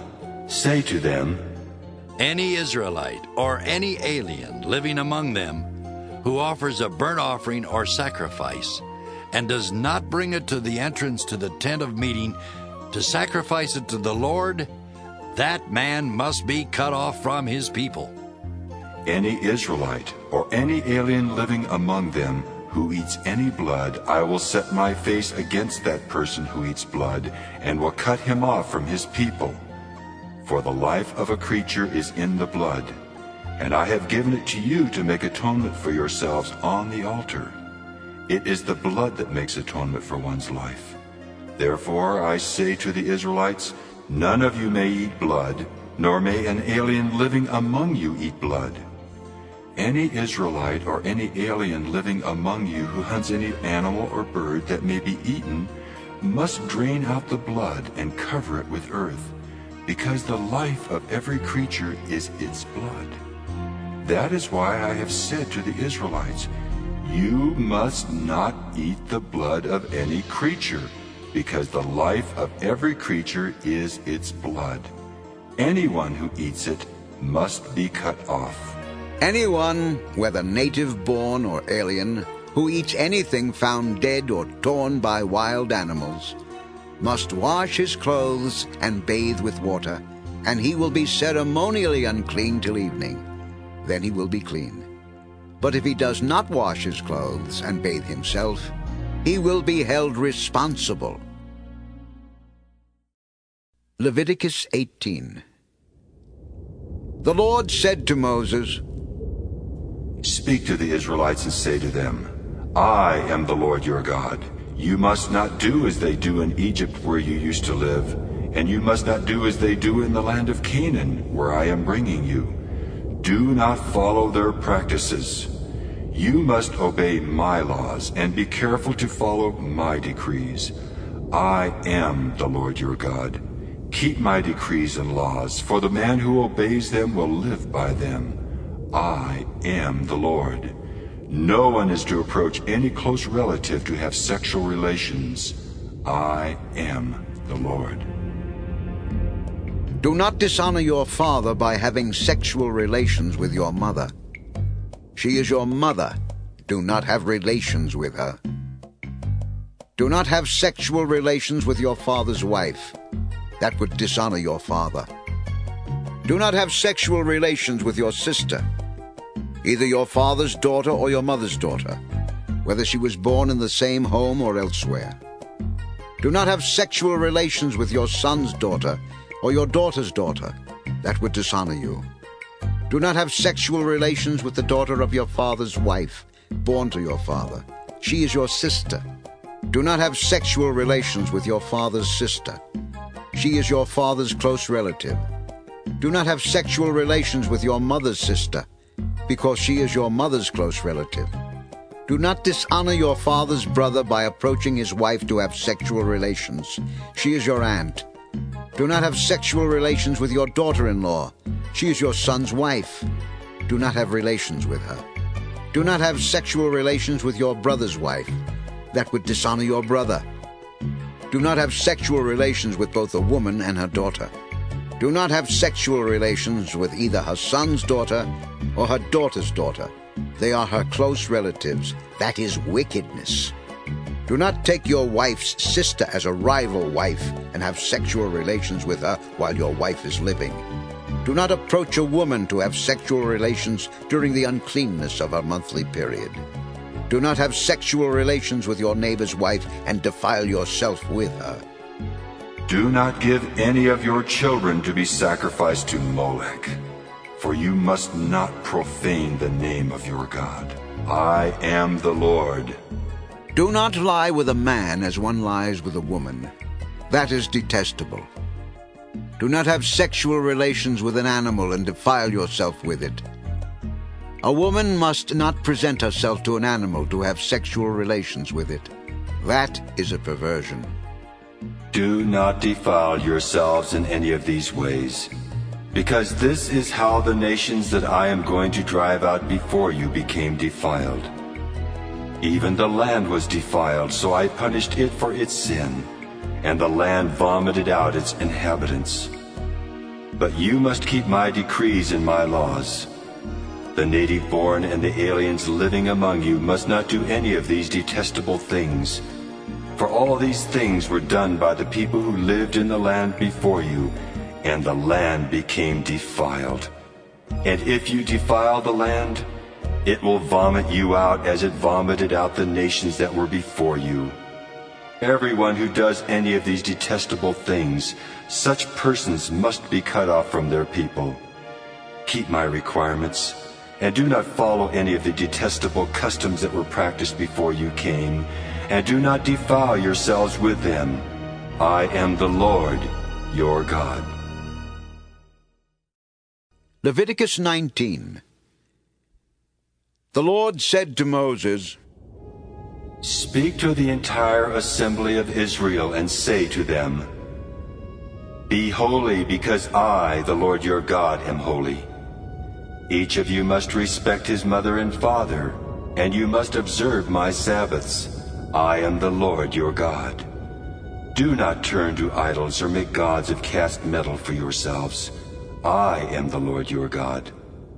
When you sacrifice a fellowship offering to the Lord, sacrifice it in such a way that it will be accepted on your behalf. It shall be eaten on the day you sacrifice it, or on the next day. Anything left over until the third day must be burned up. If any of it is eaten on the third day, it is impure and will not be accepted. Whoever eats it will be held responsible because he has desecrated what is holy to the Lord. That person must be cut off from his people. When you reap the harvest of your land, do not reap to the very edges of your field or gather the gleanings of your harvest. Do not go over your vineyard a second time or pick up the grapes that have fallen. Leave them for the poor and the alien. I am the Lord your God. Do not steal. Do not lie. Do not deceive one another. Do not swear falsely by my name, and so profane the name of your God. I am the Lord. Do not defraud your neighbor or rob him. Do not hold back the wages of a hired man overnight. Do not curse the deaf, or put a stumbling block in front of the blind, but fear your God. I am the Lord. Do not pervert justice. Do not show partiality to the poor, or favoritism to the great, but judge your neighbor fairly. Do not go about spreading slander among your people. Do not do anything that endangers your neighbor's life. I am the Lord. Do not hate your brother in your heart. Rebuke your neighbor frankly so you will not share in his guilt. Do not seek revenge or bear a grudge against one of your people, but love your neighbor as yourself. I am the Lord. Keep my decrees. Do not mate different kinds of animals. Do not plant your field with two kinds of seed. Do not wear clothing woven of two kinds of material. If a man sleeps with a woman who is a slave girl promised to another man, but who has not been ransomed or given her freedom, there must be due punishment. Yet they are not to be put to death, because she had not been freed. The man, however, must bring a ram to the entrance to the tent of meeting for a guilt offering to the Lord.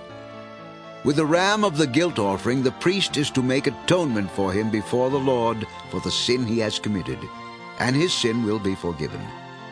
When you enter the land and plant any kind of fruit tree, regard its fruit as forbidden. For 3 years you are to consider it forbidden. It must not be eaten. In the 4th year all its fruit will be holy, an offering of praise to the Lord. But in the 5th year you may eat its fruit. In this way your harvest will be increased. I am the Lord your God. Do not eat any meat with the blood still in it. Do not practice divination or sorcery. Do not cut the hair at the sides of your head, or clip off the edges of your beard. Do not cut your bodies for the dead, or put tattoo marks on yourselves. I am the Lord. Do not degrade your daughter by making her a prostitute, or the land will turn to prostitution and be filled with wickedness. Observe my Sabbaths and have reverence for my sanctuary. I am the Lord. Do not turn to mediums or seek out spiritists, for you will be defiled by them. I am the Lord your God. Rise in the presence of the aged. Show respect for the elderly and revere your God. I am the Lord. When an alien lives with you in your land, do not mistreat him. The alien living with you must be treated as one of your native born. Love him as yourself, for you were aliens in Egypt. I am the Lord your God. Do not use dishonest standards when measuring length, weight, or quantity. Use honest scales and honest weights, an honest ephah and an honest hin. I am the Lord your God who brought you out of Egypt. Keep all my decrees and all my laws and follow them. I am the Lord. Leviticus 20. The Lord said to Moses, Say to the Israelites, any Israelite or any alien living in Israel who gives any of his children to Molech must be put to death. The people of the community are to stone him. I will set my face against that man, and I will cut him off from his people, for by giving his children to Molech he has defiled my sanctuary and profaned my holy name. If the people of the community close their eyes when that man gives one of his children to Molech, and they fail to put him to death, I will set my face against that man and his family, and will cut off from their people both him and all who follow him in prostituting themselves to Molech. I will set my face against the person who turns to mediums and spiritists to prostitute himself by following them, and I will cut him off from his people. Consecrate yourselves and be holy, because I am the Lord your God.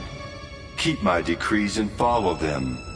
I am the Lord who makes you holy. If anyone curses his father or mother, he must be put to death. He has cursed his father or his mother, and his blood will be on his own head. If a man commits adultery with another man's wife, with the wife of his neighbor, both the adulterer and the adulteress must be put to death. If a man sleeps with his father's wife, he has dishonored his father. Both the man and the woman must be put to death. Their blood will be on their own heads. If a man sleeps with his daughter-in-law, both of them must be put to death. What they have done is a perversion. Their blood will be on their own heads. If a man lies with a man as one lies with a woman, both of them have done what is detestable. They must be put to death. Their blood will be on their own heads. If a man marries both a woman and her mother, it is wicked. Both he and they must be burned in the fire, so that no wickedness will be among you. If a man has sexual relations with an animal, he must be put to death, and you must kill the animal. If a woman approaches an animal to have sexual relations with it, kill both the woman and the animal. They must be put to death. Their blood will be on their own heads. If a man marries his sister, the daughter of either his father or his mother, and they have sexual relations, it is a disgrace. They must be cut off before the eyes of their people. He has dishonored his sister and will be held responsible. If a man lies with a woman during her monthly period and has sexual relations with her, he has exposed the source of her flow, and she has also uncovered it. Both of them must be cut off from their people. Do not have sexual relations with the sister of either your mother or your father, for that would dishonor a close relative. Both of you would be held responsible. If a man sleeps with his aunt, he has dishonored his uncle. They will be held responsible. They will die childless. If a man marries his brother's wife, it is an act of impurity. He has dishonored his brother. They will be childless. Keep all my decrees and laws and follow them, so that the land where I am bringing you to live may not vomit you out. You must not live according to the customs of the nations I am going to drive out before you. Because they did all these things, I abhorred them. But I said to you, you will possess their land. I will give it to you as an inheritance, a land flowing with milk and honey. I am the Lord your God who has set you apart from the nations. You must therefore make a distinction between clean and unclean animals, and between unclean and clean birds. Do not defile yourselves by any animal or bird or anything that moves along the ground, those which I have set apart as unclean for you. You are to be holy to me, because I, the Lord, am holy, and I have set you apart from the nations to be my own. A man or woman who is a medium or spiritist among you must be put to death. You are to stone them. Their blood will be on their own heads. Leviticus 21. The Lord said to Moses, Speak to the priests, the sons of Aaron, and say to them, A priest must not make himself ceremonially unclean for any of his people who die, except for a close relative, such as his mother or father, his son or daughter, his brother or an unmarried sister who is dependent on him since she has no husband. For her he may make himself unclean. He must not make himself unclean for people related to him by marriage, and so defile himself. Priests must not shave their heads or shave off the edges of their beards or cut their bodies. They must be holy to their God and must not profane the name of their God. Because they present the offerings made to the Lord by fire, the food of their God, they are to be holy. They must not marry women defiled by prostitution or divorced from their husbands, because priests are holy to their God. Regard them as holy, because they offer up the food of your God. Consider them holy, because I, the Lord, am holy, I who make you holy. If a priest's daughter defiles herself by becoming a prostitute, she disgraces her father. She must be burned in the fire. The high priest, the one among his brothers who has had the anointing oil poured on his head, and who has been ordained to wear the priestly garments, must not let his hair become unkempt or tear his clothes. He must not enter a place where there is a dead body. He must not make himself unclean, even for his father or mother, nor leave the sanctuary of his God or desecrate it, because he has been dedicated by the anointing oil of his God. I am the Lord. The woman he marries must be a virgin. He must not marry a widow, a divorced woman, or a woman defiled by prostitution, but only a virgin from his own people, so he will not defile his offspring among his people. I am the Lord who makes him holy. The Lord said to Moses, Say to Aaron, for the generations to come, none of your descendants who had a defect may come near to offer the food of his God. No man who has any defect may come near. No man who is blind or lame, disfigured or deformed. No man with a crippled foot or hand, or who is hunchbacked or dwarfed, or who has any eye defect, or who has festering or running sores or damaged testicles. No descendant of Aaron, the priest, who has any defect is to come near to present the offerings made to the Lord by fire. He has a defect. He must not come near to offer the food of his God. He may eat the most holy food of his God as well as the holy food. Yet, because of his defect, he must not go near the curtain or approach the altar and so desecrate my sanctuary. I am the Lord who makes them holy. So Moses told this to Aaron and his sons and to all the Israelites. Leviticus 22. The Lord said to Moses, Tell Aaron and his sons to treat with respect the sacred offerings the Israelites consecrate to me, so they will not profane my holy name. I am the Lord.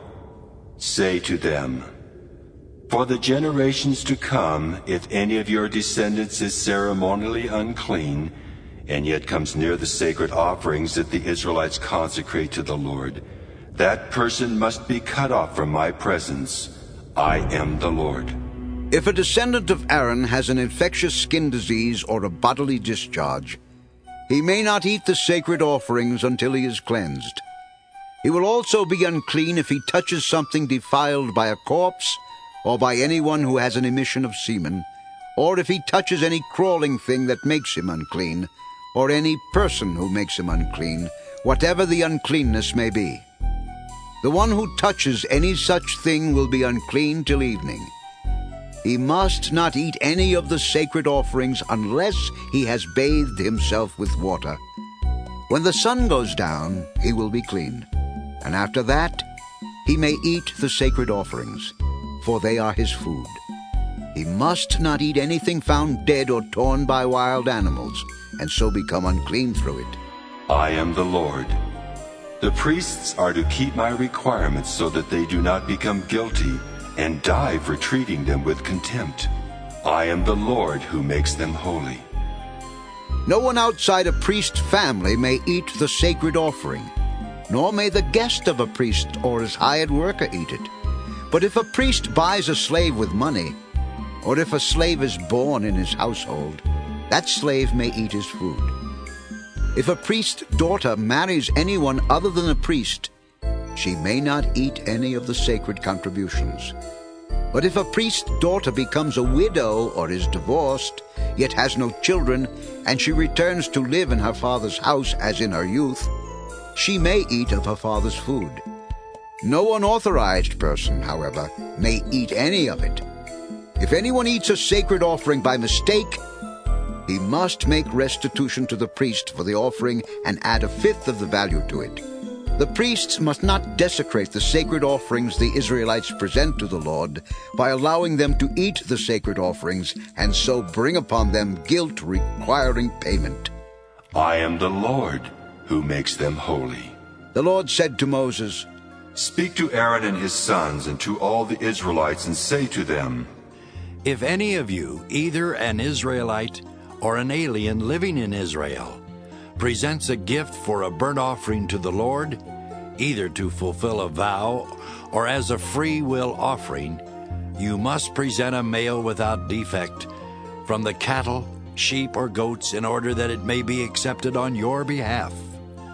Do not bring anything with a defect, because it will not be accepted on your behalf. When anyone brings from the herd or flock a fellowship offering to the Lord to fulfill a special vow or as a free will offering, it must be without defect or blemish to be acceptable. Do not offer to the Lord the blind, the injured or the maimed, or anything with warts or festering or running sores. Do not place any of these on the altar as an offering made to the Lord by fire. You may, however, present as a freewill offering an ox or a sheep that is deformed or stunted, but it will not be accepted in fulfillment of a vow. You must not offer to the Lord an animal whose testicles are bruised, crushed, torn, or cut. You must not do this in your own land, and you must not accept such animals from the hand of a foreigner and offer them as the food of your God. They will not be accepted on your behalf because they are deformed and have defects. The Lord said to Moses, When a calf, a lamb, or a goat is born, it is to remain with its mother for 7 days. From the 8th day on, it will be acceptable as an offering made to the Lord by fire. Do not slaughter a cow or a sheep and its young on the same day. When you sacrifice a thank offering to the Lord, sacrifice it in such a way that it will be accepted on your behalf. It must be eaten that same day. Leave none of it till morning. I am the Lord. Keep my commands and follow them. I am the Lord. Do not profane my holy name. I must be acknowledged as holy by the Israelites. I am the Lord who makes you holy and who brought you out of Egypt to be your God. I am the Lord. Leviticus 23. The Lord said to Moses, Speak to the Israelites and say to them, These are my appointed feasts, the appointed feasts of the Lord, which you are to proclaim as sacred assemblies. There are 6 days when you may work, but the 7th day is a Sabbath of rest, a day of sacred assembly. You are not to do any work. Wherever you live, it is a Sabbath to the Lord. These are the Lord's appointed feasts, the sacred assemblies you are to proclaim at their appointed times. The Lord's Passover begins at twilight on the 14th day of the first month. On the 15th day of that month, the Lord's Feast of Unleavened Bread begins. For 7 days you must eat bread made without yeast. On the first day, hold a sacred assembly and do no regular work. For 7 days, present an offering made to the Lord by fire. And on the 7th day, hold a sacred assembly and do no regular work. The Lord said to Moses, Speak to the Israelites and say to them, When you enter the land I am going to give you, and you reap its harvest, bring to the priest a sheaf of the first grain you harvest. He is to wave the sheaf before the Lord, so it will be accepted on your behalf. The priest is to wave it on the day after the Sabbath. On the day you wave the sheaf, you must sacrifice as a burnt offering to the Lord a lamb 1 year old without defect, together with its grain offering of 2/10 of an ephah of fine flour mixed with oil, an offering made to the Lord by fire, a pleasing aroma, and its drink offering of 1/4 of a hin of wine. You must not eat any bread, or roasted or new grain, until the very day you bring this offering to your God. This is to be a lasting ordinance for the generations to come, wherever you live. From the day after the Sabbath, the day you brought the sheaf of the wave offering, count off 7 full weeks. Count off 50 days up to the day after the 7th Sabbath, and then present an offering of new grain to the Lord. From wherever you live, bring 2 loaves made of 2/10 of an ephah of fine flour, baked with yeast, as a wave offering of first fruits to the Lord. Present with this bread 7 male lambs, each 1 year old and without defect, 1 young bull and 2 rams. They will be a burnt offering to the Lord, together with their grain offerings and drink offerings, an offering made by fire, an aroma pleasing to the Lord. Then sacrifice 1 male goat for a sin offering and 2 lambs, each 1 year old, for a fellowship offering. The priest is to wave the 2 lambs before the Lord as a wave offering, together with the bread of the first fruits. They are a sacred offering to the Lord for the priest. On that same day you are to proclaim a sacred assembly and do no regular work. This is to be a lasting ordinance for the generations to come wherever you live. When you reap the harvest of your land, do not reap to the very edges of your field or gather the gleanings of your harvest. Leave them for the poor and the alien. I am the Lord your God. The Lord said to Moses, Say to the Israelites, on the first day of the 7th month you are to have a day of rest, a sacred assembly commemorated with trumpet blasts. Do no regular work, but present an offering made to the Lord by fire. The Lord said to Moses, The 10th day of this 7th month is the Day of Atonement. Hold a sacred assembly and deny yourselves, and present an offering made to the Lord by fire. Do no work on that day, because it is the Day of Atonement, when atonement is made for you before the Lord your God. Anyone who does not deny himself on that day must be cut off from his people. I will destroy from among his people anyone who does any work on that day. You shall do no work at all. This is to be a lasting ordinance for the generations to come wherever you live. It is a Sabbath of rest for you, and you must deny yourselves. From the evening of the 9th day of the month until the following evening you are to observe your Sabbath. The Lord said to Moses, Say to the Israelites, on the 15th day of the 7th month, the Lord's Feast of Tabernacles begins, and it lasts for 7 days. The first day is a sacred assembly. Do no regular work. For 7 days present offerings made to the Lord by fire, and on the 8th day hold a sacred assembly and present an offering made to the Lord by fire. It is the closing assembly. Do no regular work. These are the Lord's appointed feasts, which you are to proclaim as sacred assemblies for bringing offerings made to the Lord by fire. The burnt offerings and grain offerings, sacrifices and drink offerings required for each day. These offerings are in addition to those for the Lord's Sabbaths, and in addition to your gifts and whatever you have vowed, and all the free will offerings you give to the Lord. So beginning with the 15th day of the 7th month, after you have gathered the crops of the land, celebrate the festival to the Lord for 7 days. The first day is a day of rest, and the 8th day also is a day of rest.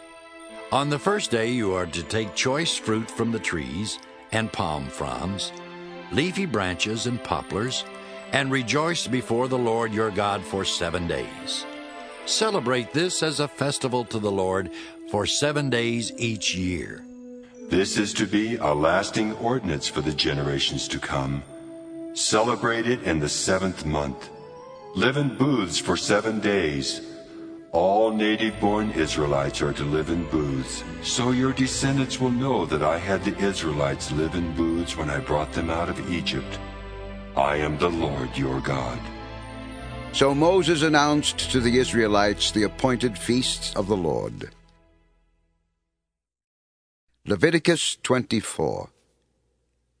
The Lord said to Moses, Command the Israelites to bring you clear oil of pressed olives for the light, so that the lamps may be kept burning continually. Outside the curtain of the testimony in the tent of meeting, Aaron is to tend the lamps before the Lord from evening till morning continually. This is to be a lasting ordinance for the generations to come. The lamps on the pure gold lampstand before the Lord must be tended continually. Take fine flour and bake 12 loaves of bread, using 2/10 of an ephah for each loaf. Set them in 2 rows, 6 in each row, on the table of pure gold before the Lord. Along each row, put some pure incense as a memorial portion to represent the bread and to be an offering made to the Lord by fire. This bread is to be set out before the Lord regularly, Sabbath after Sabbath, on behalf of the Israelites as a lasting covenant. It belongs to Aaron and his sons, who are to eat it in a holy place. because it is a most holy part of their regular share of the offerings made to the Lord by fire. Now the son of an Israelite mother and an Egyptian father went out among the Israelites, and a fight broke out in the camp between him and an Israelite.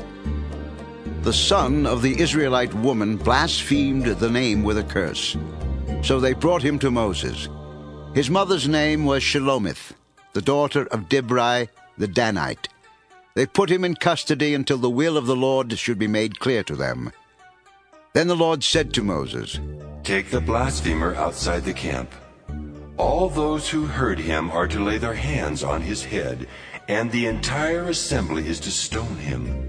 Say to the Israelites, if anyone curses his God, he will be held responsible. Anyone who blasphemes the name of the Lord must be put to death. The entire assembly must stone him. Whether an alien or native born, when he blasphemes the name, he must be put to death. If anyone takes the life of a human being, he must be put to death. Anyone who takes the life of someone's animal must make restitution, life for life. If anyone injures his neighbor, whatever he has done must be done to him. Fracture for fracture, eye for eye, tooth for tooth. As he has injured the other, so he is to be injured. Whoever kills an animal must make restitution, but whoever kills a man must be put to death. you are to have the same law for the alien and native born. I am the Lord your God." Then Moses spoke to the Israelites, and they took the blasphemer outside the camp and stoned him. The Israelites did as the Lord commanded Moses. Leviticus 25. The Lord said to Moses on Mount Sinai, "Speak to the Israelites and say to them, when you enter the land I am going to give you, the land itself must observe a Sabbath to the Lord. For 6 years sow your fields, and for 6 years prune your vineyards and gather their crops.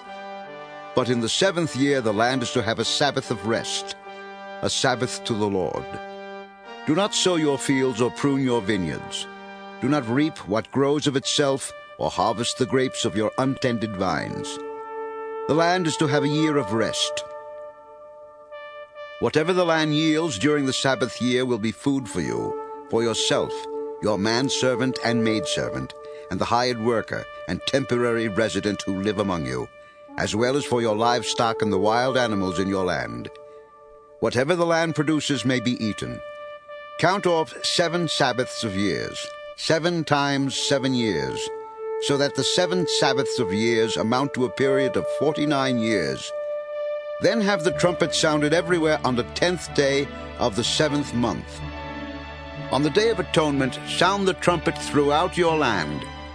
Consecrate the 50th year and proclaim liberty throughout the land to all its inhabitants. It shall be a jubilee for you.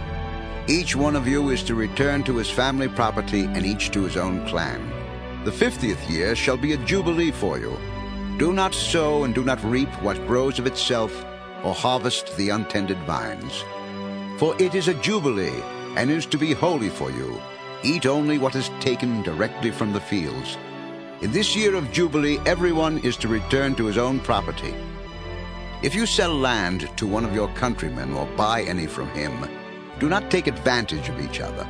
You are to buy from your countryman on the basis of the number of years since the Jubilee, and he is to sell to you on the basis of the number of years left for harvesting crops.